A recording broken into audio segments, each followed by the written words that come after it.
Pierre Bourdieu distinction. A social critique of the judgment of taste. Translated by Richard Nice, with a new introduction by Tony Bennett. Introduction to the first edition. Part I. A social critique of the judgment of taste. 1. The aristocracy of culture. The titles of cultural nobility. Cultural pedigree. Part 2. The economy of practices. 2. The social space and its transformations. Class condition and social conditioning. A three-dimensional space. Reconversion strategies. 3. The habitus and the space of lifestyles. The homology between the spaces. The universes of stylistic possibles. 4. The dynamics of the fields. The correspondence between goods production and taste production. Symbolic struggles. Part 3. Class tastes and lifestyles. 5. The sense of distinction. The modes of appropriation of the work of art. The variance of the dominant taste. The mark of time. Temporal and spiritual powers. 6. Cultural goodwill. Knowledge and recognition. Education and the autodidact. Slope and thrust. The variance of petit bourgeois taste. The declining petite bourgeoisie. The exécutante petite bourgeoisie. The new petite bourgeoisie. From duty to the fun ethic. 7. The choice of the necessary. The taste for necessity and the principle of conformity. The effects of domination. 8. Culture and politics. Selective democracy. Status and competence. The right to speak. Personal opinion. The modes of production of opinion. Dispossession and misappropriation. Moral order and political order. Class habitus and political opinions. Supply and demand. The political space. The specific effect of trajectory. Political language. Conclusion, classes and classifications. Embodied social structures. Knowledge without concepts. Advantageous attributions. The classification struggle. The reality of representation and the representation of reality. Postscript, towards a vulgar critique of pure critiques. Discussed at the facile. The taste of reflection and the taste of sense. A denied social relationship. Parerga and paralipomena. The pleasure of the text. 1. Some reflections on the method. 2. Complementary sources. 3. Statistical data. 4. Associations, a parlor game. Introduction to the first edition. You said it, my good knight. There ought to be laws to protect the body of acquired knowledge. Take one of our good pupils, for example, modest and diligent, from his earliest grammar classes he's kept a little notebook full of phrases. After hanging on the lips of his teachers for 20 years, he's managed to build up an intellectual stock in trade. Doesn't it belong to him as if it were a house, or money? Paul Claudel, Le Soulier de Satin, Day 3, Scene 2. There is an economy of cultural goods, but it has a specific logic.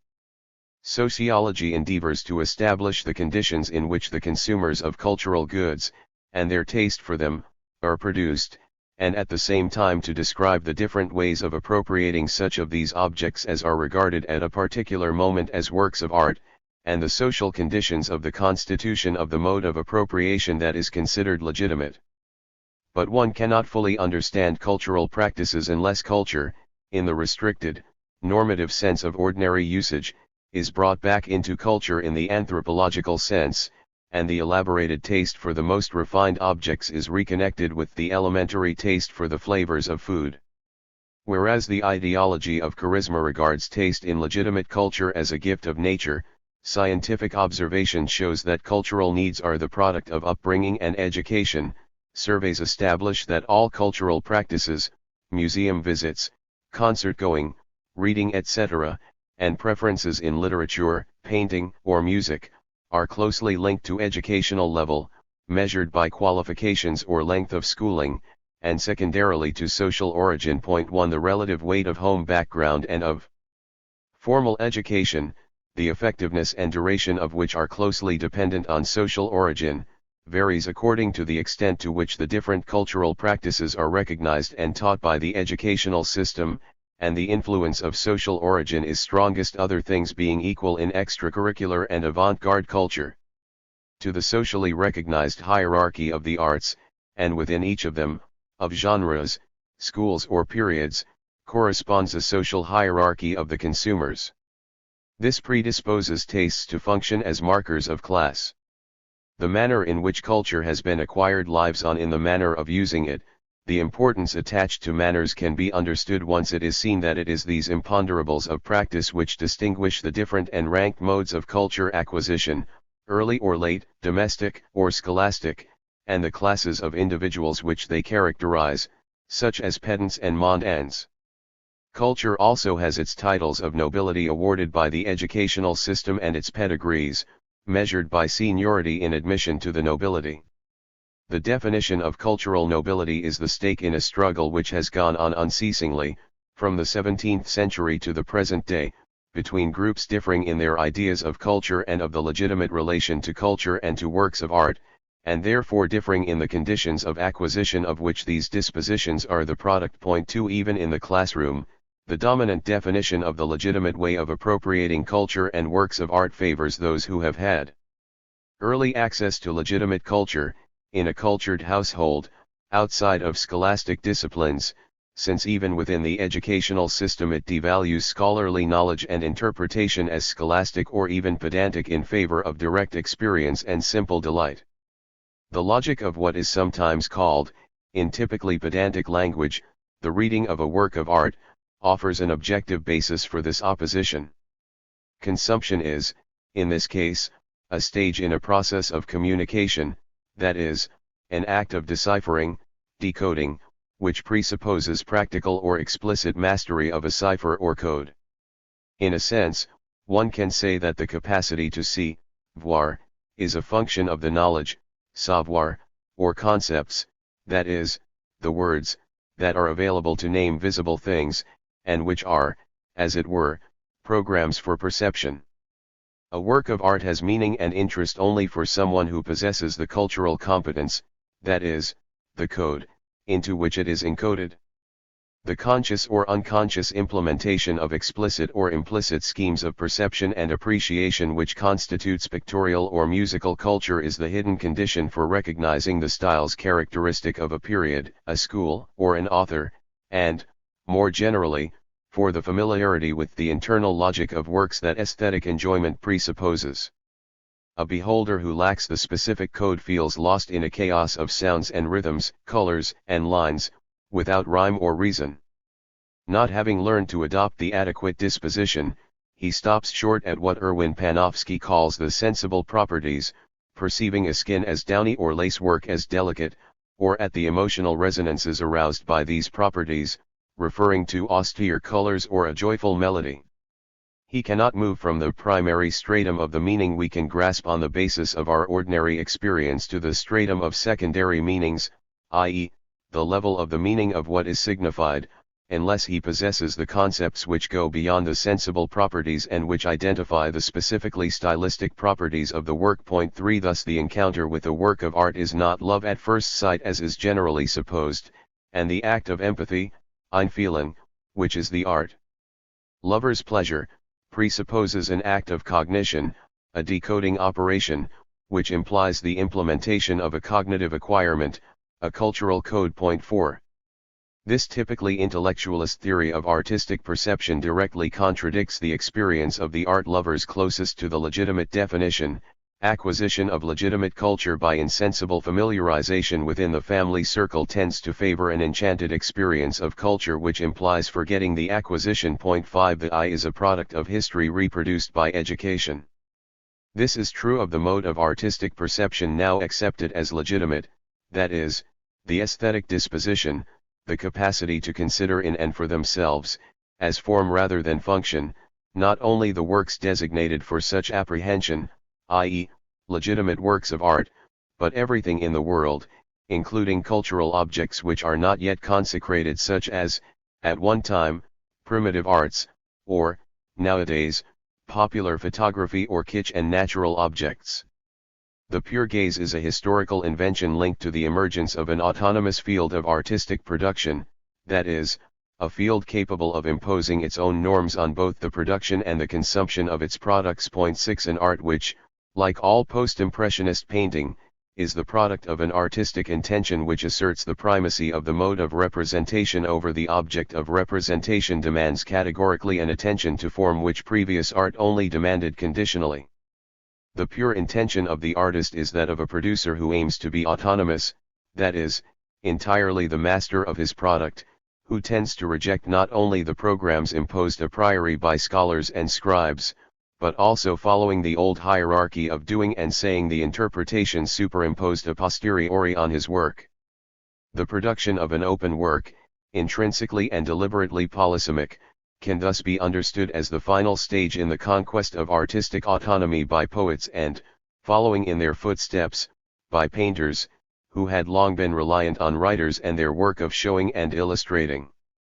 To assert the autonomy of production is to give primacy to that of which the artist is master, i.e., form, manner, style, rather than the subject, the external referent, which involves subordination to functions even if only the most elementary one, that of representing, signifying, saying something. It also means a refusal to recognize any necessity other than that inscribed in the specific tradition of the artistic discipline in question, the shift from an art which imitates nature to an art which imitates art, deriving from its own history the exclusive source of its experiments and even of its breaks with tradition. An art which ever increasingly contains reference to its own history demands to be perceived historically. It asks to be referred not to an external referent, the represented or designated reality, but to the universe of past and present works of art. Like artistic production, in that it is generated in a field, aesthetic perception is necessarily historical, inasmuch as it is differential, relational, attentive to the deviations, écarts, which make styles. Like the so-called naive painter who, operating outside the field and its specific traditions, remains external to the history of the art, the naive spectator cannot attain a specific grasp of works of art which only have meaning or value in relation to the specific history of an artistic tradition. The aesthetic disposition demanded by the products of a highly autonomous field of production is inseparable from a specific cultural competence. This historical culture functions as a principle of pertinence which enables one to identify, among the elements offered to the gaze, all the distinctive features and only these, by referring them, consciously or unconsciously, to the universe of possible alternatives.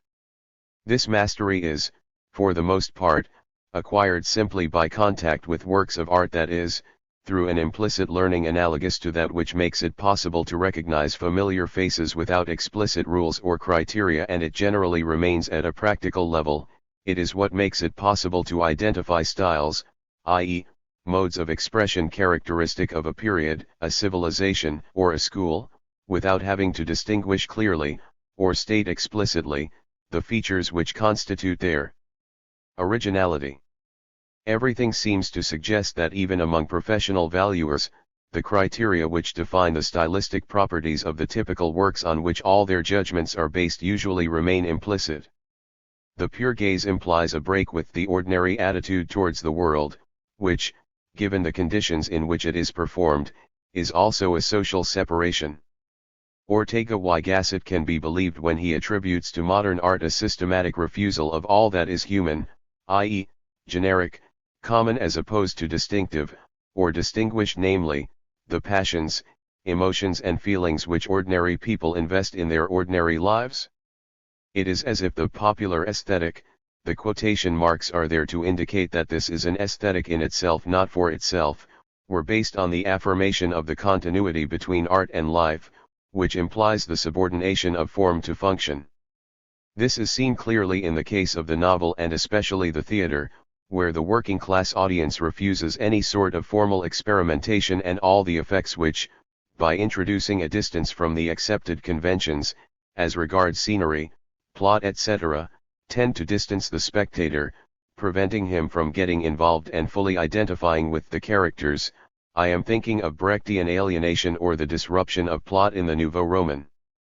In contrast to the detachment and disinterestedness which aesthetic theory regards as the only way of recognizing the work of art for what it is, i.e., autonomous, selbstständig, the popular aesthetic ignores or refuses the refusal of facile involvement and vulgar enjoyment, a refusal which is the basis of the taste for formal experiment. And popular judgments of paintings or photographs spring from an aesthetic, in fact it is an ethos, which is the exact opposite of the Kantian aesthetic. Whereas, in order to grasp the specificity of the aesthetic judgment, Kant strove to distinguish that which pleases from that which gratifies and, more generally, to distinguish disinterestedness, the sole guarantor of the specifically aesthetic quality of contemplation, from the interest of reason which defines the good. Working-class people expect every image to explicitly perform a function, if only that of a sign, and their judgments make reference, often explicitly, to the norms of morality or agreeableness. Whether rejecting or praising, their appreciation always has an ethical basis. Popular taste applies the schemes of the ethos, which pertain in the ordinary circumstances of life, to legitimate works of art, and so performs a systematic reduction of the things of art to the things of life. The very seriousness, or naivete, which this taste invests in fictions and representations demonstrates a contrario that pure taste performs a suspension of naive involvement which is one dimension of a quasi-ludic relationship with the necessities of the world. Intellectuals could be said to believe in the representation literature, theater, painting more than in the things represented, whereas the people chiefly expect representations and the conventions which govern them to allow them to believe naively in the things represented.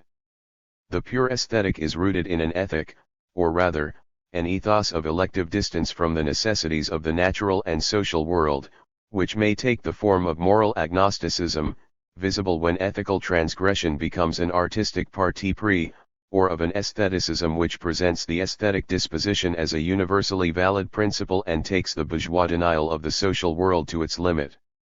The detachment of the pure gaze cannot be dissociated from a general disposition towards the world which is the paradoxical product of conditioning by negative economic necessities a life of ease that tends to induce an active distance from necessity. Although art obviously offers the greatest scope to the aesthetic disposition, there is no area of practice in which the aim of purifying, refining, and sublimating primary needs and impulses cannot assert itself, no area in which the stylization of life, that is, the primacy of forms over function, of manner over matter, does not produce the same effects. And nothing is more distinctive, more distinguished, than the capacity to confer aesthetic status on objects that are banal or even common, because the common people make them their own, especially for aesthetic purposes, or the ability to apply the principles of a pure aesthetic to the most everyday choices of everyday life, example in cooking, clothing, or decoration, completely reversing the popular disposition which annexes aesthetics to ethics. In fact, through the economic and social conditions which they presuppose, the different ways of relating to realities and fictions, of believing in fictions and the realities they simulate, with more or less distance and detachment, are very closely linked to the different possible positions in social space and, consequently, bound up with the systems of dispositions, habitus, characteristic of the different classes and class fractions. Taste classifies, and it classifies the classifier. Social subjects, classified by their classifications, distinguish themselves by the distinctions they make, between the beautiful and the ugly, the distinguished and the vulgar, in which their position in the objective classifications is expressed or betrayed. And statistical analysis does indeed show that oppositions similar in structure to those found in cultural practices also appear in eating habits.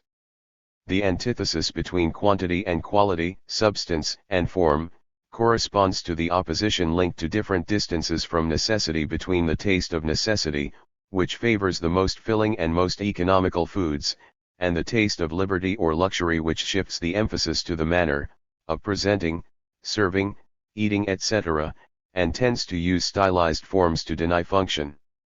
The science of taste and of cultural consumption begins with a transgression that is in no way aesthetic. It has to abolish the sacred frontier which makes legitimate culture a separate universe, in order to discover the intelligible relations which unite apparently incommensurable choices, such as preferences in music and food, painting and sport, literature and hairstyle.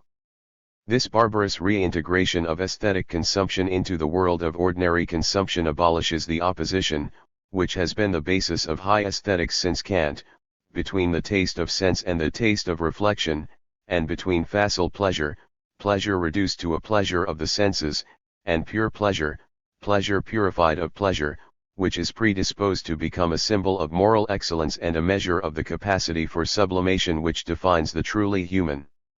man. The culture which results from this magical division is sacred. Cultural consecration does indeed confer on the objects, persons, and situations it touches, a sort of ontological promotion akin to a transubstantiation. Proof enough of this is found in the two following quotations, which might almost have been written for the delight of the sociologist. What struck me most is this: nothing could be obscene on the stage of our premier theatre, and the ballerinas of the opera, even as naked dancers, sylphs, sprites, or bacchae, retain an inviolable purity. 7. There are obscene postures, the simulated intercourse which offends the eye.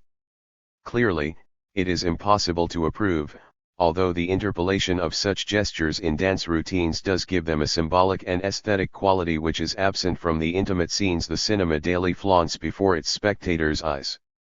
As for the nude scene, what can one say, except that it is brief and theatrically not very effective? I will not say it is chaste or innocent, for nothing commercial can be so described. Let us say it is not shocking, and that the chief objection is that it serves as a box office gimmick. In hair, the nakedness fails to be symbolicate. The denial of lower, coarse, vulgar, venal, servile, in a word, natural enjoyment, which constitutes the sacred sphere of culture, implies an affirmation of the superiority of those who can be satisfied with the sublimated, refined, disinterested, gratuitous, distinguished pleasures forever closed to the profane. That is why art and cultural consumption are predisposed, consciously and deliberately or not, to fulfill a social function of legitimating social differences. Part I. A social critique of the judgment of taste. And we do not yet know whether cultural life can survive the disappearance of domestic servants. Alain Besançon, Et Rousseau xixe siècle. 1.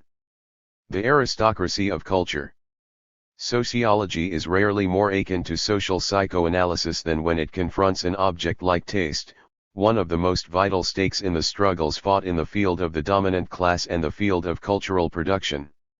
This is not only because the judgment of taste is the supreme manifestation of the discernment which, by reconciling reason and sensibility, the pedant who understands without feeling and the mundane one who enjoys without understanding, defines the accomplished individual. Nor is it solely because every rule of propriety designates in advance the project of defining this indefinable essence as a clear manifestation of Philistinism, whether it be the academic propriety which, from Alois Riegel and Heinrich Wülflin to Elie Faure and Henry Fauquelin, and from the most scholastic commentators on the classics to the avant-garde semiologist, insists on a formalist reading of the work of art, or the upper-class propriety which treats taste as one of the surest signs of true nobility and cannot conceive of referring taste to anything other than itself. Here the sociologist finds himself in the area par excellence of the denial of the social. It is not sufficient to overcome the initial self-evident appearances, in other words, to relate taste, the uncreated source of all creation, to the social conditions of which it is the product, knowing full well that the very same people who strive to repress the clear relation between taste and education, between culture as the state of that which is cultivated and culture as the process of cultivating, will be amazed that anyone should expend so much effort in scientifically proving that self-evident fact.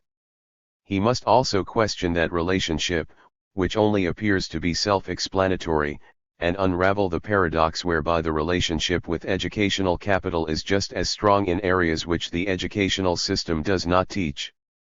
And he must do this without ever being able to appeal unconditionally to the positivistic arbitration of what are called facts. Hidden behind the statistical so much effort in scientifically proving that self-evident fact. He must also question that relationships between educational capital or social origin and this or that type of knowledge or way of applying it. There are relationships between groups maintaining different, and even antagonistic, relations to culture, depending on the conditions in which they acquired their cultural capital and the markets in which they can derive most profit from it. But we have not yet finished with the self-evident. The question itself has to be questioned, in other words, the relation to culture which it tacitly privileges, in order to establish whether a change in the content and form of the question would not be sufficient to transform the relationships observed. There is no way out of the game of culture, and one's only chance of objectifying the true nature of the game is to objectify as fully as possible the very operations which one is obliged to use in order to achieve that objectification. De te fabula narrator. The reminder is meant for the reader as well as the sociologist. Paradoxically, the games of culture are protected against objectification by all the partial objectifications which the actors involved in the game perform on each other. Scholarly critics cannot grasp the objective reality of society aesthetes without abandoning their grasp of the true nature of their own activity, and the same is true of their opponents. The same law of mutual lucidity and reflexive blindness governs the antagonism between intellectuals and bourgeois, or their spokesmen in the field of production. And even when bearing in mind the function which legitimate culture performs in class relations, one is still liable to be led into accepting one or the other of the self-interested representations of culture which intellectuals and bourgeois endlessly fling at each other. Up to now, the sociology of the production and producers of culture has never escaped from the play of opposing images, in which right-wing intellectuals and left-wing intellectuals, as the current taxonomy puts it, subject their opponents and their strategies to an objectivist reduction which vested interests make that much easier. The objectification is always bound to remain partial, and therefore false, so long as it fails to include the point of view from which it speaks, and so fails to construct the game as a whole. Only at the level of the field of positions is it possible to grasp both the generic interests associated with the fact of taking part in the game and the specific interests attached to the different positions, and, through this, the form and content of the self-positionings through which these interests are expressed. Despite the aura of objectivity they like to assume, neither the sociology of the intellectuals, which is traditionally the business of right-wing intellectuals, nor the critique of right-wing thought, the traditional speciality of left-wing intellectuals, is anything more than a series of symbolic aggressions which take on additional force when they dress themselves up in the impeccable neutrality of science. They tacitly agree in leaving hidden what is essential, namely the structure of objective positions, which is the source, inter alia, of the view which the occupants of each position can have of the occupants of the other positions, and which determines the specific form and force of each group's propensity to present and receive a group's partial truth as if it were a full account of the objective relations between the groups. The analyses presented in this book are based on a survey by questionnaire, carried out in 1963 and 1967-68, on a sample of 1,217 people. Appendix 1 gives full information concerning the composition of the sample, the questionnaire, and the main procedures used to analyze it. Appendix 3 contains the statistical data drawn from the survey, as well as data from other sources.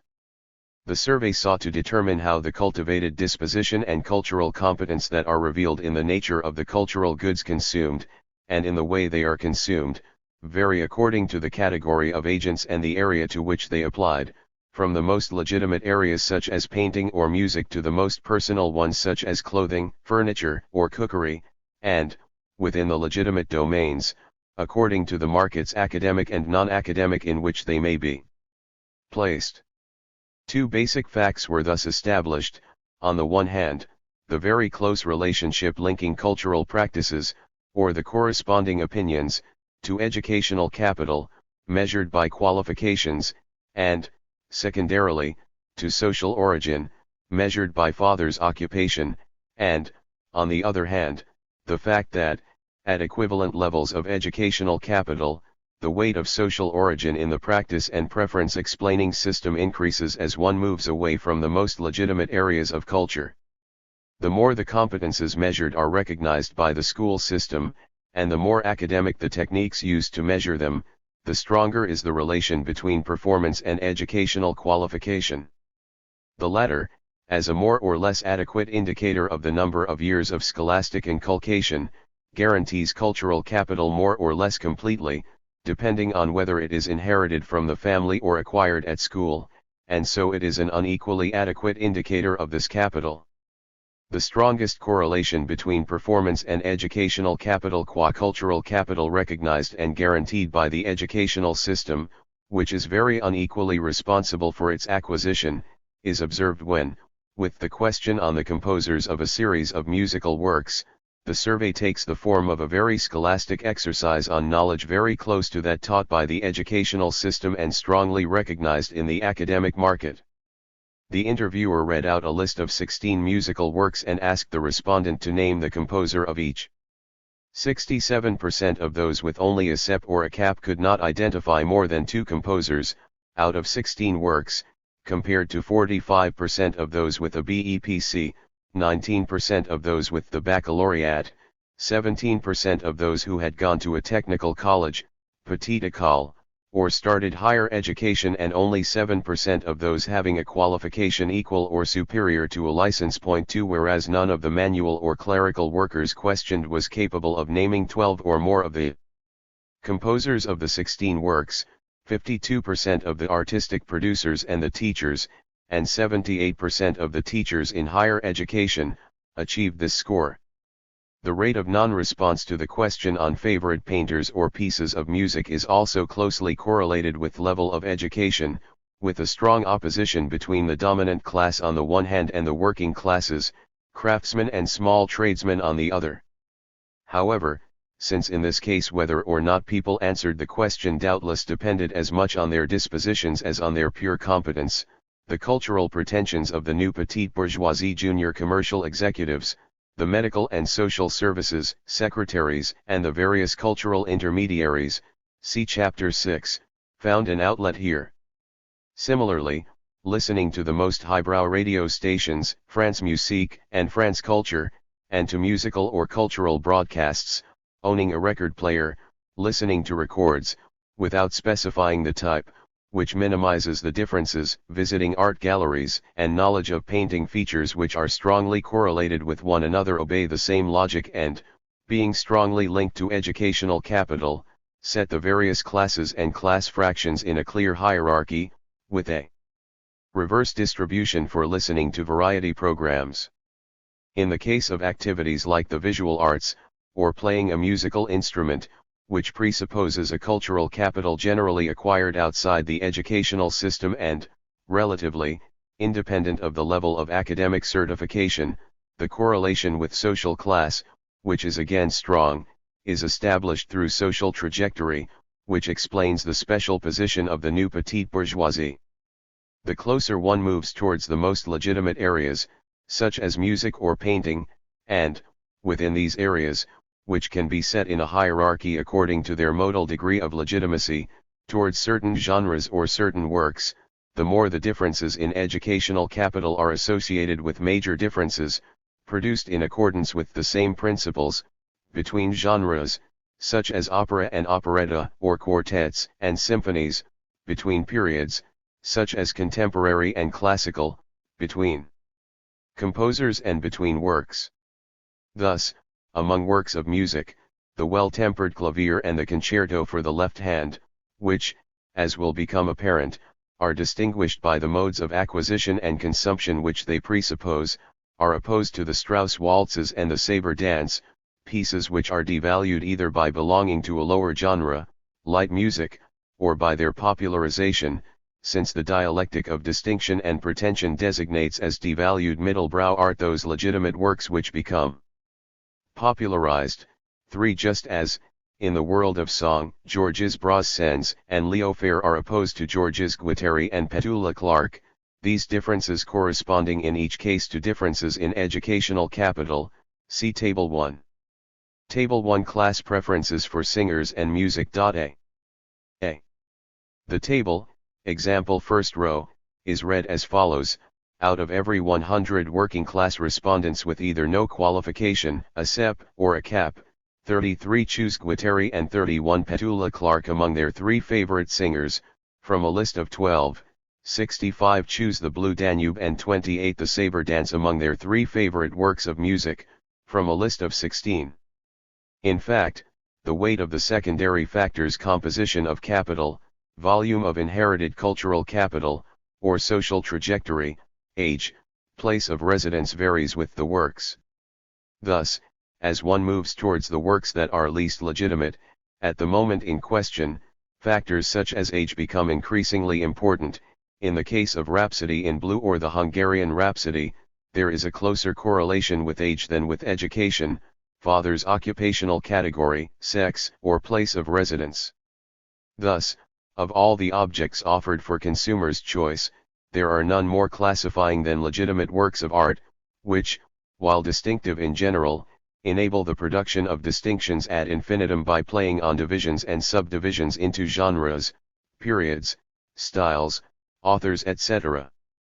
Within the universe of particular tastes which can be recreated by successive divisions, it is thus possible, still keeping to the major oppositions, to distinguish 3 zones of taste which roughly correspond to educational levels and social classes. 1. Legitimate taste, i.e., the taste for legitimate works, here represented by the well-tempered clavier, see Figure 1, Histogram 1, the art of fugue or the concerto for the left hand, or, in painting, Brapel or Goya, which the most self-assured aesthetes can combine with the most legitimate of the arts that are still in the process of legitimation: cinema, jazz, or even song. Here, for example, Leo Ferre, Jacques Douay, increases with educational level and is highest in those fractions of the dominant class that are richest in educational capital. 2. Middlebrow taste, which brings together the minor works of the major arts, in this case Rhapsody in Blue, Histogram 2, the Hungarian Rhapsody, or in painting, Utrillo, Buffet or even Renoir, and the major works of the minor arts, such as Jacques Brel and Gilbert Bécaud in the art of song, is more common in the middle classes, classes moyennes, than in the working classes, classes populaires, or in the intellectual fractions of the dominant class. 3. Finally, popular taste, represented here by the choice of works of so-called light music or classical music devalued by popularization, such as the Blue Danube, Histogram 3, La Traviata or l'Arlésienne, and especially songs totally devoid of artistic ambition or pretension such as those of Luis Mariano, Guattari, or Petula Clark, is most frequent among the working classes and varies in inverse ratio to educational capital, which explains why it is slightly more common among industrial and commercial employers or even senior executives than among primary teachers and cultural intermediaries. The 3 profiles presented in Figure 1 are perfectly typical of those that are found when one draws a graph of the distribution of a whole set of choices characteristic of different class fractions, arranged in a hierarchy, within each class, according to educational capital. The first one, the well-tempered clavier, reappears in the case of all the authors or works named above, and also for such choices in the survey questionnaire, see Appendix 1, as reading philosophical essays and visiting museums etc. The second, Rhapsody in Blue, characterizes, in addition to all the works and authors mentioned, plus The Twilight of the Gods, photography, comfortable, cozy home etc., and the third, Blue Danube, is equally valid for love stories and clean, tidy home etc. Figure 1 Distribution of preferences for 3 musical works by class fraction. The titles of cultural nobility. A relationship as close as that between academic capital, measured by duration of schooling, and knowledge or practices in areas as remote from academic education as music or painting, not to mention jazz or the cinema. Like the correlation between museum visits and level of education raises in the highest degree the question of the significance of the relationship, in other words, the question of the real identity of the 2 linked terms which are defined in their very relationship. One has explained nothing and understood nothing by establishing the existence of a correlation between an independent variable and a dependent variable. Until one has determined what is designated in the particular case, i.e., in each particular relationship, by each term in the relationship, for example, level of education and knowledge of composers, the statistical relationship, however precisely it can be determined numerically, remains a pure datum, devoid of meaning. And the intuitive half-understanding with which sociologists are generally satisfied in such cases, while they concentrate on refining the measurement of the intensity of the relationship, together with the illusion of the constancy of the variables or factors resulting from the nominal identity of the indicators, whatever they may indicate, or of the terms which designate them, tends to rule out any questioning of the terms of the relationship as to the meaning they take on in that particular relationship and indeed receive from it. Both terms of the relationship have to be queried in each case: the independent variable occupation, sex, age, father's occupation, places of residence etc., which may express very different effects, and the dependent variable, which may manifest dispositions that themselves vary considerably depending on the classes divided up by the independent variables. Thus, for an adequate interpretation of the differences found between the classes or within the same class as regards their relation to the various legitimate arts, painting, music, theater, literature etc., one would have to analyze fully the social uses, legitimate or illegitimate, to which each of the arts, genres, works or institutions considered lends itself. For example, nothing more clearly affirms one's class, nothing more infallibly classifies, than tastes in music. This is of course because, by virtue of the rarity of the conditions for acquiring the corresponding dispositions, there is no more classifactory practice than concert-going or playing a noble instrument, activities which, other things being equal, are less widespread than theater-going, museum-going, or even visits to modern art galleries. But it is also because the flaunting of musical culture is not a cultural display like others. As regards its social definition, musical culture is something other than a quantity of knowledge and experiences combined with the capacity to talk about them. Music is the most spiritual of the arts of the spirit, and a love of music is a guarantee of spirituality. One only has to think of the extraordinary value nowadays conferred on the lexis of listening by the secularized, example psychoanalytical, versions of religious language. As the countless variations on the soul of music and the music of the soul bear witness, music is bound up with interiority, inner music, of the deepest sort, and all concerts are sacred. For a bourgeois world which conceives its relation to the populace in terms of the relationship of the soul to the body, insensitivity to music doubtless represents a particularly unavowable form of materialist coarseness. But this is not all. Music is the pure art par excellence. It says nothing and has nothing to say. Never really having an expressive function, it is opposed to drama, which even in its most refined form still bears a social message and can only be put over on the basis of an immediate and profound affinity with the values and expectations of its audience. The theater divides its public and divides itself. The Parisian opposition between right bank and left bank theater, bourgeois theater and avant-garde theater, is inextricably aesthetic and political. Nothing comparable occurs in music, with some rare, recent exceptions.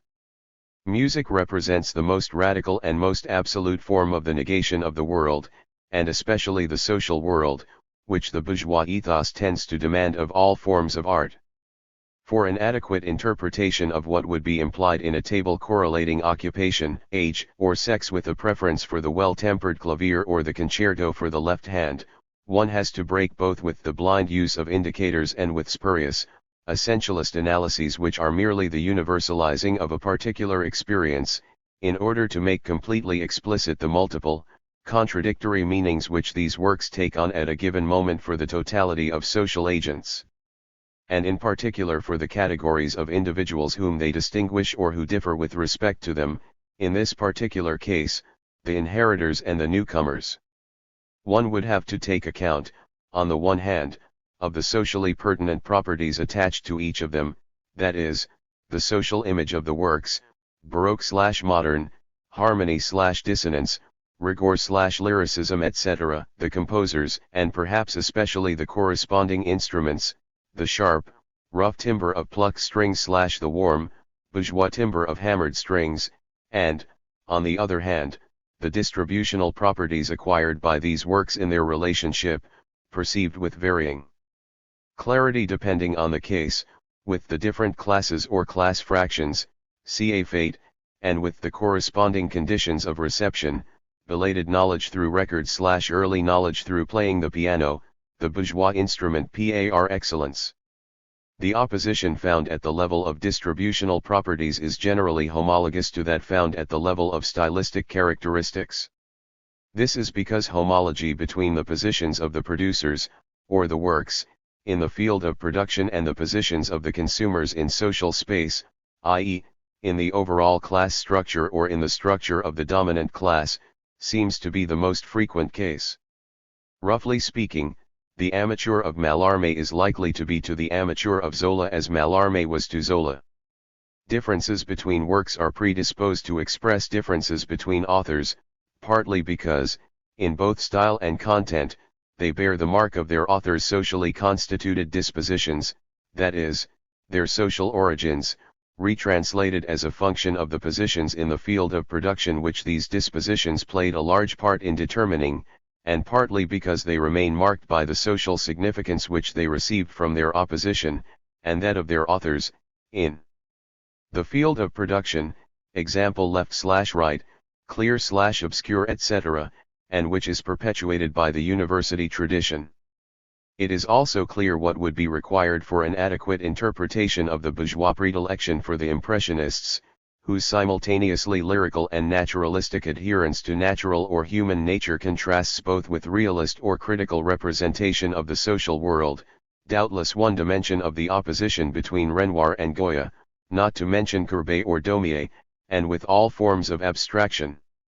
Again, to understand the class distribution of the various sports, one would have to take account of the representation which, in terms of their specific schemes of perception and appreciation, the different classes have of the costs, economic, cultural, and physical, and benefits attached to the different sports, immediate or deferred physical benefits, health, beauty, strength, whether visible, through bodybuilding or invisible through keep fit exercises, economic and social benefits,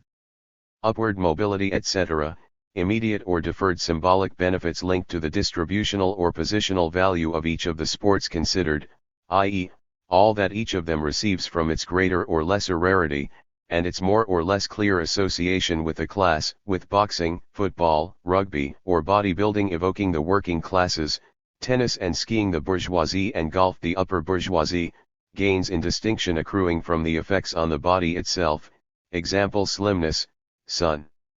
10. Muscles obviously or discreetly visible, etc., or from the access to highly selective groups which some of these sports give, golf, polo, etc. Thus the only way of completely escaping from the intuitionism which inevitably accompanies positivistic faith in the nominal identity of the indicators would be to carry out a strictly interminable analysis of the social value of each of the properties or practices considered, a Louis XV commode or a Brahms symphony, reading Historia or Le Figaro, playing rugby or the accordion, and so on.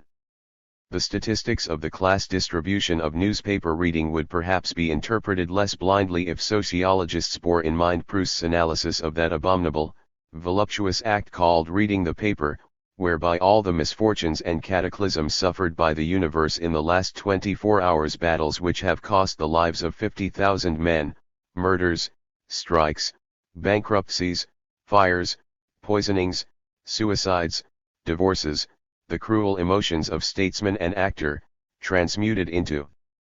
a morning feast for our personal entertainment, make an excellent and particularly bracing accompaniment to a few mouthfuls of café au lait. For this description of the aesthetes variant invites an analysis of the class variations and the invariance of the mediated, relatively abstract experience of the social world supplied by newspaper reading, for example, as a function of variations in social and spatial distance, with, at one extreme, the local items in the regional dailies, marriages, deaths, accidents, and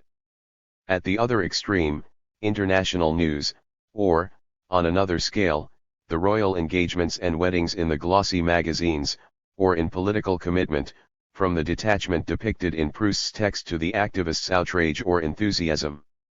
In fact, the absence of this kind of preliminary analysis of the social significance of the indicators can make the most rigorous-seeming surveys quite unsuitable for a sociological reading. Because they forget that the apparent constancy of the products conceals the diversity of the social uses they are put to, many surveys on consumption impose on them taxonomies which have sprung straight from the statistician's social unconscious, associating things that ought to be separated, example white beans and green beans, and separating things that could be associated, example white beans and bananas. The latter are to fruit as the former are to vegetables. What is there to be said about the collection of products brought together by the apparently neutral category cereals, bread, rusks, rice, pasta, flour, and especially the class variations in the consumption of these products, when one knows that rice alone includes rice pudding and riz au gras, or rice cooked in broth, which tend to be working class, and curried rice, more bourgeois or, more precisely, intellectual, not to mention brown rice, which suggests a whole lifestyle. Though, of course, no natural or manufactured product is equally adaptable to all possible social uses, there are very few that are perfectly univocal, and it is rarely possible to deduce the social use from the thing itself. Except for products specially designed for a particular use, like slimming bread, or closely tied to a class, by tradition, like tea in France, or price, like caviar, most products only derive their social value from the social use that is made of them. As a consequence, in these areas the only way to find the class variations is to introduce them from the start, by replacing words or things whose apparently univocal meaning creates no difficulty for the abstract classifications of the academic unconscious, with the social uses in which they become fully determined. Hence it is necessary to attend, for example, to ways of photographing and ways of cooking in the casserole or the pressure cooker, i.e., without counting time and money, or quickly and cheaply, or to the products of these operations, family snaps or photos of folk dancing, boeuf bourguignon or curried rice. Appearances, need I repeat, always support appearances, and sociological science, which cannot find the differences between the social classes unless it introduces them from the start, is bound to appear prejudiced to those who dissolve the differences, in all good faith and with impeccable method, simply by surrendering to positivistic laissez-faire. But the substantialist mode of thinking is perhaps most unrestrained when it comes to the search for explanatory factors. Slipping from the substantive to the substance, to paraphrase Wittgenstein, from the constancy of the substantive to the constancy of the substance, it treats the properties attached to agents' occupation, age, sex, qualifications as forces independent of the relationship within which they act. This eliminates the question of what is determinant in the determinant variable and what is determined in the determined variable, in other words, the question of what, among the properties chosen, consciously or unconsciously, through the indicators under consideration, constitutes the pertinent property that is really capable of determining the relationship within which it is determined. Purely statistical calculation of the variations in the intensity of the relationship between a particular indicator and any given practice does not remove the need for the specifically sociological calculation of the effects which are expressed in the statistical relationship, and which statistical analysis, when oriented towards the search for its own intelligibility, can help to discover. One has to take the relationship itself as the object of study and scrutinize its sociological significance, signification, rather than its statistical significantness, significativite. Only in this way is it possible to replace the relationship between a supposedly constant variable and different practices by a series of different effects, sociologically intelligible constant relationships which are simultaneously revealed and concealed in the statistical relationships between a given indicator and different practices. The truly scientific endeavor has to break with the spurious self-evidences of immediate understanding, to which the pseudo-refinements of statistical analysis, e.g., path analysis, bring unexpected reinforcement. In place of the phenomenal relationship between this or that dependent variable and variables such as level of education or social origin, which are no more than common sense notions and whose apparent explanatory power stems from the mental habits of common sense knowledge of the social world, it aims to establish an exact relation of well-defined concepts. 5. The rational principle of the effects which the statistical relationship records despite everything. For example, the relationship between the titles of nobility, or marks of infamy, awarded by the educational system and the practices they imply, or between the disposition required by works of legitimate art and the disposition which, deliberately and consciously or not, is taught in schools. The entitlement effect. Knowing the relationship which exists between cultural capital inherited from the family and academic capital, by virtue of the logic of the transmission of cultural capital and the functioning of the educational system, one cannot impute the strong correlation, observed between competence in music or painting, and the practice it presupposes and makes possible, and academic capital, solely to the operation of the educational system, still less to the specifically artistic education it is supposed to give, which is clearly almost non-existent.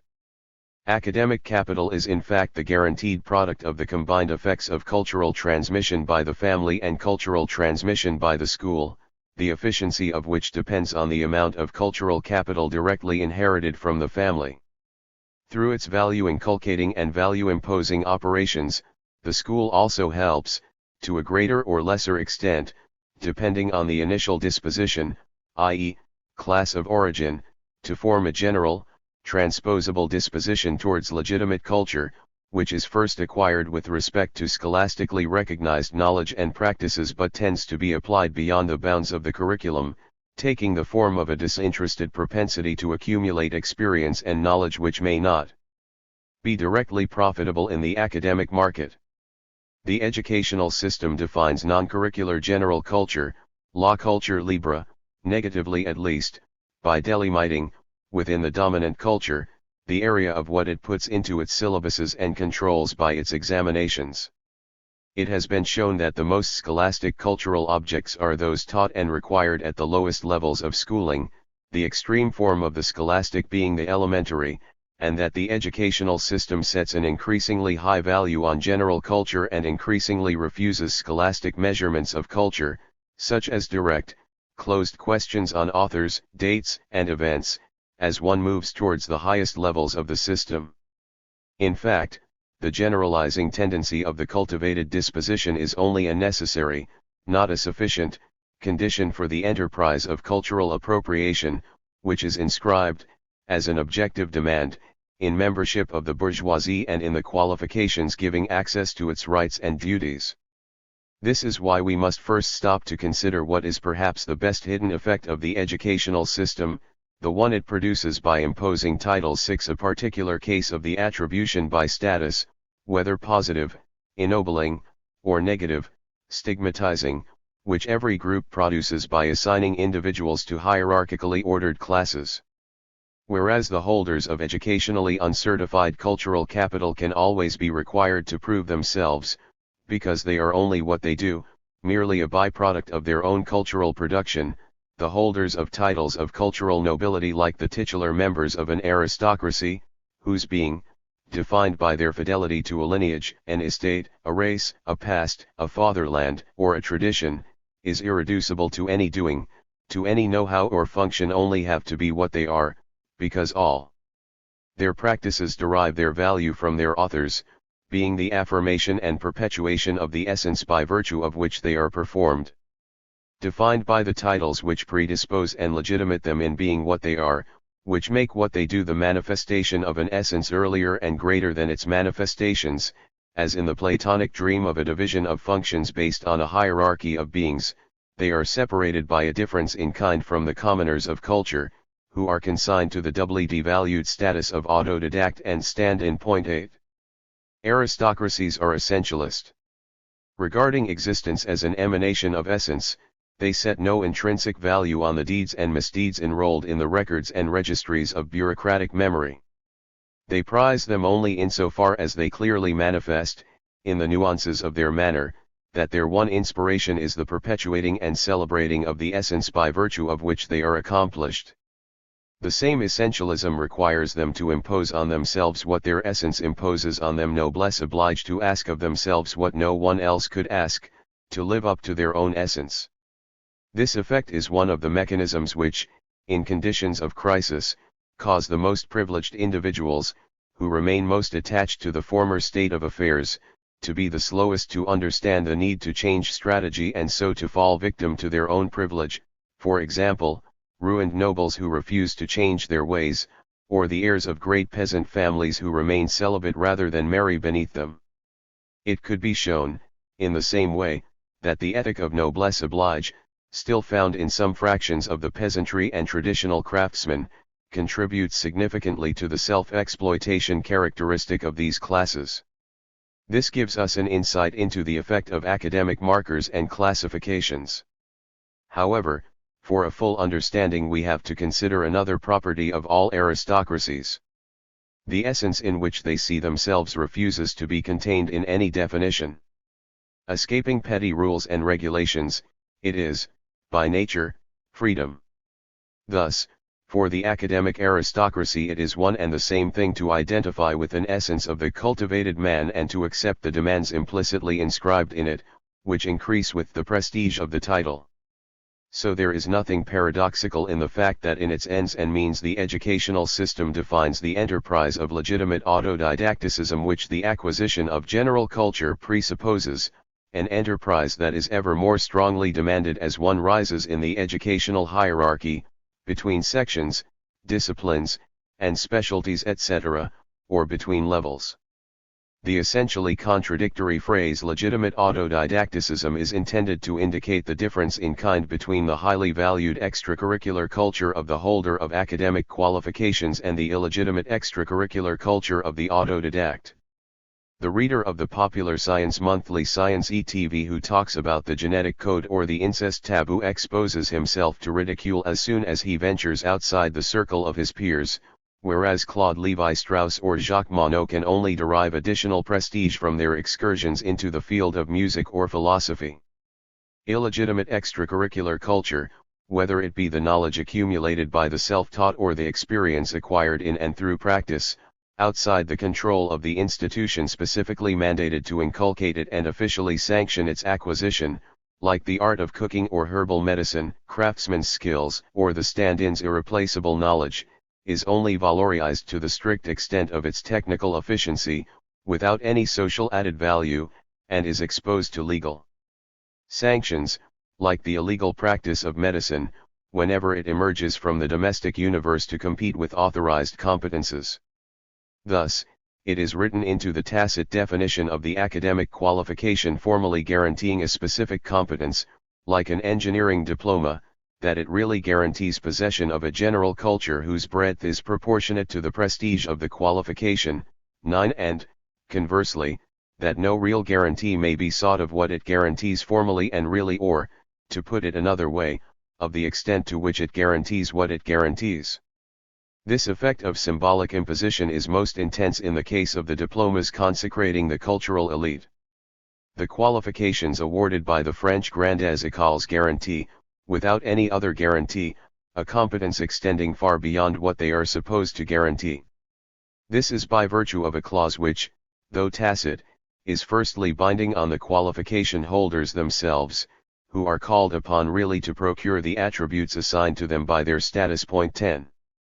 This process occurs at all stages of schooling, through the manipulation of aspirations and demands, in other words, of self-image and self-esteem, which the educational system carries out by channeling pupils towards prestigious or devalued positions implying or excluding legitimate practice.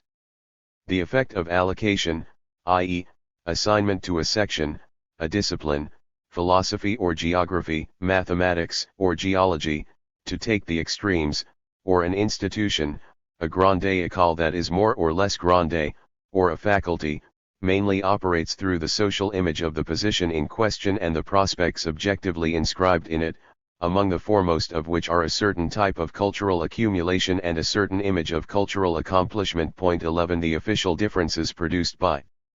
academic classifications tend to produce, or reinforce, real differences by inducing in the classified individuals a collectively recognized and supported belief in the differences, thus producing behaviors that are intended to bring real being into line with official being.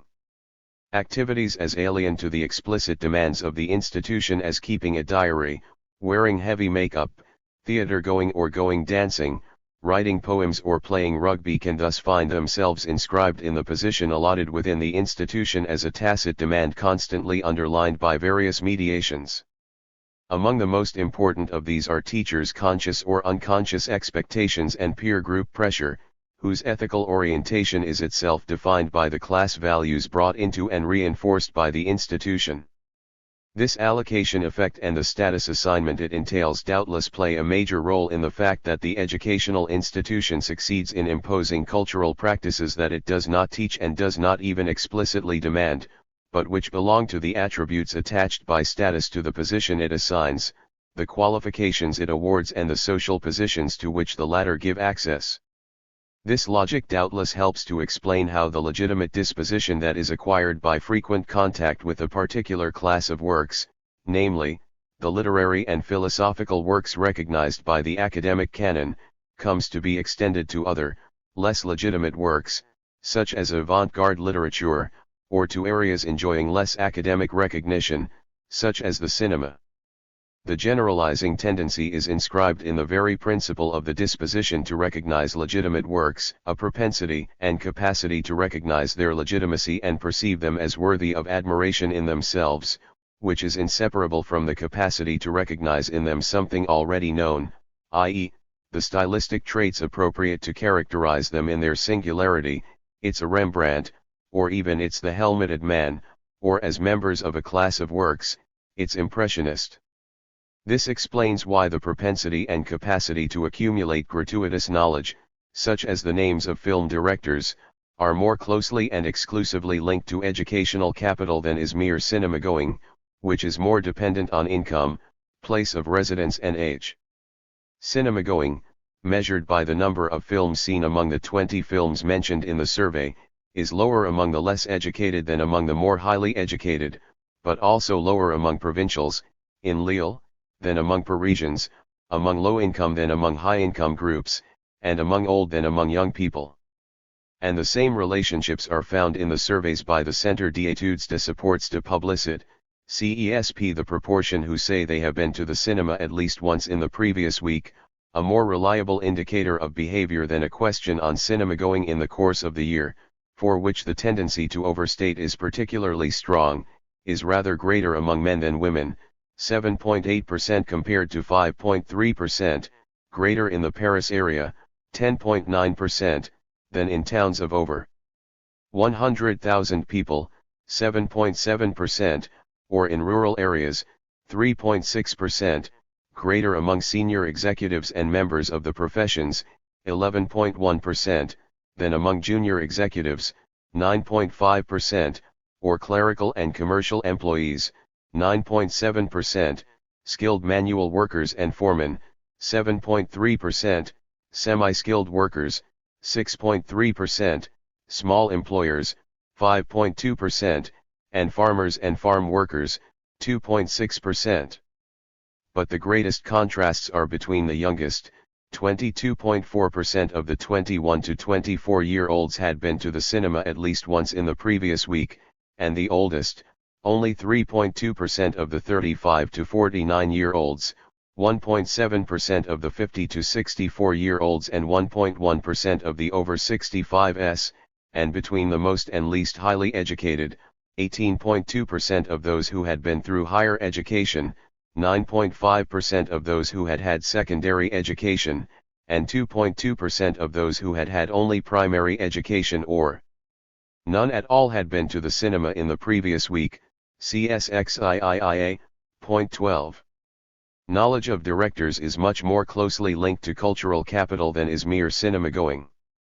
Only 5% of the respondents who had an elementary school diploma could name at least 4 directors, from a list of 20 films, compared to 10% of holders of the BEPC or the baccalaureate and 22% of those who had had higher education, whereas the proportion in each category who had seen at least 4 of the 20 films was 22%, 33%, and 40% respectively. Thus, although film viewing also varies with educational capital, less so, however, than visits to museums and concerts, it seems that differences in consumption are not sufficient to explain the differences in knowledge of directors between holders of different qualifications. This conclusion would probably also hold good for jazz, strip cartoons, detective stories, or science fiction, now that these genres have begun to achieve cultural consecration. Point 13. Further proof is that, while increasing slightly with level of education, from 13% for the least educated to 18% for those with secondary education and 23% for the most qualified, knowledge of actors varies mainly and considerably with the number of films seen. This awareness, like knowledge of the slightest events in the lives of TV personalities, presupposes a disposition closer to that required for the acquisition of ordinary knowledge about everyday things and people than to the legitimate disposition.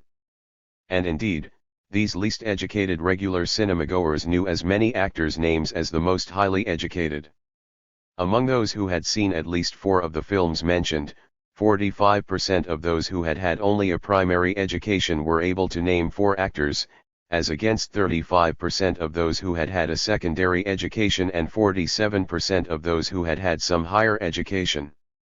Interest in actors is greatest among office workers. On average they name 2.8 actors and 1 director, whereas the craftsmen and small shopkeepers, skilled workers, and foremen named, on average, only 0.8 actors and 0.3 directors. The secretaries and junior commercial executives, who also knew a large number of actors average 2.4 were more interested in directors average 1.4 and those in the social and medical services even named more directors 1.7 than actors 1.4. The reading of sensational weeklies, example ICI Paris, which give information about the lives of stars is a product of a disposition similar to interest in actors. It is more frequent among women than men. 10.8% had read ICI Paris in the last week, compared to 9.3% of the men. Among skilled workers and foremen, 14.5%, semi-skilled workers, 13.6%, or office workers, 10.3%, then among junior executives, 8.6%, and especially among senior executives and members of the professions, 3.8%, CSXXVIII. By contrast, although at equivalent levels of education, knowledge of directors increases with the number of films seen, in this area assiduous cinema-going does not compensate for absence of educational capital. 45.5% of the CEP holders who had seen at least 4 of the films mentioned could not name a single director, compared to 27.5% of those with a BEPC or the baccalaureate and 13% of those with a higher education diploma. Such competence is not necessarily acquired by means of the scholastic labors in which some cinephiles or jazz freaks indulge, example transcribing film credits onto catalog cards. Point 14 Most often it results from the unintentional learning made possible by a disposition acquired through domestic or scholastic inculcation of legitimate culture. This transposable disposition, armed with a set of perceptual and evaluative schemes that are available for general application, inclines its owner towards other cultural experiences and enables him to perceive, classify, and memorize them differently. Where some only see a Western starring Burt Lancaster, others discover an early John Sturges or the latest Sam Peckinpah. In identifying what is worthy of being seen and the right way to see it, they are aided by their whole social group, which guides and reminds them with its "have you seen?" and "you must see," and by the whole corporation of critics mandated by the group to produce legitimate classifications and the discourse necessarily accompanying any artistic enjoyment worthy of the name. It is possible to explain in such terms why cultural practices which schools do not teach and never explicitly demand vary in such close relation to educational qualifications, it being understood, of course, that we are provisionally suspending the distinction between the school's role in the correlation observed and that of the other socializing agencies, in particular the family. but the fact that educational qualifications function as a condition of entry to the universe of legitimate culture cannot be fully explained without taking into account another, still more hidden effect which the educational system, again reinforcing the work of the bourgeois family, exerts through the very conditions within which it inculcates. Through the educational qualification certain conditions of existence are designated those which constitute the precondition for obtaining the qualification and also the aesthetic disposition, the most rigorously demanded of all the terms of entry which the world of legitimate culture, always tacitly, imposes. Anticipating what will be demonstrated later, one can posit, in broad terms, that it is because they are linked either to a bourgeois origin or to the quasi-bourgeois mode of existence presupposed by prolonged schooling, or, most often, to both of these combined, that educational qualifications come to be seen as a guarantee of the capacity to adopt the aesthetic disposition. The aesthetic disposition any legitimate work tends in fact to impose the norms of its own perception and tacitly defines as the only legitimate mode of perception the one which brings into play a certain disposition and a certain competence. Recognizing this fact does not mean constituting a particular mode of perception as an essence, thereby falling into the illusion which is the basis of recognition of artistic legitimacy. It does mean taking note of the fact that all agents, whether they like it or not, whether or not they have the means of conforming to them, find themselves objectively measured by those norms.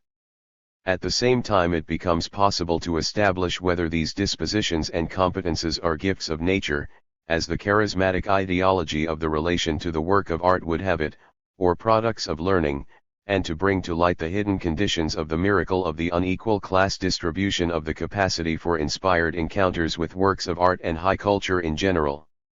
Every essentialist analysis of the aesthetic disposition, the only socially accepted right way of approaching the objects socially designated as works of art, that is, as both demanding and deserving to be approached with a specifically aesthetic intention capable of recognizing and constituting them as works of art, is bound to fail.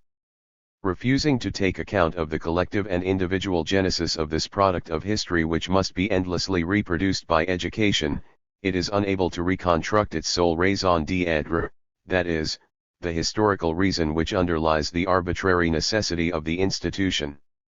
If the work of art is indeed, as Panofsky says, that which demands to be experienced aesthetically, and if any object, natural or artificial, can be perceived aesthetically, how can one escape the conclusion that it is the aesthetic intention which makes the work of art, or, to transpose a formula of Saussure's, that it is the aesthetic point of view that creates the aesthetic object?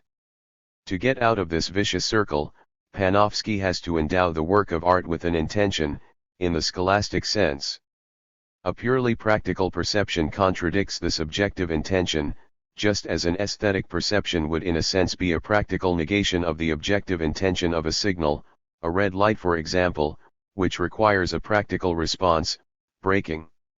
Thus, within the class of worked upon objects, themselves defined in opposition to natural objects, the class of art objects would be defined by the fact that it demands to be perceived aesthetically, i.e., in terms of form rather than function. But how can such a definition be made operational? Panofsky himself observes that it is virtually impossible to determine scientifically at what moment a worked upon object becomes an art object, that is, at what moment form takes over from function. If I write to a friend to invite him to dinner, my letter is primarily a communication. But the more I shift the emphasis to the form of my script, the more nearly does it become a work of literature or poetry. 15. Does this mean that the demarcation line between the world of technical objects and the world of aesthetic objects depends on the intention of the producer of those objects? In fact, this intention is itself the product of the social norms and conventions which combine to define the always uncertain and historically changing frontier between simple technical objects and objects. Classical tastes, Panofsky observes, demanded that private letters, legal speeches, and the shields of heroes should be artistic, while modern taste demands that architecture and ashtrays should be functional. 16. But the apprehension and appreciation of the work also depend on the beholder's intention, which is itself a function of the conventional norms governing the relation to the work of art in a certain historical and social situation, and also of the beholder's capacity to conform to those norms, i.e., his artistic training. To break out of this circle, one only has to observe that the ideal of pure perception of a work of art qua work of art is the product of the enunciation and systematization of the principles of specifically aesthetic legitimacy which accompany the constituting of a relatively autonomous artistic field. The aesthetic mode of perception in the pure form which it has now assumed corresponds to a particular state of the mode of artistic production. An art which, like all post-impressionist painting, for example, is the product of an artistic intention which asserts the absolute primacy of form over function, of the mode of representation over the object represented, categorically demands a purely aesthetic disposition which earlier art demanded only conditionally. The demiurgic ambition of the artist, capable of applying to any object the pure intention of an artistic effort which is an end in itself, calls for unlimited receptiveness on the part of an aesthete capable of applying the specifically aesthetic intention to any object, whether or not it has been produced with aesthetic intention. This demand is objectified in the art museum. There the aesthetic disposition becomes an institution. Nothing more totally manifests and achieves the autonomizing of aesthetic activity vis-a-vis extra-aesthetic interests or functions than the art museum's juxtaposition of works.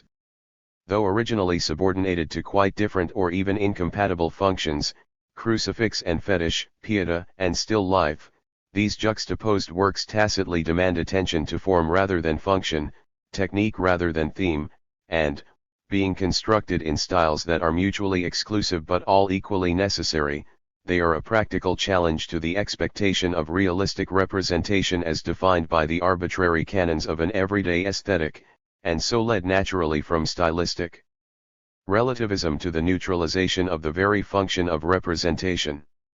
Objects previously treated as collectors' curios or historical and ethnographic documents have achieved the status of works of art, thereby materializing the omnipotence of the aesthetic gaze and making it difficult to ignore the fact that if it is not to be merely an arbitrary and therefore suspect affirmation of this absolute power, artistic contemplation now has to include a degree of erudition which is liable to damage the illusion of immediate illumination that is an essential element of pure pleasure. Pure taste and barbarous taste, in short, never perhaps has more been asked of the spectator, who is now required to reproduce the primary operation whereby the artist, with the complicity of his whole intellectual field, produced this new fetish. 17 But never perhaps has he been given so much in return. The naive exhibitionism of conspicuous consumption, which seeks distinction in the crude display of ill-mastered luxury, is nothing compared to the unique capacity of the pure gaze, a quasi-creative power which sets the aesthete apart from the common herd by a radical difference which seems to be inscribed in persons. One only has to read Ortega y Gasset to see the reinforcement the charismatic ideology derives from art, which is essentially unpopular, indeed, anti-popular, and from the curious sociological effect it produces by dividing the public into two antagonistic castes, those who understand and those who do not. This implies, Ortega goes on, that some possess an organ of understanding which others have been denied, that these are two distinct varieties of the human species. The new art is not for everyone, like romantic art, but destined for an especially gifted minority. And he ascribes to the humiliation and obscure sense of inferiority inspired by this art of privilege, sensuous nobility, instinctive aristocracy, the irritation it arouses in the mass, unworthy of artistic sacraments. For a century and a half, the people, the mass, have claimed to be the whole of society. The music of Stravinsky or the plays of Pirandello have the sociological power of obliging them to see themselves as they are, as the common people, a mere ingredient among others in the social structure, the inert material of the historical process, a secondary factor in the spiritual cosmos. By contrast, the young art helps the best to know and recognize one another in the grayness of the multitude and to learn their mission, which is to be few in number and to have to fight against the multitude. 18. And to show that the self-legitimating imagination of the happy few has no limits, one only has to quote a recent text by Suzanne Langer, who is presented as one of the world's most influential philosophers, in the past, the masses did not have access to art, music, painting, and even books, were pleasures reserved for the rich. It might have been supposed that the poor, the common people, would have enjoyed them equally, if they had had the chance.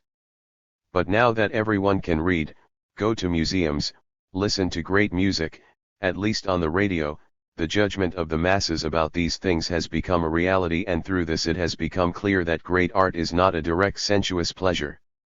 Otherwise, like cookies or cocktails, it would flatter uneducated taste as much as cultured taste. 19. It should not be thought that the relationship of distinction, which may or may not imply the conscious intention of distinguishing oneself from common people, is only an incidental component in the aesthetic disposition. The pure gaze implies a break with the ordinary attitude towards the world which, as such, is a social break.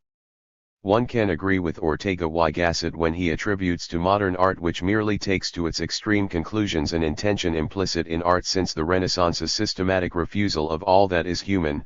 by which he means the passions, emotions, and feelings which ordinary people put into their ordinary existence, and consequently all the themes and objects capable of evoking them. People like a play when they are able to take an interest in the human destinies put before them, in which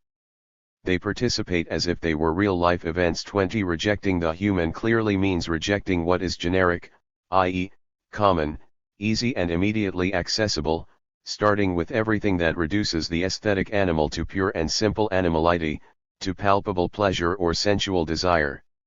The interest in the content of the representation which leads people to call beautiful the representation of beautiful things, especially those which speak most immediately to the senses and the sensibility, is rejected in favor of the indifference and distance which refuse to subordinate judgment of the representation to the nature of the object represented. 21. It can be seen that it is not so easy to describe the pure gaze without also describing the naive gaze which it defines itself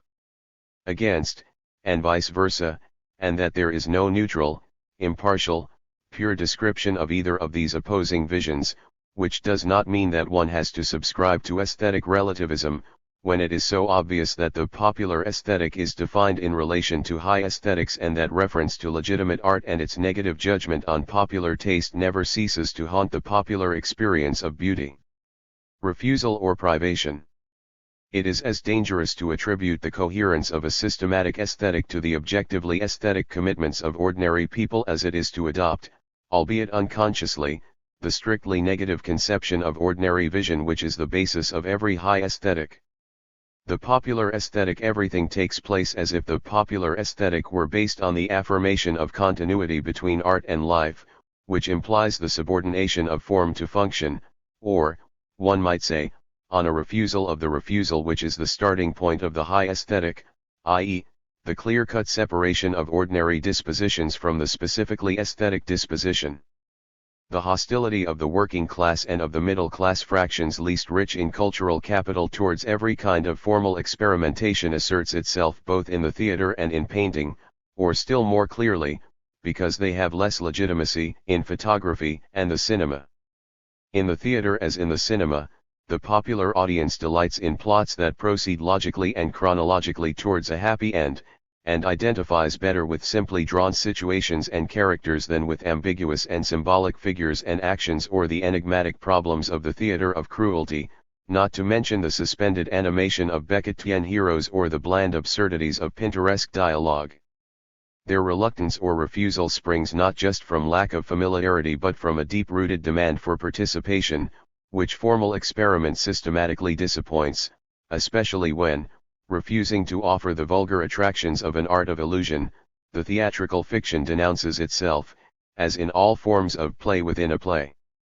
Pirandello supplies the paradigm here, in plays in which the actors are actors unable to act, 6 characters in search of an author, come see I, oh you come see a, or ce soir on improvise, and Jean Genet supplies the formula in the prologue to the Blacks: we shall have the politeness, which you have taught us, to make communication impossible.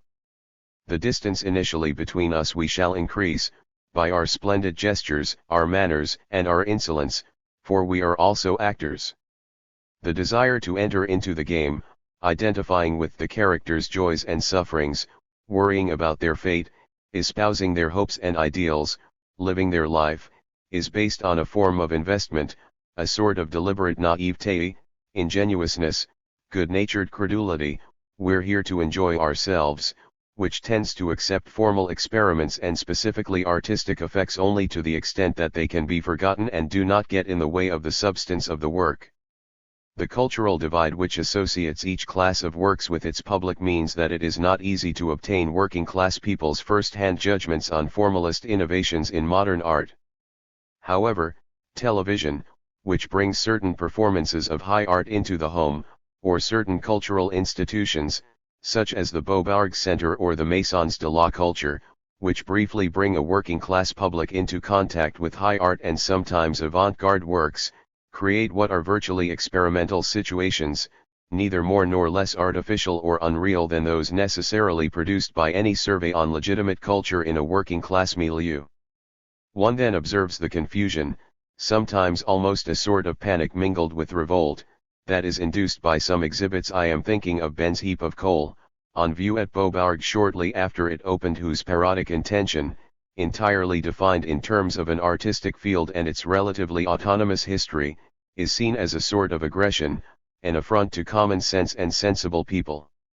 Likewise, when formal experimentation insinuates itself into their familiar entertainments, example TV variety shows with sophisticated technical effects, such as those by Jean-Christophe Averty, working-class viewers protest, not only because they do not feel the need for these fancy games, but because they sometimes understand that they derive their necessity from the logic of a field of production which excludes them precisely by these games. I don't like those cut-up things at all, where you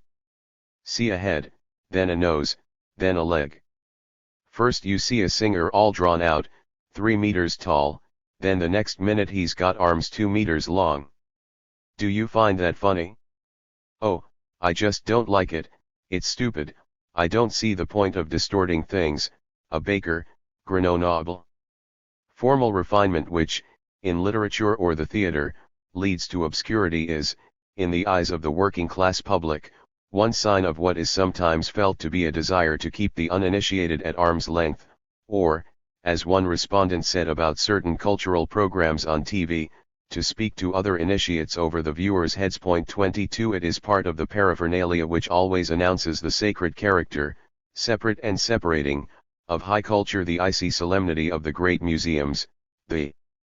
grandiose luxury of the opera houses and major theaters, the decor and decorum of concert halls. 23 Everything takes place as if the working-class audience vaguely grasped what is implied in conspicuous formality, both in art and in life, i.e., a sort of censorship of the expressive content which explodes in the expressiveness of popular language, and by the same token, a distancing, inherent in the calculated coldness of all formal exploration, a refusal to communicate concealed at the heart of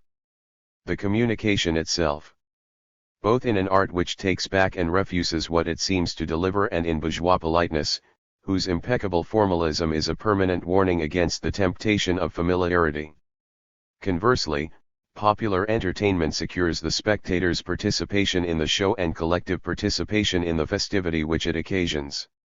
If circus and melodrama, which are recreated by some sporting spectacles such as wrestling and, to a lesser extent, boxing, and all forms of team games, such as those which have been televised, are more popular than entertainments like dancing or theater, this is not merely because, being less formalized, compare, for example, acrobatics with dancing, and less euphemized, they offer more direct, more immediate satisfactions. It is also because, through the collective festivity they give rise to and the array of spectacular delights they offer, I am thinking also of the music hall, light opera or the big feature film, fabulous sets, glittering costumes, exciting music, lively action, enthusiastic actors like all forms of the comic and especially those working through satire or parody of the great, mimics, chansonniers etc., they satisfy the taste for and sense of revelry, the plain speaking and hearty laughter, which liberate by setting the social world head over heels, overturning conventions and proprieties. Aesthetic distancing. This popular reaction is the very opposite of the detachment of the aesthete, who, as is seen whenever he appropriates one of the objects of popular taste, example westerns or strip cartoons, introduces a distance, a gap, the measure of his distant distinction vis-a-vis first-degree perception,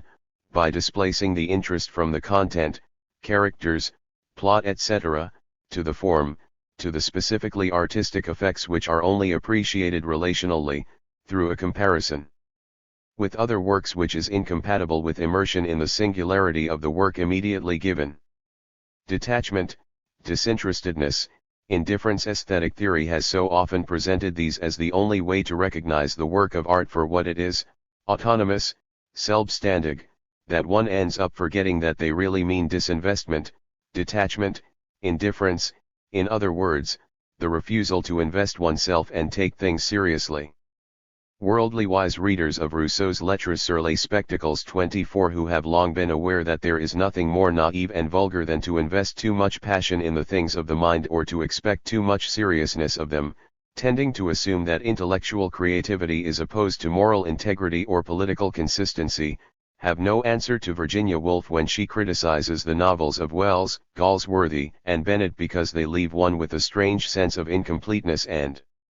dissatisfaction and the feeling that it is necessary to do something to join a society, or, more desperately, to write a check, in contrast to works like Tristram Shandy or Pride and Prejudice, which, being perfectly self-contained, leave one with no desire to do anything, except indeed to read the book again, and to understand it better. 25.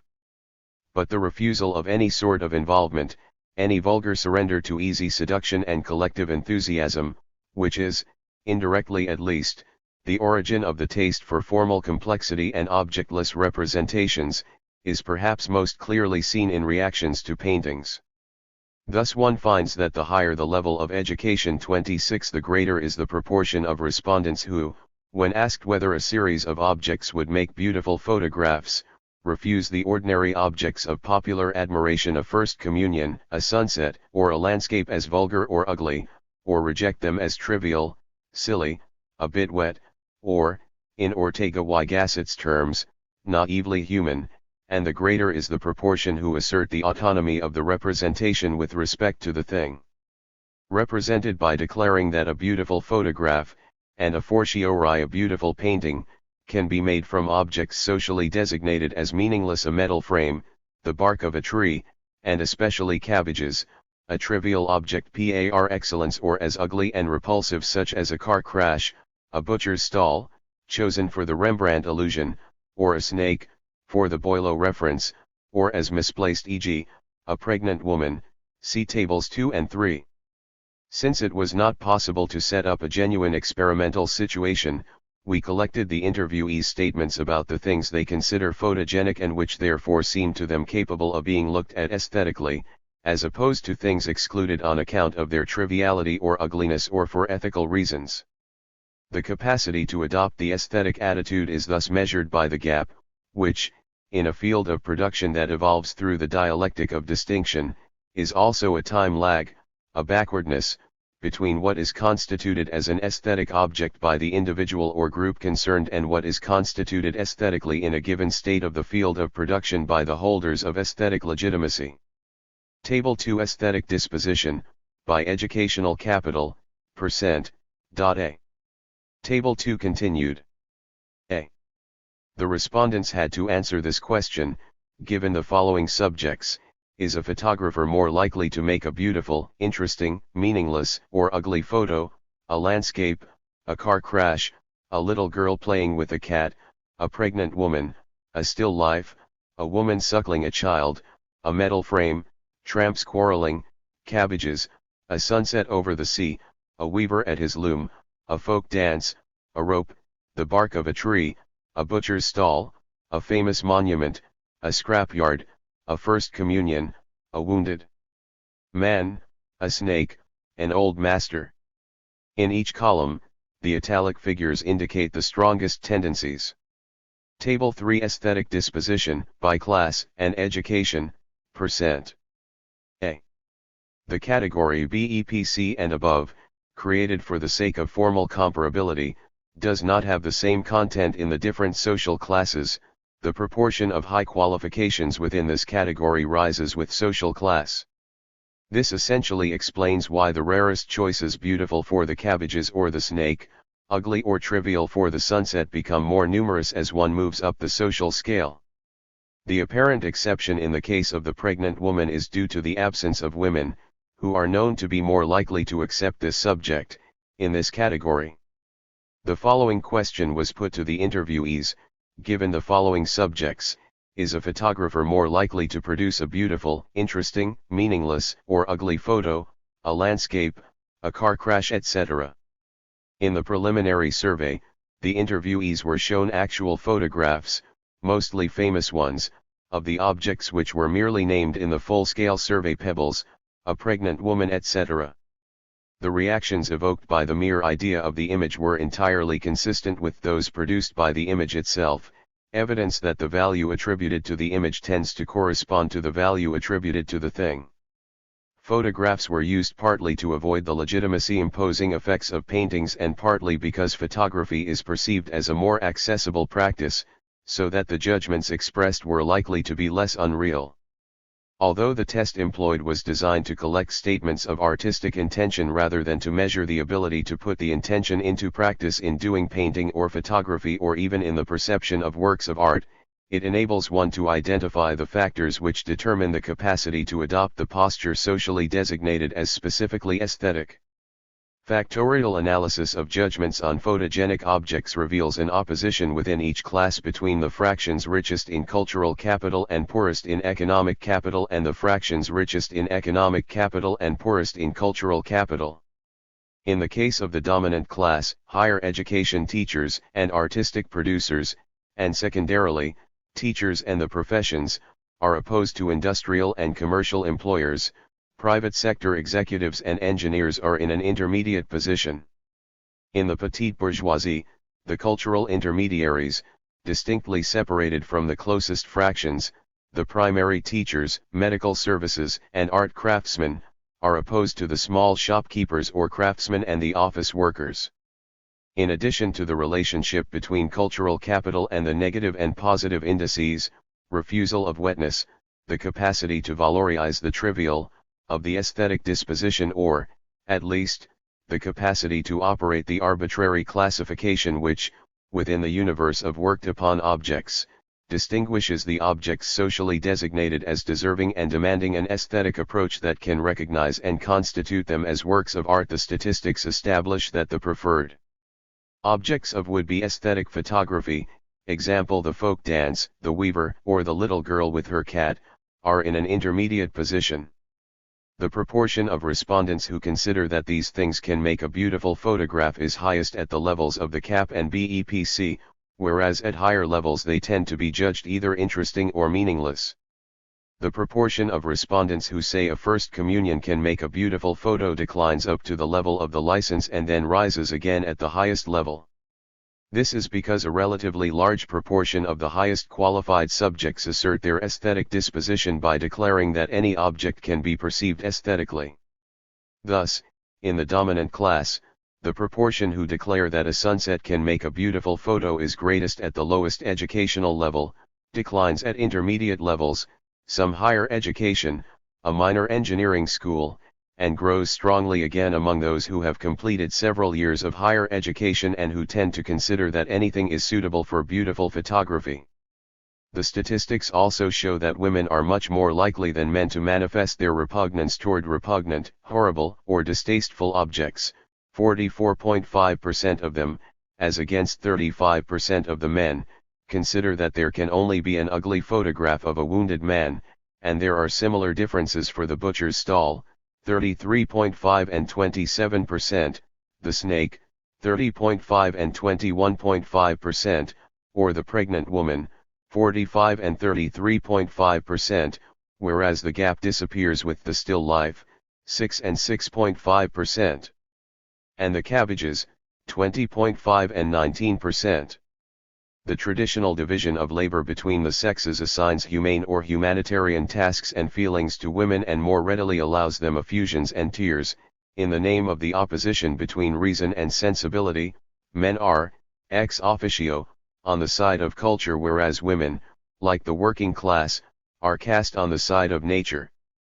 Women are therefore less imperatively required to censor and repress natural feelings as the aesthetic disposition demands, which indicates, incidentally, that, as will be shown subsequently, the refusal of nature, or rather the refusal to surrender to nature, which is the mark of dominant groups who start with self-control, is the basis of the aesthetic disposition. Women's revulsion is expressed more overtly, at the expense of aesthetic neutralization, the more completely they are subject to the traditional model of the sexual division of labor and, in other words, the weaker their cultural capital and the lower their position in the social hierarchy. Women in the new petite bourgeoisie, who, in general, make much greater concessions to affective considerations than the men in the same category, although they are equally likely to say that there can be a beautiful photograph of cabbages, much more rarely accept that a photograph of a pregnant woman can only be ugly than women in any other category, 31.5% of them, as against 70% of the wives of industrial and commercial employers, 69.5% of the wives of craftsmen and shopkeepers, 47.5% of the wives of manual workers, clerical workers, or junior executives. In doing so, they manifest simultaneously their aesthetic pretensions and their desire to be seen as liberated from the ethical taboos imposed on their sex. Thus, nothing more rigorously distinguishes the different classes than the disposition objectively demanded by the legitimate consumption of legitimate works, the aptitude for taking a specifically aesthetic point of view on objects already constituted aesthetically and therefore put forward for the admiration of those who have learned to recognize the signs of the admirable, and the even rarer capacity to constitute aesthetically objects that are ordinary or even common, because they are appropriated, aesthetically or otherwise, by the common people, or to apply the principles of a pure aesthetic in the most everyday choices of everyday life, in cooking, dress, or decoration, for example. Statistical inquiry is indispensable in order to establish beyond dispute the social conditions of possibility, which will have to be made more explicit, of the pure disposition. However, because it inevitably looks like a scholastic test intended to measure the respondents against a norm tacitly regarded as absolute, it may fail to capture the meanings which this disposition and the whole attitude to the world expressed in it have for the different social classes. What the logic of the test would lead one to describe as a deficiency, and that is what it is, from the standpoint of the norms defining legitimate perception of works of art, is also a refusal which stems from a denunciation of the arbitrary or ostentatious gratuitousness of stylistic exercises or purely formalistic experiments. A certain aesthetic, which maintains that a photograph is justified by the object photographed or by the possible use of the photographic image, is being brought into play when manual workers almost invariably reject photography for photography's sake, example the photo of pebbles, as useless, perverse, or bourgeois, a waste of film. They must have film to throw away. I tell you, there are some people who don't know what to do with their time. Haven't they got anything better to do with their time than photograph things like that? That's bourgeois photography. It must never be forgotten that the working class aesthetic is a dominated aesthetic which is constantly obliged to define itself in terms of the dominant aesthetics. The members of the working class, who can neither ignore the high art aesthetic, which denounces their own aesthetic, nor abandon their socially conditioned inclinations, but still less proclaim them and legitimate them, often experience their relationship to the aesthetic norms in a twofold and contradictory way. This is seen when some manual workers grant pure photographs a purely verbal recognition. This is also the case with many petits bourgeois and even some bourgeois who, as regards paintings, for example, differ from the working class mainly by what they know is the right thing to say or do, or, still better, not to say it's beautiful, but it would never occur to me to take a picture of a thing like that. Yes, it's beautiful, but you have to like it. It's not my cup of tea. An anti-Connotan aesthetic. It is no accident that, when one sets about reconstructing its logic, the popular aesthetic appears as the negative opposite of the Kantian aesthetic, and that the popular ethos implicitly answers each proposition of the analytic of the beautiful with a thesis contradicting it. In order to apprehend what makes the specificity of aesthetic judgment, Kant ingeniously distinguished that which pleases from that which gratifies, and, more generally, strove to separate disinterestedness, the sole guarantee of the specifically aesthetic quality of contemplation, from the interest of the senses, which defines the agreeable, and from the interest of reason, which defines the good. By contrast, working-class people, who expect every image to fulfill a function, if only that of a sign, refer, often explicitly, to norms of morality or agreeableness in all their judgments. Thus the photograph of a dead soldier provokes judgments which, whether positive or negative, are always responses to the reality of the thing represented or to the functions the representation could serve, the horror of war or the denunciation of the horrors of war which the photographer is supposed to produce simply by showing that horror. 27 Similarly, popular naturalism recognizes beauty in the image of a beautiful thing or, more rarely, in a beautiful image of a beautiful thing. Now, that's good, it's almost symmetrical. And she's a beautiful woman. A beautiful woman always looks good in a photo. The Parisian manual worker echoes the plain speaking of Hippias the sophist, I'll tell him what beauty is and I'm not likely to be refuted by him. The fact is, Socrates, to be frank, a beautiful woman, that's what beauty is. Plato, Greater Hippias, 287a. This aesthetic, which subordinates the form and the very existence of the image to its function, is necessarily pluralistic and conditional. The insistence with which the respondents point out the limits and conditions of validity of their judgments, distinguishing, for each photograph, the possible uses or audiences, or, more precisely, the possible use for each audience, as a news photo, it's not bad, all right, if it's for showing to kids, shows that they reject the idea that a photograph can please universally. A photo of a pregnant woman is all right for me, not for other people, said a white-collar worker, who has to use his concern for propriety as a way of expressing anxiety about what is presentable and therefore entitled to demand admiration. Because the image is always judged by reference to the function it fulfills for the person who looks at it or which he thinks it could fulfill for other classes of beholders, aesthetic judgment naturally takes the form of a hypothetical judgment implicitly based on recognition of genres, the perfection and scope of which are defined by a concept. Almost 3/4 of the judgments expressed begin with an if, and the effort to recognize culminates in classification into a genre, or, which amounts to the same thing, in the attribution of a social use, the different genres being defined in terms of their use and their users. It's a publicity photo, it's a pure document, it's a laboratory photo, it's a competition photo, it's an educational photo, etc. And photographs of nudes are almost always received with comments that reduce them to the stereotype of their social function. All right, in Pigalle, it's the sort of photos they keep under the counter. It is not surprising that this aesthetic, which bases appreciation on informative, tangible, or moral interest, can only refuse images of the trivial, or, which amounts to the same thing in terms of this logic, the triviality of the image. Judgment never gives the image of the object autonomy with respect to the object of the image. Of all the characteristics proper to the image, only color, which Kant regarded as less pure than form, can prevent rejection of photographs of trivial things. Nothing is more alien to popular consciousness than the idea of an aesthetic pleasure that, to put it in Kantian terms, is independent of the charming of the senses. Thus judgments on the photographs most strongly rejected on grounds of futility, pebbles, bark, wave, almost always end with the reservation that in color, it might be pretty, and some respondents even manage to formulate the maxim governing their attitude, when they declare that if the colors are good, a color photograph is always beautiful.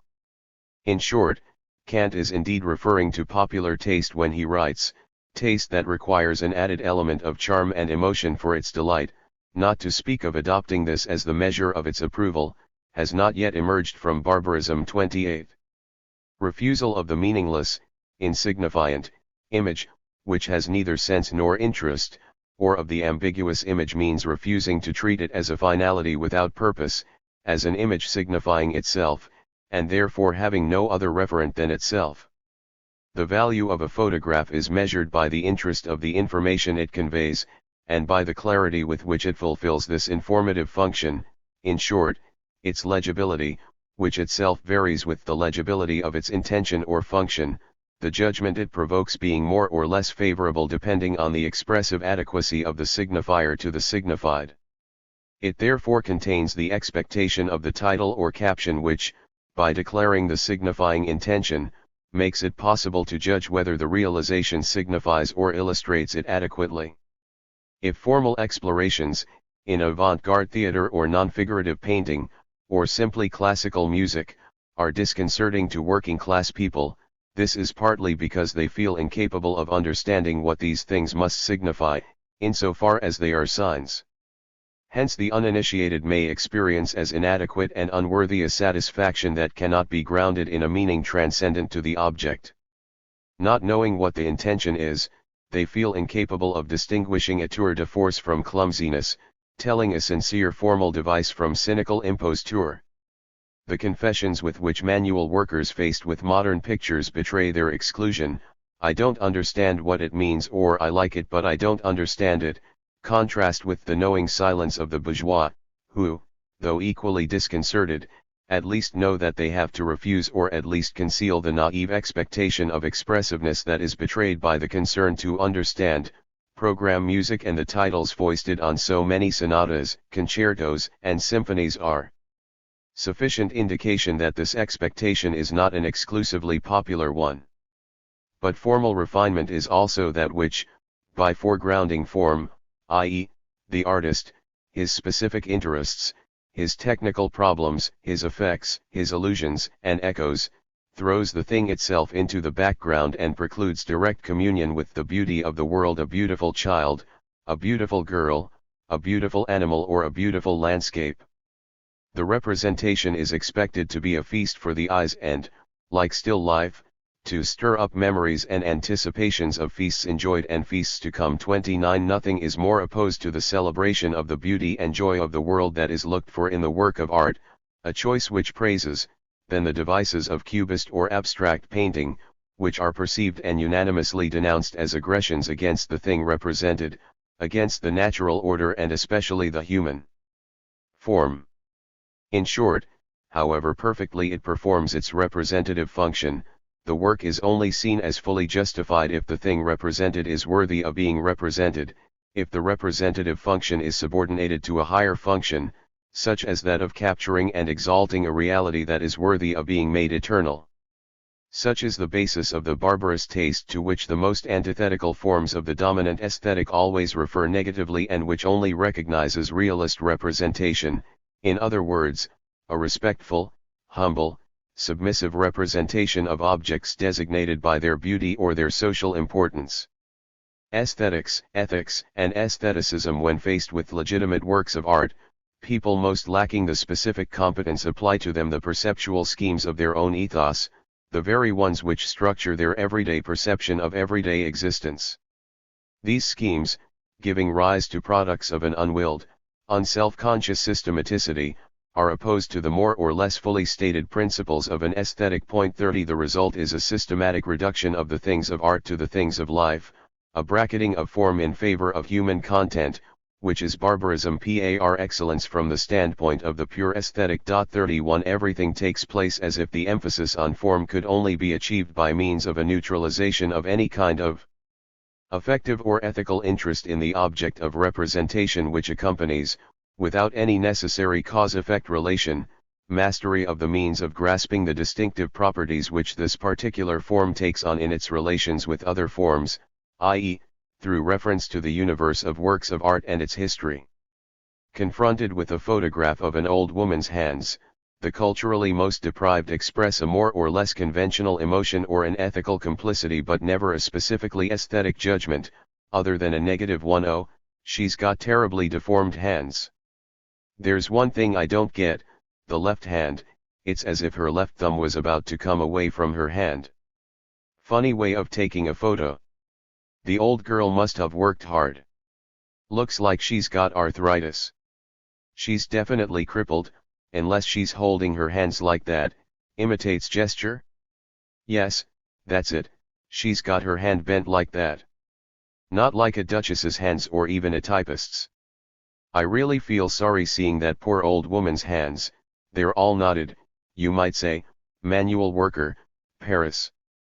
With the lower middle classes, exaltation of ethical virtues comes to the forefront, hands worn out by toil, sometimes tinged with populist sentimentality, poor old thing. Her hands must really hurt her. It really gives a sense of pain, and sometimes even concern for aesthetic properties and references to painting make their appearance. It's as if it was a painting that had been photographed. Must be really beautiful as a painting, clerical worker, Paris. That reminds me of a picture I saw in an exhibition of Spanish paintings, a monk with his hands clasped in front of him and deformed fingers, technician, Paris. The sort of hands you see in early Van Goghs, an old peasant woman or people eating potatoes, junior executive, Paris. At higher levels in the social hierarchy, the remarks become increasingly abstract, with other people's hands, labor, and old age functioning as allegories or symbols which serve as pretexts for general reflections on general problems. Those are the hands of someone who has worked too much, doing very hard manual work. As a matter of fact, it's very unusual to see hands like that, engineer, Paris. These two hands unquestionably evoke a poor and unhappy old age, teacher, provinces. An aestheticizing reference to painting, sculpture or literature, more frequent, more varied and more subtly handled, resorts to the neutralization and distancing which bourgeois discourse about the social world requires and performs. I find this a very beautiful photograph. It's the very symbol of toil. It puts me in mind of Flaubert's Old Servant Woman. That woman's gesture, at once very humble. It's terrible that work and poverty are so deforming, engineer, Paris. A portrait of a heavily made-up woman, taken from an unusual angle with unusual lighting, provokes very similar reactions. Manual workers, and even more so craftsmen and small shopkeepers, react with horror and disgust. I wouldn't like that photo in my house, in my room. It isn't very nice to look at. It's rather painful, manual worker, provinces. Is she dead? Ghastly, enough to keep you awake at night. Ghastly, horrible, I don't want to look at it, shopkeeper, provinces. While most of the office workers and junior executives reject a photo which they can only describe as frightful or unpleasant to look at, some of them try to characterize the technique. The photo is very well taken, very beautiful, but horrible, clerical worker, Paris.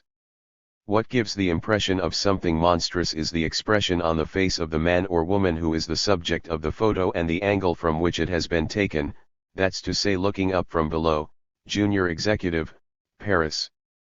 Others appeal to aesthetic references, mainly drawn from the cinema, a rather fantastic sort of character, or at least rather bizarre.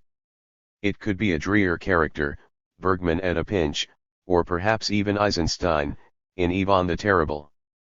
I like it a lot, technician, Paris. Most of the senior executives and members of the professions find the photograph beautiful and expressive and make reference not only to the films of Bergman, Orson Welles, Dreyer, and others, but also to the theatre, invoking Hamlet, Macbeth, or Racine's Atelier. The Lac Gas Walks by Night.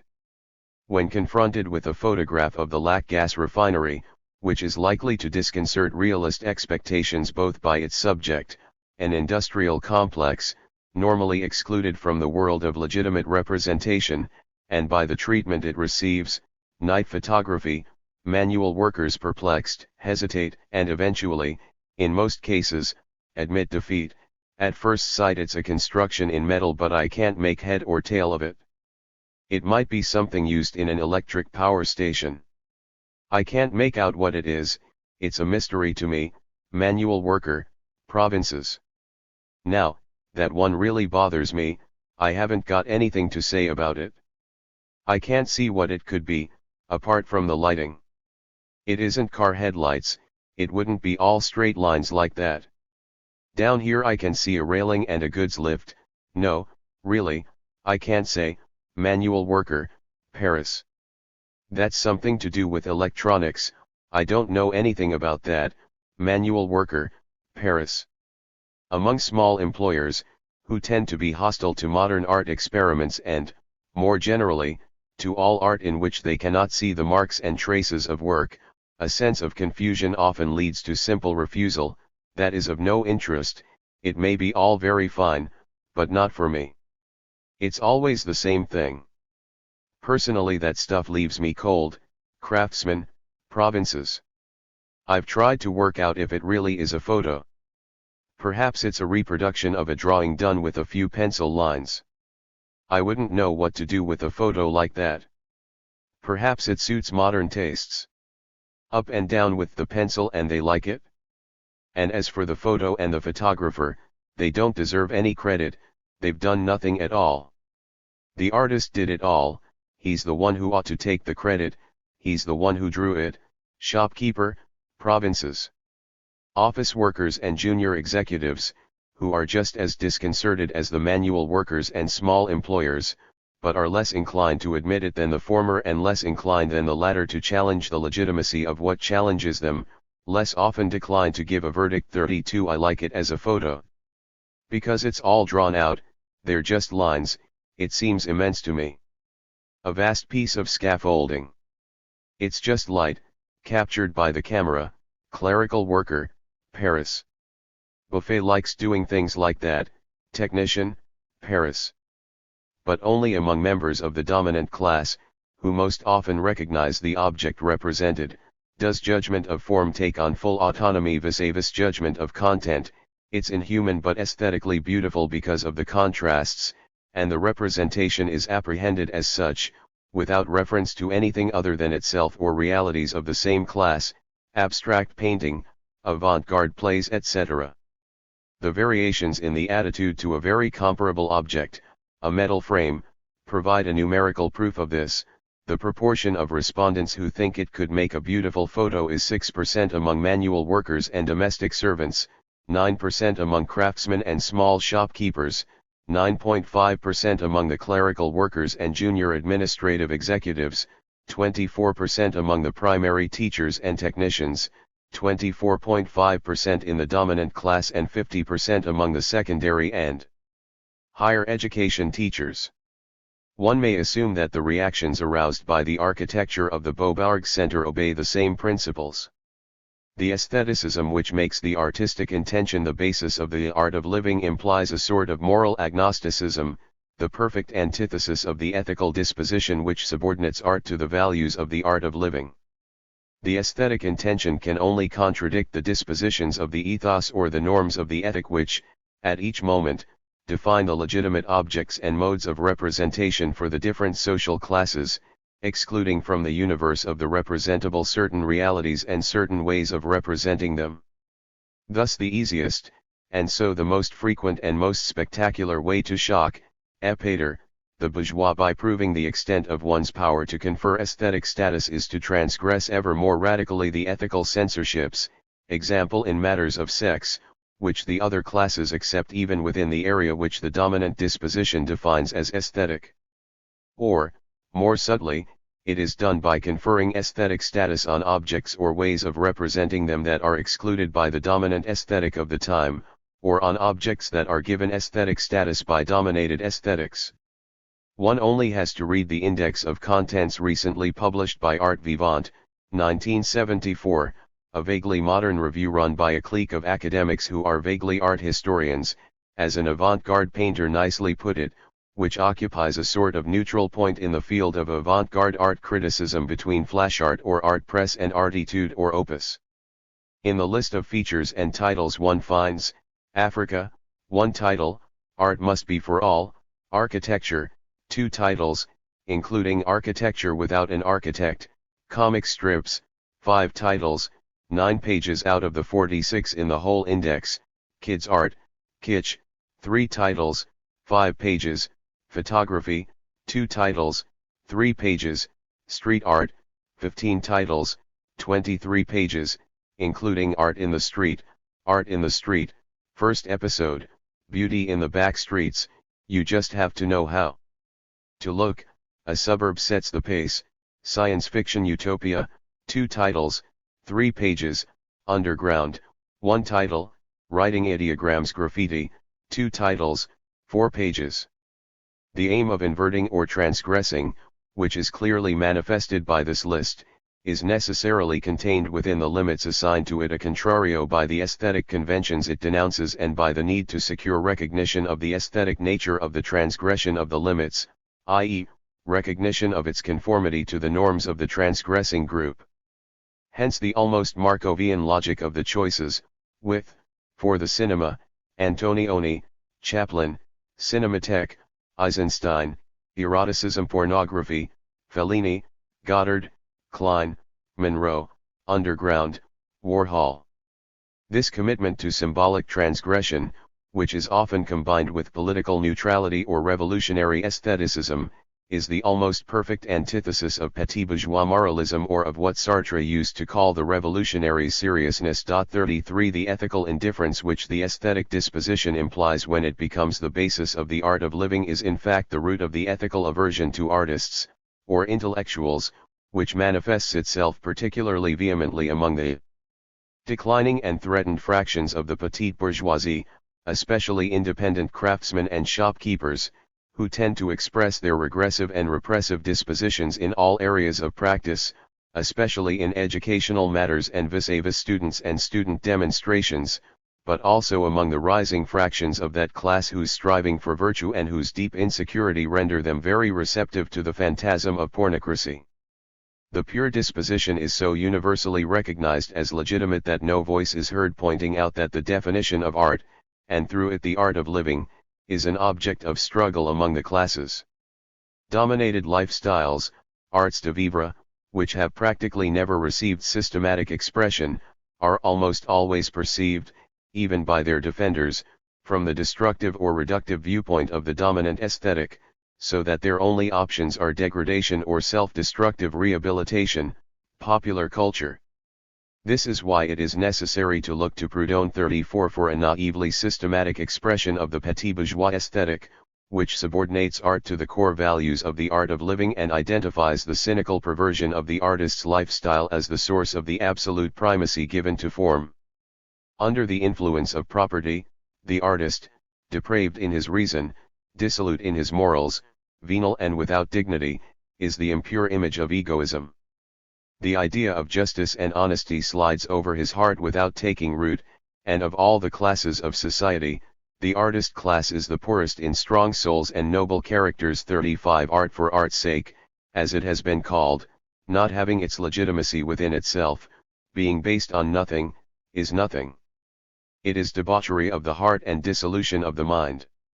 Separated from right and duty, cultivated and pursued as the highest thought of the soul and the supreme manifestation of humanity, art, or the ideal, stripped of the greater part of itself, reduced to nothing more than an excitement of fantasy and the senses, is the source of sin, the origin of all servitude, the poisoned spring from which, according to the Bible, flow all the fornications and abominations of the earth. Art for art's sake, I say, verse for verse's sake, style for style's sake, form for form's sake, fantasy for fantasy's sake, all the diseases which like a plague of lice are gnawing away at our epoch, are vice in all its refinement, the quintessence of evil. 36. What is condemned is the autonomy of form and the artist's right to the formal refinements by which he claims mastery of what ought to be merely a matter of execution. I have no quarrel with nobility, or elegance, or pose, or style, or gesture, or any aspect of what constitutes the execution of a work of art and is the usual object of traditional criticism. 37.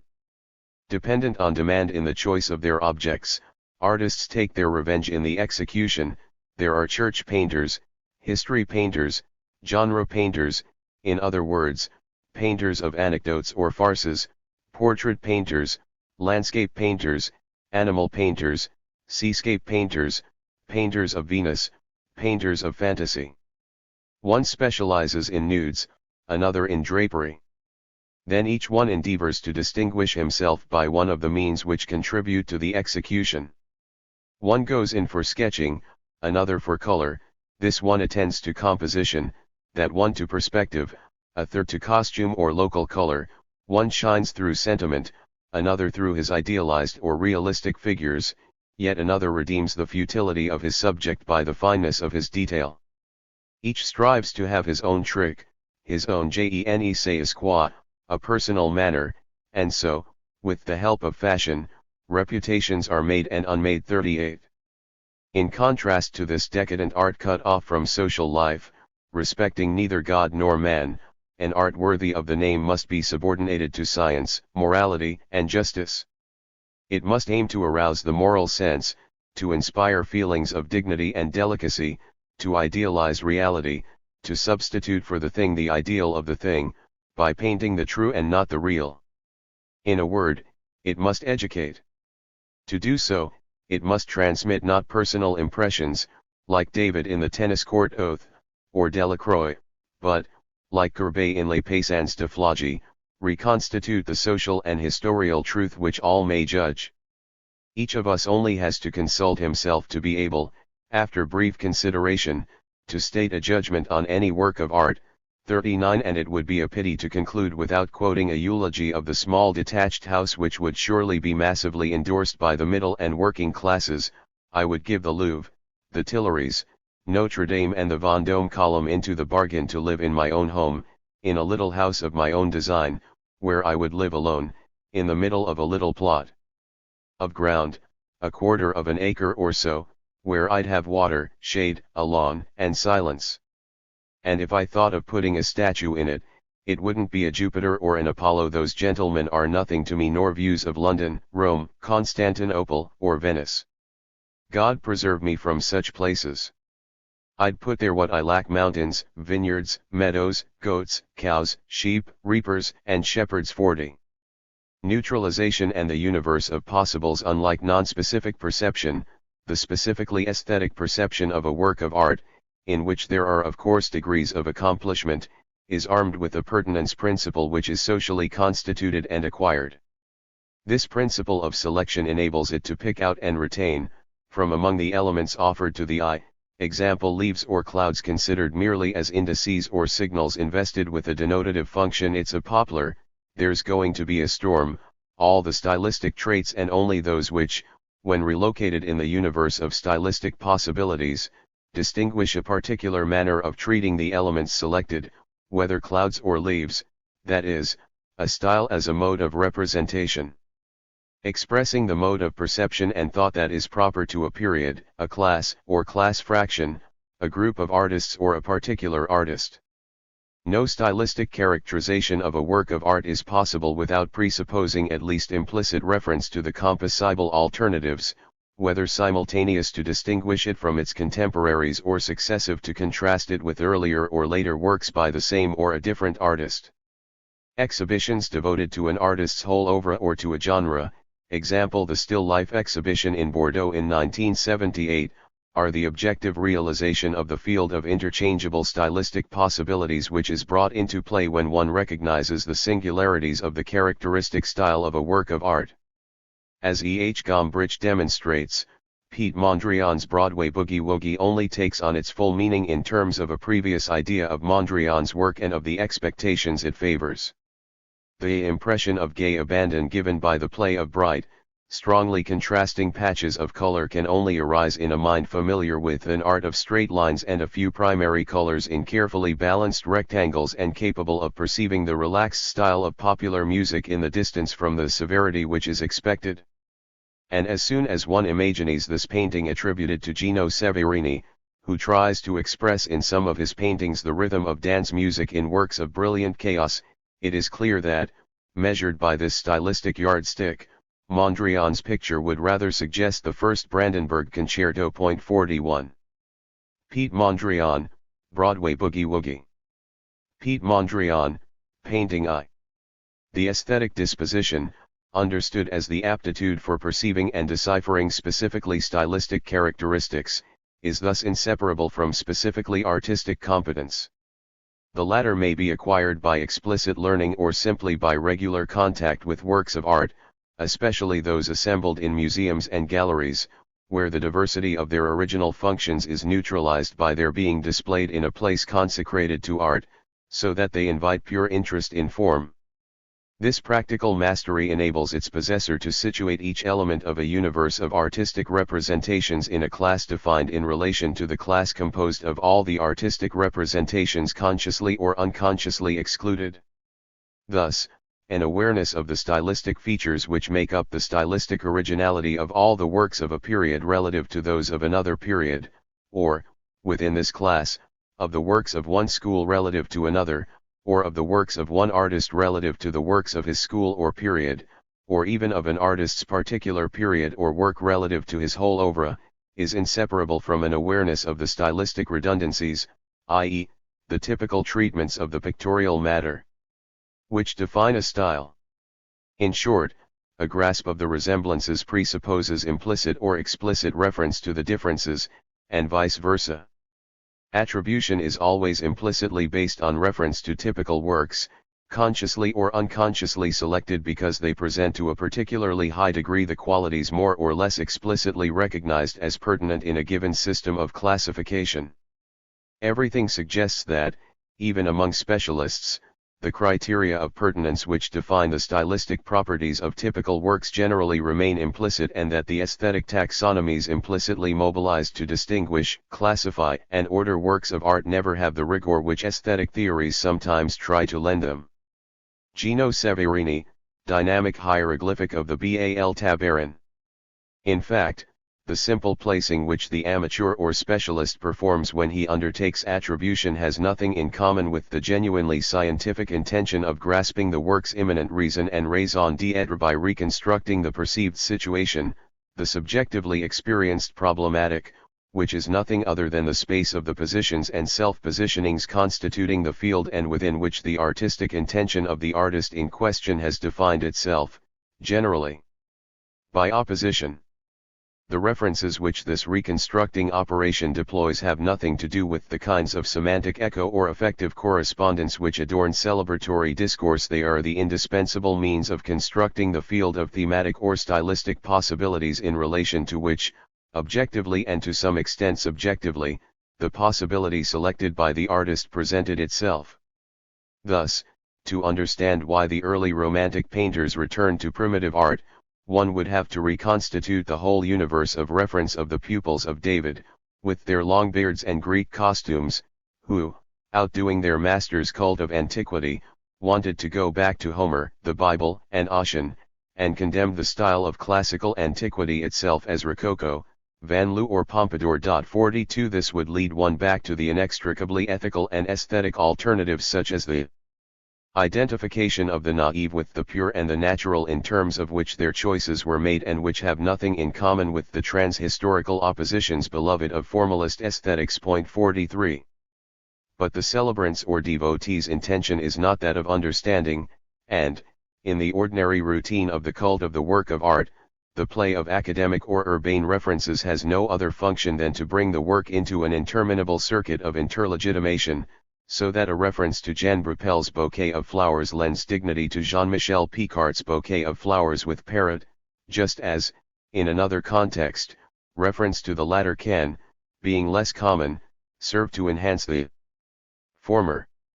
This play of cultured allusions and analogies endlessly pointing to other analogies, which, like the cardinal oppositions in mythical or ritual systems, never have to justify themselves by stating the basis of the relating which they perform, weaves around the works a complex web of factitious experiences, each answering and reinforcing all the others, which creates the enchantment of artistic contemplation. It is the source of the idolatry to which Proust refers, which leads one to find an actress's robe or a society woman's dress beautiful. Not because the cloth is beautiful but because it is the cloth painted by Moreau or described by Balzac. 44. Analogy, functioning as a circular mode of thought, makes it possible to tour the whole area of art and luxury without ever leaving it. Thus Chateau Margaux wine can be described with the same words as are used to describe the chateau, just as others will evoke Proust apropos of Monet or César Franck, which is a good way of talking about neither. The house is in the image of the vintage. Noble, austere, even a little solemn. Chateau Margaux has the air of an ancient temple devoted to the cult of wine. Vineyard or dwelling, Margaux disdains all embellishments. But just as the wine has to be served before it unfolds all its charms, so the residence waits for the visitor to enter before it reveals its own. In each case the same words spring to one's lips: elegance, distinction, delicacy, and that subtle satisfaction given by something which has received the most attentive and indeed loving care for generations. A wine long matured, a house long inhabited, Margaux the vintage and Margaux the chateau are the product of two equally rare things, rigor and time. 45. Distance from necessity to explain the correlation between educational capital and the propensity or at least the aspiration to appreciate a work independently of its content, as the culturally most ambitious respondents put it, and more generally the propensity to make the gratuitous and disinterested investments demanded by legitimate works. It is not sufficient to point to the fact that schooling provides the linguistic tools and the references which enable aesthetic experience to be expressed and to be constituted by being expressed. What is in fact affirmed in this relationship is the dependence of the aesthetic disposition on the past and present material conditions of existence, which are the precondition of both its constitution and its application, and also of the accumulation of a cultural capital, whether or not educationally sanctioned, which can only be acquired by means of a sort of withdrawal from economic necessity. The aesthetic disposition which tends to bracket off the nature and function of the object represented and to exclude any naive reaction, horror at the horrible, desire for the desirable, pious reverence for the sacred, along with all purely ethical responses, in order to concentrate solely upon the mode of representation, the style, perceived and appreciated by comparison with other styles, is one dimension of a total relation to the world and to others, a lifestyle, in which the effects of particular conditions of existence are expressed in a misrecognizable form. 46. These conditions of existence, which are the precondition for all learning of legitimate culture, whether implicit and diffuse, as domestic cultural training generally is, or explicit and specific, as in scholastic training, are characterized by the suspension and removal of economic necessity and by objective and subjective distance from practical urgencies, which is the basis of objective and subjective distance from groups subjected to those determinisms. To be able to play the games of culture with the playful seriousness which Plato demanded, a seriousness without the spirit of seriousness, one has to belong to the ranks of those who have been able, not necessarily to make their whole existence a sort of children's game, as artists do, but at least to maintain for a long time, sometimes a whole lifetime, a child's relation to the world. All children start life as baby bourgeois, in a relation of magical power over others and, through them, over the world, but they grow out of it sooner or later.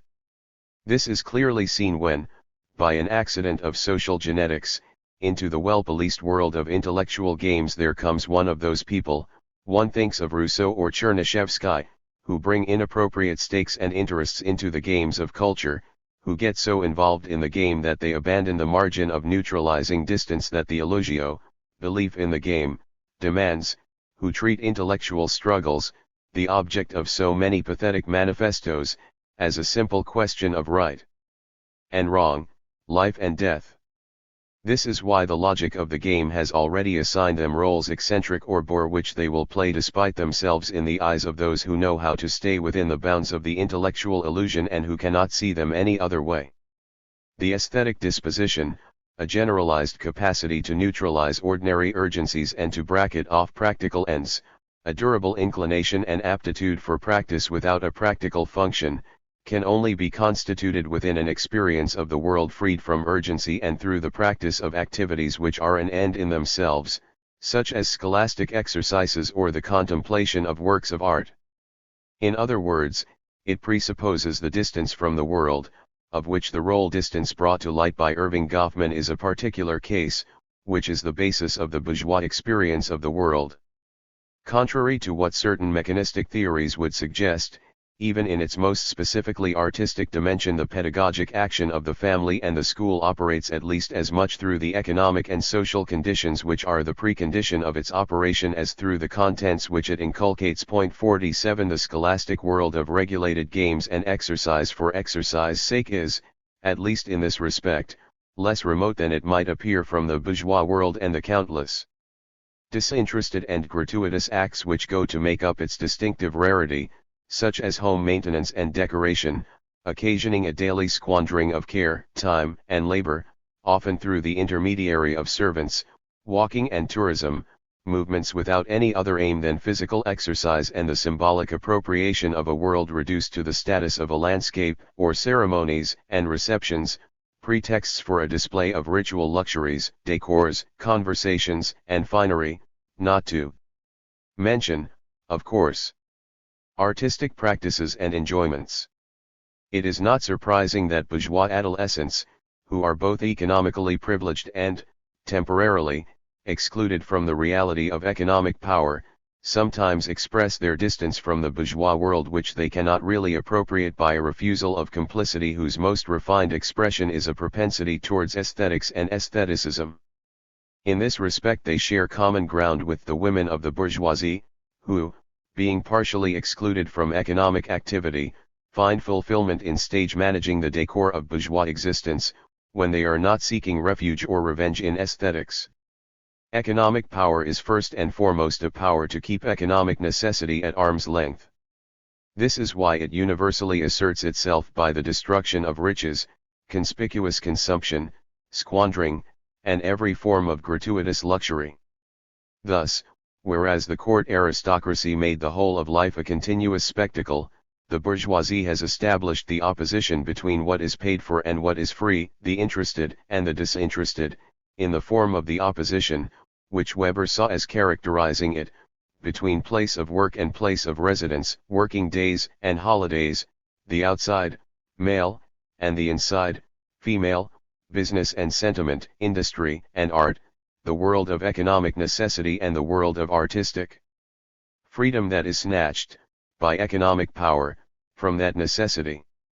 Material or symbolic consumption of works of art constitutes one of the supreme manifestations of ease, in the sense both of objective leisure and subjective facility. Point 48. The detachment of the pure gaze cannot be separated from a general disposition towards the gratuitous and the disinterested, the paradoxical product of a negative economic conditioning which, through facility and freedom, engenders distance vis-a-vis necessity. At the same time, the aesthetic disposition is defined, objectively and subjectively, in relation to other dispositions. Objective distance from necessity and from those trapped within it combines with a conscious distance which doubles freedom by exhibiting it. As the objective distance from necessity grows, lifestyle increasingly becomes the product of what Weber calls a stylization of life, a systematic commitment which orients and organizes the most diverse practices, the choice of a vintage or a cheese or the decoration of a holiday home in the country. This affirmation of power over a dominated necessity always implies a claim to a legitimate superiority over those who, because they cannot assert the same contempt for contingencies in gratuitous luxury and conspicuous consumption, remain dominated by ordinary interests and urgencies. The tastes of freedom can only assert themselves as such in relation to the tastes of necessity, which are thereby brought to the level of the aesthetic and so defined as vulgar. This claim to aristocracy is less likely to be contested than any other, because the relation of the pure, disinterested disposition to the conditions which make it possible, i.e., the material conditions of existence which are rarest because most freed from economic necessity, has every chance of passing unnoticed. The most classifying privilege thus has the privilege of appearing to be the most natural one. The aesthetic sense as the sense of distinction. Thus, the aesthetic disposition is one dimension of a distant, self-assured relation to the world and to others which presupposes objective assurance and distance. It is one manifestation of the system of dispositions produced by the social conditionings associated with a particular class of conditions of existence when they take the paradoxical form of the greatest freedom conceivable, at a given moment, with respect to the constraints of economic necessity. but it is also a distinctive expression of a privileged position in social space whose distinctive value is objectively established in its relationship to expressions generated from different conditions. Like every sort of taste, it unites and separates. Being the product of the conditionings associated with a particular class of conditions of existence, it unites all those who are the product of similar conditions while distinguishing them from all others. And it distinguishes in an essential way, since taste is the basis of all that one has, people and things, and all that one is for others, whereby one classifies oneself and is classified by others. Tastes, i.e., manifested preferences, are the practical affirmation of an inevitable difference. It is no accident that, when they have to be justified, they are asserted purely negatively, by the refusal of other tastes. 49 In matters of taste, more than anywhere else, all determination is negation. 50 And tastes are perhaps first and foremost distastes, disgust provoked by horror or visceral intolerance, sick-making, of the tastes of others. De gustibus non est disputandum, not because tu legaut sunt dans la nature, but because each taste feels itself to be natural, and so it almost is, being a habitus which amounts to rejecting others as unnatural and therefore vicious. Aesthetic intolerance can be terribly violent. Aversion to different lifestyles is perhaps one of the strongest barriers between the classes. Class endogamy is evidence of this. The most intolerable thing for those who regard themselves as the possessors of legitimate culture is the sacrilegious reuniting of tastes which taste dictates shall be separated. This means that the games of artists and aesthetes and their struggles for the monopoly of artistic legitimacy are less innocent than they seem. At stake in every struggle over art there is also the imposition of an art of living, that is, the transmutation of an arbitrary way of living into the legitimate way of life which casts every other way of living into arbitrariness. 51 The artist's lifestyle is always a challenge thrown at the bourgeois lifestyle, which it seeks to condemn as unreal and even absurd, by a sort of practical demonstration of the emptiness of the values and powers it pursues. The neutralizing relation to the world which defines the aesthetic disposition potentially implies a subversion of the spirit of seriousness required by bourgeois investments. Like the visibly ethical judgments of those who lack the means to make art the basis of their art of living, to see the world and other people through literary reminiscences and pictorial references, the pure and purely aesthetic judgments of the artist and the aesthete spring from the dispositions of an ethos. 52 But because of the legitimacy which they command so long as their relationship to the dispositions and interests of a group defined by strong cultural capital and weak economic capital remains unrecognized, they provide a sort of absolute reference point in the necessarily endless play of mutually self-relativizing tastes. By a paradoxical reversal, they thereby help to legitimate the bourgeois claim to natural distinction as difference made absolute. Objectively and subjectively aesthetic stances adopted in matters like cosmetics, clothing, or home decoration are opportunities to experience or assert one's position in social space, as a rank to be upheld or a distance to be kept. It goes without saying that the social classes are not equally inclined and prepared to enter this game of refusal and counter-refusal, and that the strategies aimed at transforming the basic dispositions of a lifestyle into a system of aesthetic principles, objective differences into elective distinctions, passive options, constituted externally by the logic of the distinctive relationships, into conscious, elective choices are in fact reserved for members of the dominant class, indeed the very top bourgeoisie, and for artists, who as the inventors and professionals of the stylization of life are alone able to make their art of living one of the fine arts. By contrast, the entry of the petite bourgeoisie into the game of distinction is marked, inter alia, by the anxiety of exposing oneself to classification by offering to the taste of others such infallible indices of personal taste as clothes or furniture, even a simple pair of armchairs, as in one of Nathalie Sarraud's novels. As for the working classes, perhaps their sole function in the system of aesthetic positions is to serve as a foil, a negative reference point, in relation to which all aesthetics define themselves, by successive negations. 53 Ignoring or ignorant of manner and style, the aesthetic, in itself, of the working classes and culturally most deprived fractions of the middle classes defines as nice, pretty, lovely, rather than beautiful, things that are already defined as such in the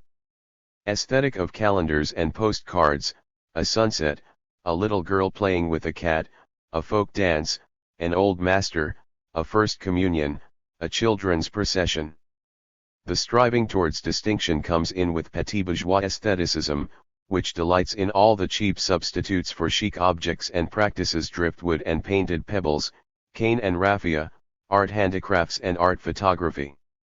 This aestheticism defines itself against the aesthetic of the working classes, refusing their favorite subjects, the themes of views, such as mountain landscapes, sunsets and woods, or souvenir photos, such as the First Communion, the Monument, or the Old Master, see Figure 2. In photography, this taste prefers objects that are close to those of the popular aesthetic but semi-neutralized by more or less explicit reference to a pictorial tradition or by a visible stylistic intention combining the human picturesque, weaver at his loom, tramps quarreling, folk dance, with gratuitous form, pebbles, rope, tree bark. Figure 2. The aesthetic disposition in the petite bourgeoisie. The various objects are ranked for each class fraction according to the percentage saying they would make a beautiful photo. Technicians seem to offer the purest form of middle-brow taste. Their tastes in photography locate them centrally in the structure of the middle classes, see Figure 2, with the craftsmen, small shopkeepers, clerical workers, and junior executives inclining towards the working class and the primary teachers and new petit bourgeois inclining towards the upper classes.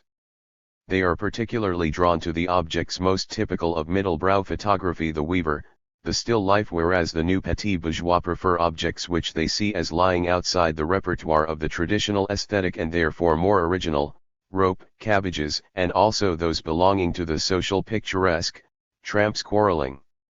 It is significant that this middle-brow art par excellence finds one of its preferred subjects in one of the spectacles most characteristic of middle-brow culture, along with the circus, light opera, and bullfights, the folk dance, which is particularly appreciated by skilled workers and foremen, junior executives, clerical and commercial employees, CS7.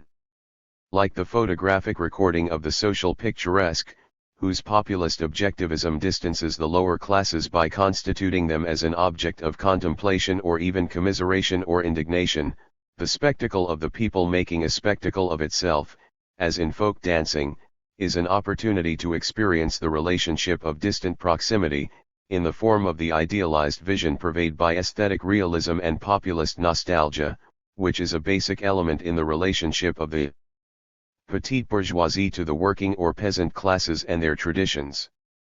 But this middle-brow aestheticism in turn serves as a foil to the most alert members of the new middle-class fractions, who reject its favored subjects, and to the secondary teachers whose aestheticism, the aestheticism of consumers, since they are relatively infrequent practitioners of photography and the other arts, purports to be able to treat any object aesthetically, with the exception of those so constituted by the middle-brow art of the petite bourgeoisie, such as the weaver and the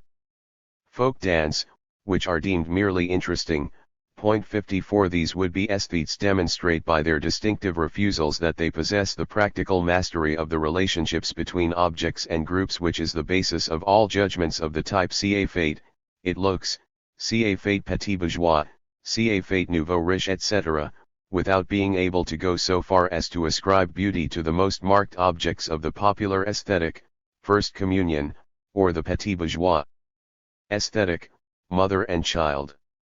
Folk dance, which the relations of structural proximity spontaneously lead them to detest. Explicit aesthetic choices are in fact often constituted in opposition to the choices of the groups closest in social space, with whom the competition is most direct and most immediate, and more precisely, no doubt, in relation to those choices most clearly marked by the intention, perceived as pretension, of marking distinction vis-a-vis lower groups, such as, for intellectuals, the primary teacher's bras sens, Jean Ferrat, or fair. Thus the song, as a cultural property which, like photography, is almost universally accessible and genuinely common, since hardly anyone is not exposed at one moment or another to the successes of the day, calls for particular vigilance from those who intend to mark their difference. The intellectuals, artists, and higher education teachers seem to hesitate between systematic refusal of what can only be, at best, a middle-brow art, and a selective acceptance which manifests the universality of their culture and their aesthetic disposition. 55 For their part, the employers and professionals, who have little interest in the intellectual song, indicate their distance from ordinary songs by rejecting with disgust the most popular and most vulgar singers, such as Les Compagnons de la Chanson, Mireille Mathieu, Adamo, or Sheila, and making an exception for the oldest and most consecrated singers, like Edith Piaf or Charles Trenet, or those closest to operetta and bel canto. But it is the middle classes who find in song, as in photography, an opportunity to manifest their artistic pretension by refusing the favorite singers of the working classes, such as Mireille Mathieu, Adamo, Charles Aznavour, or Tino Rossi, and declaring their preference for the singers who endeavor to dignify this minor genre. That is why the primary teachers distinguish themselves most clearly from the other fractions of the petite bourgeoisie in this area, where, more easily than in the domain of legitimate art, they can invest their academic dispositions and assert their own taste in the choice of singers who offer populist poetry in the primary school tradition, such as Jacques Douay or Brassens, who was on the syllabus of the St. Cloud entrance examination a few years ago. 56. In addition to the data provided by the survey question, use was also made of the findings of a survey by the Opinion Research Department of the French Broadcasting Service, ORTF, CS19, and of 30 in-depth interviews designed to grasp the constellation of preferences and refusals in conditions as close as possible to ordinary conversation. These interviews confirmed that, as the ORTF survey also shows, the more strongly a singer is preferred by the less cultivated, the more he or she is refused by the most cultivated, whose tastes in this area are almost exclusively expressed in rejections. These refusals, almost always expressed in the mode of distaste, are often accompanied by pitying or indignant remarks about the corresponding tastes. "I can't understand how anyone can like that." Similarly, one finds that the declining petite bourgeoisie systematically rejects the virtues that the new petite bourgeoisie most readily claims for itself: witty, refined, stylish, artistic, imaginative, whereas the latter signals its aesthetic pretension by a refusal of the most typically bourgeois configurations and by a concern to go against common judgments, in which aesthetic commitments figure prominently. Thus, when asked to state the ideal qualities of a friend or a domestic interior, they produce motley combinations such as artistic, sociable, amusing, comfortable, easy to maintain, imaginative, sales representative, Paris, dynamic, pragmatic, stylish, studied, warm, imaginative, gallery director, Lille, dynamic, refined, pragmatic, comfortable, harmonious, cozy, radio presenter, Lille. It is again a similar process that leads the members of the professions to distinguish themselves from newcomers to the bourgeoisie by rejecting the qualities of ambition and upward mobility, such as pragmatic, dynamic, often chosen by managerial executives, or the most pretentious adjectives, such as stylish or refined, which are much favored by the new petite bourgeoisie. It may also be assumed that the affirmation of the omnipotence of the aesthetic gaze found among higher education teachers, the group most inclined to say that all the objects mentioned could make a beautiful photograph and to profess their recognition of modern art or of the artistic status of the photograph, stems much more from a self-distinguishing intention than from a true aesthetic universalism. This has not escaped the most knowing avant-garde producers, who carry sufficient authority to challenge, if need be, the very dogma of the omnipotence of art. 57 and are in a position to recognize this faith as a defensive maneuver to avoid self-exposure by reckless refusals, who would say this: "When I look at a picture, I'm not interested in what it represents." Nowadays, the sort of people who don't know much about art. Saying that is typical of someone who hasn't any idea about art. 20 years ago, I'm not even sure that 20 years ago the abstract painters would have said that. I don't think so. It's exactly what a guy says when he hasn't a clue. I'm not one of these old fogies. I know what counts is whether it's pretty. Avant-garde painter, age 35. They alone, at all events, can afford the audacious imposture of refusing all refusals by recuperating, in parody or sublimation, the very objects refused by the lower degree aestheticism. The rehabilitation of vulgar objects is more risky, but also more profitable, the smaller the distance in social space or time, and the horrors of popular kitsch are easier to recuperate than those of petit bourgeois imitation, just as the abominations of bourgeois taste can begin to be found amusing when they are sufficiently dated to cease to be compromising. Suffice it to point out that, in addition to those subjects which had already been constituted as aesthetic at the time of the survey, either by a pictorial tradition, example the metal frame of Ledger or Grammaire, the tramps quarreling, a variant of an old theme of realist painting often taken up in photography, or the butcher's stall, or by the photographic tradition, example the weaver, the folk dance, the bark, most of the banal subjects have subsequently been constituted aesthetically by one avant-garde painter or another, for example, the Sunset Over the Sea, by Richer, who paints typically romantic landscapes from photographs, or Long and Fulton, English painters who make conceptual landscape photographs, or even land art, or The Car Crash, by Andy Warhol, or The Tramp's Quarrel, with the tramp sleeping in the Bowery of the American hyperrealists, or The First Communion, by Boltanski, who has even given artistic status to the family album etc. The only unrecuperated and, for the moment, irrecuperable subjects are the favorite themes of first-degree aestheticism, the weaver at his loom, the folk dance, the tree bark, and the woman suckling a child. They are too close to favor the flaunting of an absolute power of aesthetic constitution, and because they do not allow distance to be manifested, they are more liable to be mistaken for first-degree intentions. Reappropriation is that much more difficult when the aesthetic in itself which it works on clearly manifests recognition of the dominant aesthetic so that the distinctive deviation is liable to go unnoticed. The artist agrees with the bourgeois in one respect, he prefers naivete to pretentiousness. The essential merit of the common people is that they have none of the pretensions to art, or power, which inspire the ambitions of the petit bourgeois.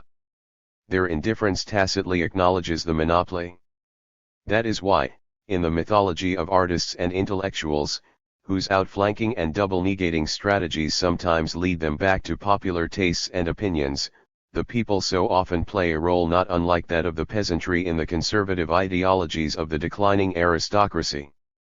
In fact, their pretension leaves the petit bourgeois particularly disarmed in the less legitimate or not yet legitimate domains which the cultural elite abandon to them, whether in photography or in cinema, in which their ambitions are often expressed, as is shown, for example, in the fact that the gap between the petite bourgeoisie and the bourgeoisie is much less wide regarding knowledge of cinema directors than of composers.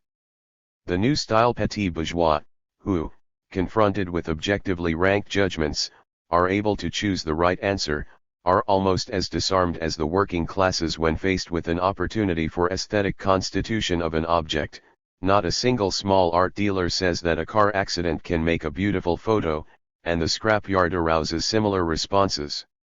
Cultural pedigree. While variations in educational capital are always very closely related to variations in competence, even in areas like cinema or jazz, which are neither taught nor directly assessed by the educational system, the fact remains that, at equivalent levels of educational capital, differences in social origin, whose effects are already expressed in differences in educational capital, are associated with important differences in competence. These differences become all the more striking, except at the highest educational levels, where over-selection tends to neutralize differences of trajectory, firstly, when one appeals less to a strict, and strictly accessible, competence and more to a sort of familiarity with culture, and, secondly, as one moves from the most scholastic and classical areas of culture to less legitimate and more outlandish areas of the extracurricular culture, which is not taught in schools but is valued in the academic market and can often yield high symbolic profit. The relative weight of educational capital in the system of explanatory factors can even be much weaker than that of social origin when the respondents are only required to express a status-induced familiarity with legitimate or soon-to-be legitimate culture, a paradoxical relationship made up of that mixture of self-assurance and, relative, ignorance, expressing true bourgeois rights, which are measured by seniority. At equal educational levels, the proportion who say they know at least 12 of the musical works mentioned increases more sharply than the proportion who can attribute at least 12 of them to their composers, as one moves from the working class to the upper class, and the gap is very narrow among graduates, see Table 4. The same logic governs the differences by sex, except that they are less marked. Whereas, as regards composers, no differences are found between the sexes among individuals of the same class, strong differences appear in favor of women as regards familiarity with works, especially in the middle and upper classes. In the working class, this knowledge is very limited in both sexes. In the two most feminine occupational categories, the medical and social services and secretaries, all the persons questioned claim to know at least 3 of the works. This difference in the experiential or stated relationship to music is no doubt partly explained by the fact that the traditional division of labor assigns to women familiarity with the things of art and literature. The differences linked to social origin are also very strong as regards knowledge of film directors, which, at equal educational levels, rises with social origin. So too does the proportion who assert that ugly or trivial objects can make a beautiful photograph. Needless to say, corresponding to the different modes of acquisition, there are differences in the nature of the works preferred. The differences linked to social origin tend to increase as one moves away from the academic curriculum, from literature to painting or classical music and a fortiori jazz or avant-garde art. An earlier survey showed that students of working class or middle class origin who had scores similar to those of students of bourgeois origin in classical culture fell back as the test moved towards extracurricular culture, i.e., both avant-garde theater and Paris Boulevard, middle-brow, theater. One finds an entirely analogous relation here between the artistic producers and the secondary teachers, or even the art teachers, who, as is evident in another survey now being analyzed, especially when they are of working class or middle class origin, mostly have very classical tastes and are much closer to the teachers than to the artists. Table 4. Knowledge of composers and musical works by education and class of origin, %. Those who have acquired the bulk of their cultural capital in and for school have more classical, safer cultural investments than those who have received a large cultural inheritance. For example, whereas the members of the dominant class with the highest qualifications, the aggregation or a diploma from a grande école, never mention certain works or certain painters typical of middle-brow culture, such as Buffet or Utrillo, have considerable knowledge of composers, and prefer the well-tempered clavier or the Firebird suite. The highly educated members of the working and middle classes more often make choices which indicate their respect for a more scholastic culture. Goya, Leonardo, Bruppel, Watteau, Raphael, and a significant proportion of them concur with the opinion that paintings are nice but difficult. By contrast, those who originate from the dominant class know more works and more often choose works further from scholastic culture. Brock, Concerto for the Left Hand. Similarly, those members of the established petite bourgeoisie, craftsmen, shopkeepers, clerical and commercial employees, junior executives, who have relatively low educational capital, BEPC or below, make choices clearly marked by their trajectory. Thus, those who are rising socially show their respect for legitimate culture in various ways. Example, they are more likely to agree that paintings are nice but difficult, and choose works typical of middle brow, Buffet, Utrillo, or even popular taste, Blue Danube. However, those whose fathers belong to the upper classes manifest, at equivalent levels of educational capital, greater familiarity with musical works, although they are no more familiar with the composers' names, just as they more often say they like the Impressionists, visit museums more often and more often choose academically consecrated works, Raphael or Leonardo. Manners and manner of acquisition, cultural, or linguistic, competence, which is acquired in relation to a particular field functioning both as a source of inculcation and as a market, remains defined by its conditions of acquisition. These conditions, perpetuated in the mode of utilization, i.e., in a given relationship to culture or language, function like a sort of trademark, and, by linking that competence to a particular market, help to define the value of its products in the various markets. In other words, what are grasped through indicators such as educational level or social origin, or, more precisely, in the structure of the relationship between them, are also different modes of production of the cultivated habitus, which engender differences not only in the competences acquired but also in the manner of applying them. These differences in manner constitute a set of secondary properties, revealing different conditions of acquisition and predisposed to receive very different values in the various markets.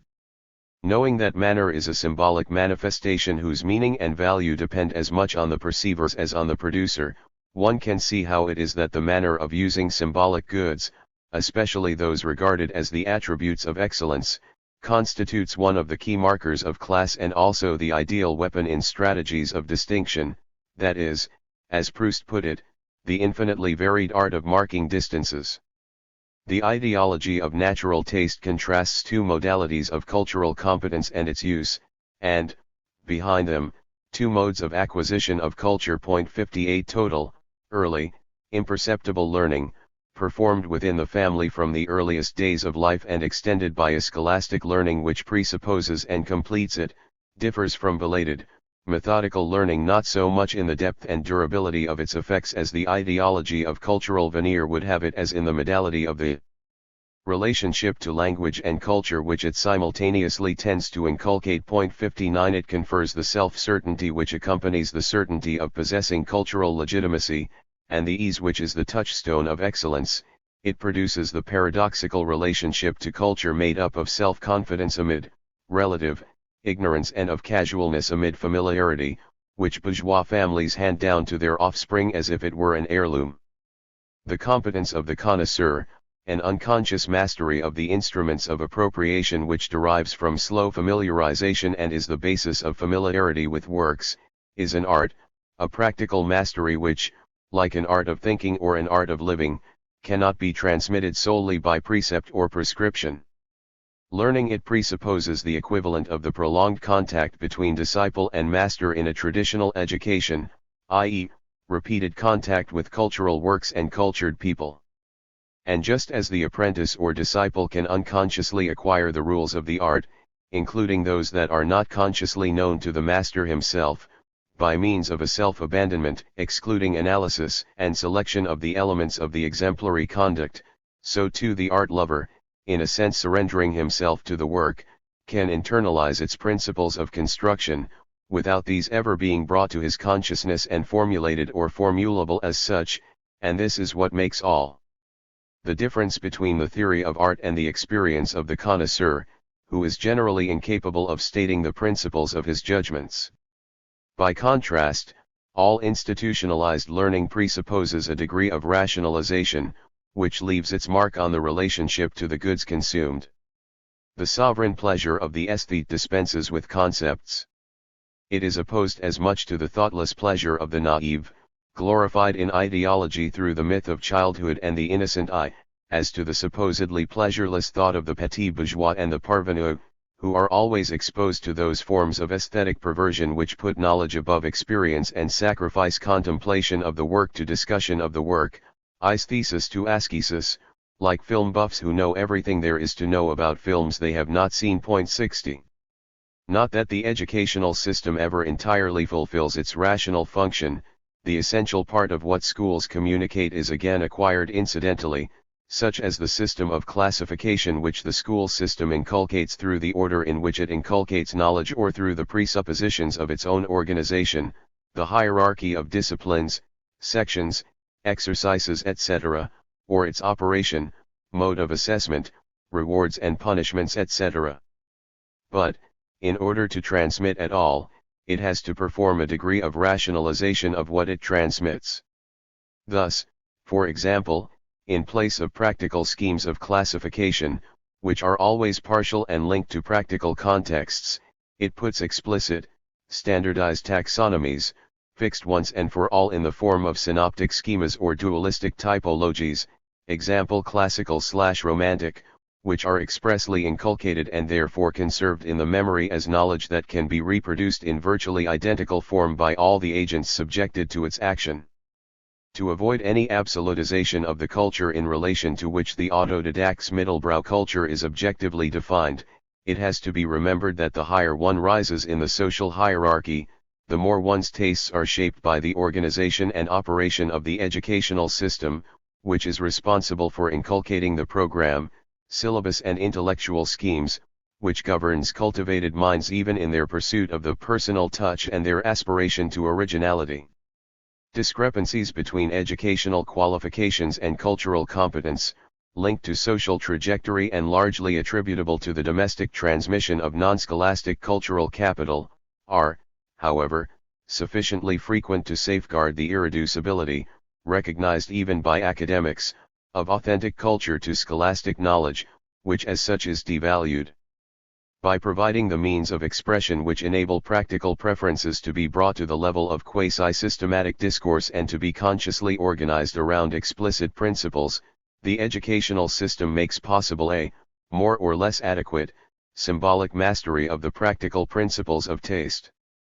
As grammar does for linguistic competence, it rationalizes the sense of beauty, in those who already have it, giving them the means of referring to principles, of harmony or rhetoric, for example, precepts, formulae, instead of relying on improvisation. It substitutes the intentional quasi-systematicity of a formal aesthetic for the objective systematicity of the aesthetic in itself produced by the practical principles of taste. Thus academicism is potentially present in every rational pedagogy which tends to convey piecemeal, in a doctrinal set of explicit norms and formulae, explicitly taught, generally negative rather than positive, what traditional learning transmits in the form of a total style directly grasped in practice. But above all, and this is why aesthetes so abhor pedagogues and pedagogy, the rational teaching of art provides substitutes for direct experience, it offers shortcuts on the long path of familiarization, it makes possible practices which are the product of concepts and rules instead of springing from the supposed spontaneity of taste, thereby offering a solution to those who hope to make up for lost time. The ideology of natural taste owes its plausibility and its efficacy to the fact that, like all the ideological strategies generated in the everyday class struggle, it naturalizes real differences, converting differences in the mode of acquisition of culture into differences of nature. It only recognizes as legitimate the relation to culture, or language, which least bears the visible marks of its genesis, which has nothing academic, scholastic, bookish, affected or studied about it, but manifests by its ease and naturalness that true culture is nature, a new mystery of immaculate conception. This is clearly seen in the remarks of an aesthete of the culinary art, who writes no differently from Pierre Francastel when the latter, in a devastating confession for an art historian, rejects intellectualized knowledge, which can only recognize, in favor of visual experience, the sole means of access to true vision. 61. Taste must not be confused with gastronomy.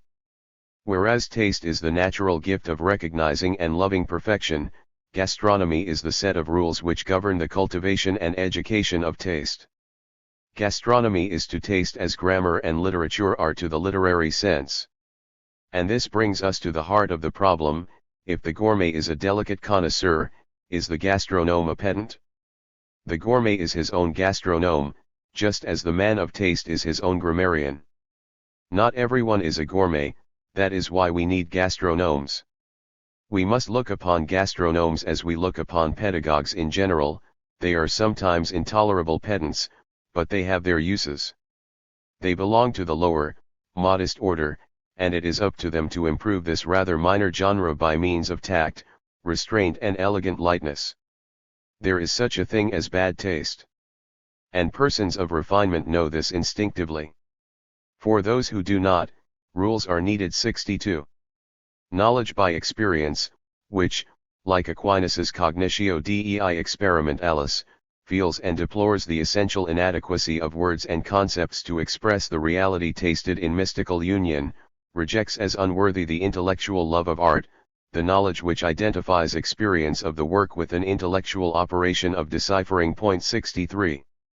Scholars and gentlemen, the differences in manner that indicate differences in mode of acquisition, i.e., in seniority of access to the dominant class, which are generally associated with differences in composition of capital, are predisposed to mark differences within the dominant class, just as differences in cultural capital mark the differences between the classes. 64. That is why manners, especially the manner of relationship to legitimate culture, are the stake in a permanent struggle.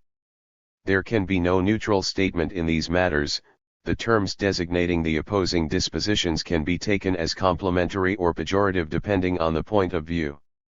It is no accident that the opposition between the scholastic, or pedantic, and the mundane, the effortlessly elegant, is at the heart of debates over taste and culture in every age. Behind two ways of producing or appreciating cultural works, it very clearly designates two contrasting modes of acquisition, and, in the modern period at least, two different relationships to the educational system. In France, literary debate in the first half of the 17th century was dominated by the antagonism between the Deux Chapelain, Balzac, La Mesnardière, Ferret, Colletet, D'Aubenac etc., who looked to Italian theorists, and ultimately to Aristotle, for the rules they sought to impose on the construction of literary works. 65. And at the same time strove to ground these rules in reason, and the mondans, who refused to be bound by precept, made their pleasure their guide and pursued the infinitesimal nuances which make up the je ne sais quoi and the delicate perfection of savoir vivre. The great debates over taste which literary works arouse or dramatize, such as the question of the prêcheur, who by codifying and rationalizing salon delicacy, an art of living defined as indefinable, changed its whole nature, involve not only the virtues with which the different fractions of the dominant class identify, but, as the Chevalier de Mere so well puts it, the manners of practicing them, which are themselves kinds of virtues, and through which seniority in their class, and their way of getting there, are expressed or betrayed. Court wit and fusty learning. Tricydon. I'm not surprised to hear this gentleman say the things he's said in this unpleasant fray. He's much at court, and as one might expect, he shares the court's mistrust of intellect, and, as a courtier, defends with zest the ignorance that's in his interest. Clitandre. You're very hard indeed on the poor court, which hears each day how people of your sort, who deal in intellectual wares, decry it, complain that their careers are blighted by it, deplore its wretched taste, and blame their own unhappy failures on that cause alone. Permit me, Mr. Tricydon, with due respect for your great name, to say that you and all your kind would do well to discuss the court in tones less harsh and querulous. That the court is not so short of wit and brain, as you and all your scribbling friends maintain. That all things there are viewed with common sense. That good taste, too, is much in evidence. And that its knowledge of the world surpasses the fusty learning of pedantic asses. Tricydon. It has good taste, you say? If only it had. Clitandre. What makes you say, sir, that its taste is bad? JBP de Molière, Les Femmes Savantes, 1672, in The Learned Ladies, translated into English verse by Richard Wilbur, New York and London, Harcourt Brace Jovanovich, 1978, pages 117 to 118. Innumerable illustrations could be cited from the vast literature designed to codify, inseparably, ordinary behavior and the creation and perception of works of art, in short everything which falls under the absolute jurisdiction of taste, one of the key words of the age. 66. But one example will suffice, because it explicitly links manner, mode of acquisition and the group it designates. The author Furetière, the bourgeois author of Le Roman Bourgeois, who had criticized La Fontaine and Benserade, shows clearly that he is neither of society nor of the court, and that his taste is of a pedantry one cannot even hope to rectify. Certain things are never understood if they are not understood at once. Some hard and rough minds will never be led into the charm and grace of Benserrade's ballets and La Fontaine's fables. That door is closed to them, and so is mine. One can only pray to God for such a man and hope never to have dealings with him. Madame de Seven, Letter to Bussy-Rabutin, May 14, 1686. Paradoxically, precocity is an effect of seniority. Aristocracy is the form par excellence of precocity, since it is nothing other than the seniority which is the birthright of the offspring of ancient families, at least in societies in which age and aristocracy virtually equivalent notions are recognized as values. And this initial status-derived capital is enhanced by the advantages which precocious acquisition of legitimate culture gives in learning cultural skills, whether table manners or the art of conversation, musical culture or the sense of propriety, playing tennis or pronunciation. The embodied cultural capital of the previous generations functions as a sort of advance, both a head start and a credit, which, by providing from the outset the example of culture incarnated in familiar models, enables the newcomer to start acquiring the basic elements of the legitimate culture, from the beginning, that is, in the most unconscious and impalpable way, and to dispense with the labor of deculturation, correction, and retraining that is needed to undo the effects of inappropriate learning. Legitimate manners owe their value to the fact that they manifest the rarest conditions of acquisition, that is, a social power over time which is tacitly recognized as the supreme excellence, to possess things from the past, i.e., accumulated, crystallized history, aristocratic names and titles, chateaux or stately homes, paintings and collections, vintage wines and antique furniture, is to master time, through all those things whose common feature is that they can only be acquired in the course of time, by means of time, against time, that is, by inheritance or through dispositions which, like the taste for old things, are likewise only acquired with time and applied by those who can take their time. Ease or cultivated naturalness. I would have a man know everything and yet, by his manner of speaking, not be convicted of having studied. Antoine Gombaud, Chevalier de Mere, 1607–1685, De la Conversation. What needs correction in most teachers is something too composed, which reeks of art and study. The aim must be to make it seem natural. Mere, de Grammons. But kind words on all matters, agreeably uttered, will gratify every listener. Wit cannot go further, it is the masterpiece of intelligence. Say to them nothing which savors of study or seems far-fetched. Above all, since they are well pleased with their own worth, refrain from instructing them on any matter, or correcting them, whatever mistakes you observe them to make. Mere, de la Conversation.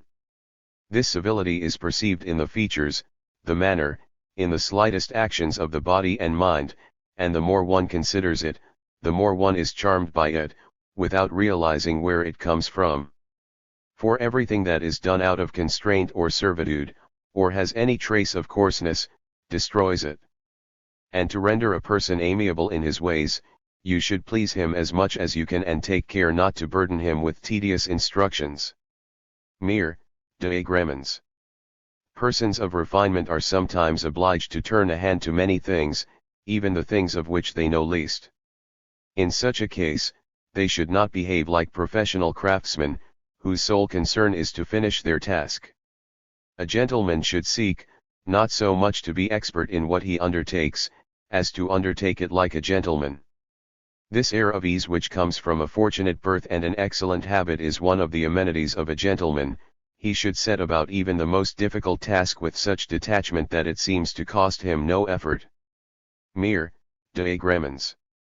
Every group tends to set up the means of perpetuating itself beyond the finite individuals in whom it is incarnated. This was one of Durkheim's fundamental insights. In order to do so, it establishes a whole set of mechanisms, such as delegation, representation, and symbolization, which confer ubiquity and eternity. The representative, example the king, is eternal. As Kantarovich has shown, the king has two bodies, a biological, mortal body, subject to biological infirmities, passion, or imbecility, and a political body, immortal, immaterial and freed from infirmities or weaknesses. 67 He can secure ubiquity by delegating to others the authority with which he is invested. His taxes are levied by fiscus ubique presens, and, as Post observes, the delegate who holds plena potestas agendi can do everything that the mandator himself can do, thanks to his procuratio ad omnia facienda. 68 Again, universitas non moritur. Death, from the point of view of groups, is only an accident, and personified collectives organize themselves in such a way that the demise of the mortal bodies which once embodied the group representatives, delegates, agents, spokesmen does not affect the existence of the group or the function in which it is realized, dignitas non moritur. If this is accepted, and it would need to be established more systematically, then capital makes it possible to appropriate the collectively produced and accumulated means of really overcoming anthropological limits. The means of escaping from generic alienations include representation, the portrait or statue which immortalizes the person represented, sometimes, by a sort of pleonasm, in his own lifetime, and memorials, the tombstone, the written word, ere perennius, which celebrates and hands on to posterity, and, in particular, historical writing, which gives a place in legitimate history, hence the particular status which the public, especially the bourgeois public, gives to historians, the masters of scientific eternization, and the commemorative ceremonies in which the group offers tributes of homage and gratitude to the dead, who are thereby shown to be still living and active. Thus it can be seen that eternal life is one of the most sought-after social privileges. The quality of the eternity depends, of course, on the quality and extent of the group providing it, and can range from a requiem mass organized by the family to an annual national holiday. If the foregoing argument suggests an analysis of essence, though far removed, it would seem, from Heidegger and his old chest, that is because most groups have sought to lay down absolute, final differences by means of the irreversibility of time, which gives inflexible rigor to every form of social order based on the order of successions. The holders and claimants to succession, father and son, owner and heir, master and disciple, predecessor and successor, are separated by nothing, except time, but there is every sort of social mechanism to make this gap unbridgeable. Thus, in the struggle between the different manners, i.e., the different manners of acquiring, the dominant groups are always on the side of the most insensible and invisible mode of acquisition, that is, the oldest and most precious one. This is what provides the invariant elements of the dominant discourse and gives an air of eternal youth to certain themes, although they are in reality strictly situated and dated, like all the commonplaces of elegant disquisition on innate taste or the blundering of pedants.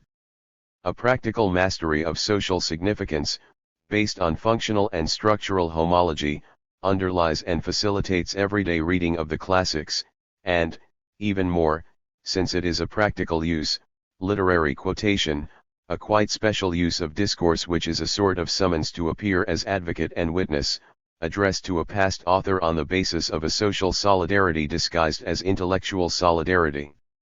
The practical sense of meaning, which stops short of objectifying the social affinity which makes it possible, since that would nullify the desired effect, by relativizing both the reading and the text, provides simultaneously a social use and a denial of the social basis of that use.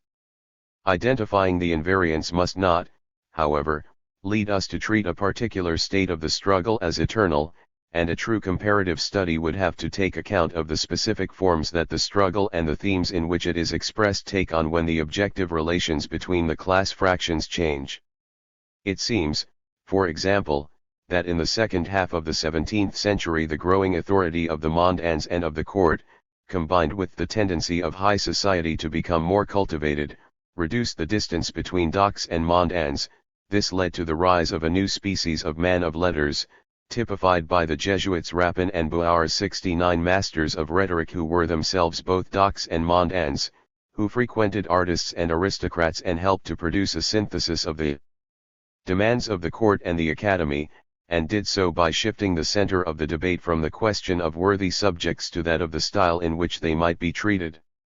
Similarly, Nowadays, the fact that an increasingly large proportion of the business bourgeoisie is making intensive use of the educational system, and especially, in France, the grandes écoles, is tending to modify the form of the relationship between the mundane and the scholastic. Cultural excellence increasingly belongs to those who combine the two modes of acquisition, and consequently the content of the ritual antitheses in which the opposition between scholars and gentlemen is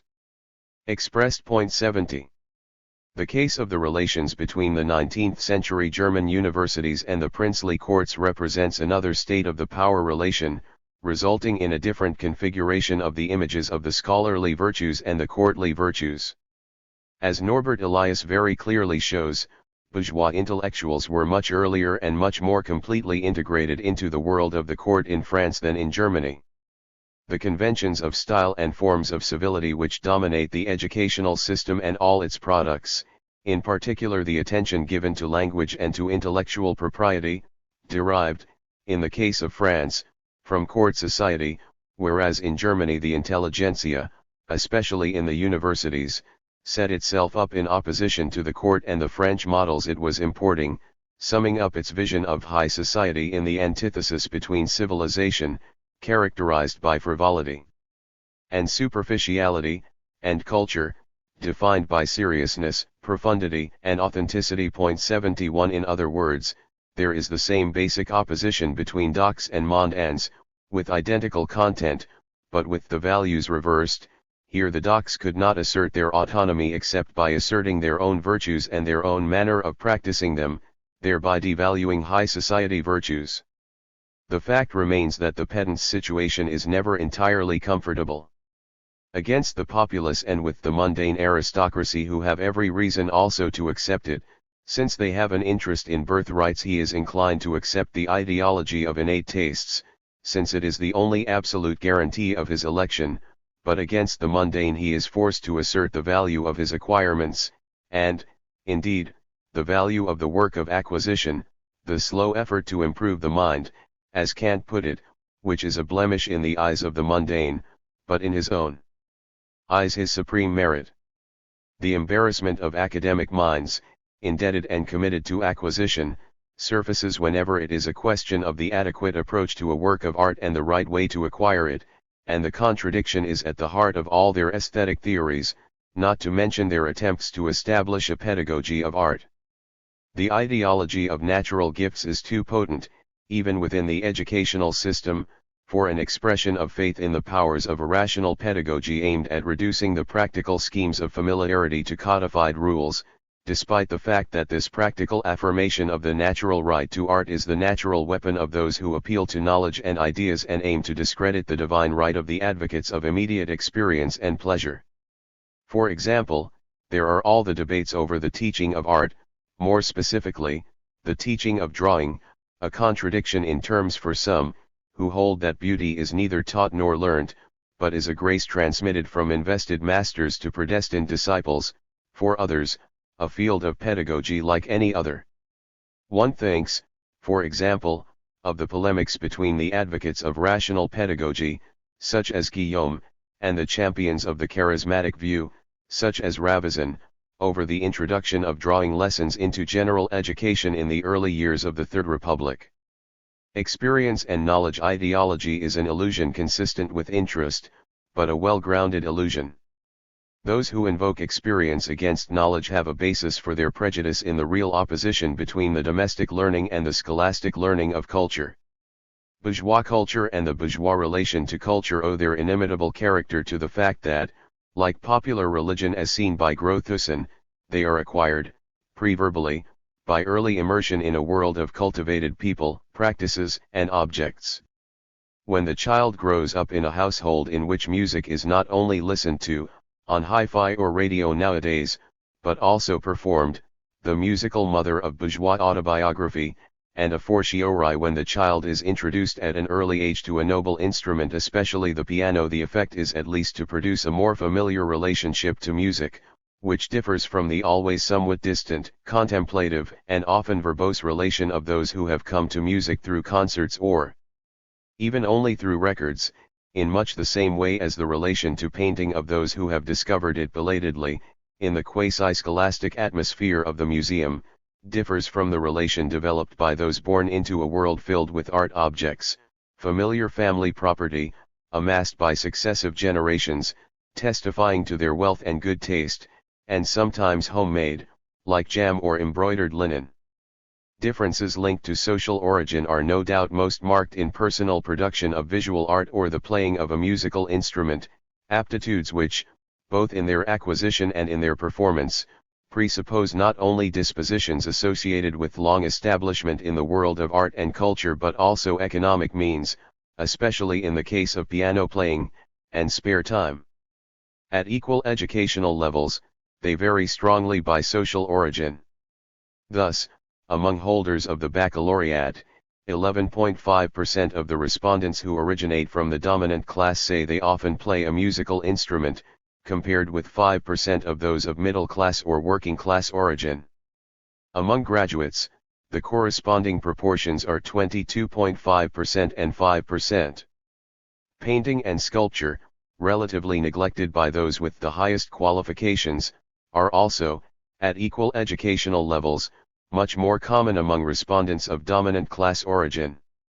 Status-linked familiarity is manifested in, for example, knowledge of the opportunities and conditions for acquiring works of art, which depends not only on the material and cultural capacity to appropriate but also on long-standing membership in a social world in which art, being an object of appropriation, is present in the form of familiar, personal objects. Thus, in the survey commissioned by the Ministry of Culture, CS7, the percentage of respondents able to give an answer when asked the lowest price at which one can now buy an original lithograph or serigraph by a contemporary professional artist varies considerably by social class, ranging from 10.2% of agricultural workers, 13.6% of unskilled and semi-skilled workers and 17.6% of clerical and commercial employees to 66.6% of senior executives and professionals. The choice of works such as the concerto for the left hand, much more frequent among those who play an instrument especially the piano than among others, or l'enfant et les sortilèges is much more strongly linked to social origin than to educational capital. By contrast, with works like the well-tempered clavier or the art of fugue, there is a stronger correlation with educational capital than with social origin. Through these indicators, despite their imperfections, one can distinguish different relations to the hierarchizing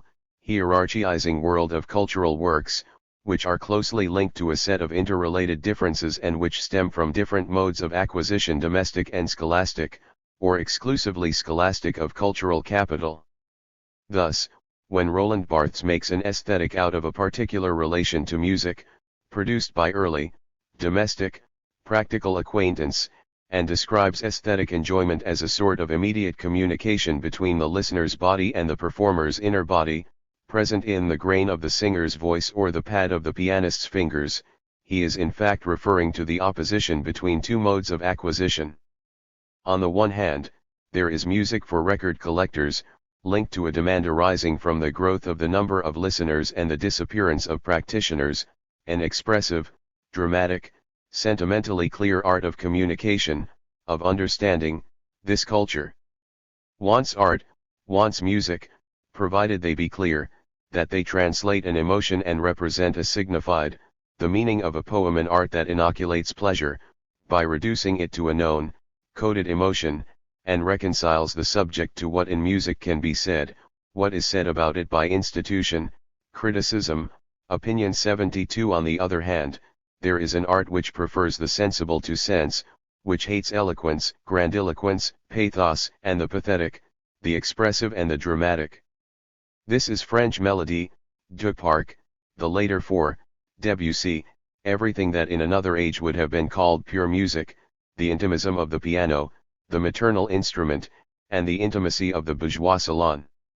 In this antithesis between two relations to music which are always defined, more unconsciously than consciously, in relation to each other, the taste for the artists of the past, Panzera or Cortot, loved even for their imperfections which evoke the freedom of the amateur, implies a distaste for modern performers and their impeccable recordings for mass production. One again finds the old opposition between the docked, who is bound to the code, in every sense, the rules, and therefore the institution and criticism, and the hedonistic mundane, who, being on the side of nature, the natural, is content to feel and enjoy, and who expels all trace of intellectualism, didacticism, pedantry from his artistic experience. Object lessons. Every material inheritance is, strictly speaking, also a cultural inheritance. Family heirlooms not only bear material witness to the age and continuity of the lineage and so consecrate its social identity, which is inseparable from permanence over time, they also contribute in a practical way to its spiritual reproduction, that is, to transmitting the values, virtues, and competences which are the basis of legitimate membership in bourgeois dynasties. What is acquired in daily contact with ancient objects, by regular visits to antique dealers and galleries, or, more simply, by moving in a universe of familiar, intimate objects which are there, as Rilke says, guileless, good, simple, certain, is of course a certain taste, which is nothing other than a relation of immediate familiarity with the things of taste. But it is also the sense of belonging to a more polished, more polite, better policed world, a world which is justified in existing by its perfection, its harmony and beauty, a world which has produced Beethoven and Mozart and continues to produce people capable of playing and appreciating them. And finally it is an immediate adherence, at the deepest level of the habitus, to the tastes and distastes, sympathies and aversions, fantasies and phobias which, more than declared opinions, forge the unconscious unity of a class. If a group's whole lifestyle can be read off from the style it adopts in furnishing or clothing, this is not only because these properties are the objectification of the economic and cultural necessity which determine their selection, but also because the social relations objectified in familiar objects, in their luxury or poverty, their distinction or vulgarity, their beauty or ugliness, impress themselves through bodily experiences which may be as profoundly unconscious as the quiet caress of beige carpets or the thin clamminess of tattered, garish linoleum, the harsh smell of bleach or perfumes as imperceptible as a negative scent. 73 Every interior expresses, in its own language, the present and even the past state of its occupants, bespeaking the elegant self-assurance of inherited wealth, the flashy arrogance of the nouveau riches, the discreet shabbiness of the poor and the gilded shabbiness of poor relations striving to live beyond their means. One thinks of the child in D.H.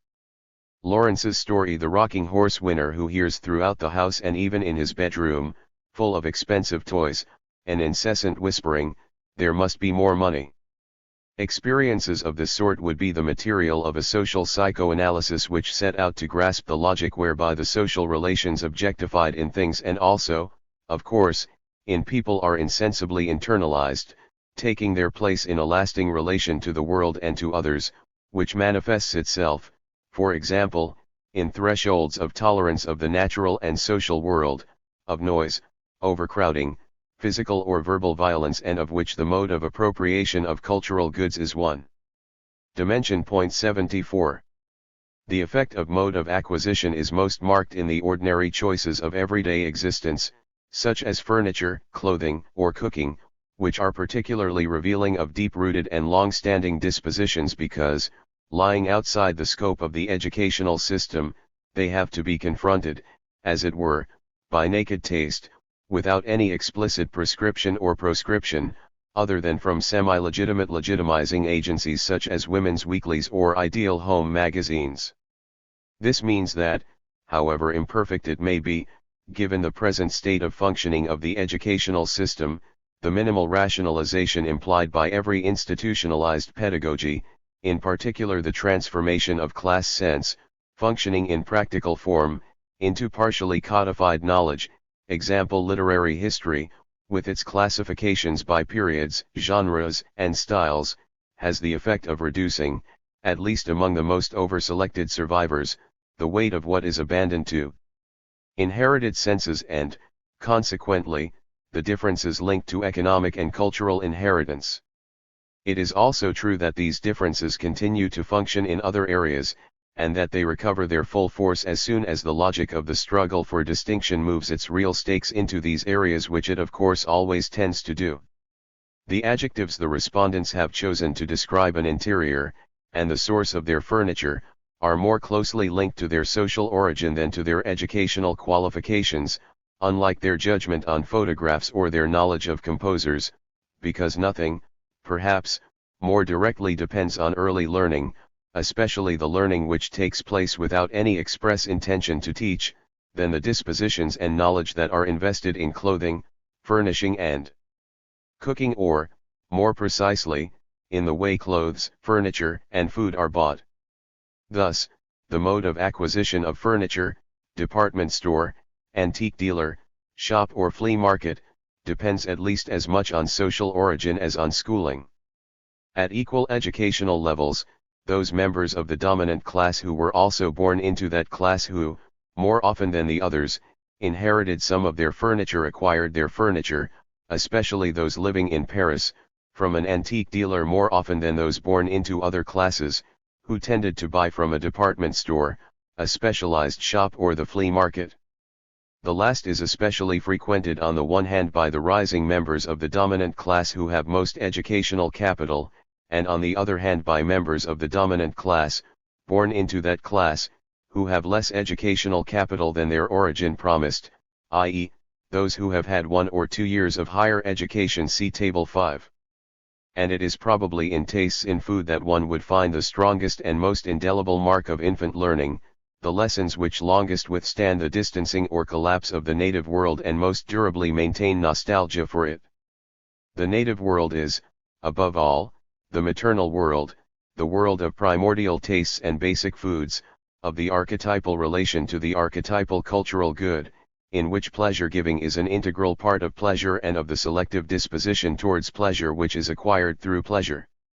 While the aim was to identify preferences in food, the search for the most economical and synthetic questions led me to question the respondents on the meals they served on special occasions, an interesting indicator of the mode of self-presentation adopted in showing off a lifestyle, in which furniture also plays a part. For a complete understanding of choices in this area, a particularly complex set of factors has to be borne in mind. The style of meal that people like to offer is no doubt a very good indicator of the image they wish to give or avoid giving to others, and, as such, it is the systematic expression of a system of factors including, in addition to the indicators of the position occupied in the economic and cultural hierarchies, economic trajectory, social trajectory and cultural trajectory. Table 5. Furniture purchases in the dominant class, by education and social origin, percentage of respondents who bought their furniture from each source. A. Some respondents indicated more than one source. This being so, it is not surprising that the effects are most visible in the petite bourgeoisie. The members of the established petite bourgeoisie more often serve their friends plentiful and good, simple but well-presented meals than the new petite bourgeoisie, who prefer to serve original meals or potluck. But one also finds strong differences linked to trajectory. Thus new petits bourgeois of middle or working class origin more often offer plentiful and good meals, which is never the case with those of upper class origin, who, by contrast, are very inclined to the original and exotic. In the established petite bourgeoisie, the propensity to offer plentiful and good meals is as strong among those in decline as among those who are upwardly mobile and originate from the working classes. The former never say they offer potluck or original and exotic meals, whereas the latter sometimes do, though not, of course, as often as the new petit bourgeois. It is no accident that even the purest pleasures, those most purified of any trace of corporeality, such as the unique, pure note of the philebus, which already reserved them for the few, contain an element which, as in the crudest pleasures of the tastes of food, the archetype of all taste, refers directly back to the oldest and deepest experiences, those which determine and overdetermine the primitive oppositions bitter/sweet, flavorful/insipid, hot/cold, coarse/delicate, austere/bright, which are as essential to gastronomic commentary as to the refined appreciations of aesthetes. To different degrees, depending on the art, the genre, and the style, art is never entirely the cosa mental, the discourse intended only to be read, decoded, interpreted, which the intellectualist view makes of it. This product of an art in Durkheim's sense, i.e., a pure practice without theory, and sometimes of a simple mimesis, a sort of symbolic gymnastics, always contains also something ineffable, not through excess, as the celebrants would have it, but by default, something which communicates, as it were, from body to body, like the rhythm of music or the flavor of colors, that is, falling short of words and concepts. Art is also a bodily thing, and music, the most pure and spiritual of the arts, is perhaps simply the most corporeal. Linked to états d'âme, which are also states of the body, or, as they were once called, humors, it ravishes, carries away, moves. It is pitched not so much beyond words as below them, in gestures and movements of the body, rhythms which Piaget somewhere says characterize the functions located, like everything which governs taste, at the articulation of the organic and the mental quickening and slowing, crescendo and decrescendo, endo, tension and relaxation. 75 This is no doubt why, once it leaves the realm of pure technique, musical criticism scarcely speaks other than in adjectives and exclamations. As mystics speak of divine love in the language of human love, so the least inadequate evocations of musical pleasure are those which can replicate the peculiar forms of an experience as deeply rooted in the body and in primitive bodily experiences as the tastes of food.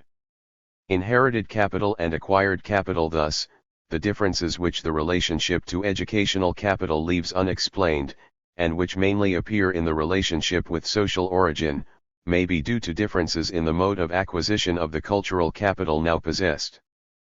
But they may also be due to differences in the degree to which this capital is recognized and guaranteed by academic qualifications. A certain proportion of the capital actually owned may not have received academic sanction, when it has been directly inherited and even when it has been acquired in school. Because of the long hysteresis of the mode of acquisition, the same educational qualifications may guarantee quite different relations to culture, but decreasingly so, as one rises in the educational hierarchy and as more value comes to be set on ways of using knowledge and less on merely knowing. If the same volume of educational capital, guaranteed cultural capital, may correspond to different volumes of socially profitable cultural capital, this is first because although the educational system, by its monopoly of certification, governs the conversion of inherited cultural capital into educational capital, it does not have a monopoly on the production of cultural capital. It gives its sanction to inherited capital to a greater or less extent, i.e., there is an unequal conversion of inherited cultural capital, because, at different moments and, at the same moment, at different levels and in different sectors, what it demands is more or less identical to what the inheritors bring it, and because it acknowledges more or less value in other forms of embodied capital and other dispositions, such as docility towards the institution itself. The possessors of strong educational capital who have also inherited strong cultural capital, and so enjoy a dual title to cultural nobility, the self-assurance of legitimate membership and the ease given by familiarity, point B in Figure 3, are opposed, first, to those who lack both educational capital and inherited cultural capital, A, and to all those who are situated lower down the axis representing perfect reconversion of cultural capital into educational capital. But they are also opposed, on the one hand, to those who, with equivalent inherited cultural capital, have obtained lower educational capital, C, or who have an inherited cultural capital greater than their educational capital, e.g., C relative to B, or D relative to D, and who are closer to them, especially as regards general culture, than the holders of identical qualifications, and, on the other hand, to those who have similar educational capital but who started off with less cultural capital, D or D, and whose relation to culture, which they owe more to the school and less to the family, is less familiar and more scholastic. These secondary oppositions occur at every level of the axis. One could construct a similar diagram for each type of capital, economic, cultural, and social, possessed initially and at the time of observation, and then define the set of possible cases for the relationship between initial capital, defined as regards volume and composition, and eventual capital, characterized in the same way. There would be, for example, individuals declining in all types of capital, or declining in only one and rising in others, reconversion, etc. If one sufficiently refined the analysis of the species of capital, dividing cultural capital, for example, into subspecies such as literary, scientific, and legal economic capital, or the analysis of the level, it would be possible to find all the cases empirically observed, in all their complexity but also in their quasi-infinite multiplicity. Figure 3: the relationship between inherited cultural capital and educational capital. To be entirely rigorous, one would have to allow for structural changes, such as the devaluation of nominal qualifications which occurs in periods, as in recent years, when the educational system is used more intensively. This devaluation has been symbolized by placing the line indicating the real equivalence of qualifications below the bisector which marks the equivalence of the nominal value of qualifications. One would also have to make allowance for the discrepancy between the number of years of study and the qualification obtained, which becomes more probable as initial capital rises and schooling becomes more widespread, so that it now affects even the working classes whose children often leave secondary school without any qualification. It would then be seen that, to explain certain practices adequately, in particular, autodidacticism, one has to consider not only the qualification and the number of years of schooling but also the relationship between the two, which may generate self-assurance or embarrassment, arrogance or resentment, etc. One might also consider the relationship between age at the end of schooling and the legitimate age for a qualification, such as the BAc, baccalaureate, at 17, or the age limits for the concours, entrance examinations for the grandes écoles. One of the mediations through which cultural capital is transformed into educational capital is speed of progress through the system. The discrepancy between educational capital and the cultural capital actually possessed, which is the source of differences between holders of identical educational capital, can also result from the fact that the same educational qualification may correspond to schooling of very unequal duration, i.e., there is unequal conversion of scholastically acquired cultural capital. The direct or indirect effects of one or several years of study may in fact not be sanctioned by the award of a diploma, as is the case with all those who drop out in the 2 years leading to the baccalaureate, or, at a higher level, those who have spent 1 or 2 years at university without obtaining a qualification. But in addition,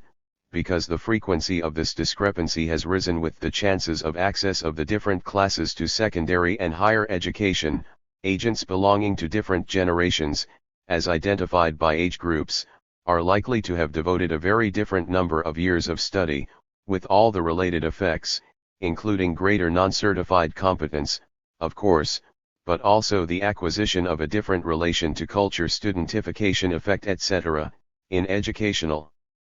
institutions differing greatly in their teachers, their teaching methods, their social recruitment, etc., in order to obtain an identical qualification.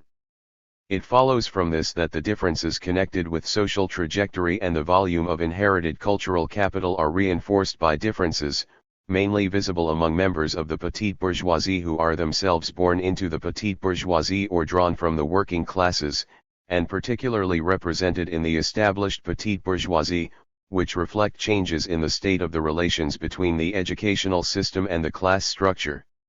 To these different modes of generation correspond different relations to the educational system, which are expressed in different strategies of cultural investment not guaranteed by the educational institution, i.e., autodidacticism.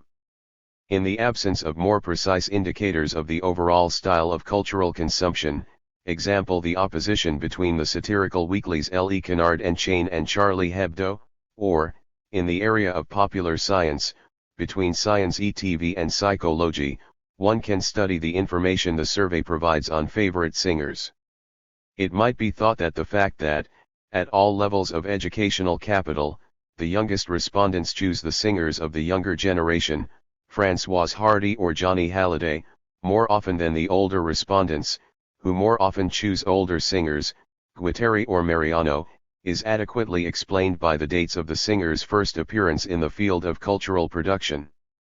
In fact, among baccalaureate holders, the youngest more often choose Jacques Douay, who was born in 1920 and performed at the Vieux Colombier in 1963, Jacques Brel, who was born in 1929, made his Paris debut in 1953 at the Théâtre des Trois Baudets and performed at the Paris Olympia in 1958 and 1961, or even Leo Ferre, born 1916, degrees in arts and political science, debut in Paris Cabarets 1946, whereas the older ones more often choose Edith Piaf,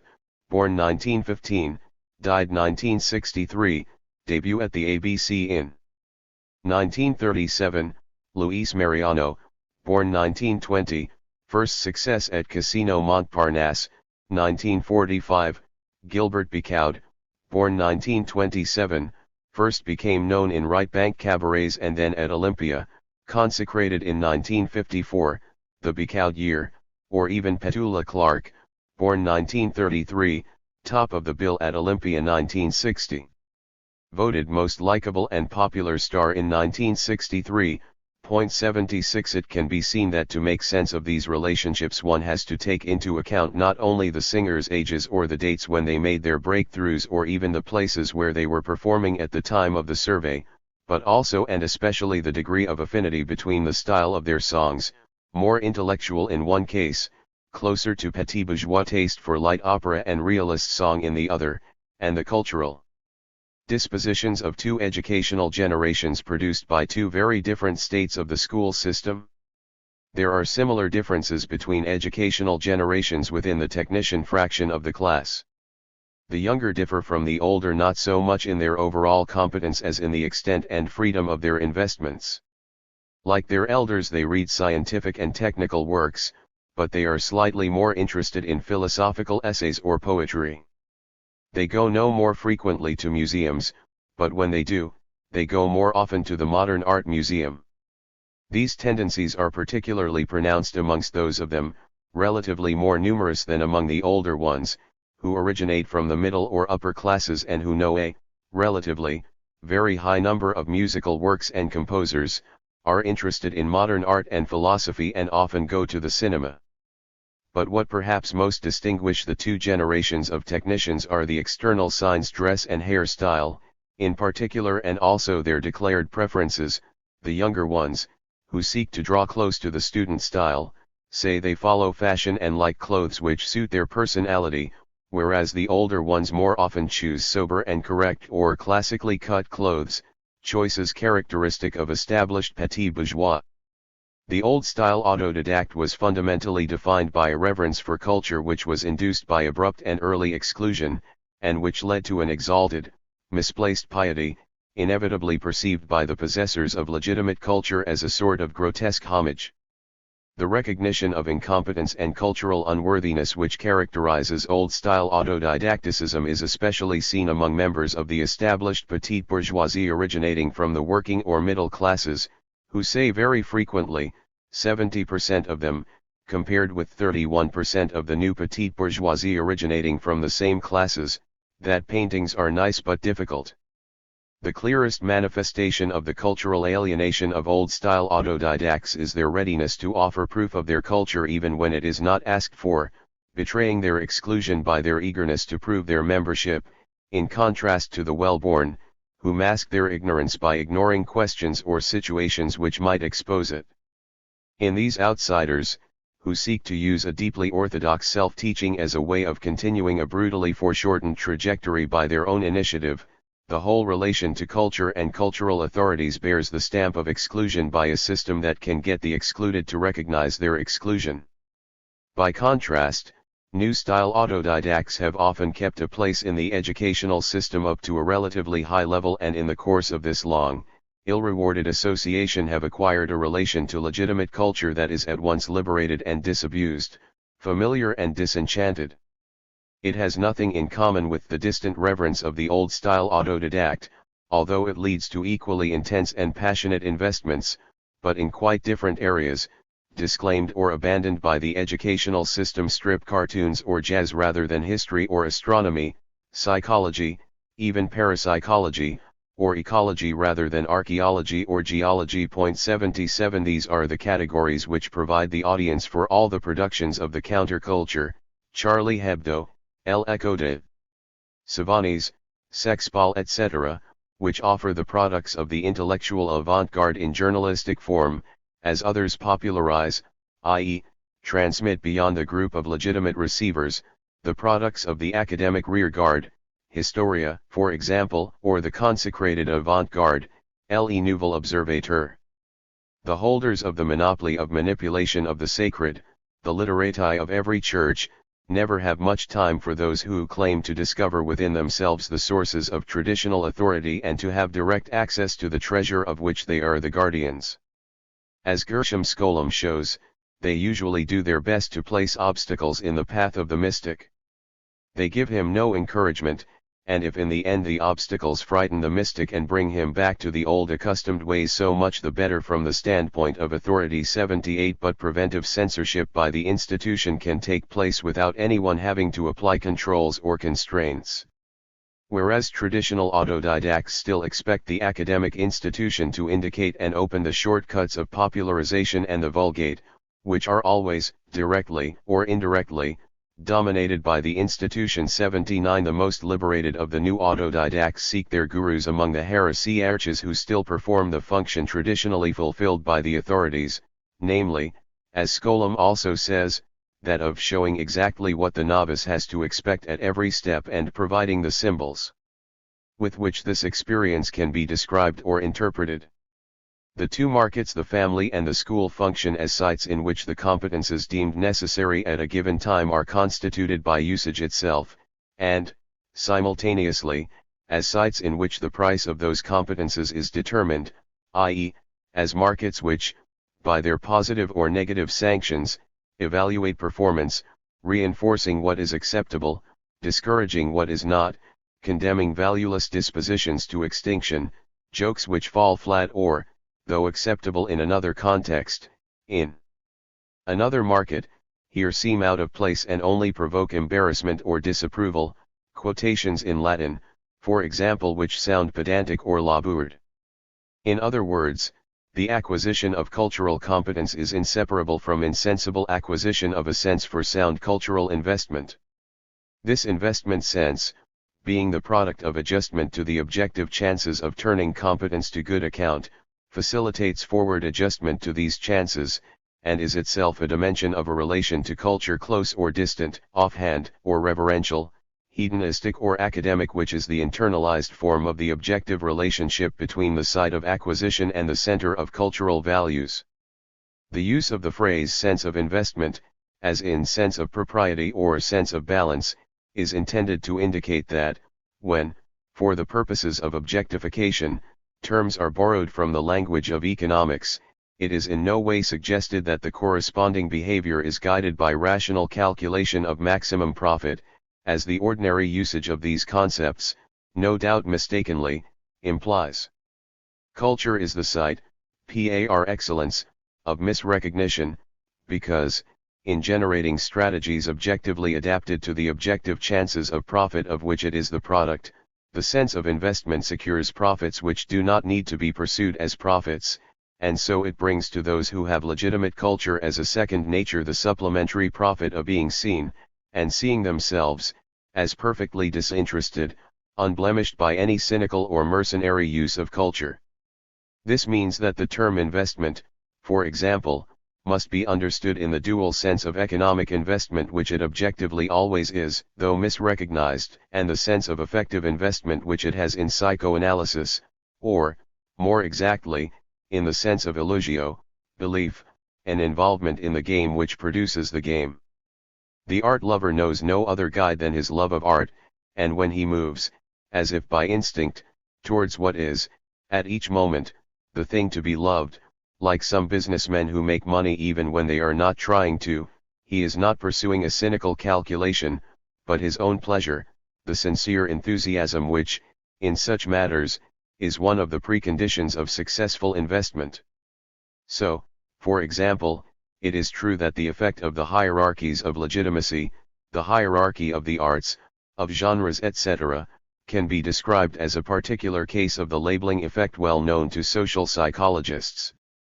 Just as people see a face differently depending on the ethnic label it is given, so the value of the arts, genres, works and authors depends on the social marks attached to them at any given moment, example place of publication. But the fact remains that the art lover's sense of cultural investment which leads him always to love what is lovable, and only that, and always sincerely, can be supported by unconscious deciphering of the countless signs which at every moment say what is to be loved and what is not, what is or is not to be seen, without ever being explicitly oriented by pursuit of the associated symbolic profits. The specific competence, in classical music or jazz, theater or film etc., depends on the chances which the different markets, domestic, scholastic or occupational, together offer for accumulating, applying, and exploiting it, i.e., the degree to which they encourage acquisition of this competence by promising or guaranteeing it profits which will reinforce it and induce new investments. The chances of using cultural competence profitably in the different markets play a part, in particular, in defining the propensity to make scholastic investments and also the investments in extracurricular general culture which seem to owe nothing to the constraints or incentives of the institution. The more legitimate a given area, the more necessary and profitable it is to be competent in it, and the more damaging and costly to be incompetent. 81 But this does not suffice to explain why it is that, as one moves towards the most legitimate areas, the statistical differences related to educational capital become increasingly important, whereas the more one moves towards the least legitimate areas, which might seem to be the realm of free and inexplicable choice, such as cooking or interior decoration, choice of friends or furniture, the more important are the statistical differences linked to social trajectory and capital composition, with the areas that are undergoing legitimation, such as intellectual song, photography, or jazz, occupying an intermediate position. Here too, it is in the relationship between the properties of the field, in particular, the chances of negative or positive sanctions it offers on average, for any agent, and the properties of the agent, that the efficacy of these properties is defined. Thus both the propensity towards non-academic investments and the area to which they are directed depend, strictly speaking, not on the average rate of profit offered by the area in question but on the rate of profit it offers each agent or particular category of agents in terms of the volume and composition of their capital. The hierarchy of average rates of profit broadly corresponds to the hierarchy of degrees of legitimacy, so that knowledge of classical or even avant-garde literature yields higher average profits, in the scholastic market and elsewhere, than knowledge of cinema, or, a fortiori, strip cartoons, detective stories or sport. But the specific profits, and the consequent propensities to invest, are only defined in the relationship between a field and a particular agent with particular characteristics. For example, those who owe most of their cultural capital to the educational system, such as primary and secondary teachers originating from the working and middle classes, are particularly subject to the academic definition of legitimacy, and tend to proportion their investments very strictly to the value the educational system sets on the different areas. By contrast, middle ground arts such as cinema, jazz, and, even more, strip cartoons, science fiction or detective stories are predisposed to attract the investments either of those who have entirely succeeded in converting their cultural capital into educational capital or those who, not having acquired legitimate culture in the legitimate manner, i.e., through early familiarization, maintain an uneasy relationship with it, subjectively or objectively, or both. These arts, not yet fully legitimate, which are disdained or neglected by the big holders of educational capital, offer a refuge and a revenge to those who, by appropriating them, secure the best return on their cultural capital, especially if it is not fully recognized scholastically, while at the same time taking credit for contesting the established hierarchy of legitimacies and profits. In other words, the propensity to apply to the middle ground arts a disposition usually reserved for the legitimate arts that measured, for example, by knowledge of film directors depends less closely on educational capital than on a whole relationship to scholastic culture and the educational system, which itself depends on the degree to which the cultural capital possessed consists solely of the capital acquired in and recognized by the educational system. Thus, members of the new petite bourgeoisie have generally inherited more cultural capital than the primary teachers but possess much the same educational capital. They know many more directors but fewer composers. In fact, one can never entirely escape from the hierarchy of legitimacies.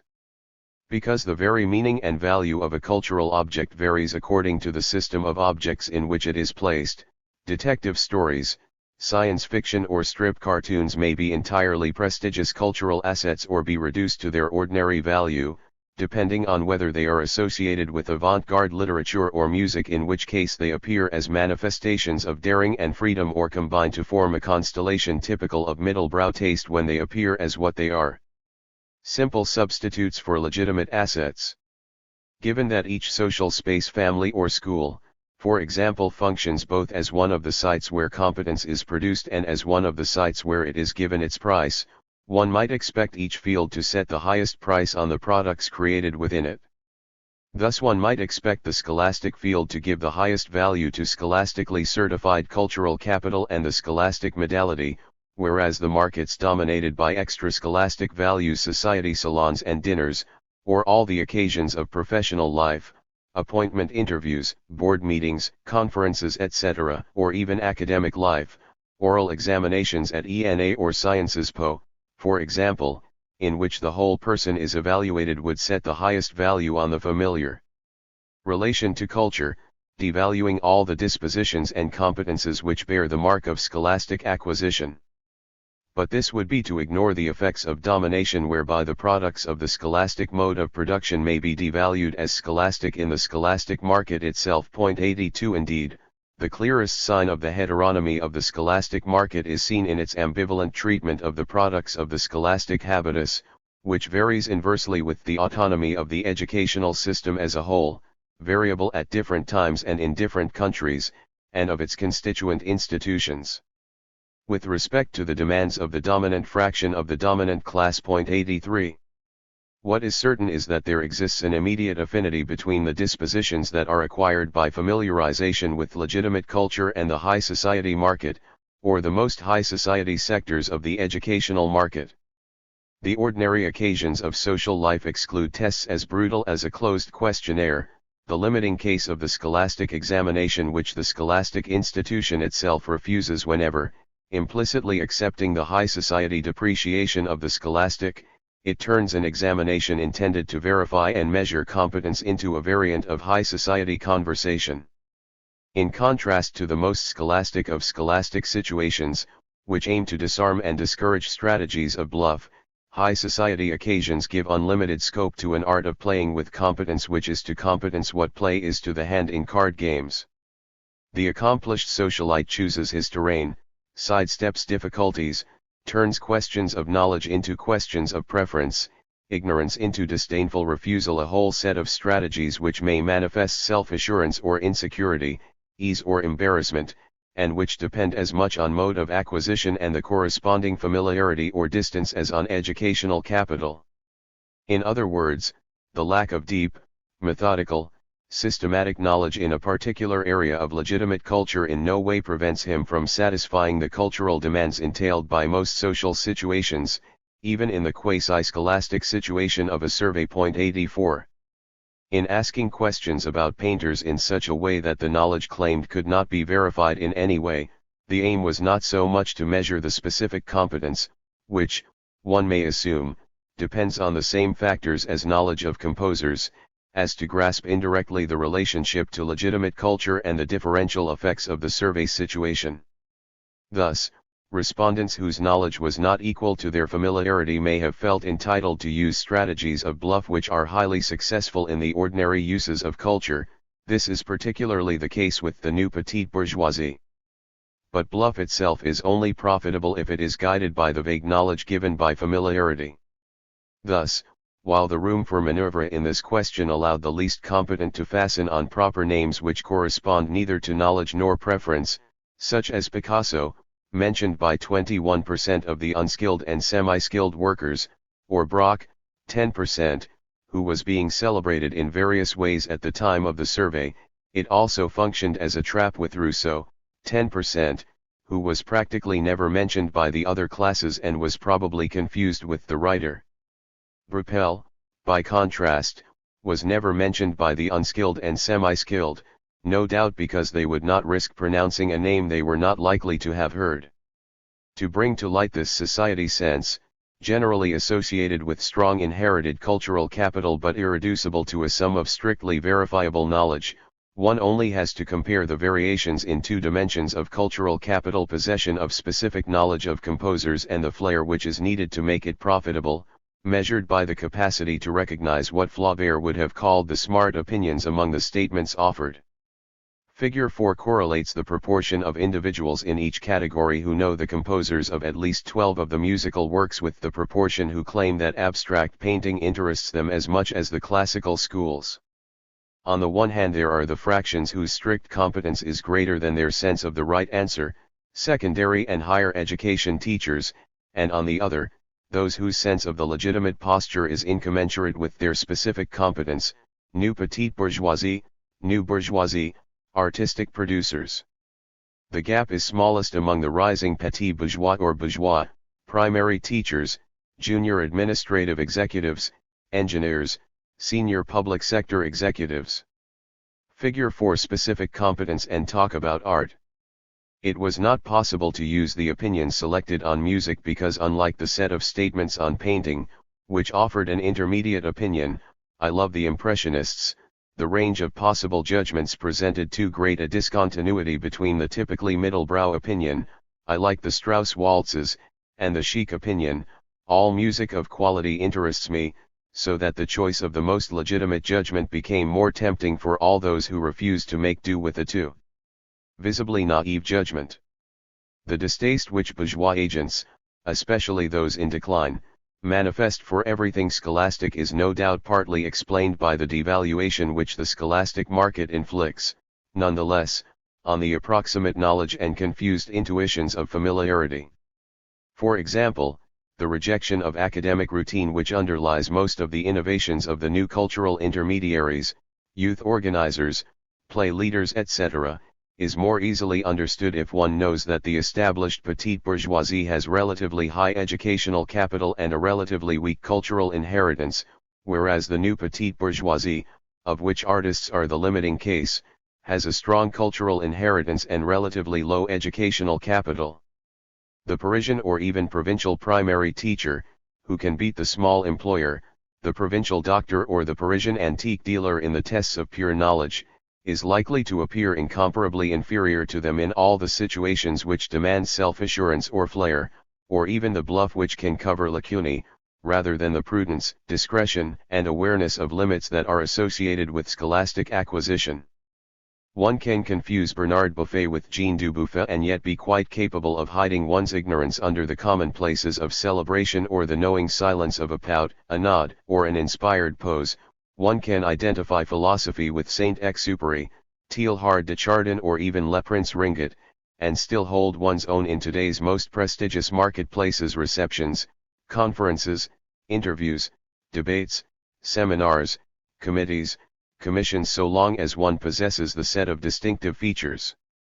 bearing, posture, presence, diction, and pronunciation, manners and usages, without which, in these markets at least, all scholastic knowledge is worth little or nothing, and which, partly because schools never, or never fully, teach them, define the essence of bourgeois distinction. Educationally equivalent individuals, example the students of the grandes écoles, may differ radically as regards bodily hexis, pronunciation, dress, or familiarity with legitimate culture, not to mention the whole set of specific competences and capacities which function as admission tickets to the bourgeois world, such as dancing, the rare sports, or parlor games, especially bridge. These skills, through the encounters they provide and the social capital they help to accumulate, no doubt explain subsequent differences in career. The manner which designates the infallible taste of the tastemaker and exposes the uncertain tastes of the possessors of an ill-gotten culture is so important, in all markets and especially in the market which decides the value of literary and artistic works, only because choices always owe part of their value to the value of the chooser, and because, to a large extent, this value makes itself known and recognized through the manner of choosing. What is learned through immersion in a world in which legitimate culture is as natural as the air one breathes is a sense of the legitimate choice so sure of itself that it convinces by the sheer manner of the performance, like a successful bluff.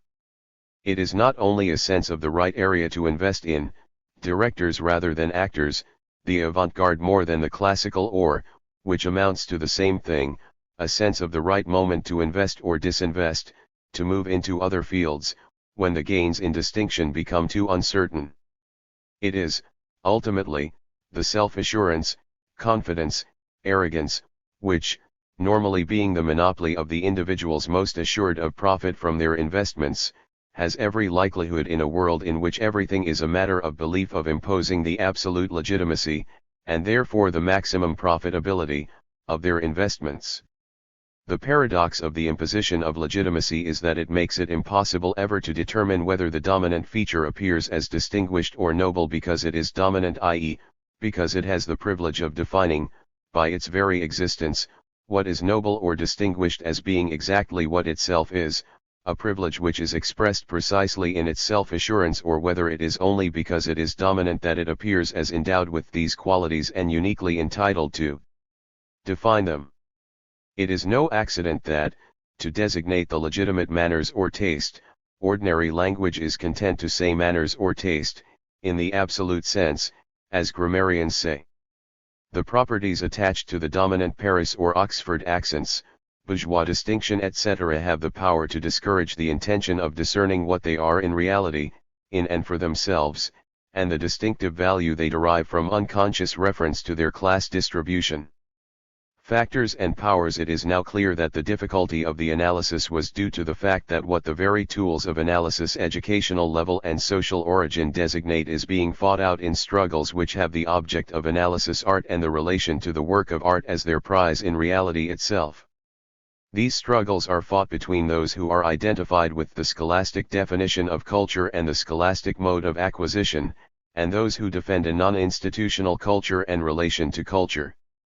The latter, though mainly recruited from the oldest sectors of the bourgeoisie, receive unquestioned support from writers and artists and from the charismatic conception of the production and consumption of art, of which they are the inventors and guarantors. Battles over authors and schools, which hold the limelight of the literary or artistic stage, conceal more important struggles, such as those which oppose teachers, from whose ranks, throughout the 19th century, critics were often recruited, and writers, who tend to be more closely linked, by origin and connections, to the dominant fractions of the dominant class, or the endless struggles between the dominated fractions as a whole and the dominant fractions over the definition of the accomplished man and the education designed to produce him. For example, what is at stake in the late 19th century creation of a private education giving great importance to sport with, among others, Edouard Desmoulins, the founder of the École de Rox and disciple of Frederick Le Play, like Baron de Coubertin, another advocate of a new style of education, is the imposition of an aristocratic definition of education within the academic institution itself. Knowledge, erudition, the scholastic docility symbolized by Baruch likely say, this is where the much repeated theme originates, and all the criteria of assessment favorable to the children of the petite bourgeoisie, through which the school affirms its autonomy, are contested in the name of such values as energy, courage, will, the virtues of the leader, of the army or business. At that time it was almost the same thing, and, perhaps especially, personal, initiative, baptized self-help or enterprise, all virtues linked to sport.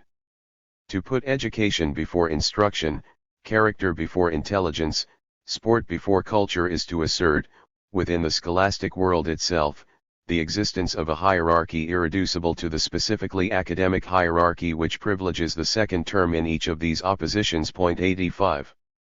These struggles are not confined to the past, as is shown by the existence of two routes to the senior positions in large firms, one leading from the École de Rocs or the major Jesuit colleges and great bourgeois lycées, in the 16th arrondissement, to the law faculty or, increasingly, to Sciences Po or HEC, the other running from the ordinary provincial or Parisian lycée to the École Polytechnique. 86 It is still more clearly seen in the opposition, at the level of the grandes écoles, between two academic markets differing profoundly in the content of the cultural competence demanded, in the value set on manners and the criteria used to evaluate them, with at one extreme the École Normale Supérieure, ENS, and Polytechnique, and at the other Sciences Po and the École Nationale d'Administration, ENA. These struggles over the legitimate definition of culture and the legitimate way of evaluating it are only one dimension of the endless struggles which divide every dominant class. Behind the virtues of the accomplished man, the legitimate titles to the exercise of domination are at stake.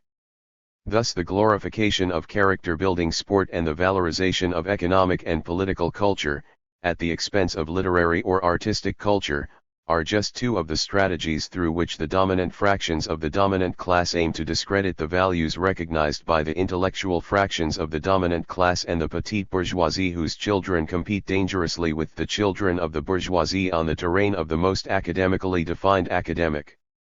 competence.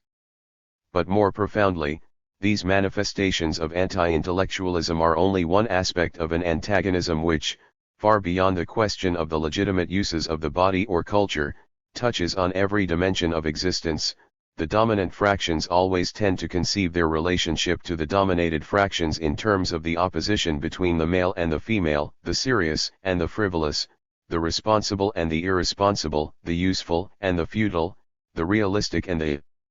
unrealistic. The principles of logical division which statistics uses to produce its classes and the data it records about them are therefore also principles of sociological division.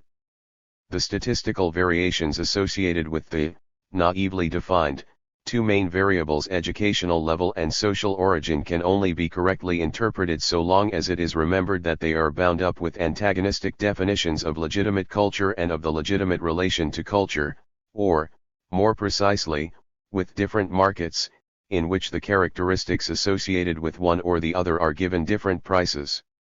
It would be wholly mistaken to locate in any one of these factors an efficacy which only appears in a certain relationship and may therefore be cancelled out or inverted in another field or another state of the same field. The dispositions constituting the cultivated habitus are only formed, only function and are only valid in a field, in the relationship with a field which, as Gaston Bachelard says of the physical field, is itself a field of possible forces, a dynamic situation. 87 in which forces are only manifested in their relationship with certain dispositions. This is why the same practices may receive opposite meanings and values in different fields, in different configurations or in opposing sectors of the same field.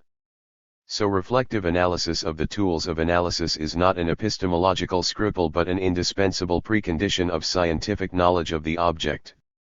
Positivist laziness leads the whole, purely defensive, effort of verification to be focused on the intensity of the relationships found, instead of bringing questioning to bear on the very conditions of measurement of the relationships, which may even explain the relative intensity of the different relationships. In order to believe in the independence of the independent variables of positivist methodology, one has to be unaware that explanatory factors are also powers which are only valid and operative in a certain field, and that they therefore depend on the struggles which are fought, within each field, to transform the price-forming mechanisms which define it. If it is easy to imagine fields in which the weight of the two dominant factors would be inverted, and tests which would be the experimental expression of this, giving greater prominence, for example, to less scholastic objects and forms of questioning, this is because what is ultimately at stake in everyday struggles over culture is the transformation of the price-forming mechanisms defining the relative values of the cultural productions associated with educational capital and social trajectory, and the primary variables through which they are grasped. If it is true that the statistical relationships between the properties attached to agents and their practices are only fully defined in the relationship between the dispositions of a habitus and a particular field, then the limits within which the relations observed retain their validity, and apparent restriction, which is the precondition for full generalization, cannot be defined until one questions the relationship within which these relationships have been established. The relationship set up by a closed questionnaire mainly devoted to legitimate culture is akin to that of an examination, albeit without any institutional sanction at stake, and it is to the scholastic market what a marketplace, as a real-world site of exchanges, is to the market of economic theory. Both in its subject matter and in the form of exchange it imposes, a questioning, which, as Charles Bailey noted, always implies a form of intrusion, violence, challenge, hence the attenuations which normally accompany it. A survey by questionnaire, especially when it takes the form of methodical, asymmetrical interrogation 88, is the complete opposite of ordinary conversation. It has nothing in common with the cafe or campus discussions in which the counterculture is constructed, or the high society chatter which shuns pedantic precision and didactic insistence.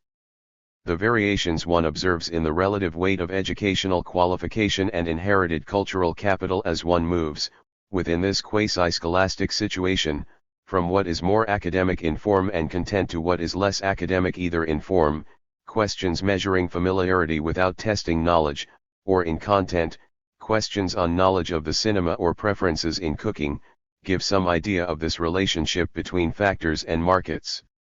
All the indices, difficult to obtain by questionnaire, of the manner of applying, showing, or exploiting competence, self-assurance, arrogance, offhandedness, modesty, earnestness, embarrassment, etc., strictly depend, for their meaning and value, on the market in which they are placed, because they are the visible traces of a mode of acquisition, domestic or scholastic, i.e., a market, and also because all the markets which are able to assert their autonomy of scholastic control give them priority.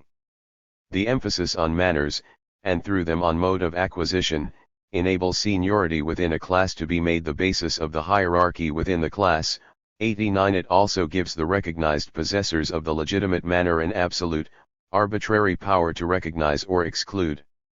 Manner, by definition, only exists for others, and the recognized holders of the legitimate manner and of the power to define the value of manners, dress, bearing, pronunciation have the privilege of indifference to their own manner, so they never have to put on a manner. By contrast, the parvenus who presume to join the group of legitimate, i.e., hereditary, possessors of the legitimate manner, without being the product of the same social conditions, are trapped, whatever they do, in a choice between anxious hyper-identification and the negativity which admits its defeat in its very revolt, either the conformity of an assumed behavior whose very correctness or hypercorrectness betrays an imitation, or the ostentatious assertion of difference which is bound to appear as an admission of inability to identify. 90. Because they are acquired in social fields which are also markets in which they receive their price, cultural competences are dependent on these markets, and all struggles over culture are aimed at creating the market most favorable to the products which are marked, in their manners, by a particular class of conditions of acquisition, i.e., a particular market. Thus, what is nowadays called the counterculture may well be the product of the endeavor of new-style autodidacts to free themselves from the constraints of the scholastic market, to which the less confident old-style autodidacts continue to submit, although it condemns their products in advance. They strive to do so by producing another market, with its own consecrating agencies, that is, like the high society or intellectual markets, capable of challenging the pretension of the educational system to impose the principles of evaluation of competences and manners which reign in the scholastic market, or at least its most scholastic sectors, on a perfectly unified market in cultural goods. Part 2. The economy of practices. But on things whose rules and principles had been instilled into her by her mother, on the way to make certain dishes, to play Beethoven's sonatas, to receive with cordiality, she was quite sure that she had a right idea of perfection and of discerning how far others approximated to it. For these three things, moreover, perfection was almost the same, a kind of simplicity in the means, a sobriety and a charm.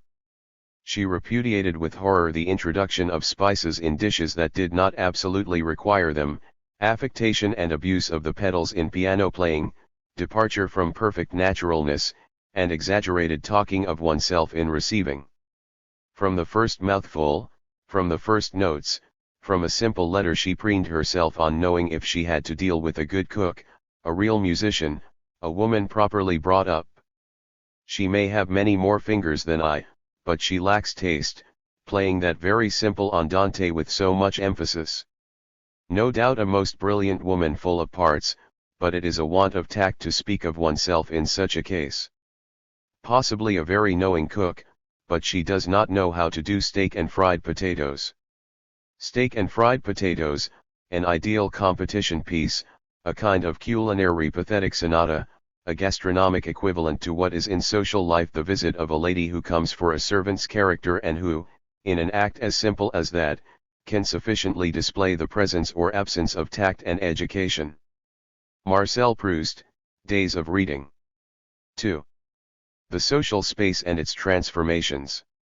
If the research had stopped at this point it would probably not raise great objections, so self-evident is the idea of the irreducibility of artistic taste. However, as has already been shown by the analysis of the social conditions of the aesthetic disposition, the dispositions which govern choices between the goods of legitimate culture cannot be fully understood unless they are reintegrated into the system of dispositions, unless culture, in the restricted, normative sense of ordinary usage, is reinserted into culture in the broad, anthropological sense, and the elaborated taste for the most refined objects is brought back into relation with the elementary taste for the flavors of food. 1. The dual meaning of the word taste, which usually serves to justify the illusion of spontaneous generation which this cultivated disposition tends to produce by presenting itself in the guise of an innate disposition, must serve, for once, to remind us that taste in the sense of the faculty of immediately and intuitively judging aesthetic values is inseparable from taste in the sense of the capacity to discern the flavors of foods, which implies a preference for some of them. The abstraction which isolates dispositions towards legitimate culture leads to a further abstraction at the level of the system of explanatory factors, which, though always present and active, only offers itself for observation through those elements, cultural capital and trajectory in the case analyzed below, which are the principles of its efficacy in the field in question. The consumption of the most legitimate cultural goods is a particular case of competition for rare goods and practices, whose particularity no doubt owes more to the logic of supply, i.e., the specific form of competition between the producers, than to the logic of demand and tastes, i.e., the logic of competition between the consumers. One only has to remove the magical barrier which makes legitimate culture into a separate universe, in order to see intelligible relationships between choices as seemingly incommensurable as preferences in music or cooking, sport or politics, literature or hairstyle.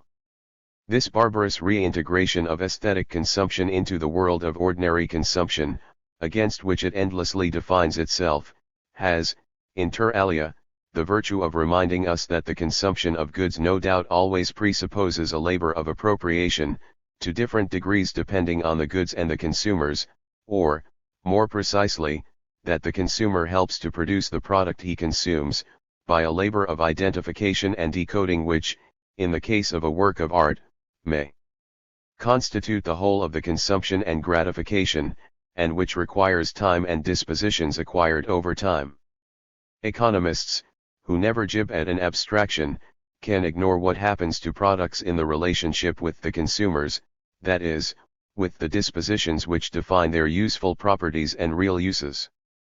To hypothesize, as one of them does, that consumers perceive the same decisive attributes, which amounts to assuming that products possess objective or, as they are known, technical characteristics which can impress themselves as such on all perceiving subjects, is to proceed as if perception only seized on the characteristics designated by the manufacturer's brochures, and so-called informative publicity, and as if social uses could be derived from the operating instructions.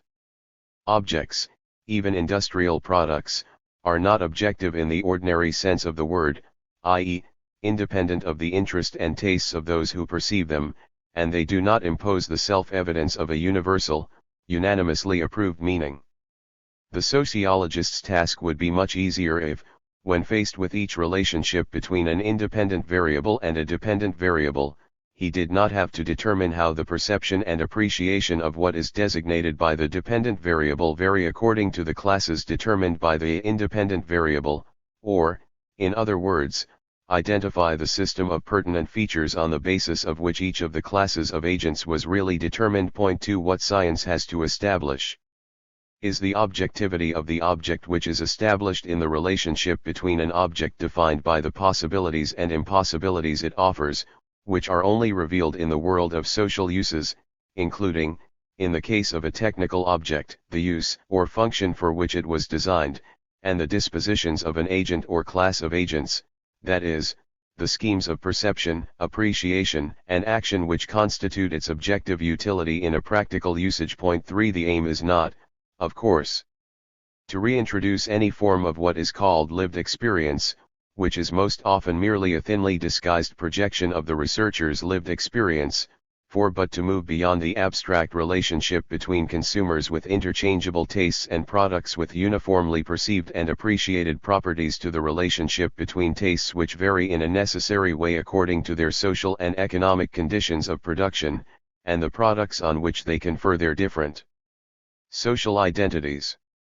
One only has to ask the question, which economists strangely ignore, of the economic conditions of the production of the dispositions demanded by the economy, i.e., in this case 5, the question of the economic and social determinants of tastes, to see the necessity of including in the complete definition of the product the differential experiences which the consumers have of it as a function of the dispositions they derive from their position in economic space. These experiences do not have to be felt in order to be understood with an understanding which may owe nothing to lived experience, still less to sympathy. The habitus, an objective relationship between two objectivities, enables an intelligible and necessary relation to be established between practices and a situation, the meaning of which is produced by the habitus through categories of perception and appreciation that are themselves produced by an observable social condition. Class condition and social conditioning. Because it can only account for practices by bringing to light successively the series of effects which underlie them, analysis initially conceals the structure of the lifestyle characteristic of an agent or class of agents, that is, the unity hidden under the diversity and multiplicity of the set of practices performed in fields governed by different logics and therefore inducing different forms of realization, in accordance with the formula, habitus, capital, plus field equals practice. It also conceals the structure of the symbolic space marked out by the whole set of these structured practices, all the distinct and distinctive lifestyles which are always defined objectively and sometimes subjectively in and through their mutual relationships. So it is necessary to reconstruct what has been taken apart, first by way of verification but also in order to rediscover the kernel of truth in the approach characteristic of common sense knowledge, namely, the intuition of the systematic nature of lifestyles and of the whole set which they constitute. To do this, one must return to the practice unifying and practice generating principle, i.e., class habitus, the internalized form of class condition and of the conditionings it entails. One must therefore construct the objective class, the set of agents who are placed in homogeneous conditions of existence imposing homogeneous conditionings and producing homogeneous systems of dispositions capable of generating similar practices, and who possess a set of common properties, objectified properties, sometimes legally guaranteed, as possession of goods and power, or properties embodied as class habitus, and, in particular, systems of classificatory schemes. Point 6. Variables and systems of variables in designating these classes of agents or, which amounts to the same thing in this context, classes of conditions of existence, by the name of an occupation, one is merely indicating that the position in the relations of production governs practices, in particular through the mechanisms which control access to positions and produce or select a particular class of habitus. But this is not a way of reverting to a pre-constructed variable such as socio-occupational category. The individuals grouped in a class that is constructed in a particular respect, that is, in a particularly determinate respect, always bring with them, in addition to the pertinent properties by which they are classified, secondary properties which are thus smuggled into the explanatory model. Point 7. This means that a class or class fraction is defined not only by its position in the relations of production, as identified through indices such as occupation, income, or even educational level, but also by a certain sex ratio, a certain distribution in geographical space, which is never socially neutral, and by a whole set of subsidiary characteristics which may function, in the form of tacit requirements, as real principles of selection or exclusion without ever being formally stated. This is the case with ethnic origin and sex. A number of official criteria in fact serve as a mask for hidden criteria. For example, the requiring of a given diploma can be a way of demanding a particular social origin. One needs to examine what the list of the criteria used by the analyst derives from the state of the struggle between the groups separated by these criteria, or more precisely from the capacity of groups defined by these criteria, to get themselves recognized as such. There would be less likelihood of forgetting that unskilled workers are to a large extent women and immigrants if groups based on sex or nationality of origin had constituted themselves as such within the working class. Furthermore, the fallacy of the apparent factor would not be so frequent if it were not the simple retranslation onto the terrain of science of the legitimating strategies whereby groups tend to put forward this or that legitimate property, the overt principle of their constitution, to camouflage the real basis of their existence. Thus the most selective groups, a concert audience or the students of a grande école, may doubly conceal the real principle of their selection, by declining to announce the real principles of their existence and their reproduction. They are obliged to rely on mechanisms which lack the specific, systematic rigor of an explicit condition of entry and therefore allow exceptions. Unlike clubs and all elites based on co-option, they cannot vet the whole set of properties of the elect, i.e., the total person. The members of groups based on co-option, as are most of the core protected by an overt or covert numerus clausus, doctors, architects, professors, engineers etc., always have something else in common beyond the characteristics explicitly demanded. The common image of the professions, which is no doubt one of the real determinants of vocations, is less abstract and unreal than that presented by statisticians. It takes into account not only the nature of the job and the income, but those secondary characteristics which are often the basis of their social value, prestige or discredit, and which, though absent from the official job description, function as tacit requirements, such as age, sex, social or ethnic origin, overtly or implicitly. Guiding co-option choices, from entry into the profession and right through a career, so that members of the core who lack these traits are excluded or marginalized, women doctors and lawyers tending to be restricted to a female clientele and black doctors and lawyers to black clients or research. In short, the property emphasized by the name used to designate a category, usually occupation, is liable to mask the effect of all the secondary properties which, although constitutive of the category, are not expressly indicated. Similarly, when one is trying to assess the evolution of a social category, identified by occupation, crude errors are inevitable if, by considering only one of the pertinent properties, one ignores all the substitution effects in which the evolution is also expressed. The collective trajectory of a social class may be manifested in the fact that it is becoming feminized or masculinized, growing older or young, getting poorer or richer. The decline of a position may be manifested either in feminization, which may be accompanied by a rise in social origin, or in democratization or in aging. The same would be true of any group defined by reference to a position in a field, e.g., a university discipline in the hierarchy of disciplines, a title of nobility in the aristocratic hierarchy, an educational qualification in the academic hierarchy. The particular relations between a dependent variable, such as political opinion, and so-called independent variables such as sex, age, and religion, or even educational level, income, and occupation tend to mask the complete system of relationships which constitutes the true principle of the specific strength and form of the effects registered in any particular correlation. The most independent of independent variables conceals a whole network of statistical relations which are present, implicitly, in its relationship with any given opinion or practice.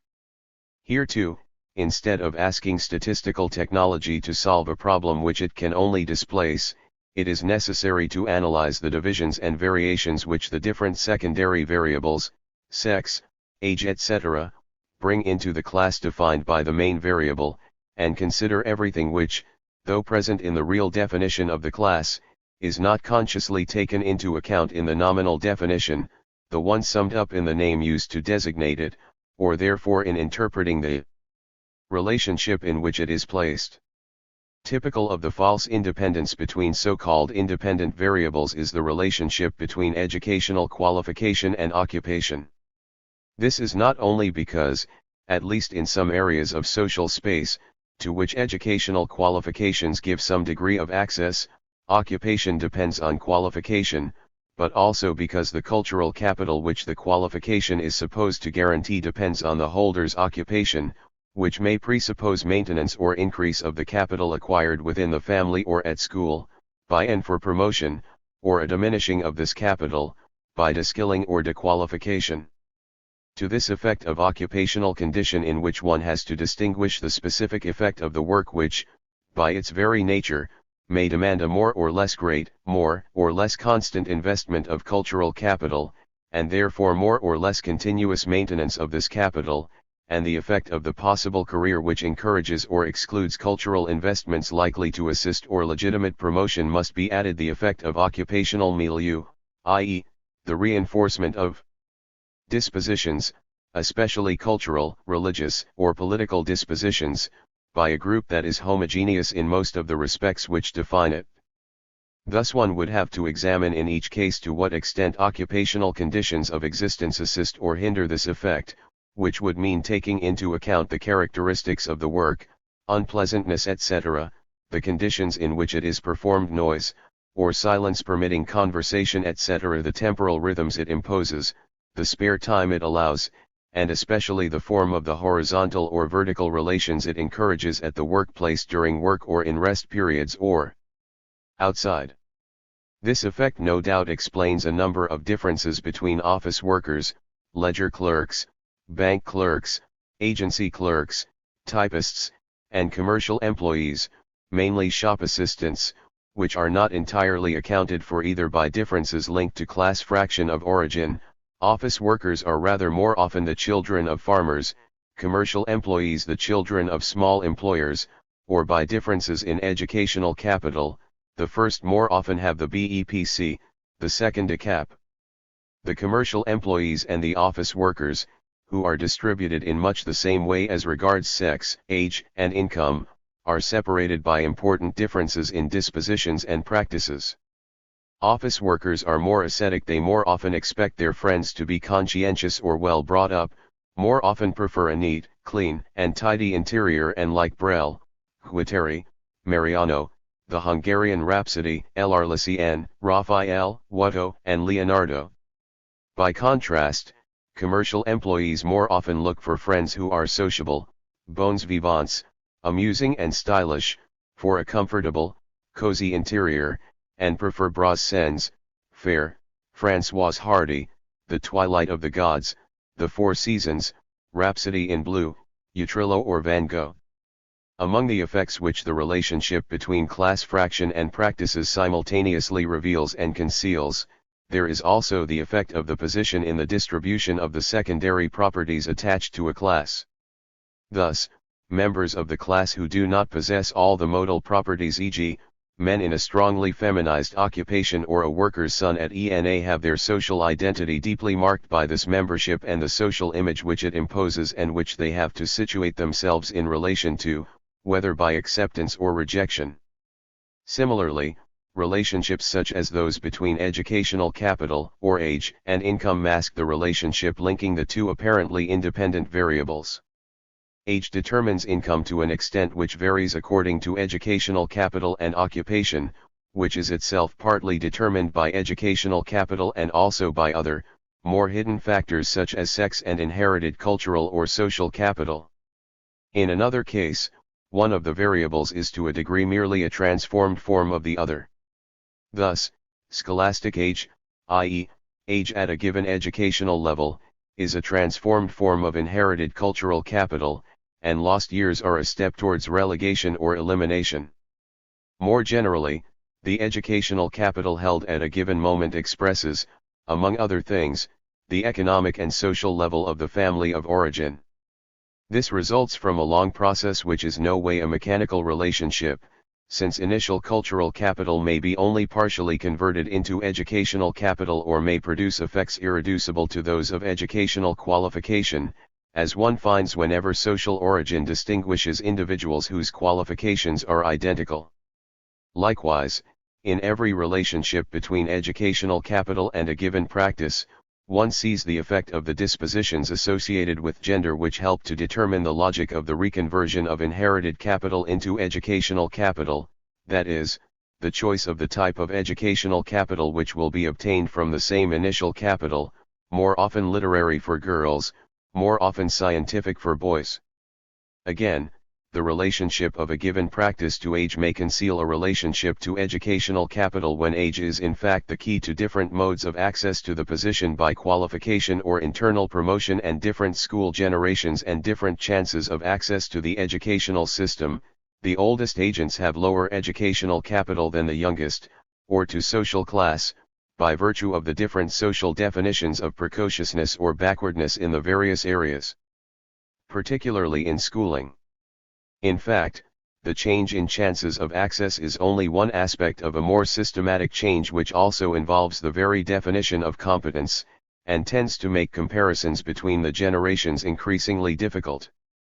The conflicts between holders of competences of different ages and different educational levels, old school certificate holder versus new baccalaureate holder, center precisely on the definition of competence, with the old generation complaining that the new generation does not possess the competences formerly defined as elementary and basic. They can't spell nowadays, they can't even add up. And finally, the variations in cultural practice by size of town of residence cannot be ascribed to the direct effect of spatial distance and the variations in the supply of culture, until it is confirmed that the differences persist after discounting the effect of the inequalities in educational capital concealed, even in the occupational category, by geographical distribution. The opposition between Paris and the provinces needs to be analyzed in a way similar to that used for the notion of educational level. Relationships involving the variable place of residence manifest not only the effect of cultural supply, linked to the density of objectified cultural capital and so to the objective opportunities for cultural consumption and the related reinforcement of the aspiration to consume, but also all the effects of the unequal spatial distribution of properties and their owners, example possessors of high educational capital, in particular the circular reinforcement each group performs on itself. 4. Example, intensifying cultural practice if it is cultivated, discouraging it by indifference or hostility if it is not. When, as often happens, the analysis is conducted variable by variable, there is a danger of attributing to one of the variables, such as sex or age, each of which may express in its own way the whole situation or trend of a class, the effect of the set of variables, an error which is encouraged by the conscious or unconscious tendency to substitute generic alienations, example those linked to sex or age, for specific alienations, linked to class. Economic and social condition, as identified by occupation, gives a specific form to all the properties of sex and age, so that it is the efficacy of the whole structure of factors associated with a position in social space which is manifested in the correlations between age or sex and practices. The naivete of the inclination to attribute the differences recorded in relation to age to a generic effect of biological aging becomes self-evident when one sees, for example, that the aging which, in the privileged classes, is associated with a move to the right, is accompanied, among manual workers, by a move to the left. Similarly, in the relative precocity of executives, measured for example by the age at which they reach a given position, one sees in fact the expression of everything which divides them, despite the apparent identity of condition at a given moment, namely their whole previous and subsequent trajectory, and the capital volume and structure which govern it. Constructed class. Social class is not defined by a property, not even the most determinant one, such as the volume and composition of capital, nor by a collection of properties, of sex, age, social origin, ethnic origin, proportion of blacks and whites, for example, or natives and immigrants, income, educational level, etc., nor even by a chain of properties strung out from a fundamental property, position in the relations of production, in a relation of cause and effect, conditioner and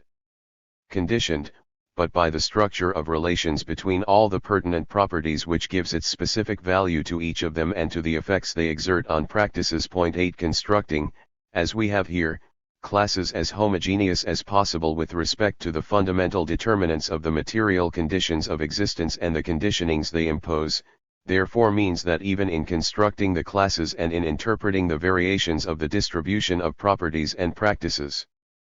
in relation to these classes, one consciously takes into account the network of secondary characteristics which are more or less unconsciously manipulated whenever the classes are defined in terms of a single criterion, even one as pertinent as occupation.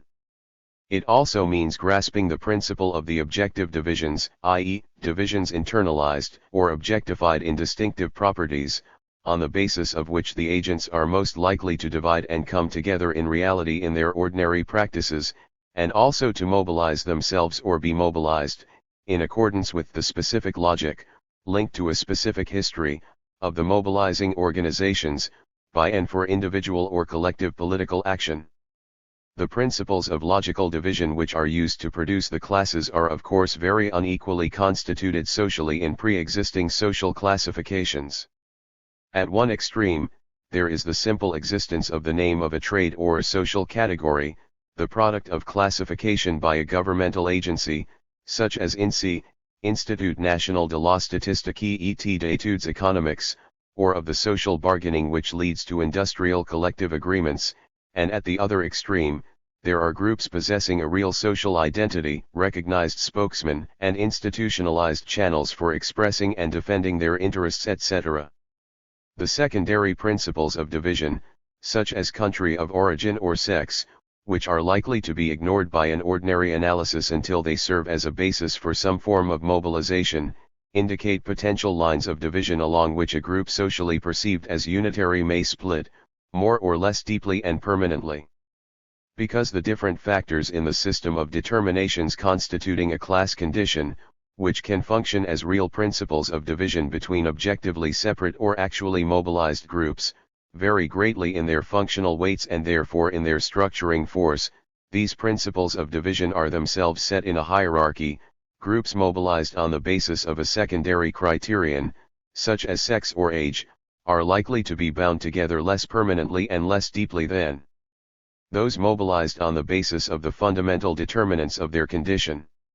To account for the infinite diversity of practices in a way that is both unitary and specific, one has to break with linear thinking, which only recognizes the simple ordinal structures of direct determination, and endeavor to reconstruct the networks of interrelated relationships which are present in each of the factors. Point 9. The structural causality of a network of factors is quite irreducible to the cumulated effects of the set of linear relations, of different explanatory force, which the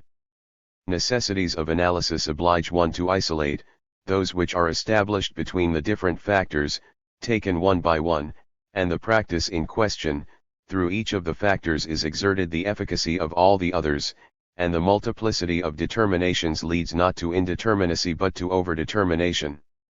Thus the superimposition of biological, psychological, and social determinations in the formation of socially defined sexual identity, a basic dimension of social personality, is only a particular, but very important, case of a logic that is also at work in other biological determinations, such as aging. It goes without saying that the factors constituting the constructed class do not all depend on one another to the same extent, and that the structure of the system they constitute is determined by those which have the greatest functional weight. Thus, the volume and composition of capital give specific form and value to the determinations which the other factors, age, sex, place of residence, etc., impose on practices. Sexual properties are as inseparable from class properties as the yellowness of a lemon is from its acidity. A class is defined in an essential respect by the place and value it gives to the two sexes and to their socially constituted dispositions. This is why there are as many ways of realizing femininity as there are classes and class fractions, and the division of labor between the sexes takes quite different forms, both in practices and in representations, in the different social classes. So the true nature of a class or class fraction is expressed in its distribution by sex or age, and perhaps even more, since its future is then at stake, by the trend of this distribution over time. The lowest positions are designated by the fact that they include a large and growing proportion of immigrants or women, unskilled and semi-skilled workers, or immigrant women, charwomen. Point 10. Similarly, it is no accident that the occupations in personal services, the medical and social services, the personal care trades, old ones like hairdressing, new ones like beauty care, and especially domestic service, which combine the two aspects of the traditional definition of female tasks, service and the home, are practically reserved for women. Nor is it accidental that the oldest classes or class fractions are also the classes in decline, such as farmers and industrial and commercial proprietors. Most of the young people originating from these classes can only escape collective decline by reconverting into the expanding occupations. Similarly, an increase in the proportion of women indicates the whole trend of an occupation, in particular the absolute or relative devaluation which may result from changes in the nature and organization of the work itself. This is the case with office jobs, for example, with the multiplication of repetitive, mechanical tasks that are commonly left to women, or from changes in relative position in social space, as in teaching, whose position has been affected by the overall displacement of the profession resulting from the overall increase in the number of positions offered. One would have to analyze in the same way the relationship between marital status and class or class fraction. It has been clearly shown, for example, that male celibacy is not a secondary property of the small peasantry but an essential element of the crisis affecting this fraction of the peasant class. The breakdown of the mechanisms of biological and social reproduction brought about by the specific logic of symbolic domination is one of the mediations of the process of concentration which leads to a deep transformation of the class. But here too, one would have to subject the common sense notion to close analysis, as has been done for educational level. Being married is not opposed to being unmarried simply as the fact of having a legitimate spouse to the fact of not having one. One only has to think of a few limiting cases, some much more frequent than others: the housewife, the artist supported by his wife, the employer or executive who owes his position to his father-in-law, to see that it is difficult to characterize an individual without including all the properties, and property, which are brought to each of the spouses, and not only the wife, through the other a name, sometimes a distinguished as well, goods, an income, connections, a social status. Each member of the couple being characterized by the spouse's social position, to different degrees according to sex, position and the gap between the two positions. The properties acquired or possessed through marriage will be omitted from the system of properties which may determine practices and properties if, as usually happens, one forgets to ask oneself who is the subject of the practices, or, more simply, if the subject questioned is really the subject of the practices on which he or she is questioned.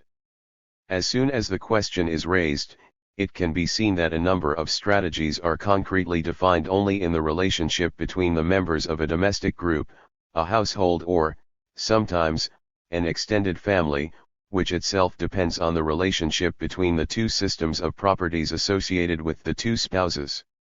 The common goods, especially when they are of some economic and social importance, such as the apartment or furniture, or even personal goods, such as clothing, are like the choice of a spouse for son or daughter in other societies the outcome of these, denied, power relations which define the domestic unit. For example, there is every reason to suppose that, given the logic of the division of labor between the sexes, which gives precedence to women in matters of taste, and to men in politics, the weight of the man's own taste in choosing his clothes, and therefore the degree to which his clothes express his taste, depends not only on his own inherited cultural capital and educational capital. The traditional division of roles tends to weaken, here and elsewhere, as educational capital grows, but also on his wife's educational and cultural capital and on the gap between them. The same is true of the weight of the wife's own preferences in politics. The effect of assignment by status which makes politics a man's business is less likely to occur, the greater the wife's educational capital, or when the gap between her capital and her husband's is small or in her favor. Social class and class of trajectories. But this is not all. On the one hand, agents are not completely defined by the properties they possess at a given time, whose conditions of acquisition persist in the habitus, the hysteresis effect, and on the other hand, the relationship between initial capital and present capital, or, to put it another way, between the initial and present positions in social space, is a statistical relationship of very variable intensity. Although they are always perpetuated in the dispositions constituting the habitus, the conditions of acquisition of the properties synchronically observed only make themselves visible in cases of discordance between the conditions of acquisition and the conditions of use. 11, i.e., when the practices generated by the habitus appear as ill-adapted because they are attuned to an earlier state of the objective conditions. This is what might be called the Don Quixote effect. The statistical analysis which compares the practices of agents possessing the same properties and occupying the same social position at a given time but separated by their origin performs an operation analogous to ordinary perception which, within a group, identifies the parvenus and the déclassés by picking up the subtle indices of manner or bearing which betray the effect of conditions of existence different from the present ones, or, which amounts to the same thing, a social trajectory. Different from the modal trajectory for the group in question. Individuals do not move about in social space in a random way, partly because they are subject to the forces which structure this space, example through the objective mechanisms of elimination and channeling, and partly because they resist the forces of the field with their specific inertia, that is, their properties, which may exist in embodied form as dispositions or in objectified form, in goods, qualifications, etc. To a given volume of inherited capital there corresponds a band of more or less equally probable trajectories leading to more or less equivalent positions. This is the field of the possibles objectively offered to a given agent, and the shift from one trajectory to another often depends on collective events, wars, crises, etc., or individual events, encounters, affairs, benefactors, etc., which are usually described as fortunate or unfortunate accidents, although they themselves depend statistically on the position and disposition of those whom they befall, example the skill in operating connections which enables the holders of high social capital to preserve or increase this capital, when, that is, they are not deliberately contrived by institutions, clubs, family reunions, old boys, or alumni associations, etc., or by the spontaneous intervention of individuals or groups. It follows from this that position and individual trajectory are not statistically independent. All positions of arrival are not equally probable for all starting points.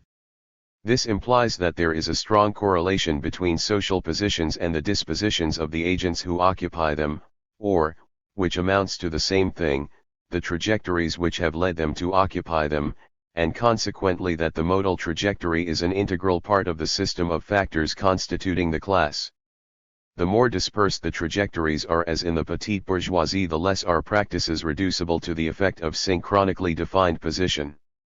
The homogeneity of the dispositions associated with a position and their seemingly miraculous adjustment to the demands inscribed in it result partly from the mechanisms which channel towards positions individuals who are already adjusted to them, either because they feel made for jobs that are made for them. This is vocation, the proleptic assumption of an objective destiny that is imposed by practical reference to the modal trajectory in the class of origin, or because they are seen in this light by the occupants of the posts. This is co-option based on the immediate harmony of dispositions and partly from the dialectic which is established, throughout a lifetime, between dispositions and positions, aspirations and achievements. Social aging is nothing other than the slow renunciation or disinvestment, socially assisted and encouraged, which leads agents to adjust their aspirations to their objective chances, to espouse their condition, become what they are and make do with what they have, even if this entails deceiving themselves as to what they are and what they have, with collective complicity, and accepting bereavement of all the lateral possibles they have abandoned along the way. The statistical character of the relationship between initial capital and present capital explains why practices cannot be completely accounted for solely in terms of the properties defining the position occupied in social space at a given moment. To say that the members of a class initially possessing a certain economic and cultural capital are destined, with a given probability, to an educational and social trajectory leading to a given position means in fact that a fraction of the class, which cannot be determined a priori within the limits of this explanatory system, will deviate from the trajectory most common for the class as a whole and follow the higher or lower trajectory which was most probable for members of another class. 12.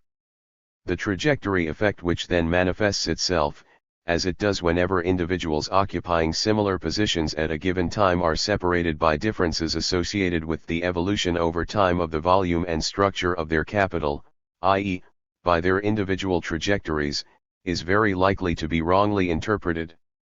The correlation between a practice and social origin, measured by the father's position, the real value of which may have suffered a decline concealed by constant nominal value, is the resultant of two effects, which may either reinforce or offset each other. On the one hand, the inculcation effect directly exerted by the family or the original conditions of existence; on the other hand, the specific effect of social trajectory. 13. That is, the effects of social rise or decline on dispositions and opinions, position of origin being, in this logic, merely the starting point of a trajectory, the reference whereby the slope of the social career is defined. The need to make this distinction is self-evident in all cases in which individuals from the same class fraction or the same family, and therefore presumably subject to identical moral, religious or political inculcations, are inclined towards divergent stances in religion or politics by the different relations to the social world which they owe to divergent individual trajectories, having, for example, succeeded or failed in the reconversion strategies necessary to escape the collective decline of their class. This trajectory effect no doubt plays a large part in blurring the relationship between social class and religious or political opinions, owing to the fact that it governs the representation of the position occupied in the social world and hence the vision of its world and its future. In contrast to upwardly mobile individuals or groups, commoners of birth or culture who have their future, i.e., their being, before them, individuals or groups in decline endlessly reinvent the discourse of all aristocracies, essentialist faith in the eternity of natures, celebration of tradition and the past, the cult of history and its rituals, because the best they can expect from the future is the return of the old order, from which they expect the restoration of their social being. 14. This blurring is particularly visible in the middle classes and especially in the new fractions of these classes, which are gray areas, ambiguously located in the social structure, inhabited by individuals whose trajectories are extremely scattered. This dispersion of trajectories is even found here at the level of the domestic unit, which is more likely than in other classes to bring together spouses, relatively, ill-matched not only as regards social origin and trajectories but also occupational status and educational level. This has the effect, among other things, of foregrounding what the New Vulgate calls the problems of the couple, i.e., essentially, the problems of the sexual division of labor and the division of sexual labor. In contrast to the effect of individual trajectory, which, being a deviation from the collective trajectory, that may have a zero slope, is immediately visible, the effect of collective trajectory may not be noticed as such. When the trajectory effect concerns a whole class or class fraction, that is, a set of individuals who occupy an identical position and are engaged in the same collective trajectory, the one which defines a rising or declining class, there is a danger of attributing to the properties synchronically attached to the class, effects, example political or religious opinions, which are in reality the product of collective transformations. The analysis is complicated by the fact that some members of a class fraction may have embarked on individual trajectories running in the opposite direction to that of the fraction as a whole. This does not mean that their practices are not marked by the collective destiny. It is questionable, for example, whether craftsmen or farmers whose individual success seems to run counter to the collective decline cease to be affected by that decline. 15 But here too one must avoid substantialism. Thus, some of the properties associated with social class which may remain without efficacy or value in a given field, such as ease and familiarity with culture in an area strictly controlled by the educational system, can take on their full force in another field, such as high society, or in another state of the same field, like the aptitudes which, after the French Revolution, enabled the French aristocracy to become, in Marx's phrase, the dancing masters of Europe. Capital and the market. But everything would still be too simple if it were sufficient to replace a factor, even a particularly powerful one such as socio-occupational category, which derives a major part of its effects from the secondary variables it governs, by a system of factors fundamentally defined by its structure. 16 In fact, what is determinant in a given area is a particular configuration of the system of properties constituting the constructed class, defined in an entirely theoretical way by the whole set of factors operating in all areas of practice. Volume and structure of capital, defined synchronically and diachronically, trajectory, sex, age, marital status, place of residence, etc. It is the specific logic of the field, of what is at stake and of the type of capital needed to play for it, which governs those properties through which the relationship between class and practice is established. If this double correlation of each explanatory factor is not performed, every sort of error is likely, all of them resulting from ignoring the fact that what is operative in the factor in question depends on the system it is placed in and the conditions it operates in, or, more simply, from failing to raise the question of the real principle of the efficacy of the independent variable, by proceeding as if the relationship found between the factor designated by what is usually no more than an indicator of it, example educational level and this or that practice, example the rate of response to political questions, or the capacity to adopt the aesthetic disposition, or museum going, etc., did not itself have to be explained.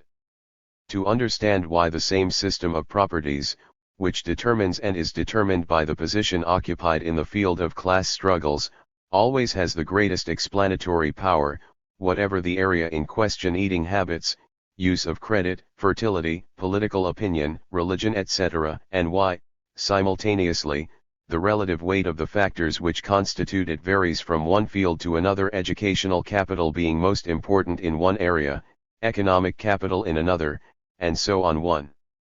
only has to see that, because capital is a social relation, i.e., an energy which only exists and only produces its effects in the field in which it is produced and reproduced, each of the properties attached to class is given its value and efficacy by the specific laws of each field.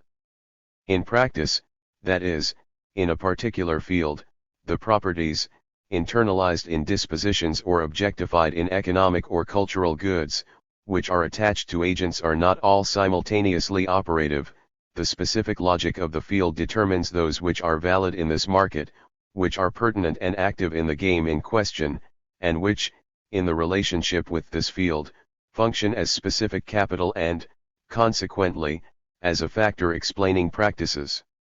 This means, concretely, that the social rank and specific power which agents are assigned in a particular field depend firstly on the specific capital they can mobilize, whatever their additional wealth in other types of capital, though this may also exert an effect of contamination. This explains why the relationship which analysis uncovers between class and practices appears to be established in each case through the mediation of a factor or particular combination of factors which varies according to the field. This appearance itself leads to the mistake of inventing as many explanatory systems as there are fields, instead of seeing each of them as a transformed form of all the others, or worse, the error of setting up a particular combination of factors active in a particular field of practices as a universal explanatory principle. The singular configuration of the system of explanatory factors which has to be constructed in order to account for a state of the distribution of a particular class of goods or practices, i.e., a balance sheet, drawn up at a particular moment, of the class struggle over that particular class of goods or practices, caviar or avant-garde painting, Nobel Prizes or state contracts, an enlightened opinion or a chic sport, is the form taken, in that field, by the objectified and internalized capital, properties and habitus, which defines social class and constitutes the principle of the production of classified and classifying practices. It represents a state of the system of properties which make class a universal principle of explanation and classification, defining the rank occupied in all possible fields. A three-dimensional space. Endeavoring to reconstitute the units most homogeneous from the point of view of the conditions of production of habitus, i.e., with respect to the elementary conditions of existence and the resultant conditionings, one can construct a space whose three fundamental dimensions are defined by volume of capital, composition of capital, and change in these two properties over time, manifested by past and potential trajectory in social space. Point 17. The primary differences, those which distinguish the major classes of conditions of existence, derive from the overall volume of capital, understood as the set of actually usable resources and powers: economic capital, cultural capital, and also social capital. The distribution of the different classes, and class fractions, thus runs from those who are best provided with both economic and cultural capital to those who are most deprived in both respects. See Figure 5, later in this section. The members of the professions, who have high incomes and high qualifications, who very often, 52.9%, originate from the dominant class, professions or senior executives, who receive and consume a large quantity of both material and cultural goods, are opposed in almost all respects to the office workers, who have low qualifications, often originate from the working or middle classes, who receive little and consume little, devoting a high proportion of their time to car maintenance and home improvement, and they are even more opposed to the skilled or semi-skilled workers, and still more to unskilled workers or farm laborers, who have the lowest incomes, no qualifications, and originate almost exclusively, 90.5% of farm laborers, 84.5% of unskilled workers, from the working classes. Point 18.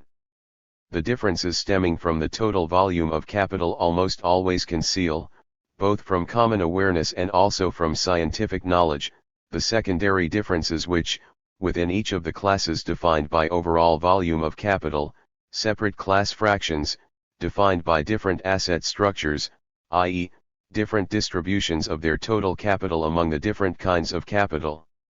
Among the difficulties which this model aims to account for in a unitary and systematic way, the most visible is the observation, which others have often made, example CS7, that the hierarchies, both in the dominant class, between the executives and the employers, and in the middle class, between the junior executives and the craftsmen or shopkeepers, vary according to the activity or asset in question. This effect seems to support the relativistic critique of the social classes until it is seen that there is a relationship between the nature of these activities or assets, for example, theater-going, or possession of a color TV, and the structure of each group's capital.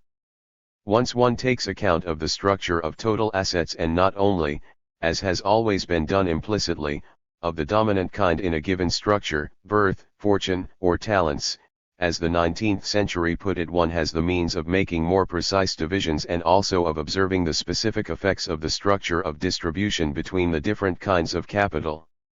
This may, for example, be symmetrical, as in the case of the professions, which combine very high income with very high cultural capital, or asymmetrical, in the case of higher education and secondary teachers or employers, with cultural capital dominant in one case, economic capital in the other.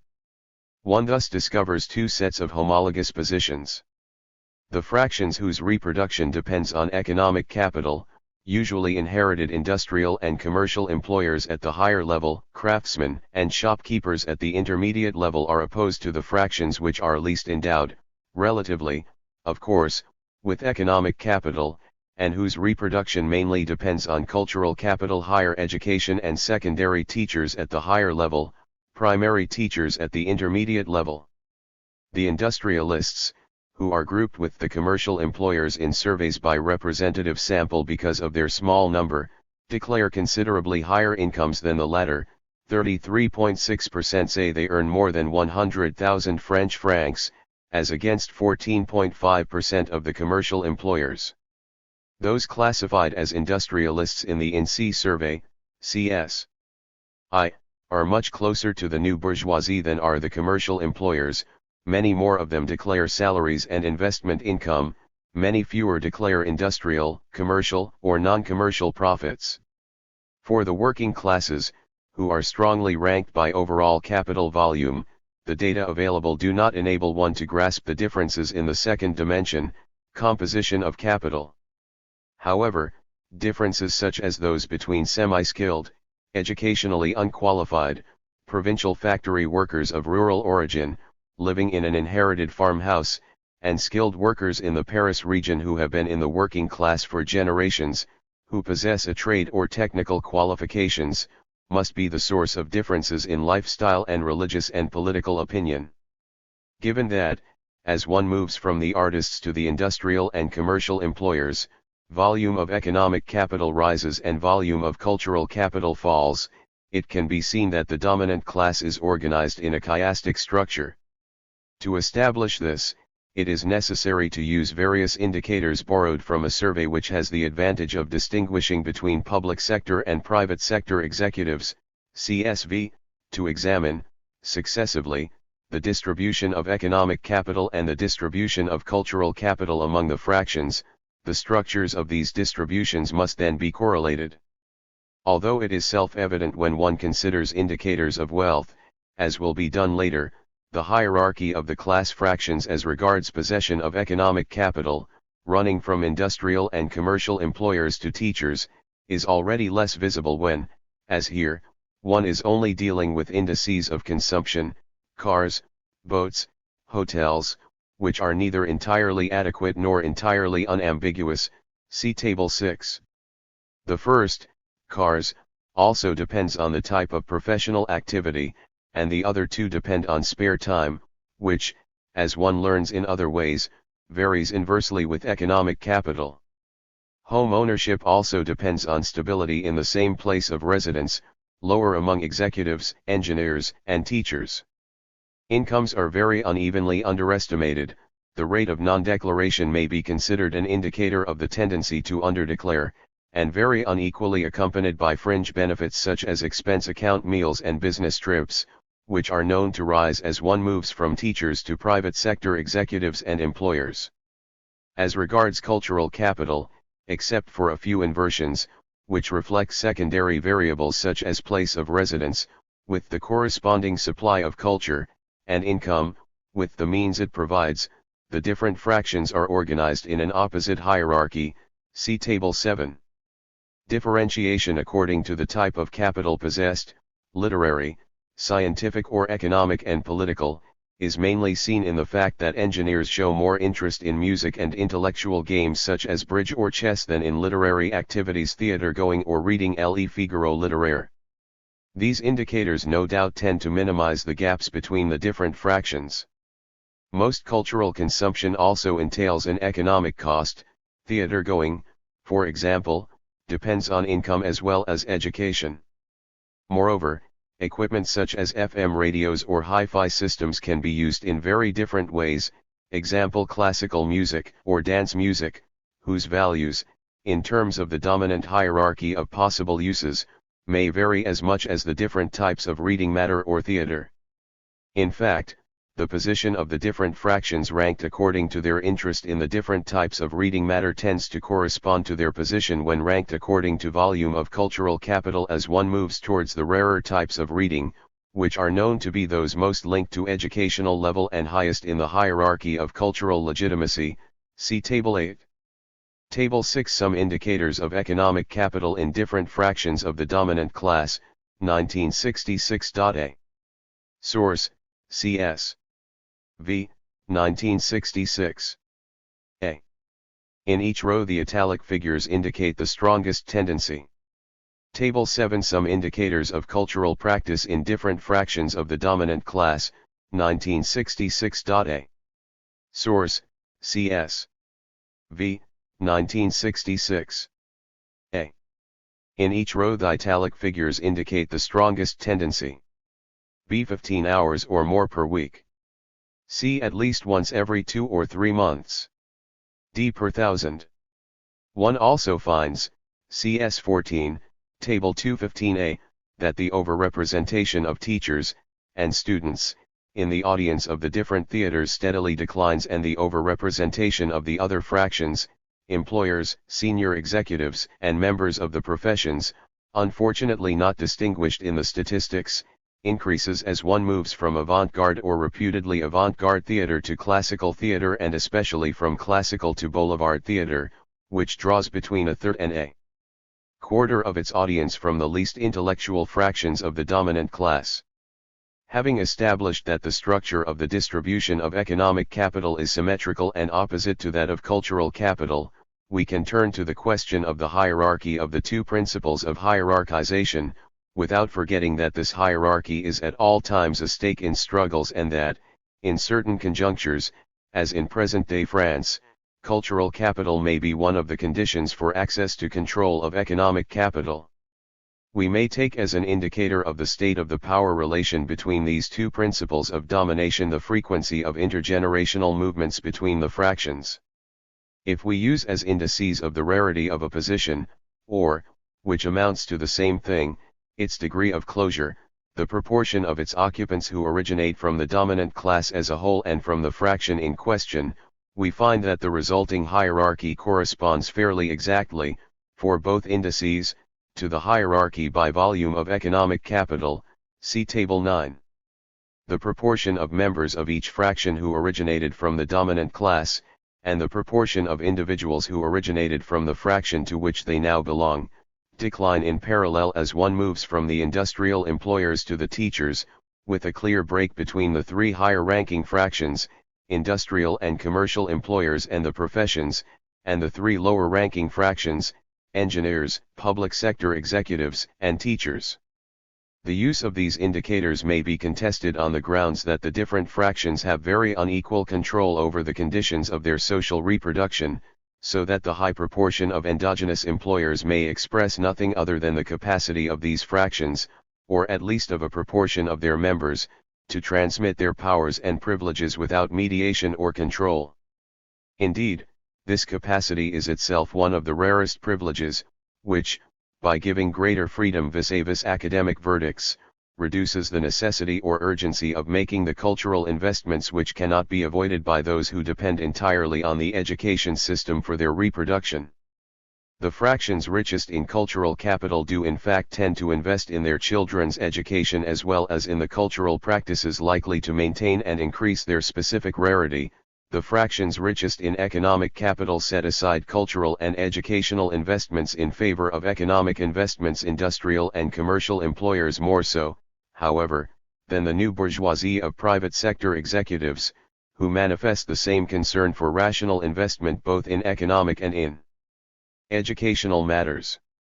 The members of the professions, especially doctors and lawyers, relatively well endowed with both forms of capital, but too little integrated into economic life to use their capital in it actively, invest in their children's education but also and especially in cultural practices which symbolize possession of the material and cultural means of maintaining a bourgeois lifestyle and which provide a social capital, a capital of social connections, honorability and respectability that is often essential in winning and keeping the confidence of high society, and with it a clientele, and may be drawn on, for example, in making a political career. Table 8 Types of books preferred by different fractions of the dominant class, percent, 1966.A. Source, CS. V. 1966. A. The figures in a given row show the percentage of each category of respondents who included that type of book among their favorite types. Italic figures indicate the strongest tendency in the row. The figures in parentheses show the rank of each class fraction in that row. Books on economics and science are set apart on the grounds that interest in these types of reading matter depends on secondary factors, in one case occupational activity, hence the rank of the private sector executives and employers, and in the other, academic training, hence the rank of the engineers. Table 9 Social origin of members of the dominant class, by class fraction, percent, 1970.A. Source, CS. 2, 1970. A. In each row the italic figure indicates the strongest tendency. Given that scholastic success mainly depends on inherited cultural capital and on the propensity to invest in the educational system, and that the latter varies with the degree to which maintained or improved social position depends on such success, it is clear why the proportion of pupils in a given school or college who come from the culturally richest fractions rises with the position of that school in the specifically academic hierarchy, measured, for example, by previous academic success. Reaching its peak in the institution responsible for reproducing the professorial corps, the École Normale Supérieure. In fact, like the dominant class which they help to reproduce, higher education institutions are organized in accordance with two opposing principles of hierarchy. The hierarchy dominant within the educational system, i.e., the one which ranks institutions by specifically academic criteria, and, correlatively, by the proportion of their students drawn from the culturally richest fractions, is diametrically opposed to the hierarchy dominant outside the educational system, i.e., the one which ranks institutions by the proportion of their students drawn from the fractions richest in economic capital or in power and by the position in the economic or power hierarchy of the occupations they lead to. If the offspring of the dominated fractions are less represented in the economically highest institutions, such as ENA or HEC, than might be expected from their previous academic success and the position of these schools in the specifically scholastic hierarchy, this is, of course, because these schools refuse to apply purely scholastic criteria, but it is also because the scholastic hierarchy is most faithfully respected, so that the science section of the ENS is preferred to Polytechnique, or the arts faculty to sciences Po, by those who are most dependent on the educational system. Blindness to alternative ranking principles is most nearly complete in the case of teachers' children, whose whole upbringing inclines them to identify all success with academic success. The same chiastic structure is found at the level of the middle classes, where volume of cultural capital again declines, while economic capital increases, as one moves from primary teachers to small industrial and commercial employers, with junior executives, technicians, and clerical workers in an intermediate position, homologous to that of engineers and executives at the higher level. Artistic craftsmen and art dealers, who earn their living from industrial and commercial profits, and are close in those respects to other small businessmen, are set apart from them by their relatively high cultural capital, which brings them closer to the new petite bourgeoisie. The medical and social services, drawn to a relatively large extent from the dominant class 19, are in a central position, roughly homologous to that of the professions. Although slightly more tilted towards the pole of cultural capital, they are the only ones who receive not only wages or salaries but also, in some cases, non-commercial profits, like the professions. It can immediately be seen that the homology between the space of the dominant class and that of the middle classes is explained by the fact that their structure is the product of the same principles.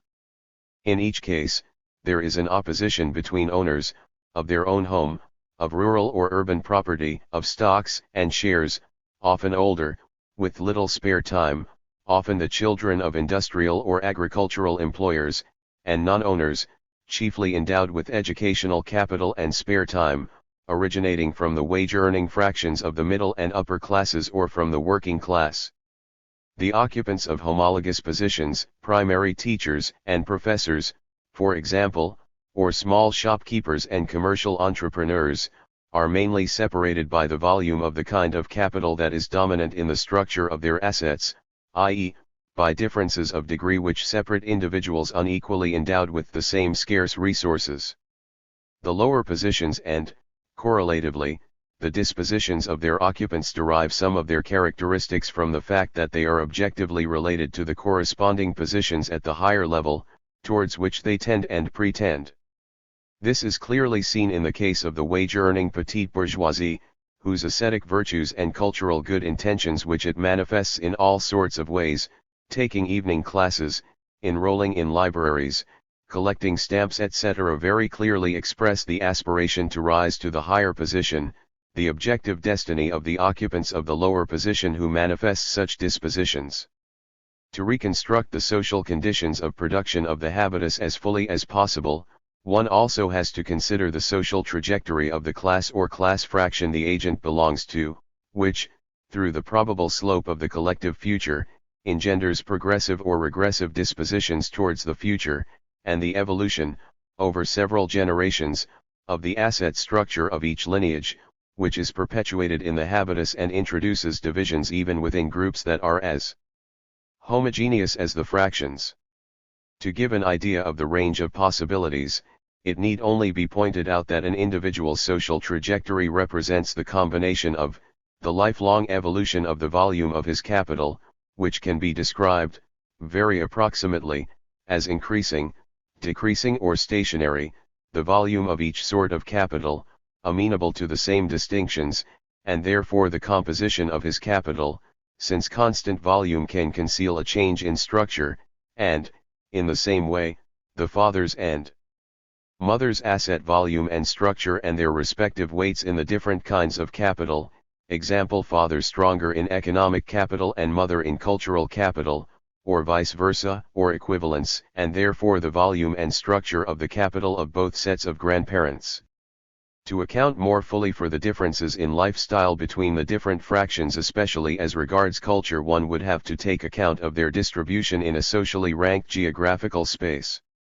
A group's chances of appropriating any given class of rare assets, as measured by the mathematical probability of access,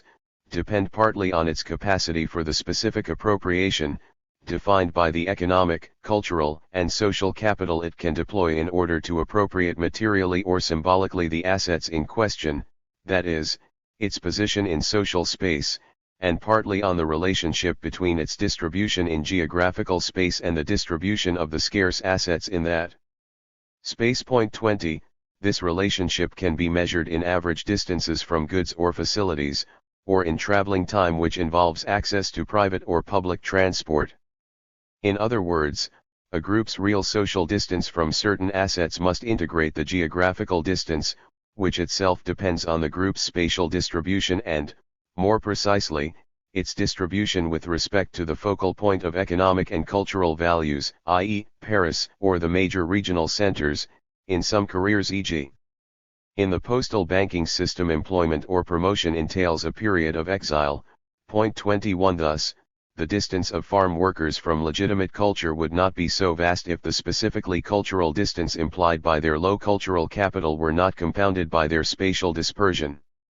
Similarly, many of the differences observed in the cultural and other practices of the different fractions of the dominant class are no doubt attributable to the size of the town they live in.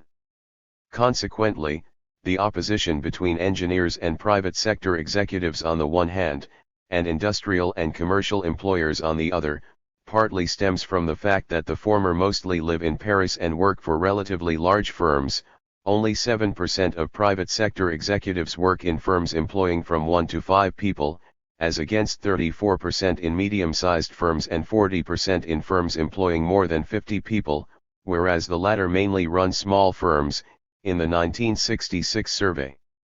by Sophres Société Française d'Enquêtes par Sondage C.S. v 6% of the industrialists had from 1 to 5 employees, 70%, 6 to 49, 24%, more than 50, in commerce, the corresponding figures are 30%, 42%, and 12%, and mostly live in the provinces and even in the country. According to the 1968 census, 22.3% of the industrialists and 15.5% of the commercial employers lived in a rural commune, 14.1% and 11.8% in communes of less than 10,000 inhabitants. The model which emerges would not be so difficult to arrive at if it did not presuppose a break with the common sense picture of the social world, summed up in the metaphor of the social ladder and suggested by all the everyday language of mobility, with its rises and falls, and a no less radical break with the whole sociological tradition which, when it is not merely tacitly accepting the one-dimensional image of social space, as most research on social mobility does, subjects it to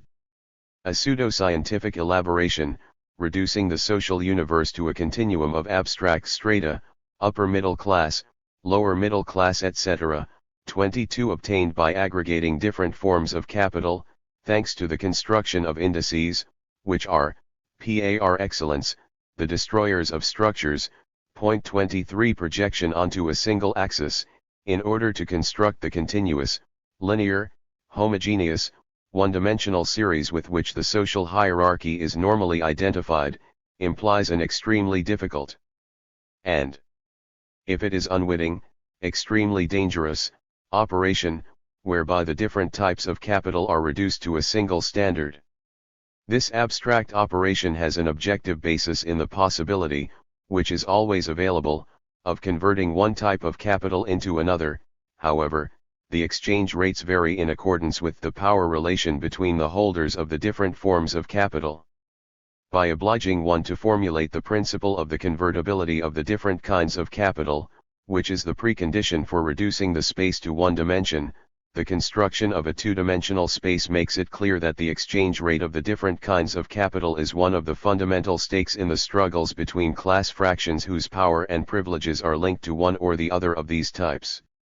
In particular, this exchange rate is a stake in the struggle over the dominant principle of domination, economic capital, cultural capital or social capital, which goes on at all times between the different fractions of the dominant class. Reconversion strategies.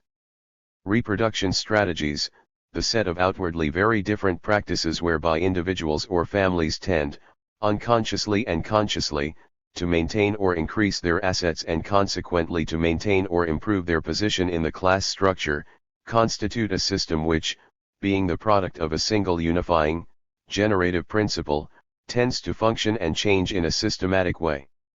Through the mediation of the disposition towards the future, which is itself determined by the group's objective chances of reproduction, these strategies depend, first, on the volume and composition of the capital to be reproduced, and, secondly, on the state of the instruments of reproduction, inheritance law and custom, the labor market, the educational system etc., which itself depends on the state of the power relations between the classes.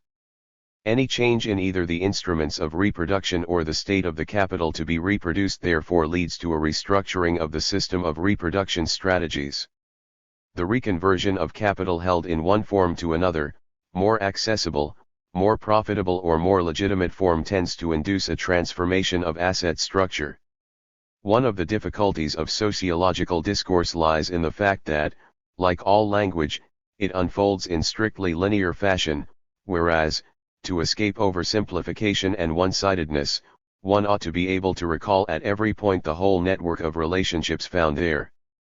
That is why it has seemed useful to present a diagram which has the property, as Saussure says, of being able to present simultaneous complications in several dimensions, as a means of grasping the correspondence between the structure of social space whose two fundamental dimensions correspond to the volume and composition of the capital of the groups distributed within it and the structure of the space of the symbolic properties attached to those groups. But this diagram does not aim to be the crystal ball in which the alchemists claim to see at a glance everything happening in the world, and like mathematicians who also treat what they call imagery as a necessary evil, I am tempted to withdraw it in the very act of presenting it. For there is reason to fear that it will encourage readings which will reduce the homologies between systems of differences to direct, mechanical relationships between groups and properties, or that it will encourage the form of voyeurism which is inherent in the objectivist intention, putting the sociologist in the role of the lame devil who takes off the roofs and reveals the secrets of domestic life to his fascinated readers. To have as exact an idea as possible of the theoretical model that is proposed, it has to be imagined that three diagrams are superimposed, as could be done with transparent sheets. The first, here, figure 5, presents the space of social conditions, as organized by the synchronic and diachronic distribution of the volume and composition of the various kinds of capital. The position of each group, class fraction, in this space is determined by the set of properties characteristic in the respects thus defined as pertinent. The second, figure 6, presents the space of lifestyles, i.e., the distribution of the practices and properties which constitute the lifestyle in which each of these conditions manifests itself. Finally, between the two previous diagrams one ought to insert a third, presenting the theoretical space of habitus, that is, of the generative formulae, example for teachers, aristocratic asceticism, which underlie each of the classes of practices and properties, that is, the transformation into a distinct and distinctive lifestyle of the necessities and facilities characteristic of a condition and a position. The figures presented here are not plain diagrams of correspondence analyses, although various such analyses were drawn on in order to construct them, and although a number of these are organized in accordance with a similar structure, including the analyses of the survey data which are presented below. Among the limitations of such a construct, the most important are due to the lacunae in the statistics, which are much better at measuring consumption or, at best, income, setting aside secondary and hidden profits, and property than capital in the strict sense, especially capital invested in the economy. Others are due to the inadequacies of the analytical categories. These are very unequally homogeneous even as regards the pertinent criteria and, in the case of the industrial and commercial employers, make it impossible, for example, to identify the holders of a capital that can exert power over capital, i.e., big business. For lack of rigorous indicators of the dispersion of the different categories, the economic and cultural dispersion of the most heterogeneous categories, farmers, industrial and commercial employers, craftsmen and shopkeepers, has been indicated by writing the corresponding names vertically between the extreme limits defining the group. It has to be remembered that the position marked by the names always represents the central point in a space of variable extent which may in some cases be organized as a field of competition. In the absence of a survey, perhaps impossible to carry out in practice, that would provide, with respect to the same representative sample, all the indicators of economic, cultural, and social wealth and its evolution which are needed in order to construct an adequate representation of social space, a simplified model of that space has been constructed, based on information acquired through earlier research, and on a set of data taken from various surveys, all done by INSEE and therefore homogeneous at least as regards the construction of the categories. See Appendix 3. From the INSEE survey of 1967 on leisure activities, tables relating to men, I have taken indicators of spare time such as length of the working week, CS4, from the 1970 survey on vocational training, tables relating to men, I have taken data on the father's occupational category, social trajectory, the father's educational level, inherited cultural capital, and the subject's educational level, scholastic capital, CS2. From the 1970 survey on incomes, I have taken information on total incomes, rural and urban property, shares, industrial and commercial profits, wages and salaries, economic capital, CS. From the 1972 survey on household consumption, data on the total amount spent, possession of a washing machine and telephone, forms of tenancy of main and second residence, CS3, and from the 1968 census, data on the size of the town of residence. For each of the groups represented, I have also indicated, firstly, the distribution of the occupants of each group according to the social trajectory which has brought them there, with histograms showing the proportion of each group having come from each of the different classes. For the sake of legibility, these histograms are reproduced only for a few illustrative categories. They suffice to show that the proportion of individuals from the dominant class, black, rises strongly, while the proportion from the working classes, white, declines, as one moves up the social hierarchy. The histogram for the semi-skilled workers, not reproduced here, is intermediate between those of the unskilled and skilled workers. For the upper and middle classes at least, one really needs to be able to give the distribution by fraction of origin. Figure 5, shown in black, the space of social positions. Figure 6, shown in gray, the space of lifestyles. Secondly, I have indicated the history of the group as a whole. This is shown by the arrows, pointing up, down or horizontally, which indicate that between 1962 and 1968 the group in question expanded, by at least 25%, contracted or remained stable. They thus make visible the opposition between the new, strongly growing fractions and the established, stable or declining fractions. I have thus endeavored to show both the state of the power relation between the classes which constitutes the structure of the social space at a given moment, and also something which is simultaneously an effect of and a factor in the transformation of that structure, namely the reconversion strategies whereby individuals, and groups, strive to maintain or improve their position in social space. The synoptic schema, by bringing together information from areas which the usual classificatory systems separate so much so that they make mere juxtaposition appear unthinkable or scandalous, and so making manifest the relationships among all the properties and practices characteristic of a group, which are perceived intuitively and which guide the classifications of everyday life, forces one to look for the basis of each of these systems of choices, on the one hand in the social conditions and conditionings characteristic of a given position in objective social space, which are expressed in those choices but in a misrecognizable form, and on the other hand, in their relationship to the other systems of choices, by reference to which their specifically symbolic meaning and value are defined. Because lifestyles are essentially distinctive, a number of features do not take on their full significance until they are brought into relation not only with the social positions they express but also with features appearing at an opposite pole of this space.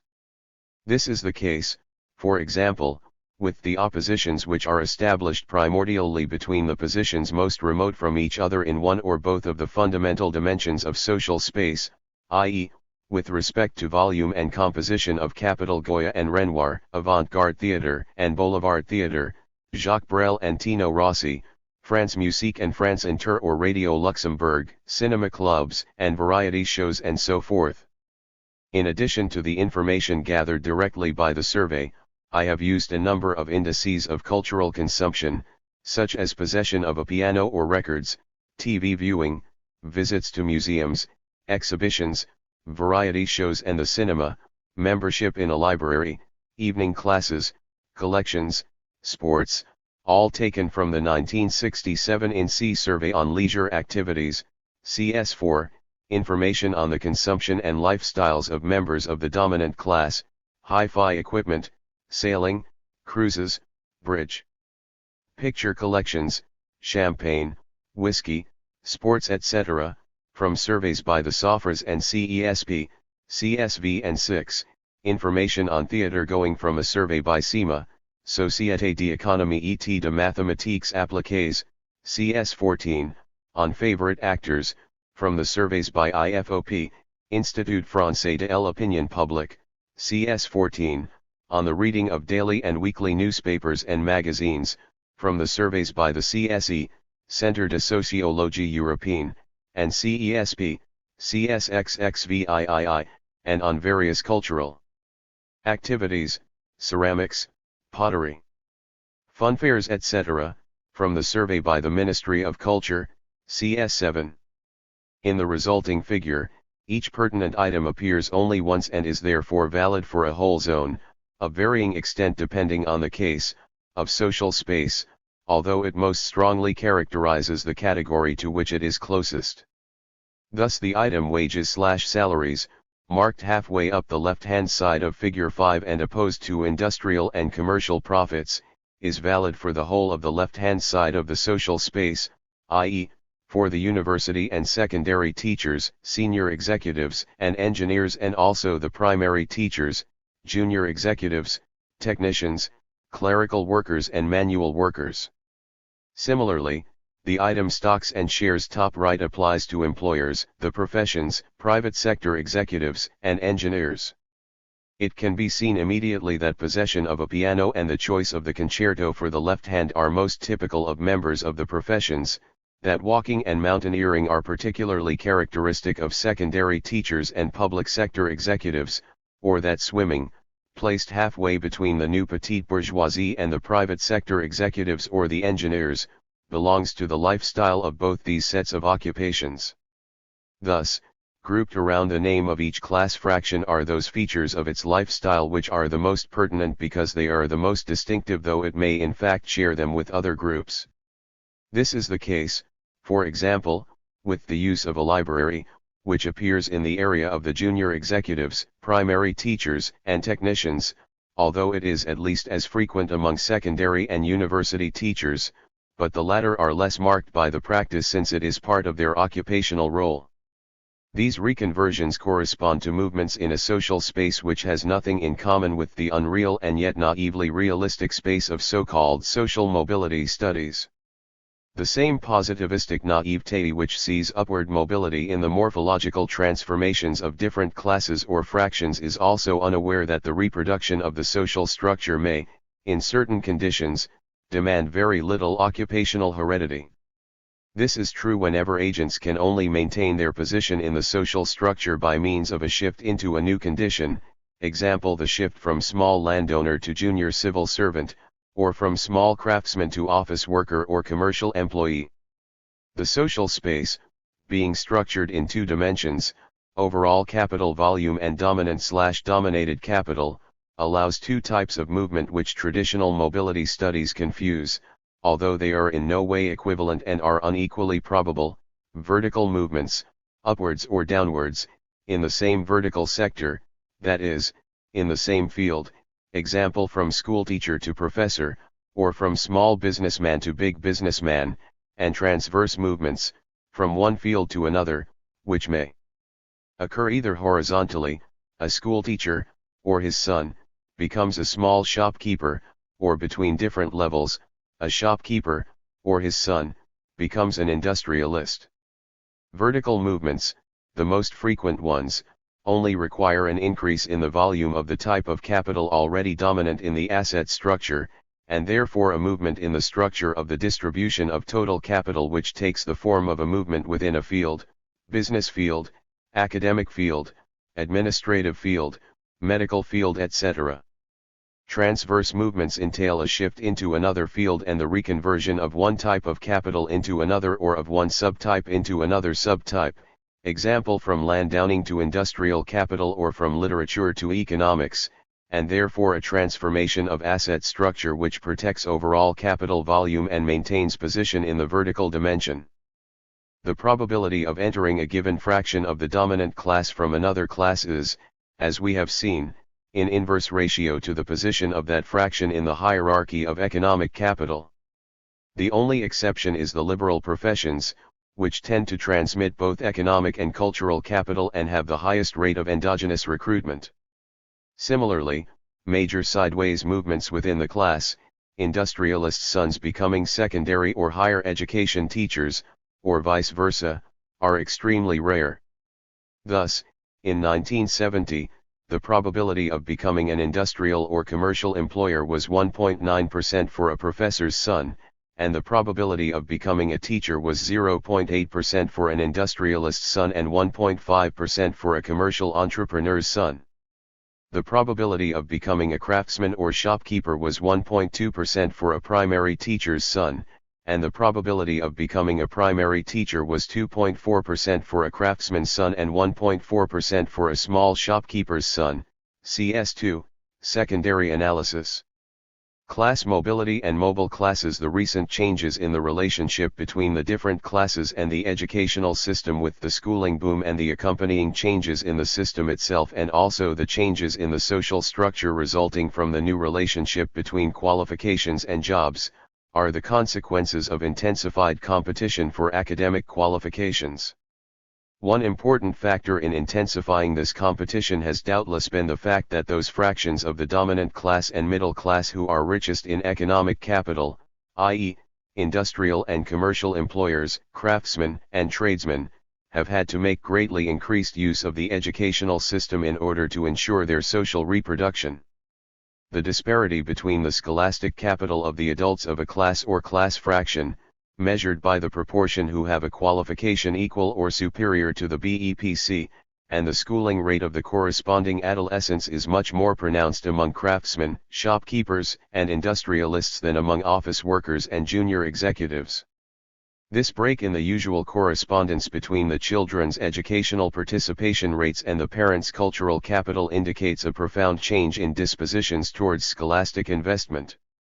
Many fewer small craftsmen and shopkeepers aged 45 to 54 than office workers have at least the BEPC, in 1962, 5.7% as against 10.1%, but their 18-year-old sons are equally likely to be in school, 42.1% and 43.3% in 1962.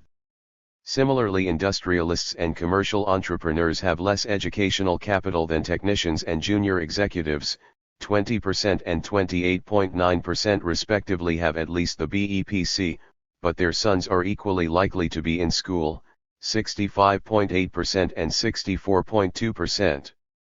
The same process has begun among farm workers, as is shown by the rapid rise in their children's schooling rate between 1962 and 1975.24.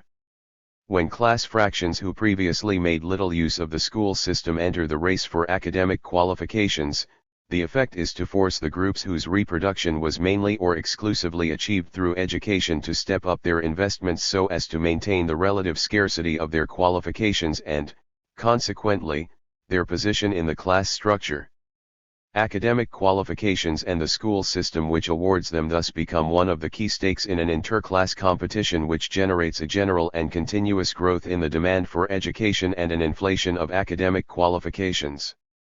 To the effects of the competition between groups struggling for upclassing and against downclassing, déclassement, a competition that is organized around the academic qualification, titre, and more generally around all the entitlements by which groups assert and constitute their own scarcity value vis-a-vis other groups, must be added the effect of what might be termed a structural factor.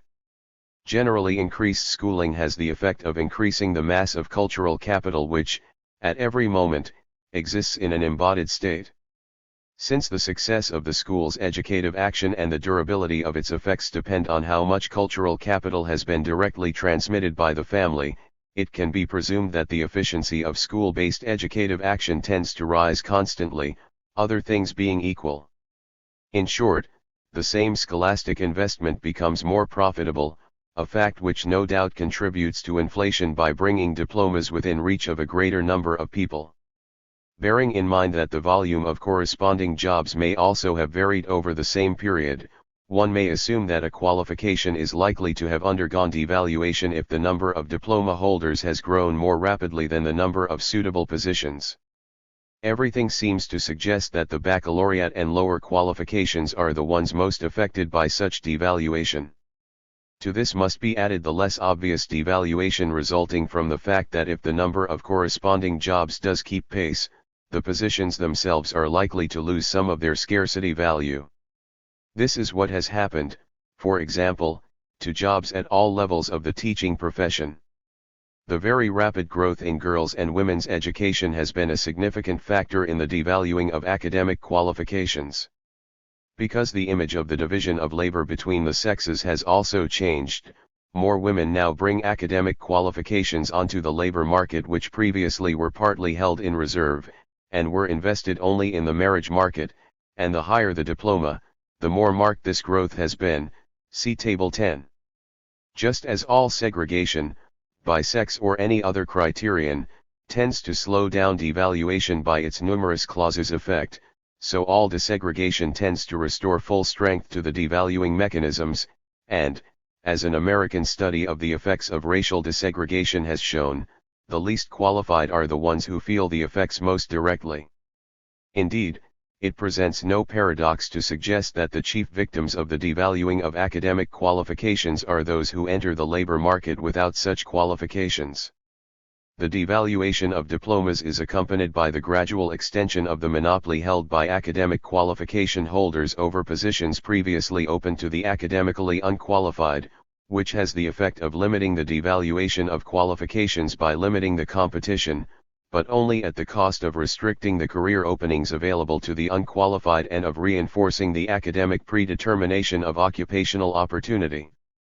In certain areas, particularly the civil service, this leads to a decline both in the dispersal of the holders of the same qualifications among different jobs and in the dispersal of the qualifications of holders of equivalent jobs, or, in other words, a reinforced correlation between academic qualification and job occupied.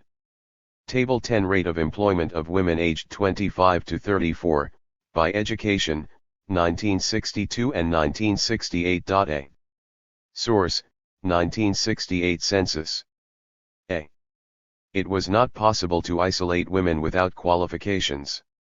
The market in jobs open to formally qualified candidates has grown constantly, inevitably at the expense of the formally unqualified. Universal recognition of academic qualifications no doubt has the effect of unifying the official set of qualifications for social positions and of eliminating local anomalies due to the existence of social spaces with their own rank ordering principles. However, academic qualifications never achieve total, exclusive acceptance.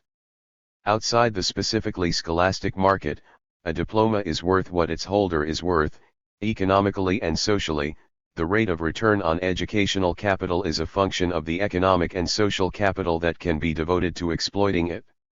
The change in the distribution of posts among qualification holders, which results automatically from the increased number of formally qualified agents, means that at every moment a proportion of the qualification holders, starting, no doubt, with those who are least well endowed with the inherited means of exploiting their qualifications, are victims of devaluation. The strategies by which those who are most subject to devaluation endeavor to fight against it, in the short term, in the course of their own careers, or in the long term, through the strategies they employ for their children's schooling, constitute one of the decisive factors in the growth in the volume of qualifications awarded, which itself contributes to devaluation. The dialectic of devaluation and compensation thus tends to feed on itself.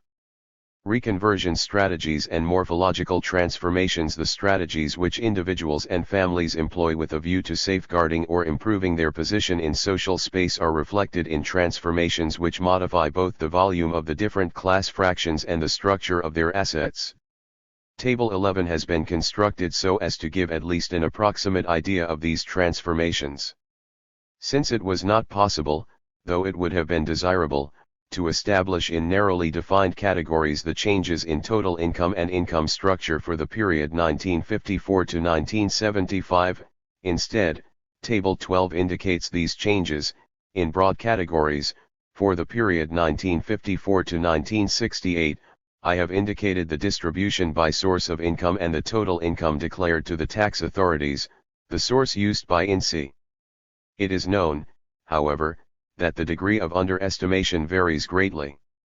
According to a Villeneuve, 25 wages and salaries should be multiplied by 1.1, farmers' profits by 3.6, investment income by 2.9, and so forth. Once these corrections are applied, the members of the professions, and especially the farmers, craftsmen and small shopkeepers, return to their real places. Table 11 Changes in morphology and asset structure of the class fractions, 1954 to 1975. Sources: INSEE, Censuses, 1954, 1962, 1968, 1975. For changes in educational capital, INSEE, Recensement Général de la Population 01/20 pour la France entière, Formation, Paris, Imprimerie Nationale, 1971. This volume also gives data on education and training from the 1962 census, and INSEE, Tableau de la Population Total de plus de 16 ANSPAR catégorie socio-professionnelle, age, sexe, Diplôme d'enseignement général, forthcoming, data supplied by Alpha Venot. On incomes, INSEE, Inquits Revenues 1975 ET 1970, Data supplied by A. Villeneuve 1975 survey and P. Gigliazza 1970 survey. The categories, relatively, richest in economic capital, as represented by indicators such as stocks and shares, rural or urban property etc., tend to regress very sharply, as is shown by the decline in their volume, in the case of the farmers, craftsmen, shopkeepers, and industrialists, and by the fall or relatively small increase in the proportion of young people. The fact that this has not occurred in the small shopkeeper and craftsman categories is explained by the coming of a new style of shopkeeper and craftsman. Part of the apparent increase in the educational, and, no doubt, economic, capital of these categories is probably due to the fact that the reduction in their numbers chiefly concerns their lower strata. By contrast, the fractions richest in cultural capital, measured by educational qualifications, have greatly expanded. They have acquired more young people, a higher proportion of women, and a higher rate of educational qualification. The categories most typical of this process are office workers and shop workers, technicians, junior and senior executives, primary teachers, and especially secondary and tertiary teachers. In the last case, the interlinked changes are particularly intense. Among engineers, however, the process seems to have stopped, since the rate of increase is lower for the youngest generation than for the group as a whole. Another remarkable feature is the relative stability of the liberal professions, whose deliberate policy of numerous clauses has prevented numerical growth and feminization and helped to maintain scarcity value. The new reproduction strategies which underlie these morphological changes are seen partly in the increased importance of salaries in the income of the traditionally self-employed categories and partly in the diversified assets and investments of the senior executives, who tend to hold their capital in both economic and cultural form, unlike the employers, who mainly hold economic capital. Salaries and pensions, as a proportion of employers' incomes, rise from 12.9% in 1956 to 16.4% in 1965. In 1975, with new classifications, they make up 19.2% of the income of craftsmen and small shopkeepers and 31.8% of the income of industrialists and commercial entrepreneurs. By contrast, among farmers, the proportion remains much the same, 23.8% in 1956, 23.5% in 1965, and 24.8% in 1975. In 1975, the proportion of income derived from investment in land, buildings, stocks, and shares is much higher among private sector than public sector senior executives, 5.9% and 2.7% respectively. Table 12 Changes in morphology and asset structure of the class fractions, 1954 to 1968. Sources: 1. INSEE, Censuses, 2. H. Rose, Prestations sociales, Impôt direct et échelle de revenus, Économie et statistique, February 1971, 3. P. L. Hardy, Les disparités du patrimoine, Économie et statistique, February 1973, 4. G. Banderier, Les revenus de ménages en 1965, Collections de l'INSEE, M7, December 1970, 5. P. L. Hardy, Structure de l'épargne et du patrimoine de ménages en 1966, Collections de l'INSEE, M13, March 1972. The reconversion of economic capital into educational capital is one of the strategies which enable the business bourgeoisie to maintain the position of some or all of its heirs, by enabling them to extract some of the profits of industrial and commercial firms in the form of salaries, which are a more discreet and no doubt more reliable mode of appropriation than unearned investment income. Thus, between 1954 and 1975 the proportion of industrial and commercial entrepreneurs fell sharply, whereas there was a very strong rise in the proportion of salary earners, who owed their position to their academic qualifications: executives, engineers, teachers, and intellectuals, although, at least in the case of private sector executives, a significant proportion of total income may be derived from shares, as Table 13 indicates. Similarly, the disappearance of many small commercial or craft firms conceals the reconversion work which individual agents perform, with varying degrees of success, in accordance with the demands of their particular situation, and which results in a transformation of the relative weight of the different fractions of the middle classes, see Table 14. Here, too, the decrease in the proportion of small shopkeepers, craftsmen, and farmers has been accompanied by an increase in the proportion of primary school teachers, technicians, and the personnel of the medical and social services. Furthermore, the relative morphological stability of an occupational group may conceal a transformation of its structure resulting from the conversion in situ of agents present in the group at the beginning of the period, or their children, or their replacement by agents from other groups. For example, the relatively small decline in the overall volume of the category shopkeepers, consisting very largely, 93%, of the owners of small individual firms which have been able to withstand the crisis partly because of increased household consumption, conceals a change in the structure of this occupation. The stagnation or decline of small food stores, particularly hard hit by supermarket competition, and small clothing stores has almost been balanced by a growth in the retailing of automobiles, domestic equipment, including furniture, interior decorating and so on, and especially sports, leisure, and cultural goods, books, records etc., and pharmaceuticals. It may be assumed that, even within food retailing, the figures tend to conceal changes that have led to a progressive redefinition of the occupation. The closing down of small grocery stores and rural bakeries may coexist with the opening of shops selling diet foods, natural regional products and health foods, or of bakeries specializing in old-style bread. These changes in the nature of retail firms which are related to changes, over the same period, in the structure of household consumption, themselves related to the growth in incomes and above all to the increase in cultural capital resulting from the upward shift of the structure of educational opportunity are dialectically linked to a rise in the cultural capital of their owners or managers. Table 13 Morphological changes within the dominant class, 1954 to 1975. Table 14 Morphological changes within the middle class, 1954, 1975.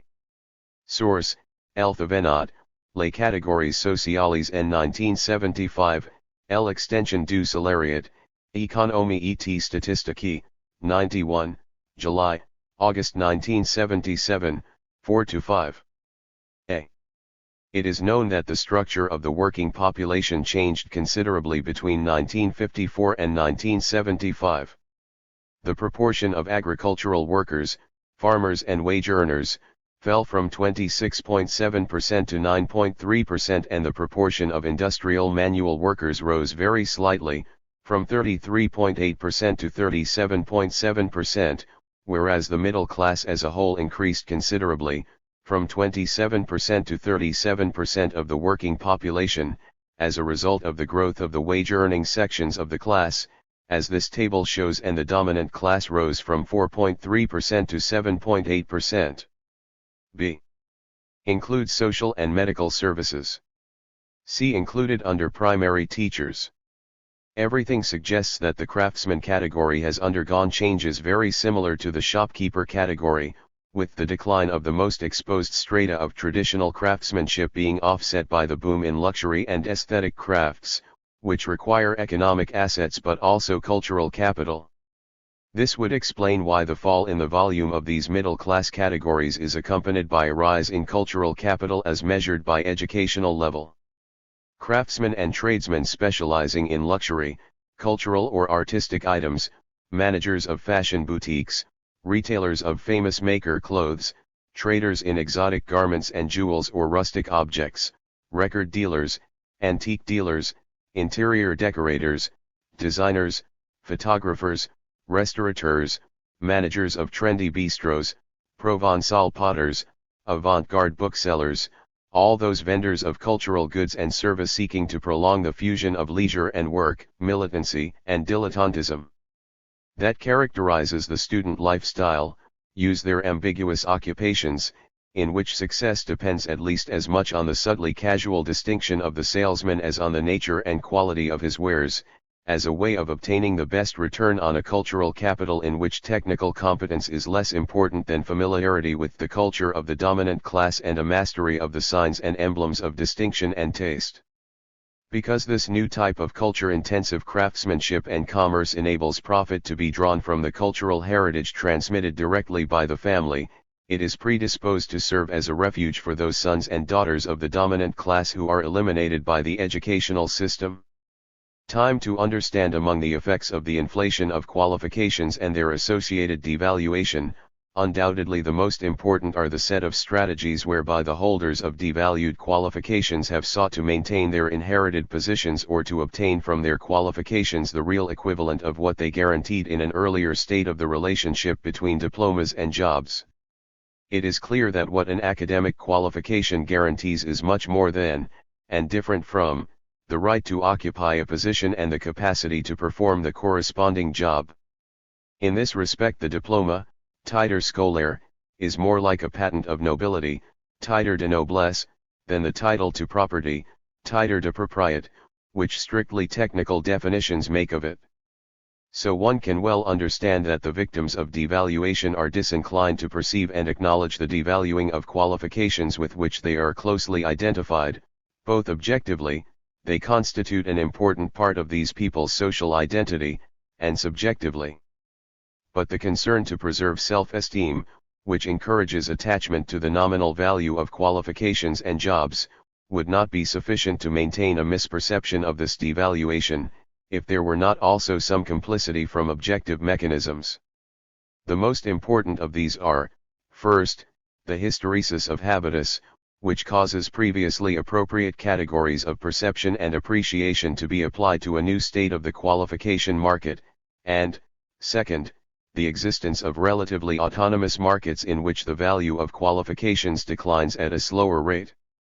The hysteresis effect is proportionately greater for agents who are more remote from the educational system and who are poorly or only vaguely informed about the market in educational qualifications.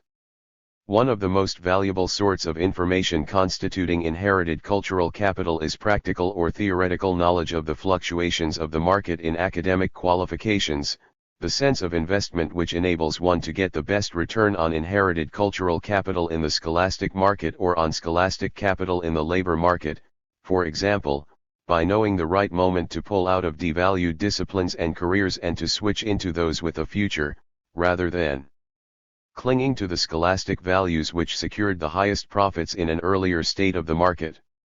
By contrast, the hysteresis effect means that the holders of devalued diplomas become, in a sense, accomplices in their own mystification, since, by a typical effect of allodoxia, misapprehension, they bestow a value on their devalued diplomas which is not objectively acknowledged. This explains how those least informed about the diploma market, who have long been able to recognize a decline in real wages behind the maintenance of nominal wages, can nonetheless continue to accept and seek the paper certificates which they receive in payment for their years of schooling, despite the fact that they are the first victims of diploma devaluation, because of their lack of social capital. This attachment to an anachronistic idea of the value of qualifications no doubt plays a part in the existence of markets in which diplomas can, apparently, at least, escape devaluation. The value objectively and subjectively placed on an academic qualification is in fact defined only by the totality of the social uses that can be made of it. Thus the evaluation of diplomas by the closest peer groups, such as relatives, neighbors, fellow students, one's class or year, and colleagues, can play an important role in masking the effects of devaluation. These phenomena of individual and collective misrecognition are in no way illusory, since they can orient real practices, especially the individual and collective strategies aimed at establishing or re-establishing the objective reality of the value of the qualification or position, and these strategies can make a real contribution toward actual revaluation. In the transactions in which the market value of academic qualifications is defined, the strength of the vendors of labor power depends, setting aside their social capital, on the value of their diplomas, especially when the relationship between qualifications and jobs is strictly codified, as is the case with established positions, as opposed to new ones. So it is clear that the devaluation of academic diplomas is of direct advantage to the suppliers of jobs, and that, while the interests of qualification holders are bound up with the nominal value of qualifications, i.e., with what they guaranteed by right in the earlier situation, the interests of job suppliers are bound up with the real value of qualifications, in other words, the value that is determined at the moment in question in the competition among the candidates. This is a structural deskilling dequalification which aggravates the effects of the deskilling strategies that firms have been using for a long time. The greatest losers in this struggle are those whose diplomas have least relative value in the hierarchy of diplomas and are most devalued. In some cases the qualification holder finds he has no other way to defend the value of his qualification than to refuse to sell his labor power at the price offered. The decision to remain unemployed is then equivalent to a one-man strike. 26. The change of a generation in a period of diploma inflation. The disparity between the aspirations that the educational system produces and the opportunities it really offers is a structural reality which affects all the members of a school generation, but to a varying extent depending on the rarity of their qualifications and on their social origins. Newcomers to secondary education are led, by the mere fact of having access to it, to expect it to give them what it gave others at a time when they themselves were still excluded from it. In an earlier period and for other classes, these aspirations were perfectly realistic, since they corresponded to objective probabilities, but they are often quickly deflated by the verdicts of the scholastic market or the labor market. One of the paradoxes of what is called the democratization of schooling is that only when the working classes, who had previously ignored or at best vaguely concurred in the Third Republic ideology of schooling as a liberating force, l'école libératrice, actually entered secondary education, did they discover l'école conservatrice, schooling as a conservative force, by being relegated to second-class courses or eliminated. The collective disillusionment which results from the structural mismatch between aspirations and real probabilities, between the social identity the school system seems to promise, or the one it offers on a temporary basis, and the social identity that the labor market in fact offers is the source of the disaffection towards work, that refusal of social finitude, which generates all the refusals and negations of the adolescent counterculture. This discordance and the disenchantment it engenders takes forms that are objectively and subjectively different in the various social classes. Thus, for working-class youngsters, the transit through secondary schooling and through the ambiguous status of a student, temporarily freed from the demands of the world of work, produces misfirings of the dialectic of aspirations and probabilities which led their predecessors to accept their social destiny, almost always unquestioningly, and sometimes with positive eagerness, like the miners' sons who used to identify their entry into manhood with their first descent into the mine. The disenchantment with their work that is felt and expressed particularly acutely by the most obvious victims of downclassing, such as baccalaureate holders obliged to take jobs as factory workers or postmen, is, in a way, common to a whole generation. It finds expression in unusual forms of struggle, protest, and escapism that the organizations traditionally involved in industrial or political struggle find hard to understand, because something more than working conditions is at stake. These young people, whose social identity and self-image have been undermined by a social system and an educational system that have fobbed them off with worthless paper, can find no other way of restoring their personal and social integrity than by a total refusal.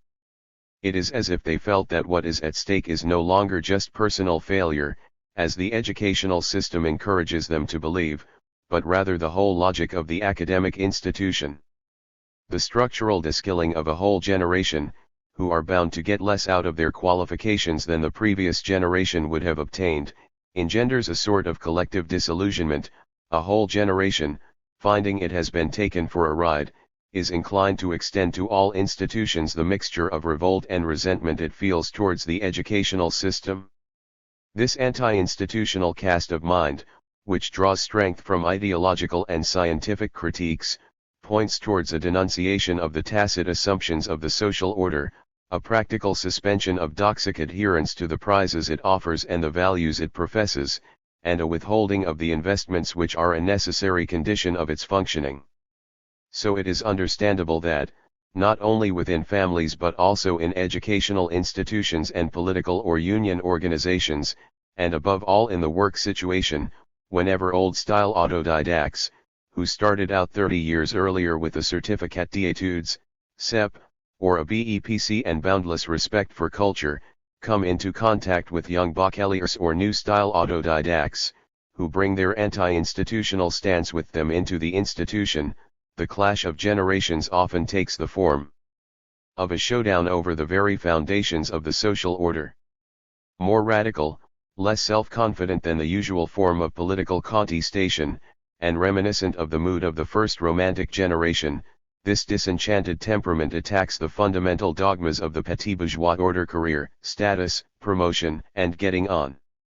The struggle to keep up the specific contradiction of the scholastic mode of reproduction lies in the opposition between the interests of the class which the educational system serves statistically and the interests of those class members whom it sacrifices, that is, the failures who are threatened with déclassement for lack of the qualifications formally required of rightful members. Nor should one forget those holders of qualifications which normally, i.e., in an earlier state of the relationship between diplomas and jobs, gave access to a bourgeois occupation, who, because they do not originate from that class, lack the social capital to extract the full yield from their academic qualifications. The overproduction of qualifications, and the consequent devaluation, tend to become a structural constant when theoretically equal chances of obtaining qualifications are offered to all the offspring of the bourgeoisie, regardless of birth, rank or sex, while the access of other classes to these qualifications also increases, in absolute terms. The strategies which one group may employ to try to escape downclassing and to return to their class trajectory, and those which another group employs to rebuild the interrupted path of a hoped-for trajectory, are now one of the most important factors in the transformation of social structures. The individual substitution strategies which enable the holders of a social capital of inherited connections to make up for their lack of formal qualifications or to get the maximum return from those they have, by moving into relatively unbureaucratized areas of social space, where social dispositions count for more than academically guaranteed competences, are combined with collective strategies aimed at asserting the value of formal qualifications and obtaining the rewards they secured in an earlier state of the market. Whereas in 1962 only 1.5% of semi-skilled workers aged 15 to 24 had the BEPC, and 0.2% the baccalaureate or a higher diploma, in 1975 the corresponding percentages were 8.2 and 1.0. Among white-collar workers, where by 1962 even in the oldest age group there was a relatively high percentage of diploma holders, the proportion of the very highly qualified rose faster among the young, so that by 1975 a larger proportion of them had higher qualifications than did the older workers. In 1962, 25% of office workers aged 15 to 24 had the BEPC, 2% the baccalaureate, and 0.2% a higher education degree, compared with 38%, 8%, and 1% in 1975. The corresponding figures in 1975 for older staff members were 16.1%, 3.3%, and 1.4%. In addition to all the changes in the relations between colleagues of different generations that are implied in these statistics, one has to bear in mind the changed relation to work which results from putting agents with higher qualifications into jobs that are often de-skilled, by automation and all the forms of job mechanization which have turned white-collar staff into the production line workers of the great bureaucracies.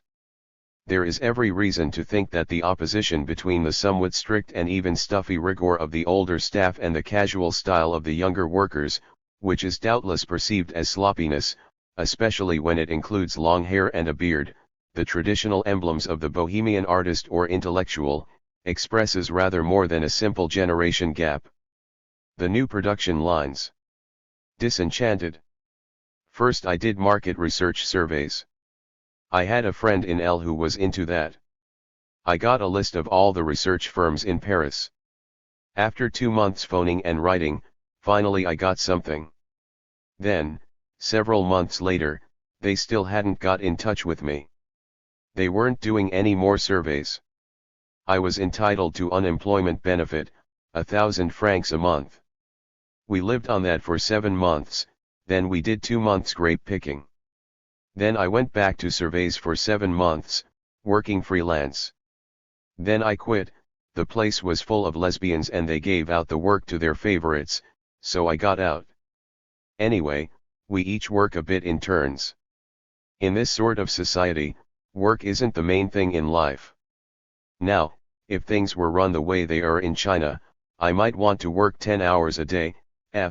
age 24, baccalaureate and a few months in an arts faculty, father, private means. Once you've flunked your BAc, you're already in the shit. There are no possible careers and the jobs you can find are completely useless. All the jobs I did were boring, so I saved up some money so I could stop working for a few months. Anyway, I prefer to stop once in a while so I don't get into a rut. After I failed the BAc, I spent the summer working as a monitor in a vacation camp. Then I got a job with a newspaper in Dreux. I was a trainee subdirector, but after 2 months it was time to take out my union card, so I went freelance. But I didn't seem to fit in. Everything I wrote, they went through with a fine-tooth comb. I did photos, too. But there was a power struggle in the paper. I couldn't be bothered to fight. After 6 months, they stopped giving me work, so I left. I got taken in by the public service myth and I signed on at the post office. I was on sorting for 3 weeks. I couldn't take any more. It was a work environment I'd never known before. It wasn't so much the people that got up my nose as the relations between them, the tale-telling. There was no solidarity. After 3 weeks I chucked it in. There were 5 of us auxiliaries. One was fired on the spot for taking 15 minutes extra break, so we all walked out. The worst of it is that you flunk your exams, you hated school, and you end up being treated as an intellectual. Next I got a job through the employment agency, as a clerk in an office dealing with wholesale beef. There was a row about a bonus that wasn't given to everyone. There was a slanging match and I got out. I'd been there 2.5 months. In September I picked grapes and then I went back to the employment agency. I was a courier on a scooter for 6 months. That was the craziest thing I've ever done. It's a ghastly job. You get completely paranoid on your scooter, imagining they're all trying to run you down. I chucked it in, I couldn't take any more. After 2 months on the dole, I got a temporary job, just for the holiday period, on the railways. I was on electronic reservations, operator they called it, or something like that, and I stayed for 4 months. I left because I wanted to live in the country, and that's how I ended up here. Age 21, failed baccalaureate, father, policeman, mother, charwoman. Extracts from C. Mathy, l'entrée dans la vie active, Cahiers du Centre d'études de l'emploi, 15, Paris, PUF, 1977, 479 to 658 passim, interviews with 50 unemployed young people. The combined effect is to encourage the creation of a large number of semi-bourgeois positions, produced by redefining old positions or inventing new ones, and designed to save unqualified inheritors from downclassing and to provide parvenus with an approximate payoff for their devalued qualifications. The strategies agents use to avoid the devaluation of their diplomas are grounded in the discrepancy between opportunities objectively available at any given moment and aspirations based on an earlier structure of objective opportunities. This discrepancy, which is particularly acute at certain moments and in certain social positions, generally reflects a failure to achieve the individual or collective occupational trajectory which was inscribed as an objective potentiality in the former position and in the trajectory leading to it. When this broken trajectory effect occurs, for example, in the case of a man whose father and grandfather were polytechnicians and who becomes a sales engineer or a psychologist, or in the case of a law graduate who, for lack of social capital, becomes a community cultural worker, the agent's aspirations, flying on above his real trajectory like a projectile carried on by its own inertia, describe an ideal trajectory that is no less real, or is at any rate in no way imaginary in the ordinary sense of the word. This impossible objective potentiality, inscribed at the deepest level of their dispositions as a sort of blighted hope or frustrated promise, is the common factor, behind all their differences, between those sons and daughters of the bourgeoisie to whom the educational system has not given the means of pursuing the trajectory most likely for their class, and those sons and daughters of the middle and working classes who have not obtained the rewards which their academic qualifications would have guaranteed in an earlier state of the market, two categories who are particularly likely to try to move into the new positions. Agents who seek to avoid downclassing can either produce new occupations more closely matching their pretensions, which were socially justified in an earlier state of relations between qualifications and jobs, or can refurbish the occupations to which their qualifications do give access, redefining and upgrading them in accordance with their pretensions.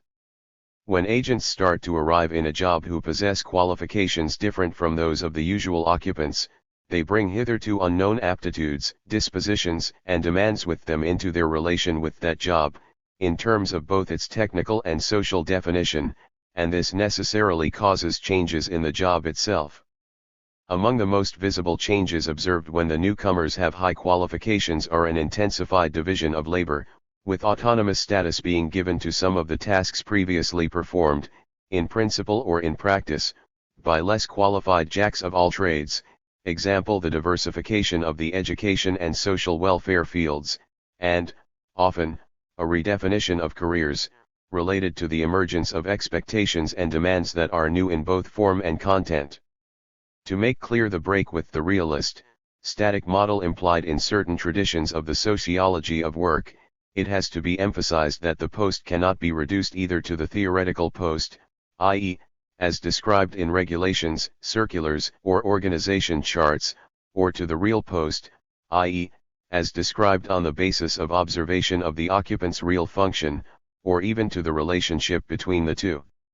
In fact, posts, as regards both their theoretical definition and their practical reality, are the site of permanent struggles, in which position holders may clash with their superiors or their subordinates, or with the occupants of neighboring and rival positions, or amongst themselves, old-timers and newcomers, graduates and non-graduates, and so on. Those aspiring to or holding a position may have an interest in redefining it in such a way that it cannot be occupied by anyone other than the possessors of properties identical to their own. Consider the struggles between graduates of ENA and Polytechnique, or, in the middle classes, between different generations of nurses. There is every reason to suppose that the job redefinition resulting from a change in the scholastic properties of the occupants and all their associated properties is likely to be more or less extensive depending on the elasticity of the technical and social definition of the position, which is probably greater at higher levels in the hierarchy of positions, and on the social origin of the new occupants, since the higher their origin, the less inclined they will be to accept the limited ambitions of petit bourgeois agents looking for modest, predictable progress over a lifetime. These factors are probably not independent. Whether led by their sense of a good investment and their awareness of the opportunities awaiting their capital, or by the refusal to demean themselves by entering one of the established occupations whose elementary definition makes them invidious, those sons and daughters of the bourgeoisie who are threatened with downclassing tend to move, if they possibly can, into the most indeterminate of the older professions and into the sectors where the new professions are under construction. This creative redefinition is therefore found particularly in the most ill-defined and professionally unstructured occupations and in the newest sectors of cultural and artistic production, such as the big public and private enterprises engaged in cultural production, radio, TV, marketing, advertising, social science research, and so on, where jobs and careers have not yet acquired the rigidity of the older bureaucratic professions and recruitment is generally done by co-option, that is, on the basis of connections and affinities of habitus, rather than formal qualifications.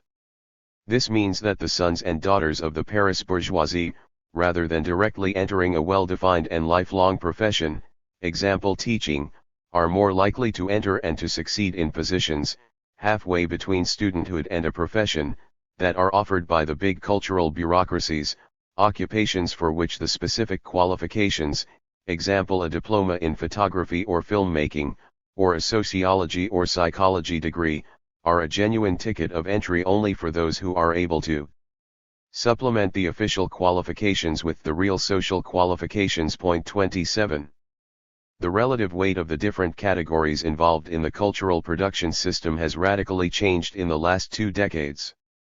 The new categories of wage-earning producers created by the development of radio and television and the public and private research bodies, especially in the social sciences, have considerably expanded, as has the teaching profession, especially in its lower strata, whereas the artistic and legal professions, that is, intellectual craftsmanship, have declined.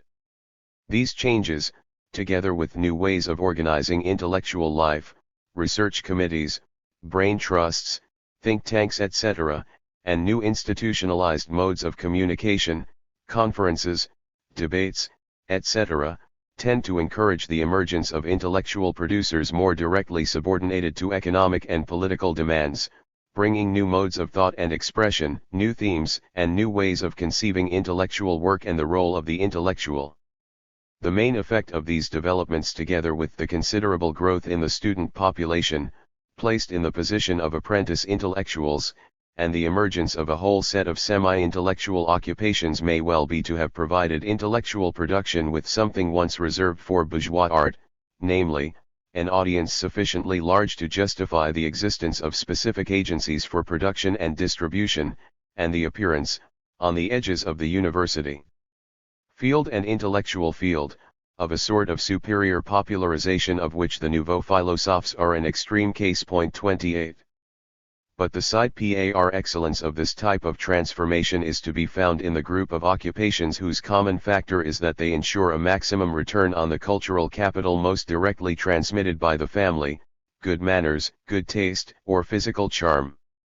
This group includes the aesthetic and semi-aesthetic, intellectual and semi-intellectual occupations, the various consultancy services, psychology, vocational guidance, speech therapy, beauty advice, marriage counseling, diet advice and so on, the educational and para-educational occupations, youth leaders, runners of daycare centers, cultural program organizers, and jobs involving presentation and representation, tour organizers, hostesses, ciceroni, couriers, radio and TV announcers, news anchormen and quiz show hosts, press attaches, public relations people and so on.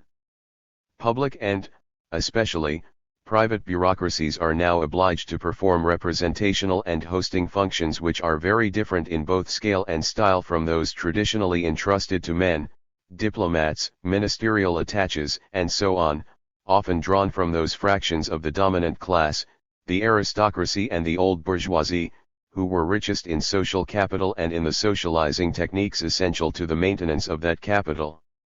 The new requirements have led to the emergence of a whole set of female occupations and to the establishment of a legitimate market in physical properties.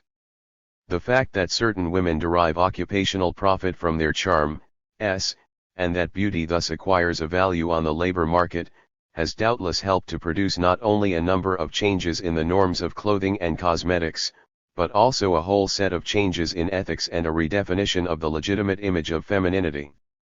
Women's magazines and all the acknowledged authorities on the body and the legitimate ways to use it transmit the image of womanhood incarnated by those professional manipulators of bureaucratic charm, who are rationally selected and trained, in accordance with a strictly programmed career structure, with specialized schools, beauty contests, and so on, to fulfill the most traditional feminine functions in conformity with bureaucratic norms.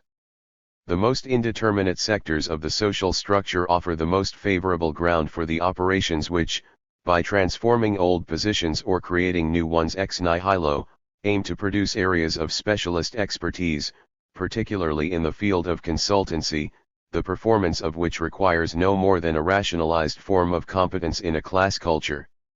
The constitution of a socially recognized corps of experts specializing in advice on sexuality, which is now coming about through the gradual professionalization of voluntary, philanthropic, or political associations, is the paradigmatic form of the process whereby agents tend, with that deep conviction of disinterestedness which is the basis of all missionary zeal, to satisfy their group interests by deploying the legitimate culture with which they have been endowed by the education system to win the acquiescence of the classes excluded from legitimate culture, in producing the need for and the rarity of their class culture. From marriage counselors to the vendors of slimming aids, all those who now make a profession of supplying the means of bridging the gap between is and ought in the realm of the body and its uses would be nothing without the unconscious collusion of all those who contribute to producing an inexhaustible market for the products they offer, who by imposing new uses of the body and a new bodily hexis, the hexis which the new bourgeoisie of the sauna bath, the gymnasium, and the ski slope has discovered for itself, produce the corresponding needs, expectations, and dissatisfactions.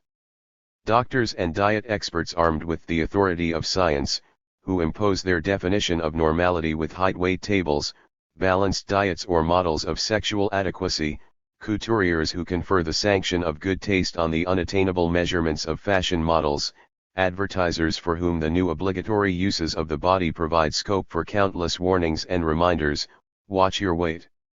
Someone isn't using, journalists who exhibit and glorify their own lifestyle in women's weeklies and magazines for well-heeled executives all combine, in the competition between them, to advance a cause which they can serve so well only because they are not always aware of serving it or even of serving themselves in the process. And the emergence of this new petite bourgeoisie, which employs new means of manipulation to perform its role as an intermediary between the classes and which by its very existence brings about a transformation of the position and dispositions of the old petite bourgeoisie, can itself be understood only in terms of changes in the mode of domination, which, substituting seduction for repression, public relations for policing, advertising for authority, the velvet glove for the iron fist, pursues the symbolic integration of the dominated classes by imposing needs rather than inculcating norms. Changes in the educational system. Clearly it would be naive to see a merely mechanical process of inflation and devaluation at work. The massive increase in the school population has caused a whole set of transformations, both inside and outside the educational system, modifying its organizations and operation partly through morphological transformations at all its levels but also through defensive maneuvers by its traditional users, such as the multiplication of subtly ranked paths through it and skillfully disguised dumping grounds which help to blur perception of its hierarchies. For the sake of clarity, one may contrast two states of the secondary school system. In the older state, the organization of the institution, the pathways it offered, the courses it taught and the qualifications it awarded were all based on sharp divisions, clear-cut boundaries. The primary/secondary division produced systematic differences in all dimensions of the culture taught, the teaching methods used and the careers promised.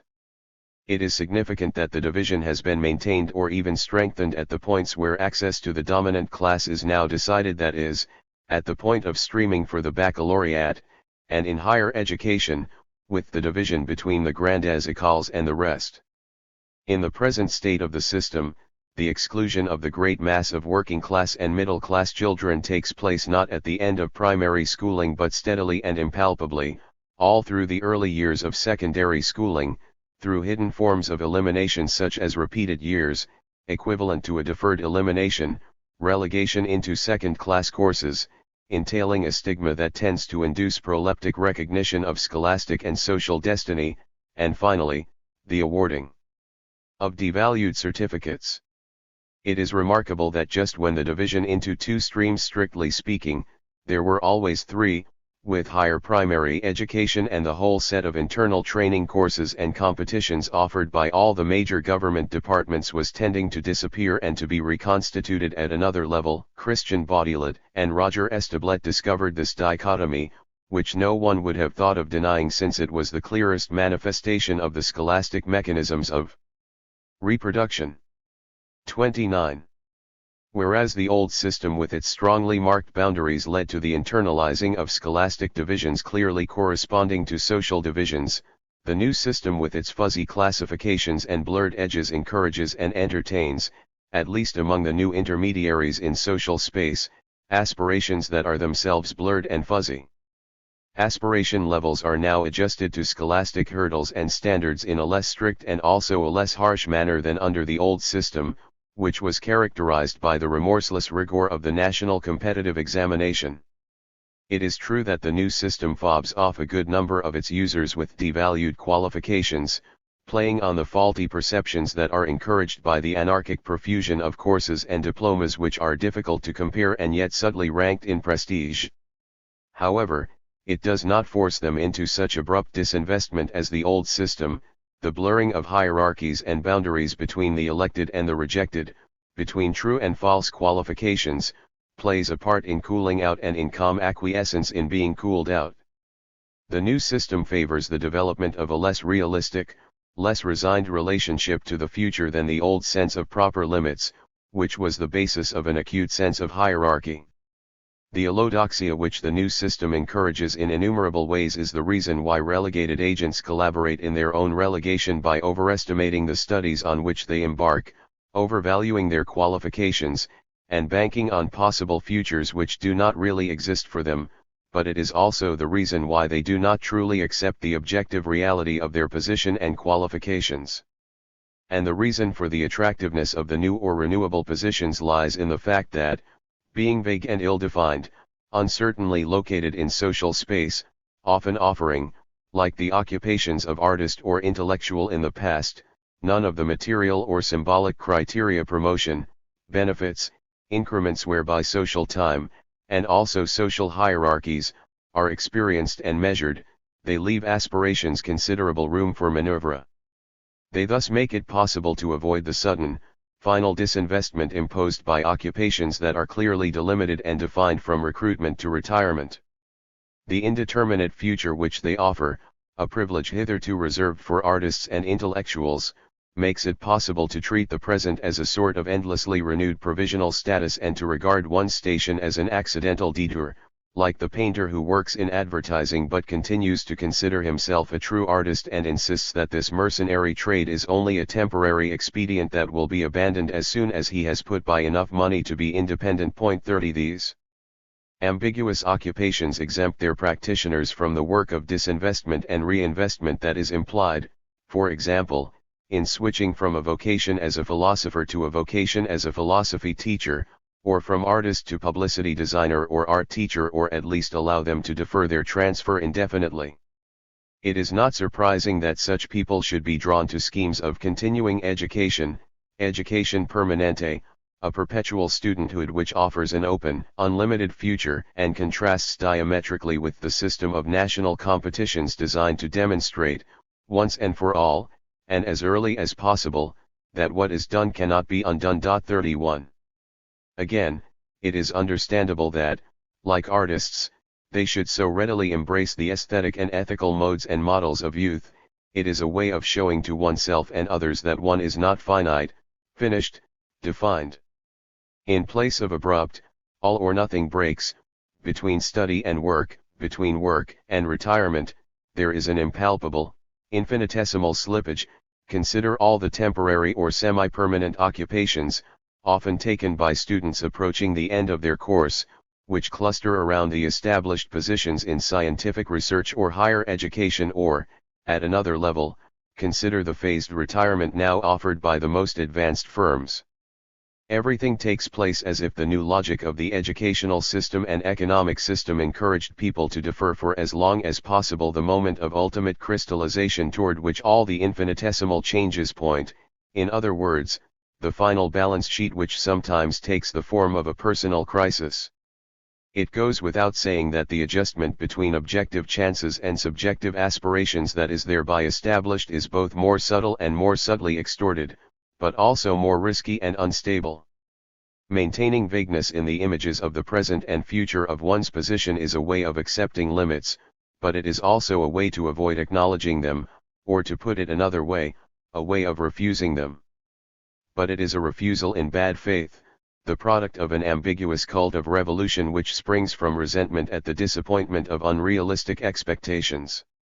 Whereas the old system tended to produce clearly demarcated social identities which left little room for social fantasy but were comfortable and reassuring even in the unconditional renunciation which they demanded, the new system of structural instability in the representation of social identity and its legitimate aspirations tends to shift agents from the terrain of social crisis and critique to the terrain of personal critique and crisis. Competitive struggles and displacement of the structure. It can be seen how naive it is to claim to settle the question of social change by locating newness or innovation in a particular site in social space.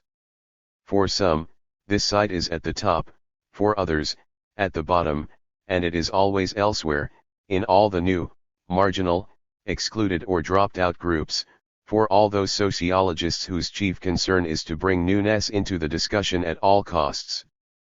But to characterize a class as conservative or innovating, without even specifying in what respect it is so, by tacit recourse to an ethical standard which is necessarily situated socially, produces a discourse which states little more than the side it comes from, because it sweeps aside what is essential, namely, the field of struggles, the system of objective relations within which positions and postures are defined relationally and which governs even those struggles aimed at transforming it.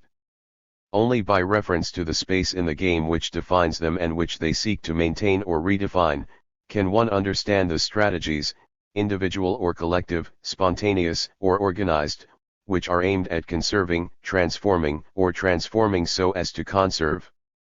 Reconversion strategies are nothing other than an aspect of the permanent actions and reactions whereby each group strives to maintain or change its position in the social structure, or, more precisely at a stage in the evolution of class societies in which one can conserve only by changing to change so as to conserve. Frequently the actions whereby each class, or class fraction, works to win new advantages, i.e., to gain an advantage over the other classes and so, objectively, to reshape the structure of objective relations between the classes, the relations revealed by the statistical distributions of properties, are compensated for, and so cancelled out ordinally, by the reactions of the other classes, directed toward the same objective. In this particular, though very common, case, the outcome of these opposing actions, which cancel each other out by the very counter-movements which they generate, is an overall displacement of the structure of the distribution, between the classes or class fractions, of the assets at stake in the competition, as has happened in the case of the chances of university entrance. See Table 15 and Figure 7. Table 15 shows the relationship between morphological change in the different classes and class fractions and the extent to which the members of these classes and class fractions make use of the educational system. The volume of the groups whose social reproduction was based, at the beginning of the period, on economic inheritance tends to decline or remain stationary, while, over the same period, their children who will, to a large extent, join the wage-earning categories at the same level of the social hierarchy make increasing use of the educational system. Those class fractions which are expanding, which are mainly rich in cultural capital and which use the educational system as their main means of reproduction, junior and senior executives, clerical workers, tend to increase their children's schooling in much the same proportion as the self-employed categories occupying an equivalent position in the class structure. The reversal of the relative positions of the commercial employers and clerical workers, and also of the farm workers and industrial manual workers, is explained both by the intensified schooling that is forced on the numerically declining categories, commercial employers, farm workers, and by the rise in the overall statistical characteristics of these categories, seen, for example, in their educational qualifications, resulting from change in their internal structure towards less dispersion. And, more precisely, from the fact that their lower strata have been particularly hard hit and have disappeared or reconverted. Table 15 Changes in Class Morphology and Use of Educational System, 1954 to 1968. Source: INSEE, Censuses 1954, 1962, 1968, INSEE, Duns Sociales, 1973, p. 105, p. Bourdieu and J. C. Passeron, The Inheritors, Chicago and London, University of Chicago Press, 1979, p4, Bourdieu and Passeron, Reproduction, London and Beverly Hills, Sage Publications, 1977, p. 225. Figure 7 Displacement of schooling rates of 16 to 18-year-olds, 1954 to 1975.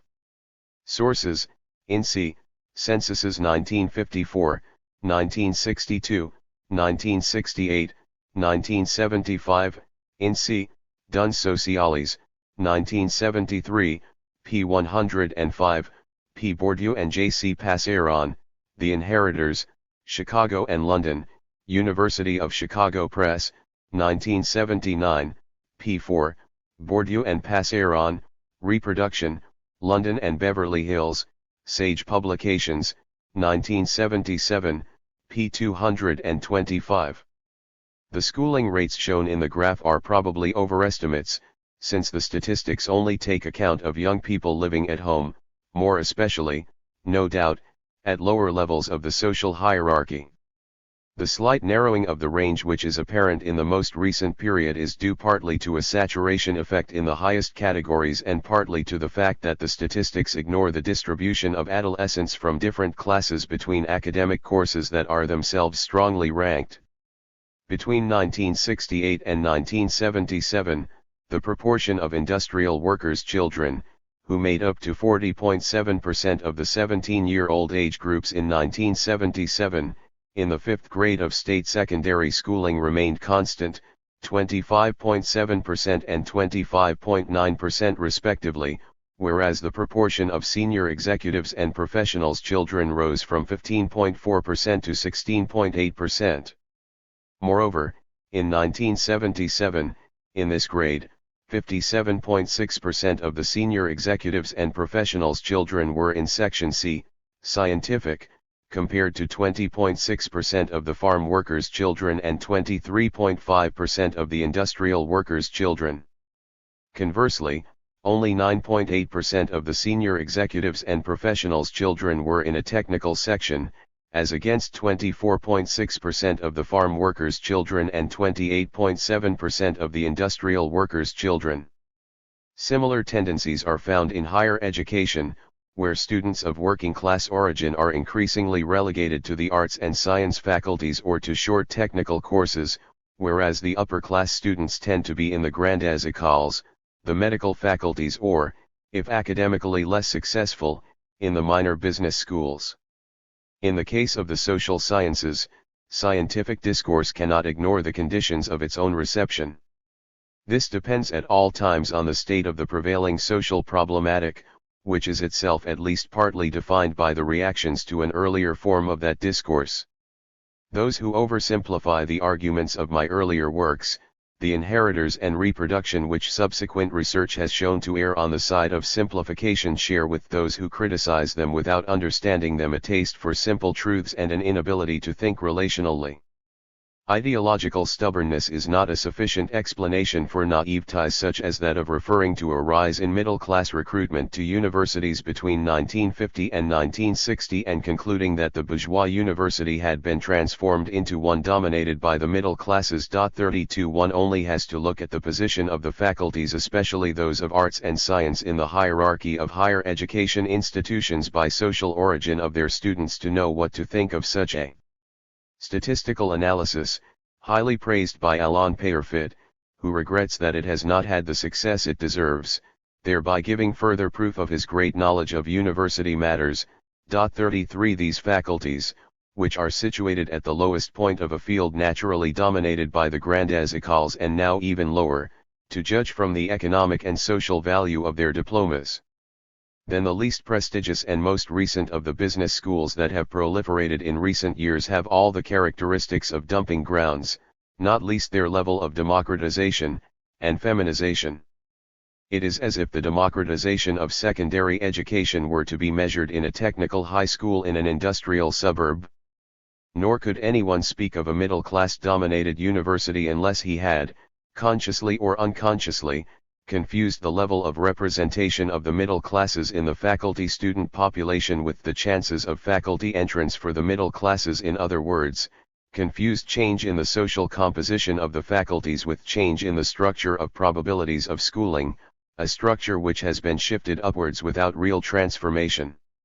A similar process of homothetic development seems to take place whenever the strengths and efforts of the groups competing for a given type of asset or entitlement tend to balance one another out, as in a race in which, after a series of bursts in which various runners forge ahead or catch up, the initial gaps are maintained. In other words, whenever the attempts of the initially most disadvantaged groups to come into possession of the assets previously possessed by groups immediately above them in the social hierarchy or immediately ahead of them in the race are more or less counterbalanced, at all levels, by the efforts of better placed groups to maintain the scarcity and distinctiveness of their assets. One thinks of the struggle which the sale of letters of nobility provoked among the English aristocracy in the second half of the 16th century, triggering a self-sustaining process of inflation and devaluation of these titles. The lowest titles, such as esquire or arms, were the first to be affected, followed by the rank of knight, which was devalued so fast that the oldest holders had to press for the creation of a new title, that of baronet. But this new title, which filled the gap between knight and peer of the realm, was seen as a threat by the holders of the higher rank, whose value depended on maintaining a certain distance. 34 Thus the newcomers conspire to ruin the existing holders by acquiring the titles which made them rare. The surest way to devalue a title of nobility is to purchase it as a commoner. The existing holders, for their part, objectively devalue the newcomers either by abandoning their titles to them in order to pursue rarer ones, or by introducing differences among the title holders linked to seniority in accession to the title, such as the manner of possessing it. It follows that all the groups involved in the race, whatever rank they occupy, cannot conserve their position, their rarity, their rank except by running to keep their distance from those immediately behind them, thus jeopardizing the difference which distinguishes the group immediately in front, or, to put it another way, by aspiring to possess that which the group just ahead already have, and which they themselves will have, but later. The holders of the rarest titles can also protect themselves from competition by setting up a numerus clausus. Such measures generally become necessary whenever the statistical mechanisms normally protecting the group are found to be inadequate. The laissez-faire which is maintained so long as it discreetly protects the interests of the privileged group is replaced by a conscious protectionism, which calls on institutions to do openly what seemingly neutral mechanisms did invisibly. To protect themselves against excessive numbers, the holders of rare titles and rare jobs must defend a definition of the job which is nothing other than the definition of those who occupy the position at a given state of the relationship between titles and jobs. Declaring that the doctor, the architect, or the professor of the future must be what they are today, i.e., what they themselves are, they write into the definition of the post, for all eternity, all the properties it derives from its small number of occupants, such as the secondary properties associated with severe selection, including high social origin, that is, the limits placed on competition and on the changes it would bring. In place of statistical boundaries, which leave groups surrounded by the hybrid zone of which Plato speaks apropos of the boundary of being and non-being, and which challenge the discriminatory power of social taxonomies, young or old, urban or rural, rich or poor, middle class or lower middle, the numerus clausus, in the extreme form it receives from discriminatory law, sets sharp, arithmetical limits. In place of principles of selection, of inclusion and exclusion, based on a number of fairly closely interrelated and normally implicit criteria, it sets up an institutionalized and therefore conscious and organized process of segregation and discrimination, based on a single criterion, no women, or no Jews, or no blacks, which leaves no room for misclassification. In fact, the most select groups prefer to avoid the brutality of discriminatory measures and to combine the charms of the apparent absence of criteria, which allows the members the illusion of election on grounds of personal uniqueness, with the certainties of selection, which ensures maximum group homogeneity. Smart clubs preserve their homogeneity by subjecting aspirants to very strict procedures: an act of candidature, a recommendation, sometimes presentation, in the literal sense, by sponsors who have themselves been members for a certain number of years, election by the membership or by a special committee, payment of sometimes very high initial subscriptions, 5,000 francs per person at the Cercle du Bois de Boulogne in 1973, 9,500 francs at the St. Cloud Golf Club in 1975, plus the annual subscription, 2,050 francs at St. Cloud, and so on. In fact, it would be pointless to seek to discover whether the formal rules, which aim above all to protect the group against outsiders, not so much other classes, which are excluded from the start, as other fractions of the same class, or even parvenu members of the same fraction, and which generally prove superfluous, are intended to disguise the arbitrariness of election, or whether, on the contrary, the conspicuous arbitrariness which makes election a matter of indefinable flair is intended to disguise the official rules. "We take you if we like the look of you, c'est à la tête du client," said one club chairman, and another, "There are clubs where you need 2 sponsors and they accept almost anyone, there are others with 2 sponsors where they're very choosy. Besides, everything depends on the quality of the sponsors, normally you have to wait 2 or 3 years, with good sponsors, you don't wait at all." A member of the management committee, Cercle du Bois de Boulogne. Similarly, although membership is not officially hereditary, a young woman who applies to join the Cercle du Bois de Boulogne will be asked if her father or elder brother is a member. All the evidence suggests that although a number of them are officially organized around some rare, selective activity, which is often a mere pretext, golf, polo, hunting, riding, pigeon shooting, sailing etc., smart clubs, les clubs chics, are opposed to specialized clubs, whose members are defined by possession of a common property, for example, a yacht in the case of the Cercle de la Voile de Paris, in that they take account of the whole social person, and the more prestigious they are, and the more concerned they are to achieve a total harmony of interests and values, for example, the Jockey Club, the Cercle du Bois de Boulogne or Le Nouveau Cercle, the more this is the case. Because the social reality of the criteria of selection can only come from outside, that is, from an objectification of what is refused in advance as reductive and vulgar, the group is able to persuade itself that its own assembly is based on no other principle than an indefinable sense of propriety which only membership can procure. The miracle of mutual election achieves perfection with groups of intellectuals, who are not so naive as to concede the minimal objectification required to form a club.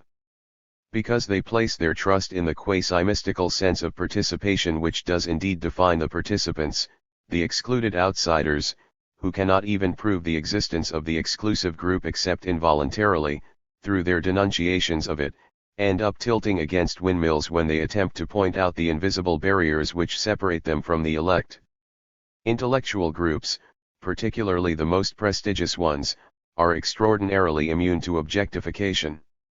This is not only because one has to belong in order to have a practical mastery of the mechanisms of membership, it is also because one cannot objectify the intellectual game without putting at stake one's own stake in the game, a risk which is at once derisory and absolute.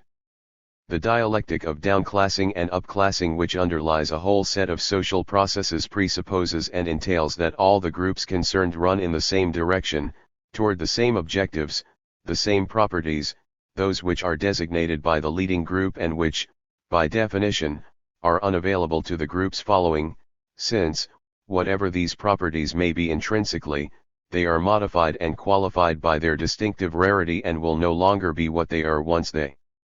are multiplied and made available to groups lower down.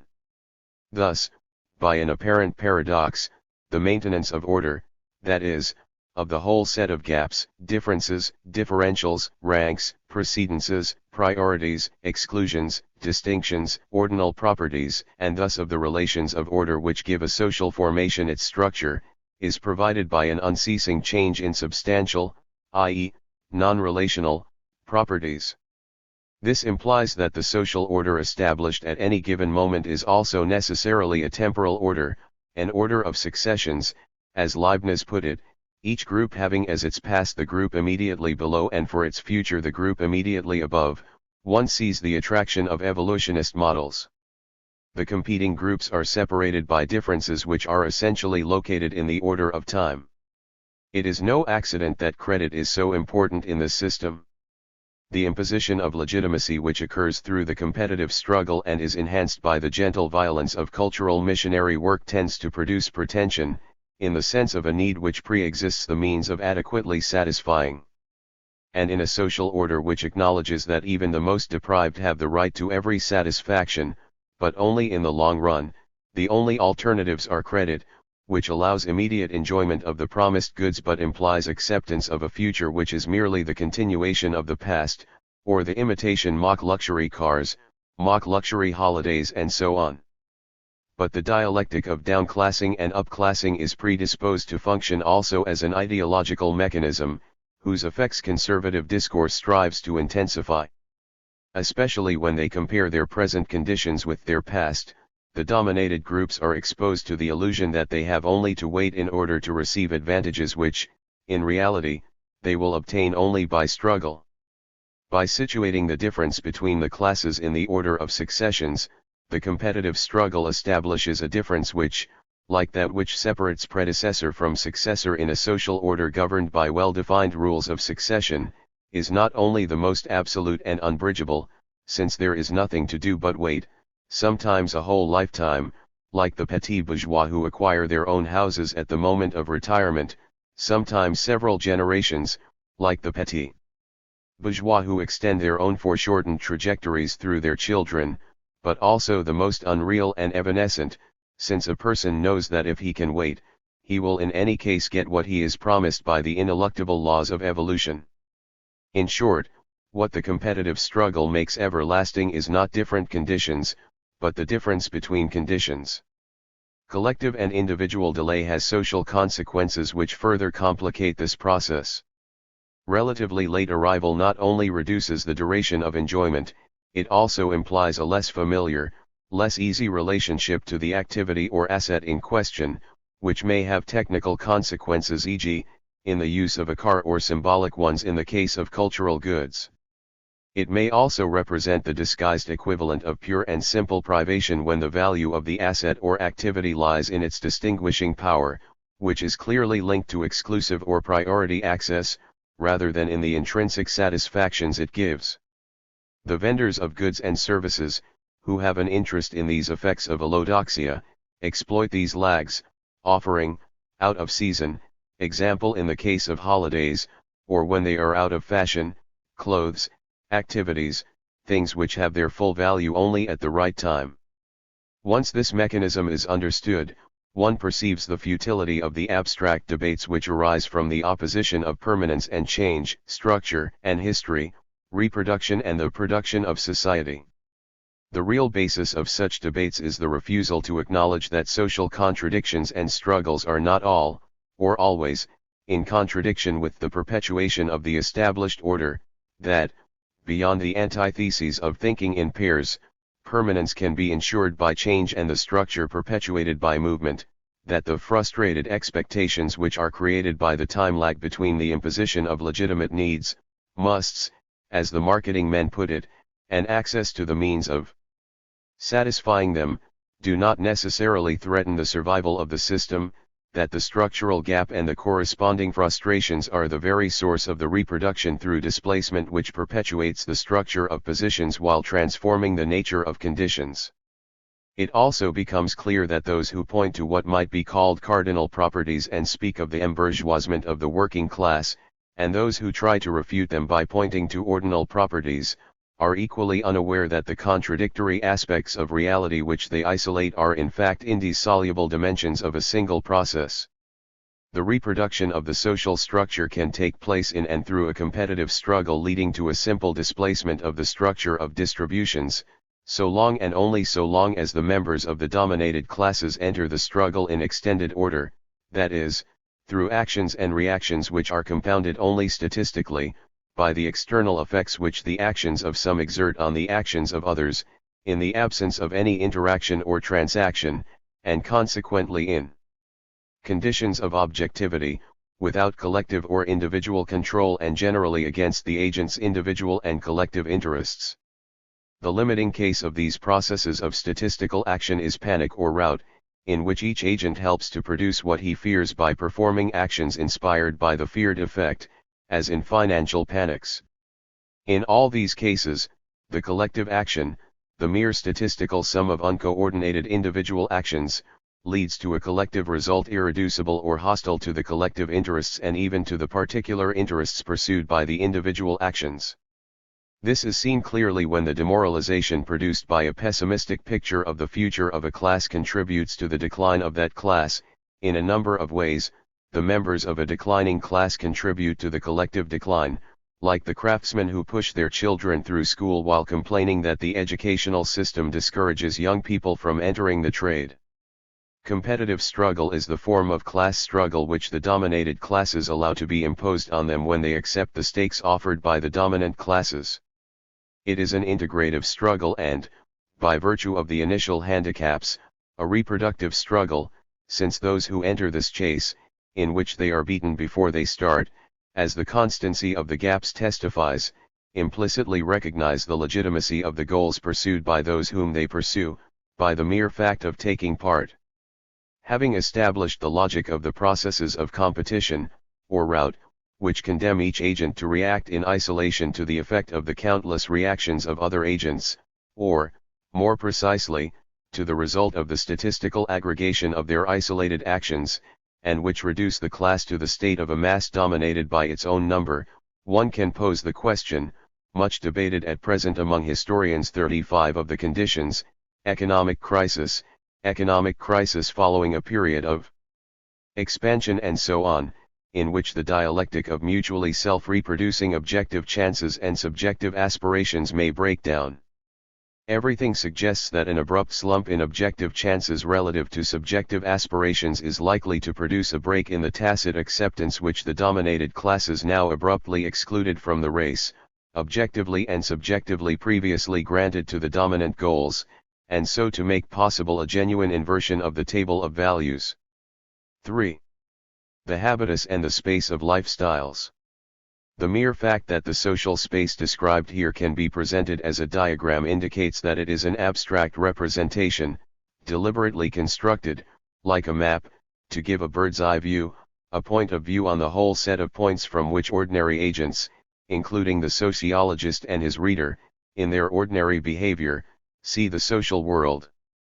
Bringing together in simultaneity, in the scope of a single glance, this is its heuristic value positions which the agents can never apprehend in their totality and in their multiple relationships. Social space is to the practical space of everyday life, with its distances which are kept or signaled, and neighbors who may be more remote than strangers, what geometrical space is to the traveling space, e-space hodologic, of ordinary experience, with its gaps and discontinuities. But the most crucial thing to note is that the question of this space is raised within the space itself, that the agents have points of view on this objective space which depend on their position within it and in which their will to transform or conserve it is often expressed. Thus many of the words which sociology uses to designate the classes it constructs are borrowed from ordinary usage, where they serve to express the, generally polemical, view that one group has of another. As if carried away by their quest for greater objectivity, sociologists almost always forget that the objects they classify produce not only objectively classifiable practices but also classifying operations that are no less objective and are themselves classifiable. The division into classes performed by sociology leads to the common root of the classifiable practices which agents produce and of the classificatory judgments they make of other agents' practices and their own. The habitus is both the generative principle of objectively classifiable judgments and the system of classification, principium divisionis, of these practices. It is in the relationship between the two capacities which define the habitus, the capacity to produce classifiable practices and works, and the capacity to differentiate and appreciate these practices and products, taste, that the represented social world, i.e., the space of lifestyles, is constituted. The relationship that is actually established between the pertinent characteristics of economic and social condition, capital volume and composition, in both synchronic and diachronic aspects, and the distinctive features associated with the corresponding position in the universe of lifestyles only becomes intelligible when the habitus is constructed as the generative formula which makes it possible to account both for the classifiable practices and products and for the judgments, themselves classified, which make these practices and works into a system of distinctive signs. When one speaks of the aristocratic asceticism of teachers or the pretension of the petite bourgeoisie, one is not only describing these groups by one, or even the most important, of their properties, but also endeavoring to name the principle which generates all their properties and all their judgments of their, or other people's, properties.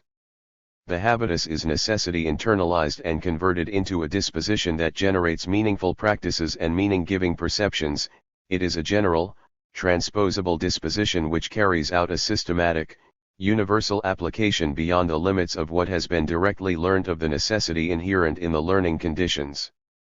That is why an agent's whole set of practices, or those of a whole set of agents produced by similar conditions, are both systematic, inasmuch as they are the product of the application of identical, or interchangeable, schemes, and systematically distinct from the practices constituting another lifestyle.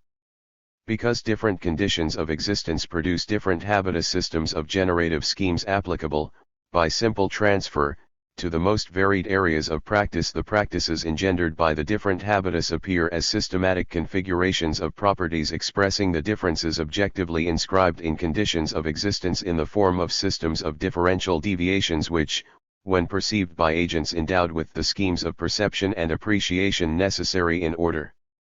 to identify, interpret, and evaluate their pertinent features, function as lifestyles. See Figure 8.1. The habitus is not only a structuring structure, which organizes practices and the perception of practices, but also a structured structure, the principle of division into logical classes which organizes the perception of the social world is itself the product of internalization of the division into social classes. Each class condition is defined, simultaneously, by its intrinsic properties and by the relational properties which it derives from its position in the system of class conditions, which is also a system of differences, differential positions, i.e., by everything which distinguishes it from what it is not and especially from everything it is opposed to. Social identity is defined and asserted through difference. This means that inevitably inscribed within the dispositions of the habitus is the whole structure of the system of conditions, as it presents itself in the experience of a life condition occupying a particular position within that structure. The most fundamental oppositions in the structure, high/low, rich/poor, etc., tend to establish themselves as the fundamental structuring principles of practices and the perception of practices. As a system of practice generating schemes which expresses systematically the necessity and freedom inherent in its class condition and the difference constituting that position, the habitus apprehends differences between conditions, which it grasps in the form of differences between classifying practices, products of other habitus, in accordance with principles of differentiation which, being themselves the product of these differences, are objectively attuned to them and therefore tend to perceive them as natural. Figure 8. Conditions of existence, habitus, and lifestyle. The observer who divides a population into classes performs an operation which has its equivalent in social practice. If he is not aware of this, he is likely to present a more or less modified form of a native classification as a scientific classification. A number of typologies are precisely this. In addition, he has no chance of bringing to the level of consciousness the true status of his classifying operations which, like native knowledge, presuppose connections and comparisons and which, even when they seem to belong to the realm of social physics, in fact produce and interpret signifying distinctions, in short, belong to the order of the symbolic. While it must be reasserted, against all forms of mechanism, that ordinary experience of the social world is a cognition, it is equally important to realize, contrary to the illusion of the spontaneous generation of consciousness which so many theories of the awakening of class consciousness, prise de conscience, amount to, that primary cognition is misrecognition, recognition of an order which is also established in the mind. Lifestyles are thus the systematic products of habitus, which, perceived in their mutual relations through the schemes of the habitus, become sign systems that are socially qualified, as distinguished, vulgar, etc.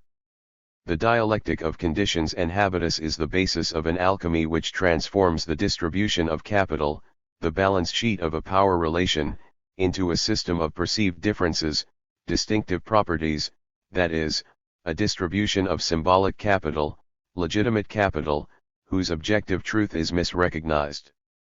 As structured products, opus operatum, which a structuring structure, modus operandi, produces through retranslations according to the specific logic of the different fields, all the practices and products of a given agent are objectively harmonized among themselves, without any deliberate pursuit of coherence, and objectively orchestrated, without any conscious concertation, with those of all members of the same class.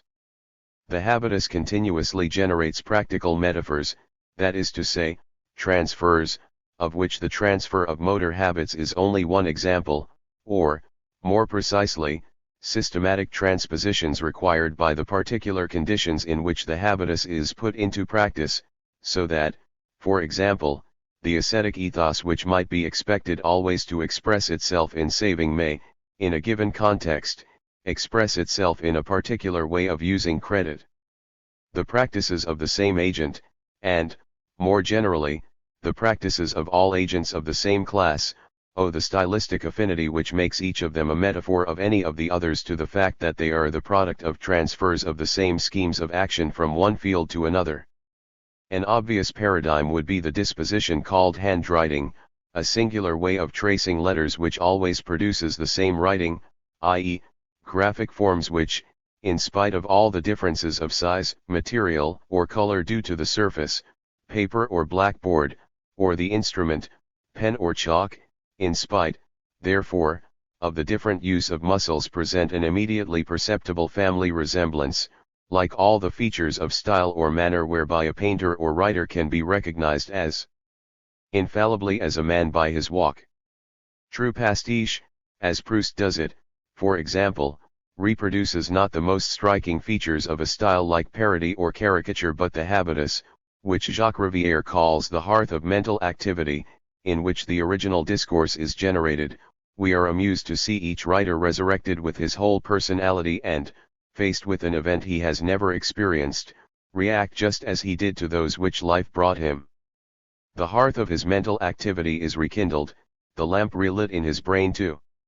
Systematicity is found in the opus operatum because it is in the modus operandi 3. It is found in all the properties and property with which individuals and groups surround themselves, houses, furniture, paintings, books, cars, spirits, cigarettes, perfume, clothes, and in the practices in which they manifest their distinction, sports, games, entertainments, only because it is in the synthetic unity of the habitus, the unifying, generative principle of all practices.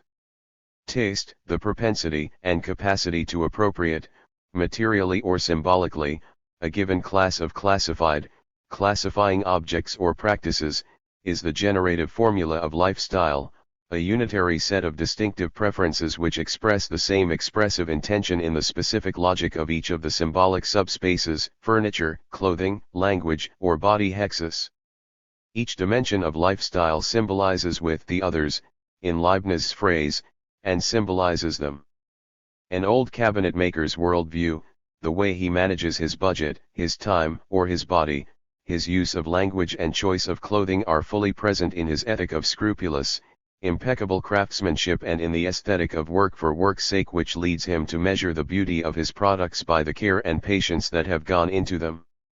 The system of matching properties, which includes people, one speaks of a well-matched couple, and friends like to say they have the same tastes, is organized by taste, a system of classificatory schemes which may only very partially become conscious, although, as one rises in the social hierarchy, lifestyle is increasingly a matter of what Weber calls the stylization of life. Taste is the basis of the mutual adjustment of all the features associated with a person, which the old aesthetic recommended for the sake of the mutual reinforcement they give one another. The countless pieces of information a person consciously or unconsciously imparts endlessly underline and confirm one another, offering the alert observer the same pleasure an art lover derives from the symmetries and correspondences produced by a harmonious distribution of redundancies.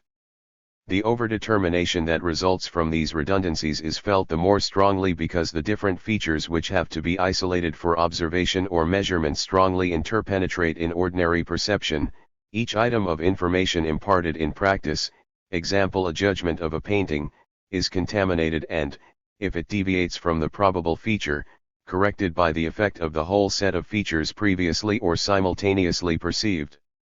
That is why a survey which tends to isolate features, for example, by dissociating the things said from the way they are said and detach them from the system of correlative features, tends to minimize the deviation, on each point, between the classes, especially that between the petit bourgeois and the bourgeois.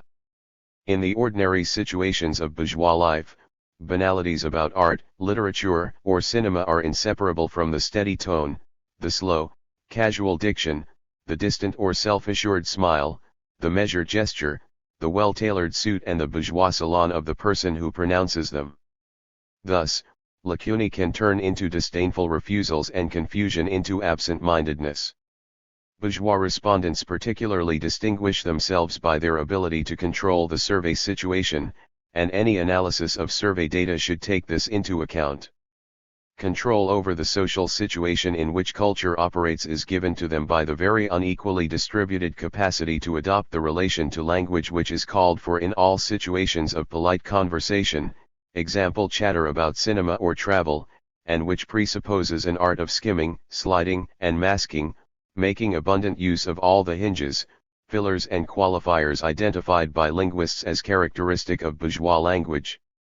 Taste is the practical operator of the transmutation of things into distinct and distinctive signs, of continuous distributions into discontinuous oppositions. It raises the differences inscribed in the physical order of bodies to the symbolic order of significant distinctions. It transforms objectively classified practices, in which a class condition signifies itself, through taste, into classifying practices, that is, into a symbolic expression of class position, by perceiving them in their mutual relations and in terms of social classificatory schemes. Taste is thus the source of the system of distinctive features which cannot fail to be perceived as a systematic expression of a particular class of conditions of existence, i.e., as a distinctive lifestyle, by anyone who possesses practical knowledge of the relationships between distinctive signs and positions in the distributions between the universe of objective properties, which is brought to light by scientific construction, and the no less objective universe of lifestyles, which exists as such for and through ordinary experience. This classificatory system, which is the product of the internalization of the structure of social space, in the form in which it impinges through the experience of a particular position in that space, is, within the limits of economic possibilities and impossibilities, which it tends to reproduce in its own logic, the generator of practices adjusted to the regularities inherent in a condition. It continuously transforms necessities into strategies, constraints into preferences, and, without any mechanical determination, it generates the set of choices constituting lifestyles, which derive their meaning, i.e., their value, from their position in a system of oppositions and correlations, for it is a virtue made of necessity which continuously transforms necessity into virtue by inducing choices which correspond to the condition of which it is the product. As can be seen whenever a change in social position puts the habitus into new conditions, so that its specific efficacy can be isolated, it is taste, the taste of necessity or the taste of luxury, and not high or low income, which commands the practices objectively adjusted to these resources. Through taste, an agent has what he likes because he likes what he has, that is, the properties actually given to him in the distributions and legitimately assigned to him in the classifications. Point 5. The homology between the spaces. Bearing in mind all that precedes, in particular the fact that the generative schemes of the habitus are applied, by simple transfer, to the most dissimilar areas of practice, one can immediately understand that the practices or goods associated with the different classes in the different areas of practice are organized in accordance with structures of opposition which are homologous to one another, because they are all homologous to the structure of objective oppositions between class conditions. Without presuming to demonstrate here in a few pages what the whole of the rest of this work will endeavor to establish, but lest the reader fail to see the wood for the trees of detailed analysis, I shall merely indicate, very schematically, how the two major organizing principles of the social space govern the structure and modification of the space of cultural consumption, and, more generally, the whole universe of lifestyles. In cultural consumption, the main opposition, by overall capital value, is between the practices designated by their rarity as distinguished, those of the fractions richest in both economic and cultural capital, and the practices socially identified as vulgar because they are both easy and common, those of the fractions poorest in both these respects. In the intermediate position are the practices which are perceived as pretentious, because of the manifest discrepancy between ambition and possibilities. In opposition to the dominated condition, characterized, from the point of view of the dominant, by the combination of forced poverty and unjustified laxity, the dominant aesthetic of which the work of art and the aesthetic disposition are the most complete embodiments proposes the combination of ease and asceticism, i.e., self-imposed austerity, restraint, reserve, which are affirmed in that absolute manifestation of excellence, relaxation in tension. This fundamental opposition is specified according to capital composition. Through the mediation of the means of appropriation available to them, exclusively or principally cultural on the one hand, mainly economic on the other, and the different forms of relation to works of art which result from them, the different fractions of the dominant class are oriented towards cultural practices so different in their style and object and sometimes so antagonistic, those of artists and bourgeois, 6 that it is easy to forget that they are variants of the same fundamental relationship to necessity and to those who remain subject to it, and that each pursues the exclusive appropriation of legitimate cultural goods and the associated symbolic profits. Whereas the dominant fractions of the dominant class, the bourgeoisie, demand of art a high degree of denial of the social world and incline towards a hedonistic aesthetic of ease and facility, symbolized by boulevard theater or impressionist painting, the dominated fractions, the intellectuals and artists, have affinities with the ascetic aspect of aesthetics and are inclined to support all artistic revolutions conducted in the name of purity and purification, refusal of ostentation and the bourgeois taste for ornament, and the dispositions towards the social world which they owe to their status as poor relations incline them to welcome a pessimistic representation of the social world. While it is clear that art offers it the greatest scope, there is no area of practice in which the intention of purifying, refining, and sublimating facile impulses and primary needs cannot assert itself, or in which the stylization of life, i.e., the primacy of form over function, which leads to the denial of function, does not produce the same effects. In language, it gives the opposition between popular outspokenness and the highly censored language of the bourgeois, between the expressionist pursuit of the picturesque or the rhetorical effect and the choice of restraint and false simplicity, lightides.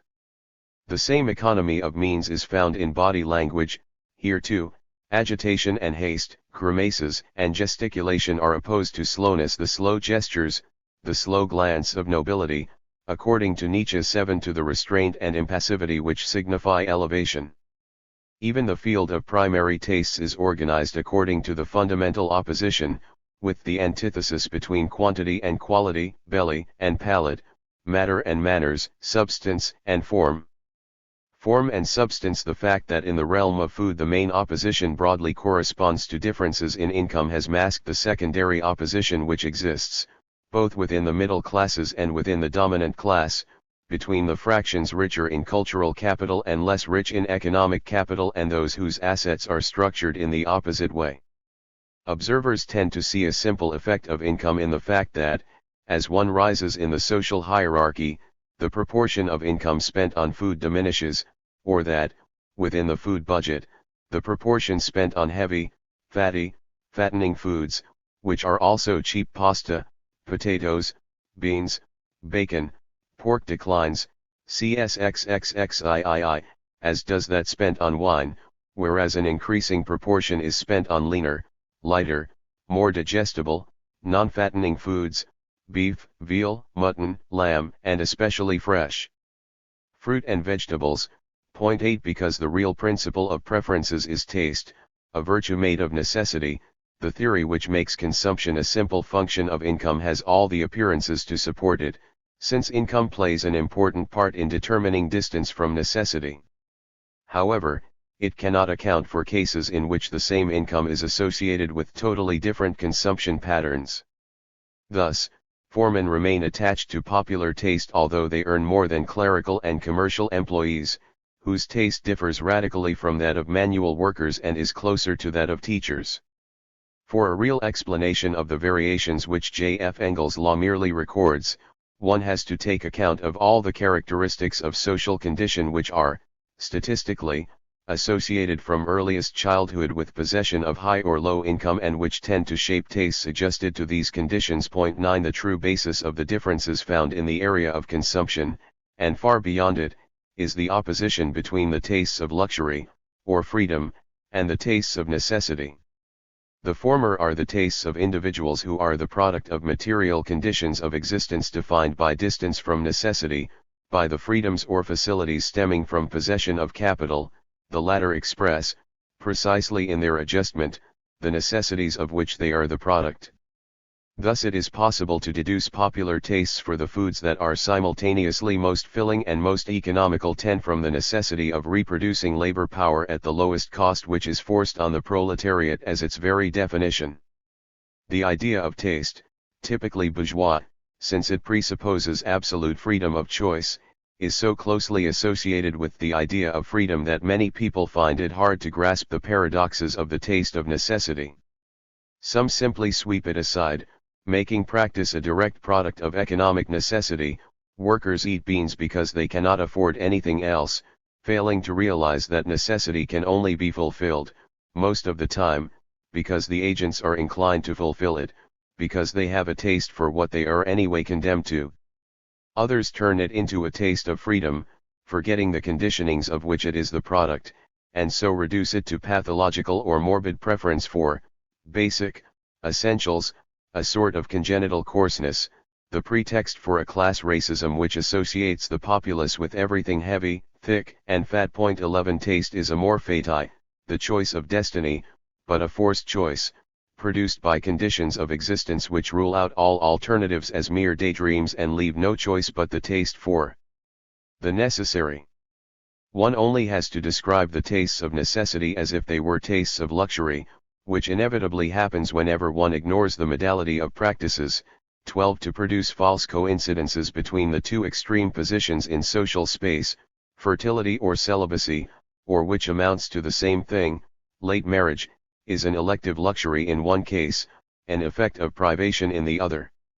In this respect, Nicole Tabard's analysis of women's attitudes to working wives is exemplary. For working class women, employment is a constraint which weakens as the husband's income rises. For the women of the privileged classes, work is a choice, as is shown by the fact that the rate of female employment does not decline as status rises. 13 This example should be borne in mind when reading statistics in which the nominal identity imposed by uniform questioning conceals totally different realities, as often happens when one moves from one extreme of social space to the other. If in one case women who work say they are in favor of women working, whereas in the other they may work while saying they are against it, this is because the work to which working class women are tacitly referring is the only sort they can expect, i.e., unpleasant, poorly paid work, which has nothing in common with what work implies for bourgeois women. To give an idea of the ideological effects which the essentialist and antigenetic dominant vision produces when, consciously or unconsciously, it naturalizes the taste of necessity, Kant's barbarous taste, converting it into a natural inclination simply by dissociating it from its economic and social raisons d'être, one only has to recall a social psychology experiment which showed that the same act, that of giving blood, is seen as voluntary or forced depending on whether it is performed by members of the privileged classes or the working classes. 14.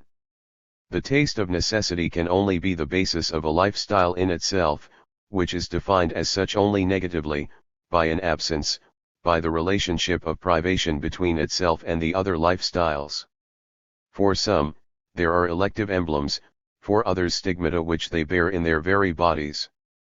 As the chosen people bore in their features the sign that they were the property of Jehovah, so the division of labor brands the manufacturing worker as the property of capital. 15 The brand which Marx speaks of is nothing other than lifestyle, through which the most deprived immediately betray themselves, even in their use of spare time. In so doing they inevitably serve as a foil to every distinction and contribute, purely negatively, to the dialectic of pretension and distinction which fuels the incessant changing of taste. Not content with lacking virtually all the knowledge or manners which are valued in the markets of academic examination or polite conversation, nor with only possessing skills which have no value there, they are the people who don't know how to live, who sacrifice most to material foods, and to the heaviest, grossest, and most fattening of them, bread, potatoes, fats, and the most vulgar, such as wine, who spend least on clothing and cosmetics, appearance and beauty, those who don't know how to relax, who always have to be doing something, who set off in their Renault 5 or Simca 1000 to join the great traffic jams of the holiday exodus, who picnic beside major roads, cram their tents into overcrowded campsites, fling themselves into the prefabricated leisure activities designed for them by the engineers of cultural mass production, those who by all these uninspired choices confirm class racism, if it needed to be confirmed, in its conviction that they only get what they deserve. The art of eating and drinking remains one of the few areas in which the working classes explicitly challenge the legitimate art of living. In the face of the new ethic of sobriety for the sake of slimness, which is most recognized at the highest levels of the social hierarchy, peasants and especially industrial workers maintain an ethic of convivial indulgence. A bon vivant is not just someone who enjoys eating and drinking, he is someone capable of entering into the generous and familiar, that is, both simple and free relationship that is encouraged and symbolized by eating and drinking together, in a conviviality which sweeps away restraints and reticence. 64% of senior executives, professionals and industrialists and 60% of junior executives, clerical and commercial employees consider that the French eat too much. Farm workers, who are by far the most inclined to think the quantity about right, 54% as against 32% in the upper classes, and industrial workers are the categories who least often accept the new cultural norm, 40% and 46%, which is recognized more by women than men and more by young people than old. As regards drink, only farm workers stand out clearly against the dominant view. 32% of them consider that French people drink about the right amount, though industrial workers also accept it less frequently than the other categories. 63% of the industrial workers, and 50% of the farm workers, as against 48% of the executives, professionals and industrialists, say they have a favorable opinion of someone who enjoys eating and drinking. Another index of their willingness to stand up in this area for heterodox practices which in cultural matters they would try to disguise is that they say that, in a restaurant, they would choose a substantial dish rather than a light grill, favored by the senior executives, or that they would have both cheese and a dessert. This is understandable when it is remembered that, by its very rarity, a visit to a restaurant is, for most of them 51% of the farm workers and 44% of the industrial workers hardly ever eat in a restaurant, as against only 6% of the upper classes, something extraordinary, associated with the idea of abundance and the suspension of ordinary restrictions. Even as regards alcohol consumption, where the weight of legitimacy is no doubt greater, the working classes are the least inclined, 35% of farm workers, 46% of industrial workers, 55% of the upper classes, to set the minimum age for drinking alcohol above 15, CS Third. The boundary marking the break with the popular relation to food runs, without any doubt, between the manual workers and the clerical and commercial employees, see Table 16. Clerical workers spend less on food than skilled manual workers, both in absolute terms, 9,376 francs as against 10,347 francs, and in relative terms, 34.2% as against 38.3%, they consume less bread, pork products, charcuterie, milk, cheese, rabbit, poultry, dried vegetables, and fats, and, within a smaller food budget, spend as much on meat, beef, veal, mutton, and lamb, and slightly more on fish, fresh fruit, and aperitifs. These changes in the structure of spending on food are accompanied by increased spending on health and beauty care and clothing, and a slight increase in spending on cultural and leisure activities. When it is noted that the reduced spending on food, especially on the most earthy, down-to-earth foods, is accompanied by a lower birth rate, it is reasonable to suppose that it constitutes one aspect of an overall transformation of the relationship to the world. The modest taste which can defer its gratifications is opposed to the spontaneous materialism of the working classes, who refuse to participate in the Benthamite calculation of pleasures and pains, benefits and costs, example for health and beauty. In other words, these two relations to the fruits of the earth are grounded in two dispositions towards the future which are themselves related in circular causality to two objective futures. Against the imaginary anthropology of economics, which has never shrunk from formulating universal laws of temporal preference, it has to be pointed out that the propensity to subordinate present desires to future desires depends on the extent to which the sacrifice is reasonable, that is, on the likelihood, in any case, of obtaining future satisfaction superior to those sacrificed. 16. Among the economic conditions of the propensity to sacrifice immediate satisfactions to expected satisfactions, one must include the probability of these future satisfactions which is inscribed in the present condition. There is still a sort of economic calculation in the unwillingness to subject existence to economic calculation. The hedonism which seizes day by day the rare satisfactions, good times, of the immediate present is the only philosophy conceivable to those who have no future and, in any case, little to expect from the future. 17. It becomes clearer why the practical materialism which is particularly manifested in the relation to food is one of the most fundamental components of the popular ethos and even the popular ethic. The being in the present which is affirmed in the readiness to take advantage of the good times and take time as it comes is, in itself, an affirmation of solidarity with others, who are often the only present guarantee against the threats of the future, inasmuch as this temporal immanentism is a recognition of the limits which define the condition. This is why the sobriety of the petit bourgeois is felt as a break, in abstaining from having a good time and from having it with others. The would-be petit bourgeois betrays his ambition of escaping from the common present, when, that is, he does not construct his whole self-image around the opposition between his home and the café, abstinence and intemperance, in other words, between individual salvation and collective solidarities. Table 16. Annual household expenditures on food, skilled manual workers, foremen and clerical workers, 1972. Source, C.S. 3, 1972. The café is not a place a man goes to for a drink but a place he goes to in order to drink in company, where he can establish relationships of familiarity based on the suspension of the censorships, conventions, and proprieties that prevail among strangers. In contrast to the bourgeois or petit bourgeois café or restaurant, where each table is a separate, appropriated territory, one asks permission to borrow a chair or the salt, the working class café is a site of companionship, each new arrival gives a collective greeting, salut la compagnie, etc. Its focus is the counter, to be leaned on after shaking hands with the landlord, who is thus defined as the host. He often leads the conversation, and sometimes shaking hands with the whole company. The tables, if there are any, are left to strangers, or women who have come in to get a drink for their child or make a phone call.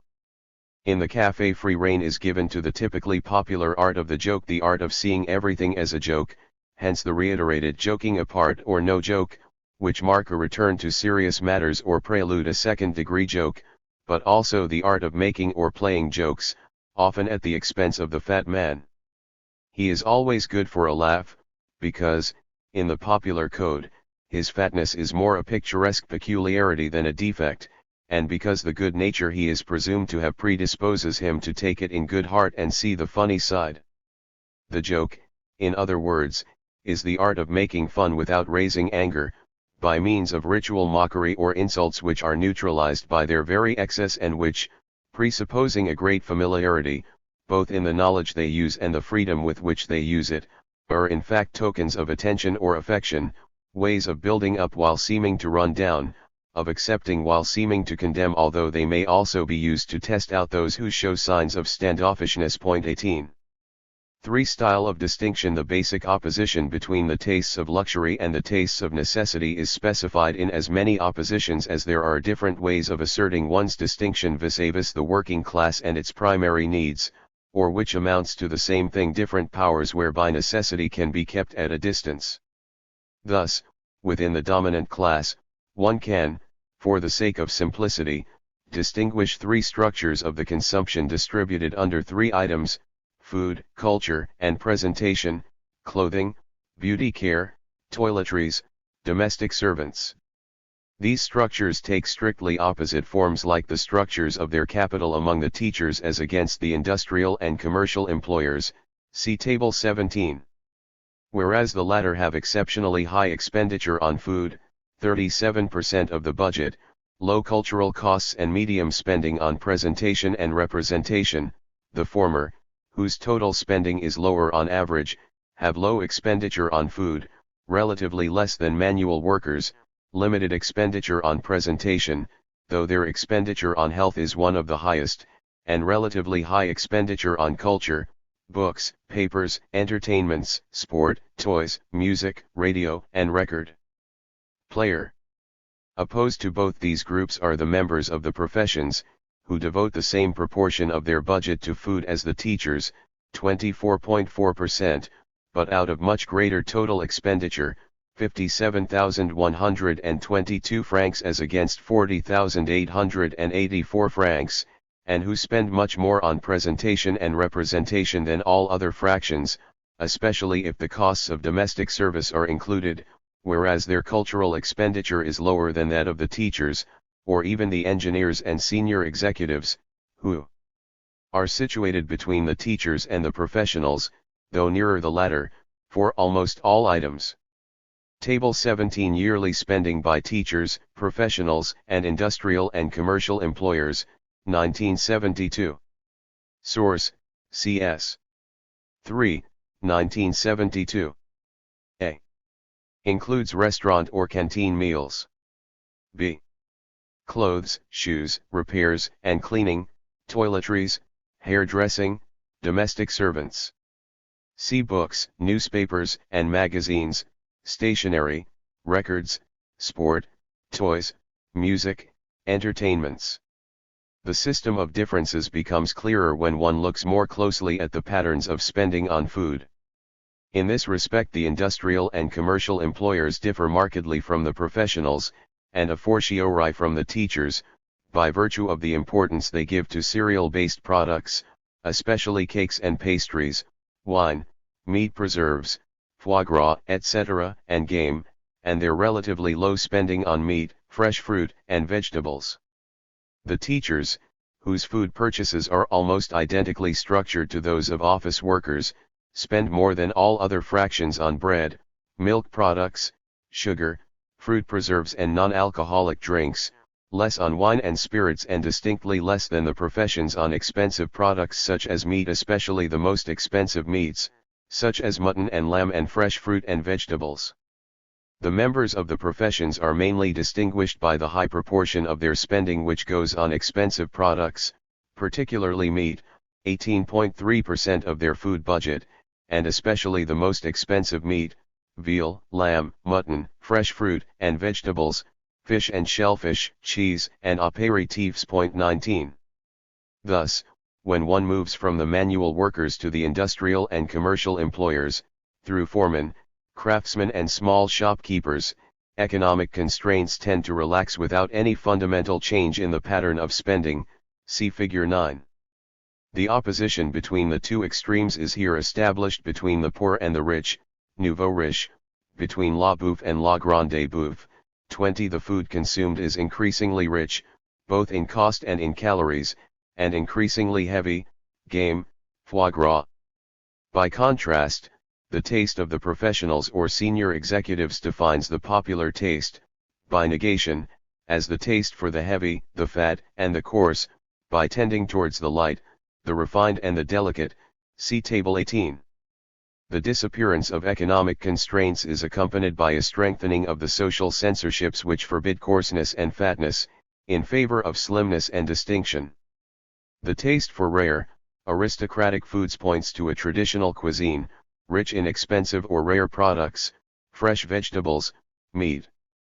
Finally, the teachers, richer in cultural capital than in economic capital, and therefore inclined to ascetic consumption in all areas, pursue originality at the lowest economic cost and go in for exoticism, Italian, Chinese cooking etc., 21 and culinary populism, peasant dishes.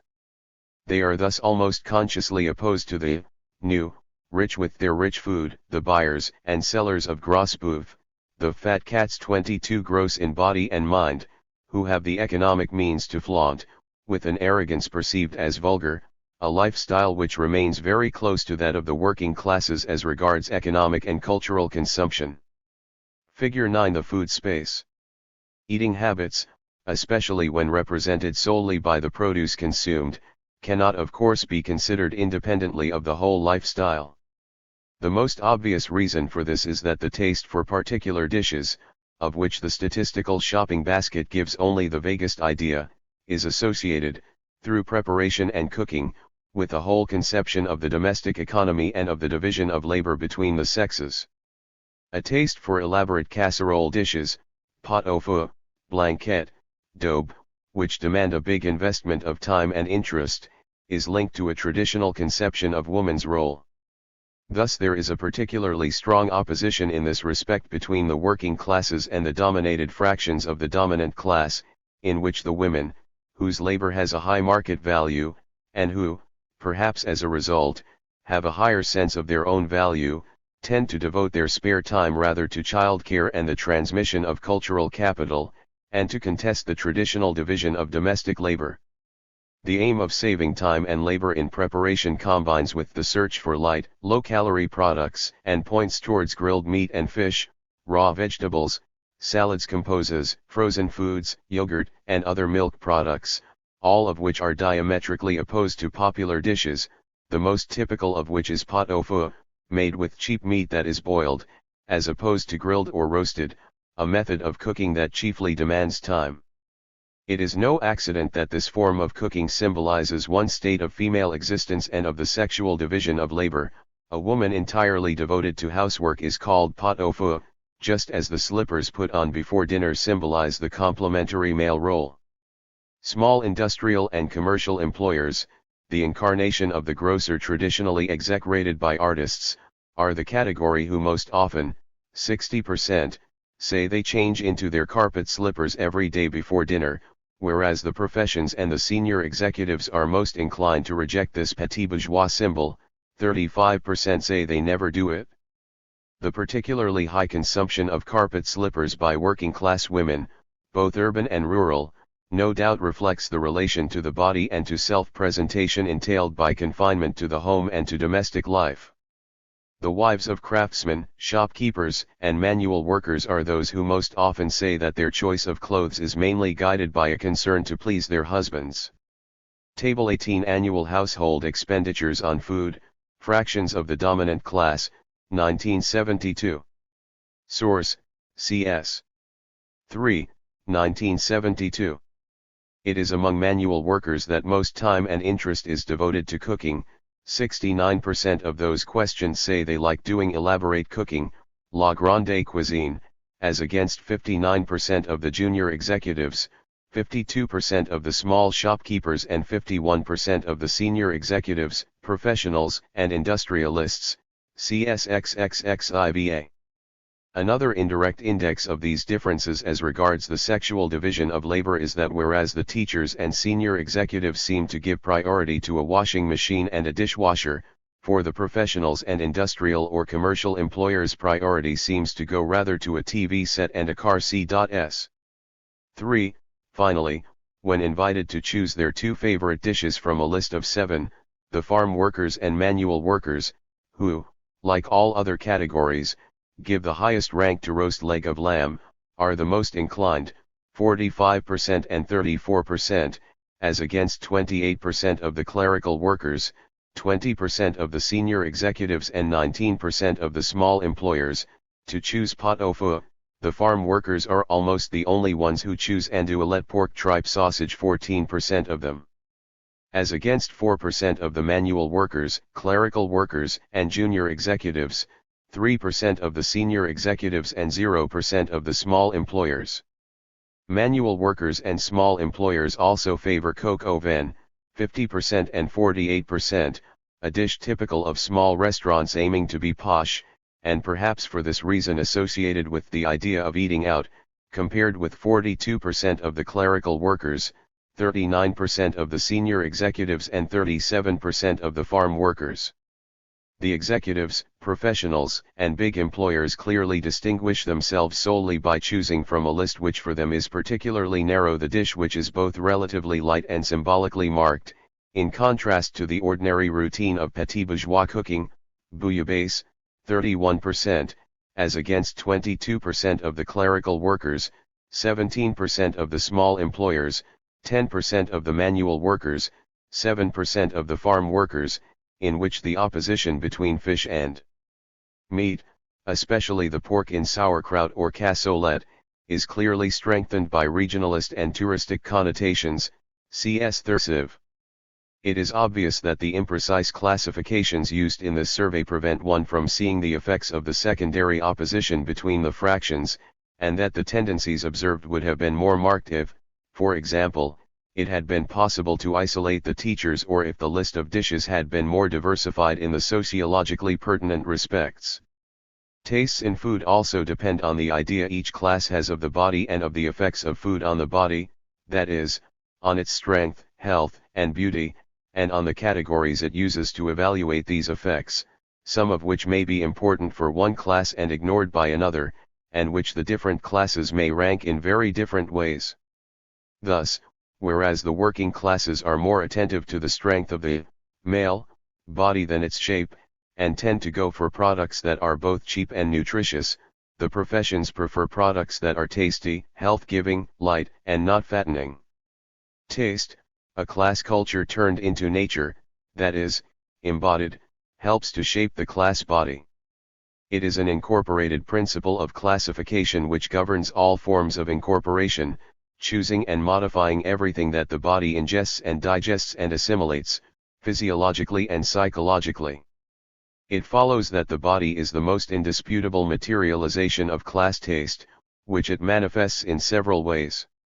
It does this first in the seemingly most natural features of the body, the dimensions, volume, height, weight, and shapes, round or square, stiff or supple, straight or curved, of its visible forms, which express in countless ways a whole relation to the body, i.e., a way of treating it, caring for it, feeding it, maintaining it, which reveals the deepest dispositions of the habitus.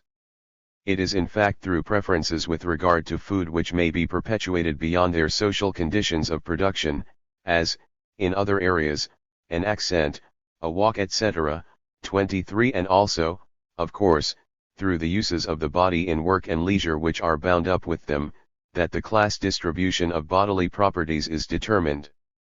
The quasi-conscious representation of the approved form of the perceived body, and in particular its thinness or fatness, is not the only mediation through which the social definition of appropriate foods is established. At a deeper level, the whole body schema, in particular the physical approach to the act of eating, governs the selection of certain foods. For example, in the working classes, fish tends to be regarded as an unsuitable food for men, not only because it is a light food, insufficiently filling, which would only be cooked for health reasons, i.e., for invalids and children, but also because, like fruit, except bananas, it is one of the fiddly things which a man's hands cannot cope with and which make him childlike. The woman, adopting a maternal role, as in all similar cases, will prepare the fish on the plate or peel the pear. But above all, it is because fish has to be eaten in a way which totally contradicts the masculine way of eating, that is, with restraint, in small mouthfuls, chewed gently, with the front of the mouth, on the tips of the teeth, because of the bones. The whole masculine identity, what is called virility, is involved in these two ways of eating, nibbling and picking, as befits a woman, or with wholehearted male gulps and mouthfuls, just as it is involved in the two, perfectly homologous, ways of talking, with the front of the mouth or the whole mouth, especially the back of the mouth, the throat, in accordance with the opposition, noted in an earlier study, between the manners symbolized by la bouche and la gueule. Point 24. This opposition can be found in each of the uses of the body, especially in the most insignificant looking ones, which, as such, are predisposed to serve as memory joggers charged with the group's deepest values, its most fundamental beliefs. It would be easy to show, for example, that Kleenex tissues, which have to be used delicately, with a little snip from the tip of the nose, are to the big cotton handkerchief, which is blown into sharply and loudly, with the eyes closed and the nose held tightly, as repressed laughter is to a belly laugh, with wrinkled nose, wide open mouth, and deep breathing, doubled up with laughter, as if to amplify to the utmost an experience which will not suffer containment, not least because it has to be shared, and therefore clearly manifested for the benefit of others. The body for the job. And the practical philosophy of the male body as a sort of power, big and strong, with enormous, imperative, brutal needs, which is asserted in every male posture, especially when eating, is also the principle of the division of foods between the sexes, a division which both sexes recognize in their practices and their language. It behooves a man to drink and eat more, and to eat and drink stronger things. Thus, men will have 2 rounds of apéritifs, more on special occasions, big ones in big glasses. The success of Ricard or Pernod is no doubt partly due to its being a drink both strong and copious, not a dainty thimbleful, and they leave the titbits, savory biscuits, peanuts, to the children and the women, who have a small measure, not enough to get tipsy, of homemade apéritif, for which they swap recipes. Similarly, among the hors d'oeuvres, the charcuterie is more for the men, and later the cheese, especially if it is strong, whereas the crudités, raw vegetables, are more for the women, like the salad, and these affinities are marked by taking a second helping or sharing what is left over. Meat, the nourishing food par excellence, strong and strong-making, giving vigor, blood, and health, is the dish for the men, who take a second helping, whereas the women are satisfied with a small portion. It is not that they are stinting themselves, they really don't want what others might need, especially the men, the natural meat eaters, and they derive a sort of authority from what they do not see as a privation. Besides, they don't have a taste for men's food, which is reputed to be harmful when eaten to excess. For example, a surfeit of meat can turn the blood, overexcite, bring you out in spots, etc., and may even arouse a sort of disgust. Strictly biological differences are underlined and symbolically accentuated by differences in bearing, differences in gesture, posture, and behavior which express a whole relationship to the social world. To these are added all the deliberate modifications of appearance, especially by use of the set of marks: cosmetic, hairstyle, makeup, beard, mustache, whiskers, etc., or vestimentary, which, because they depend on the economic and cultural means that can be invested in them, function as social markers deriving their meaning and value from their position in the system of distinctive signs which they constitute and which is itself homologous with the system of social positions. The sign-bearing, sign-wearing body is also a producer of signs which are physically marked by the relationship to the body, thus the valorization of virility, expressed in a use of the mouth or a pitch of the voice, can determine the whole of working-class pronunciation. The body, a social product which is the only tangible manifestation of the person, is commonly perceived as the most natural expression of innermost nature. There are no merely physical facial signs, the color and thickness of lipstick, or expressions, as well as the shape of the face or the mouth, are immediately read as indices of a moral physiognomy, socially characterized, i.e., of a vulgar or distinguished mind, naturally natural or naturally cultivated. The signs constituting the perceived body, cultural products which differentiate groups by their degree of culture, that is, their distance from nature, seem grounded in nature. The legitimate use of the body is spontaneously perceived as an index of moral uprightness, so that its opposite, a natural body, is seen as an index of laisser-aller, letting oneself go, a culpable surrender to facility. Thus one can begin to map out a universe of class bodies, which, biological accidents apart, tends to reproduce in its specific logic the universe of the social structure. It is no accident that bodily properties are perceived through social systems of classification which are not independent of the distribution of these properties among the social classes. The prevailing taxonomies tend to rank and contrast the properties most frequent among the dominant, i.e., the rarest ones, and those most frequent among the dominated. 25 The social representation of his own body which each agent has to reckon with. 26 From the very beginning, in order to build up his subjective image of his body and his bodily hexis, is thus obtained by applying a social system of classification based on the same principle as the social products to which it is applied. Thus, bodies would have every likelihood of receiving a value strictly corresponding to the positions of their owners in the distribution of the other fundamental properties but for the fact that the logic of social heredity sometimes endows those least endowed in all other respects with the rarest bodily properties, such as beauty, sometimes fatally attractive, because it threatens the other hierarchies, and, conversely, sometimes denies the high and mighty the bodily attributes of their position, such as height or beauty. Unpretentious or uncouth. It is clear that tastes in food cannot be considered in complete independence of the other dimensions of the relationship to the world, to others, and to one's own body, through which the practical philosophy of each class is enacted. To demonstrate this, one would have to make a systematic comparison of the working class and bourgeois ways of treating food, of serving, presenting and offering it, which are infinitely more revelatory than even the nature of the products involved, especially since most surveys of consumption ignore differences in quality. The analysis is a difficult one, because each lifestyle can only really be constructed in relation to the other, which is its objective and subjective negation, so that the meaning of behavior is totally reversed depending on which point of view is adopted and on whether the common words which have to be used to name the conduct, example manners, are invested with popular or bourgeois connotations. Considerable misunderstanding can result from ignorance of this mechanism in all surveys by questionnaire, which are always an exchange of words. The confusions are made even worse when the interviewer tries to collect opinions about words or reactions to words, as in the ethical test in which the respondents were presented with the same lists of adjectives to describe an ideal friend, garment, or interior.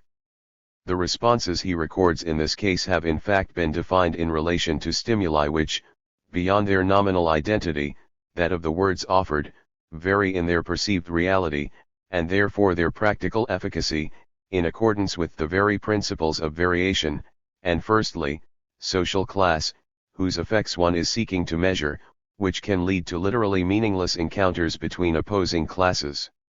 Groups invest themselves totally, with everything that opposes them to other groups, in the common words which express their social identity, i.e., their difference.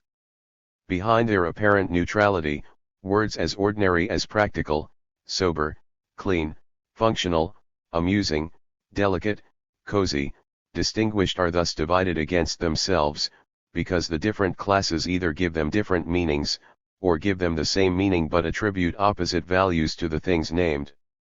Some examples: soine, neat, trim, careful, well-groomed, well-kept, so strongly appropriated by those who use it to express their taste for a job well done, properly finished, or for the meticulous attention they devote to their personal appearance, that it no doubt evokes for those who reject it the narrow or uptight rigor they dislike in the petit bourgeois style, or droll, amusing, funny, droll, whose social connotations, associated with a socially marked pronunciation, bourgeois or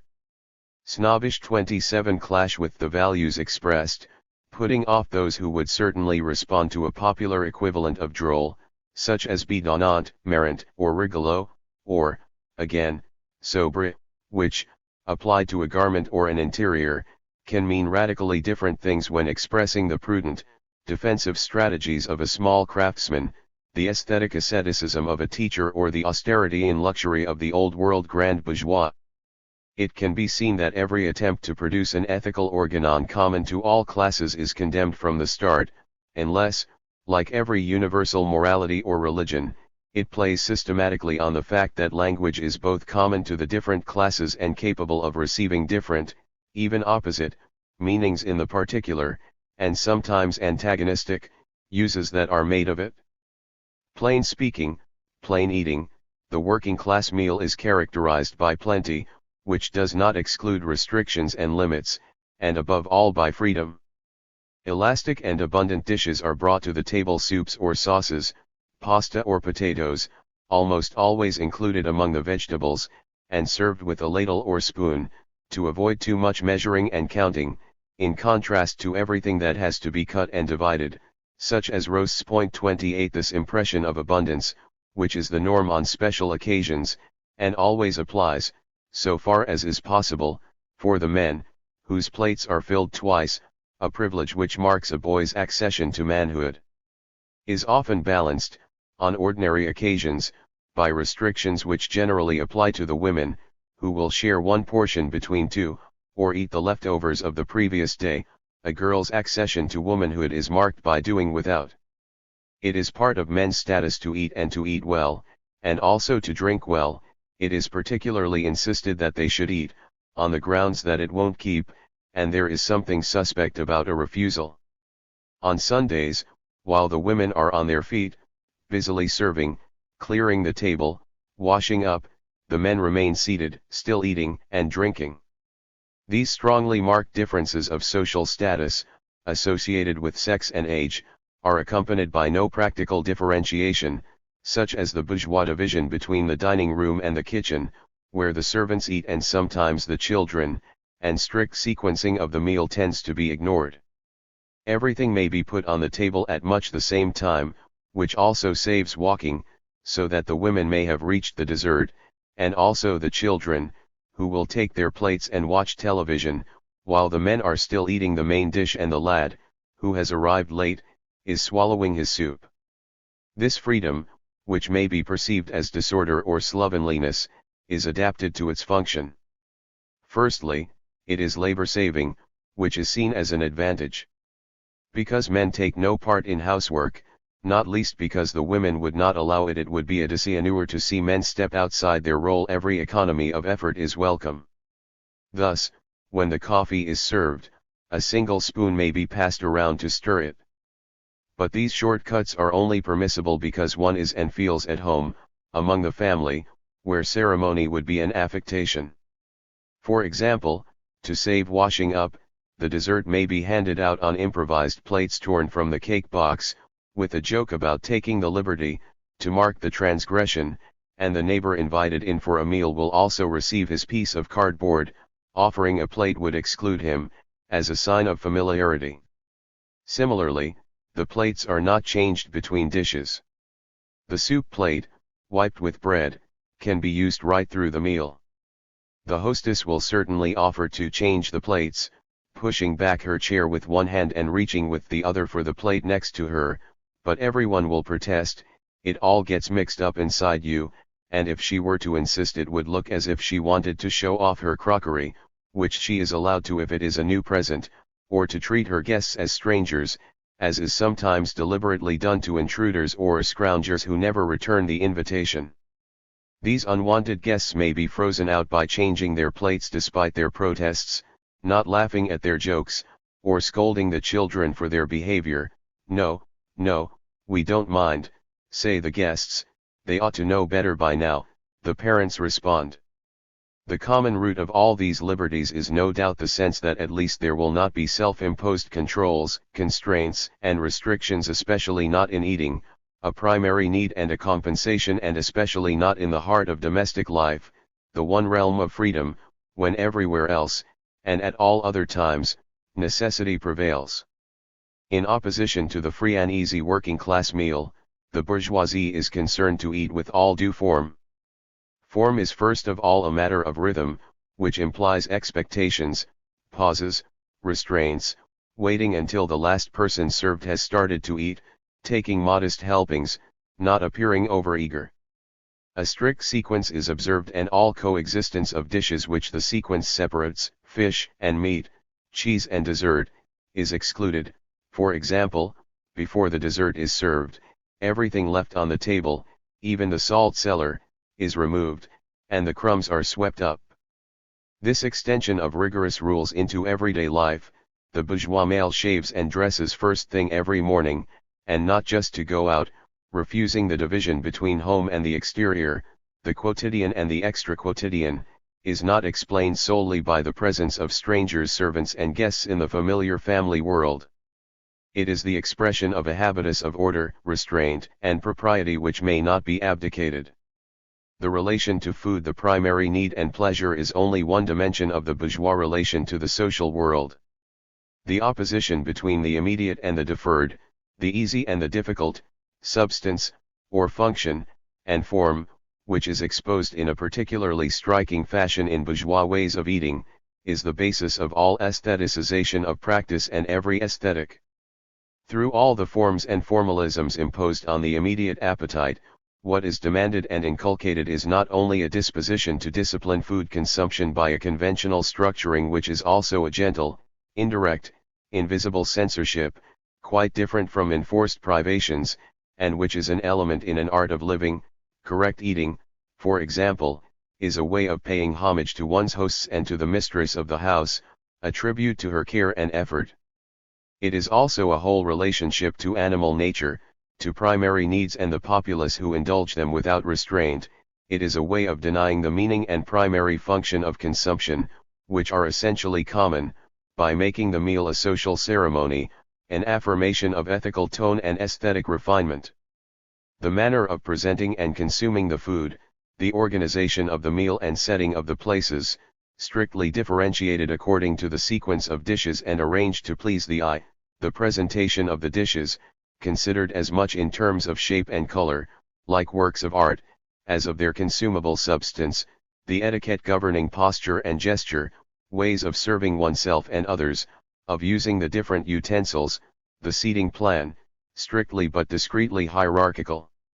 The censorship of all bodily manifestations of the act or pleasure of eating, such as noise or haste, the very refinement of the things consumed, with quality more important than quantity. This whole commitment to stylization tends to shift the emphasis from substance and function to form and manner, and so to deny the crudely material reality of the act of eating and of the things consumed, or, which amounts to the same thing, the basely material vulgarity of those who indulge in the immediate satisfactions of food and drink. Point 29. The main findings of an extremely detailed survey of the art of entertaining, C.S. Lyon, are brought together in a synoptic table, see Table 19, which confirms and extends these arguments. It can be seen first that, in the working class, the world of reciprocal invitations, spontaneous or organized, is restricted to the family and the world of familiars who can be treated as one of the family, people you feel at home with, whereas acquaintances, connections, in the sense of professional or business connections who are useful in one's work, appear in the middle classes but are essentially a feature of the dominant class.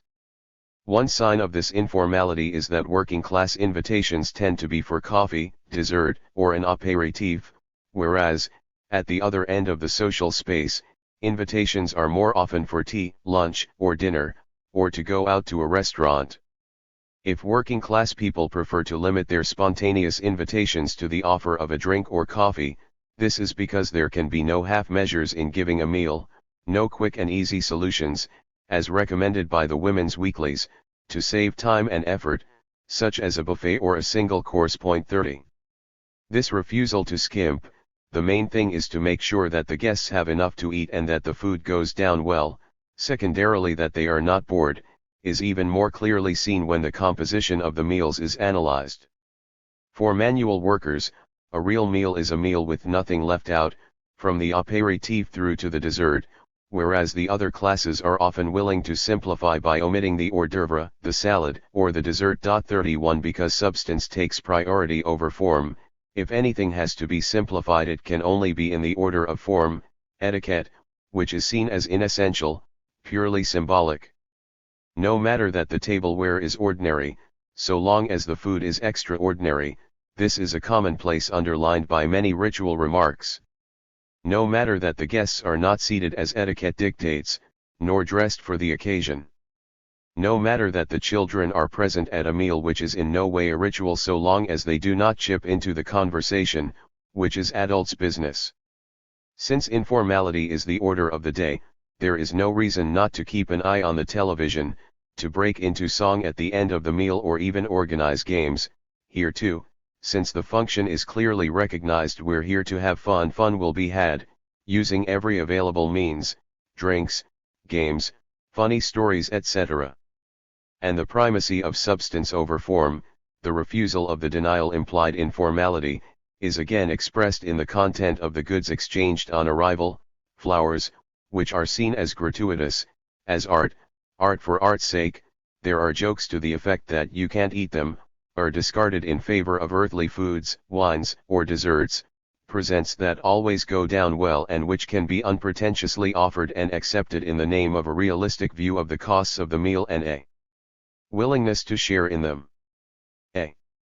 This table is read as follows: 51.7% of manual workers restrict their spontaneous invitations to their close family, 20.9% to close friends, etc. 34.7% of clerical workers and junior executives restrict such invitations to their close family, 35.9% to close friends, etc.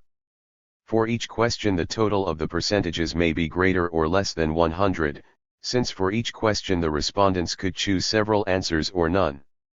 Italic figures indicate the strongest tendency in each row. Given the basic opposition between form and substance, one could regenerate each of the oppositions between the two antagonistic approaches to the treatment of food and the act of eating. In one case, food is claimed as a material reality, a nourishing substance which sustains the body and gives strength, hence the emphasis on heavy, fatty, strong foods, of which the paradigm is pork fatty and salty, the antithesis of fish light, lean and bland. In the other, the priority given to form, the shape of the body, for example, and social form, formality, puts the pursuit of strength and substance in the background and identifies true freedom with the elective asceticism of a self-imposed rule. And it could be shown that two antagonistic worldviews, two worlds, two representations of human excellence are contained in this matrix. Substance or matter is what is substantial, not only filling but also real, as opposed to all appearances, all the fine words and empty gestures that butter no parsnips and are, as the phrase goes, purely symbolic. Reality, as against sham, imitation, window dressing, the little eating house with its marble-top tables and paper napkins where you get an honest square meal and aren't paying for the wallpaper as in fancy restaurants, being, as against seeming, nature and the natural. Simplicity, potluck, take it as it comes, no standing on ceremony, as against embarrassment, mincing and posturing, airs and graces, which are always suspected of being a substitute for substance, i.e., for sincerity, for feeling, for what is felt and proved in actions. It is the free speech and language of the heart which make the true nice guy, blunt, straightforward, unbending, honest, genuine, straight down the line and straight as a die, as opposed to everything that is pure form, done only for form's sake. It is freedom and the refusal of complications, as opposed to respect for all the forms and formalities spontaneously perceived as instruments of distinction and power. On these moralities, these worldviews, there is no neutral viewpoint. What for some is shameless and slovenly, for others is straightforward, unpretentious. Familiarity is for some the most absolute form of recognition, the abdication of all distance, a trusting openness, a relation of equal to equal. For others, who shun familiarity, it is an unseemly liberty. The popular realism which inclines working people to reduce practices to the reality of their function, to do what they do, and be what they are, that's the way I am, without kidding themselves, that's the way it is, and the practical materialism which inclines them to censor the expression of feelings or to divert emotion into violence or oaths, are the near-perfect antithesis of the aesthetic disavowal which, by a sort of essential hypocrisy, seen, for example, in the opposition between pornography and eroticism, masks the interest in function by the primacy given to form, so that what people do, they do as if they were not doing it. The visible and the invisible but food which the working classes place on the side of being and substance, whereas the bourgeoisie, refusing the distinction between inside and outside or at home and for others, the quotidian and the extra-quotidian, introduces into it the categories of form and appearance, is itself related to clothing as inside to outside, the domestic to the public, being to seeming. And the inversion of the places of food and clothing in the contrast between the spending patterns of the working classes, who give priority to being, and the middle classes, where the concern for seeming arises, is the sign of a reversal of the whole world view. The working classes make a realistic or, one might say, functionalist use of clothing. Looking for substance and function rather than form, they seek value for money and choose what will last. Ignoring the bourgeois concern to introduce formality and formal dress into the domestic world, the place for freedom an apron and slippers, for women, bare chest or a vest, for men, they scarcely mark the distinction between top clothes, visible, intended to be seen, and underclothes, invisible or hidden, unlike the middle classes, who have a degree of anxiety about external appearances, both sartorial and cosmetic, at least outside and at work, to which middle-class women more often have access. Thus, despite the limits of the data available, one finds in men's clothing, which is much more socially marked, at the level of what can be grasped by statistics on purchases, than women's clothing, the equivalent of the major oppositions found in food consumption. In the first dimension of the space, the division again runs between the office workers and the manual workers and is marked particularly by the opposition between gray or white overalls and blue dungarees or boiler suits, between town shoes and the more relaxed moccasins, kickers, or sneakers, not to mention dressing gowns, which clerical workers buy 3.5 times more often than manual workers. The increased quantity and quality of all purchases of men's clothing is summed up in the opposition between the suit, the prerogative of the senior executive, and the blue overall, the distinctive mark of the farmer and industrial worker. It is virtually unknown in other groups, except craftsmen, or between the overcoat, always much rarer among men than women, but much more frequent among senior executives than the other classes, and the fur-lined jacket or lumber jacket, mainly worn by agricultural and industrial workers. In between are the junior executives, who now scarcely ever wear working clothes but fairly often buy suits. Among women, who, in all categories, except farmers and farm laborers, spend more than men, especially in the junior and senior executive, professional and other high-income categories, the number of purchases increases as one moves up the social hierarchy. The difference is greatest for suits and costumes, expensive garments, and smaller for dresses and especially skirts and jackets. The top coat, which is increasingly frequent among women at higher social levels, is opposed to the all-purpose raincoat, in the same way as overcoat and lumber jacket are opposed for men.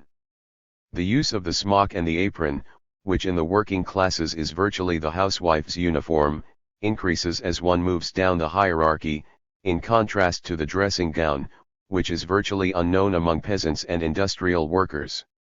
Every year, on average, manual workers buy more handkerchiefs, vests and underpants, and about as many socks, sweatshirts, sweaters etc. as the other classes, but fewer pajamas, like dressing gowns, a typically bourgeois garment, and shirts. Among women, the class differences in underwear purchases, which are clearly marked as regards price, are less strong as regards number, and are even inverted for slips, night dresses, stockings, tights and handkerchiefs. By contrast, among both men and women, purchases of top clothes increase in number and value as one moves up the social hierarchy. The transverse oppositions are harder to determine because the survey on household living conditions, which would show variations by 5 categories, makes only very rough divisions by item. However, expenditure on clothing, almost entirely devoted to top clothes, varies strongly between the fractions of the dominant class, rising steadily from teachers, who devote least to this item in both absolute and relative terms, 1,523 francs per annum, or 3.7%, through the industrial and commercial employers, 4.5%, senior executives, 5.7%, and engineers, 6.1%, to the members of the professions, 4,361 francs or 7.6%. These differences in the value placed on these means of self-presentation, shoe consumption varies like that of clothes, can be traced back to the generative formulae which retranslate the necessities and facilities characteristic of a position and a condition into a particular lifestyle, determining the value and importance accorded to social connections smallest, it seems, among teachers, who are close in this respect to the petite bourgeoisie, and greatest in the professions or the bourgeoisie of big business, which is not isolated in the statistics as an opportunity to accumulate social capital. But in order to characterize completely the specific form which the basic principles of each lifestyle take in this particular area, one would need to have close descriptions of the quality of the objects in question: cloth, example the English associate tweeds with the country gentleman; color, cut, enabling one to grasp the taxonomies used and the conscious or unconscious expressive intentions, young or classical, sporty or smart, etc. There is, however, every reason to think that clothing and hairstyles become younger as one moves away from the dominant pole, more and more serious, i.e., dark, severe, classical, as one moves towards it. 32 The younger one is socially, that is, younger in biological age, and the closer, within the space of the fractions, to the dominated pole or to the new sectors of occupational space, the greater the affinities with all the new forms of dress, unisex garments of junior fashion, jeans, sweatshirts and so forth, which are defined by a refusal of the constraints and conventions of dressing up. The interest the different classes have in self-presentation, the attention they devote to it, their awareness of the profits it gives and the investment of time, effort, sacrifice and care which they actually put into it are proportionate to the chances of material or symbolic profit they can reasonably expect from it. See Table 20. More precisely, they depend on the existence of a labor market in which physical appearance may be valorized in the performance of the job itself or in professional relations, and on the differential chances of access to this market and the sectors of this market in which beauty and deportment most strongly contribute to occupational value. A first indication of this correspondence between the propensity to cosmetic investments and the chances of profit may be seen in the gap, for all forms of beauty care, between those who work and those who do not, which must also vary according to the nature of the job and the work environment. It can be understood in terms of this logic why working-class women, who are less likely to have a job and much less likely to enter one of the occupations which most strictly demand conformity to the dominant norms of beauty, are less aware than all others of the market value of beauty and much less inclined to invest time and effort, sacrifices and money in cultivating their bodies. It is quite different with the women of the petite bourgeoisie, especially the new petite bourgeoisie, in the occupations involving presentation and representation, which often impose a uniform tenue, intended, among other things, to abolish all traces of heterodox taste, and which always demand what is called tenue, in the sense of dignity of conduct and correctness of manners, implying, according to the dictionary, a refusal to give way to vulgarity or facility. In the specialized charm schools which train hostesses, the working-class girls who select themselves on the basis of natural beauty undergo a radical transformation in their way of walking, sitting, laughing, smiling, talking, dressing, making up, etc. Women of the petite bourgeoisie who have sufficient interests in the market in which physical properties can function as capital to recognize the dominant image of the body unconditionally without possessing, at least in their own eyes, and no doubt objectively, enough body capital to obtain the highest profits, are, here too, at the side of greatest tension. Table 20 Variations in value placed by French women on body, beauty, and beauty care, 1976. Source, CS. XLIV, 1976. A. Italic figures indicate the strongest tendency or tendencies in each row. The self-assurance given by the certain knowledge of one's own value, especially that of one's body or speech, is in fact very closely linked to the position occupied in social space, and also, of course, to trajectory. Thus, the proportion of women who consider themselves below average in beauty, or who think they look older than they are, falls very rapidly as one moves up the social hierarchy. Similarly, the ratings women give themselves for the different parts of their bodies tend to rise with social position, and this despite the fact that the implicit demands rise too. It is not surprising that petit bourgeois women who are almost as dissatisfied with their bodies as working-class women, they are the ones who most often wish they looked different and who are most discontented with various parts of their bodies, while being more aware of the usefulness of beauty and more often recognizing the dominant ideal of physical excellence devote such great investments, of self-denial and especially of time, to improving their appearance and are such unconditional believers in all forms of cosmetic voluntarism, example plastic surgery. As for the women of the dominant class, they derive a double assurance from their bodies.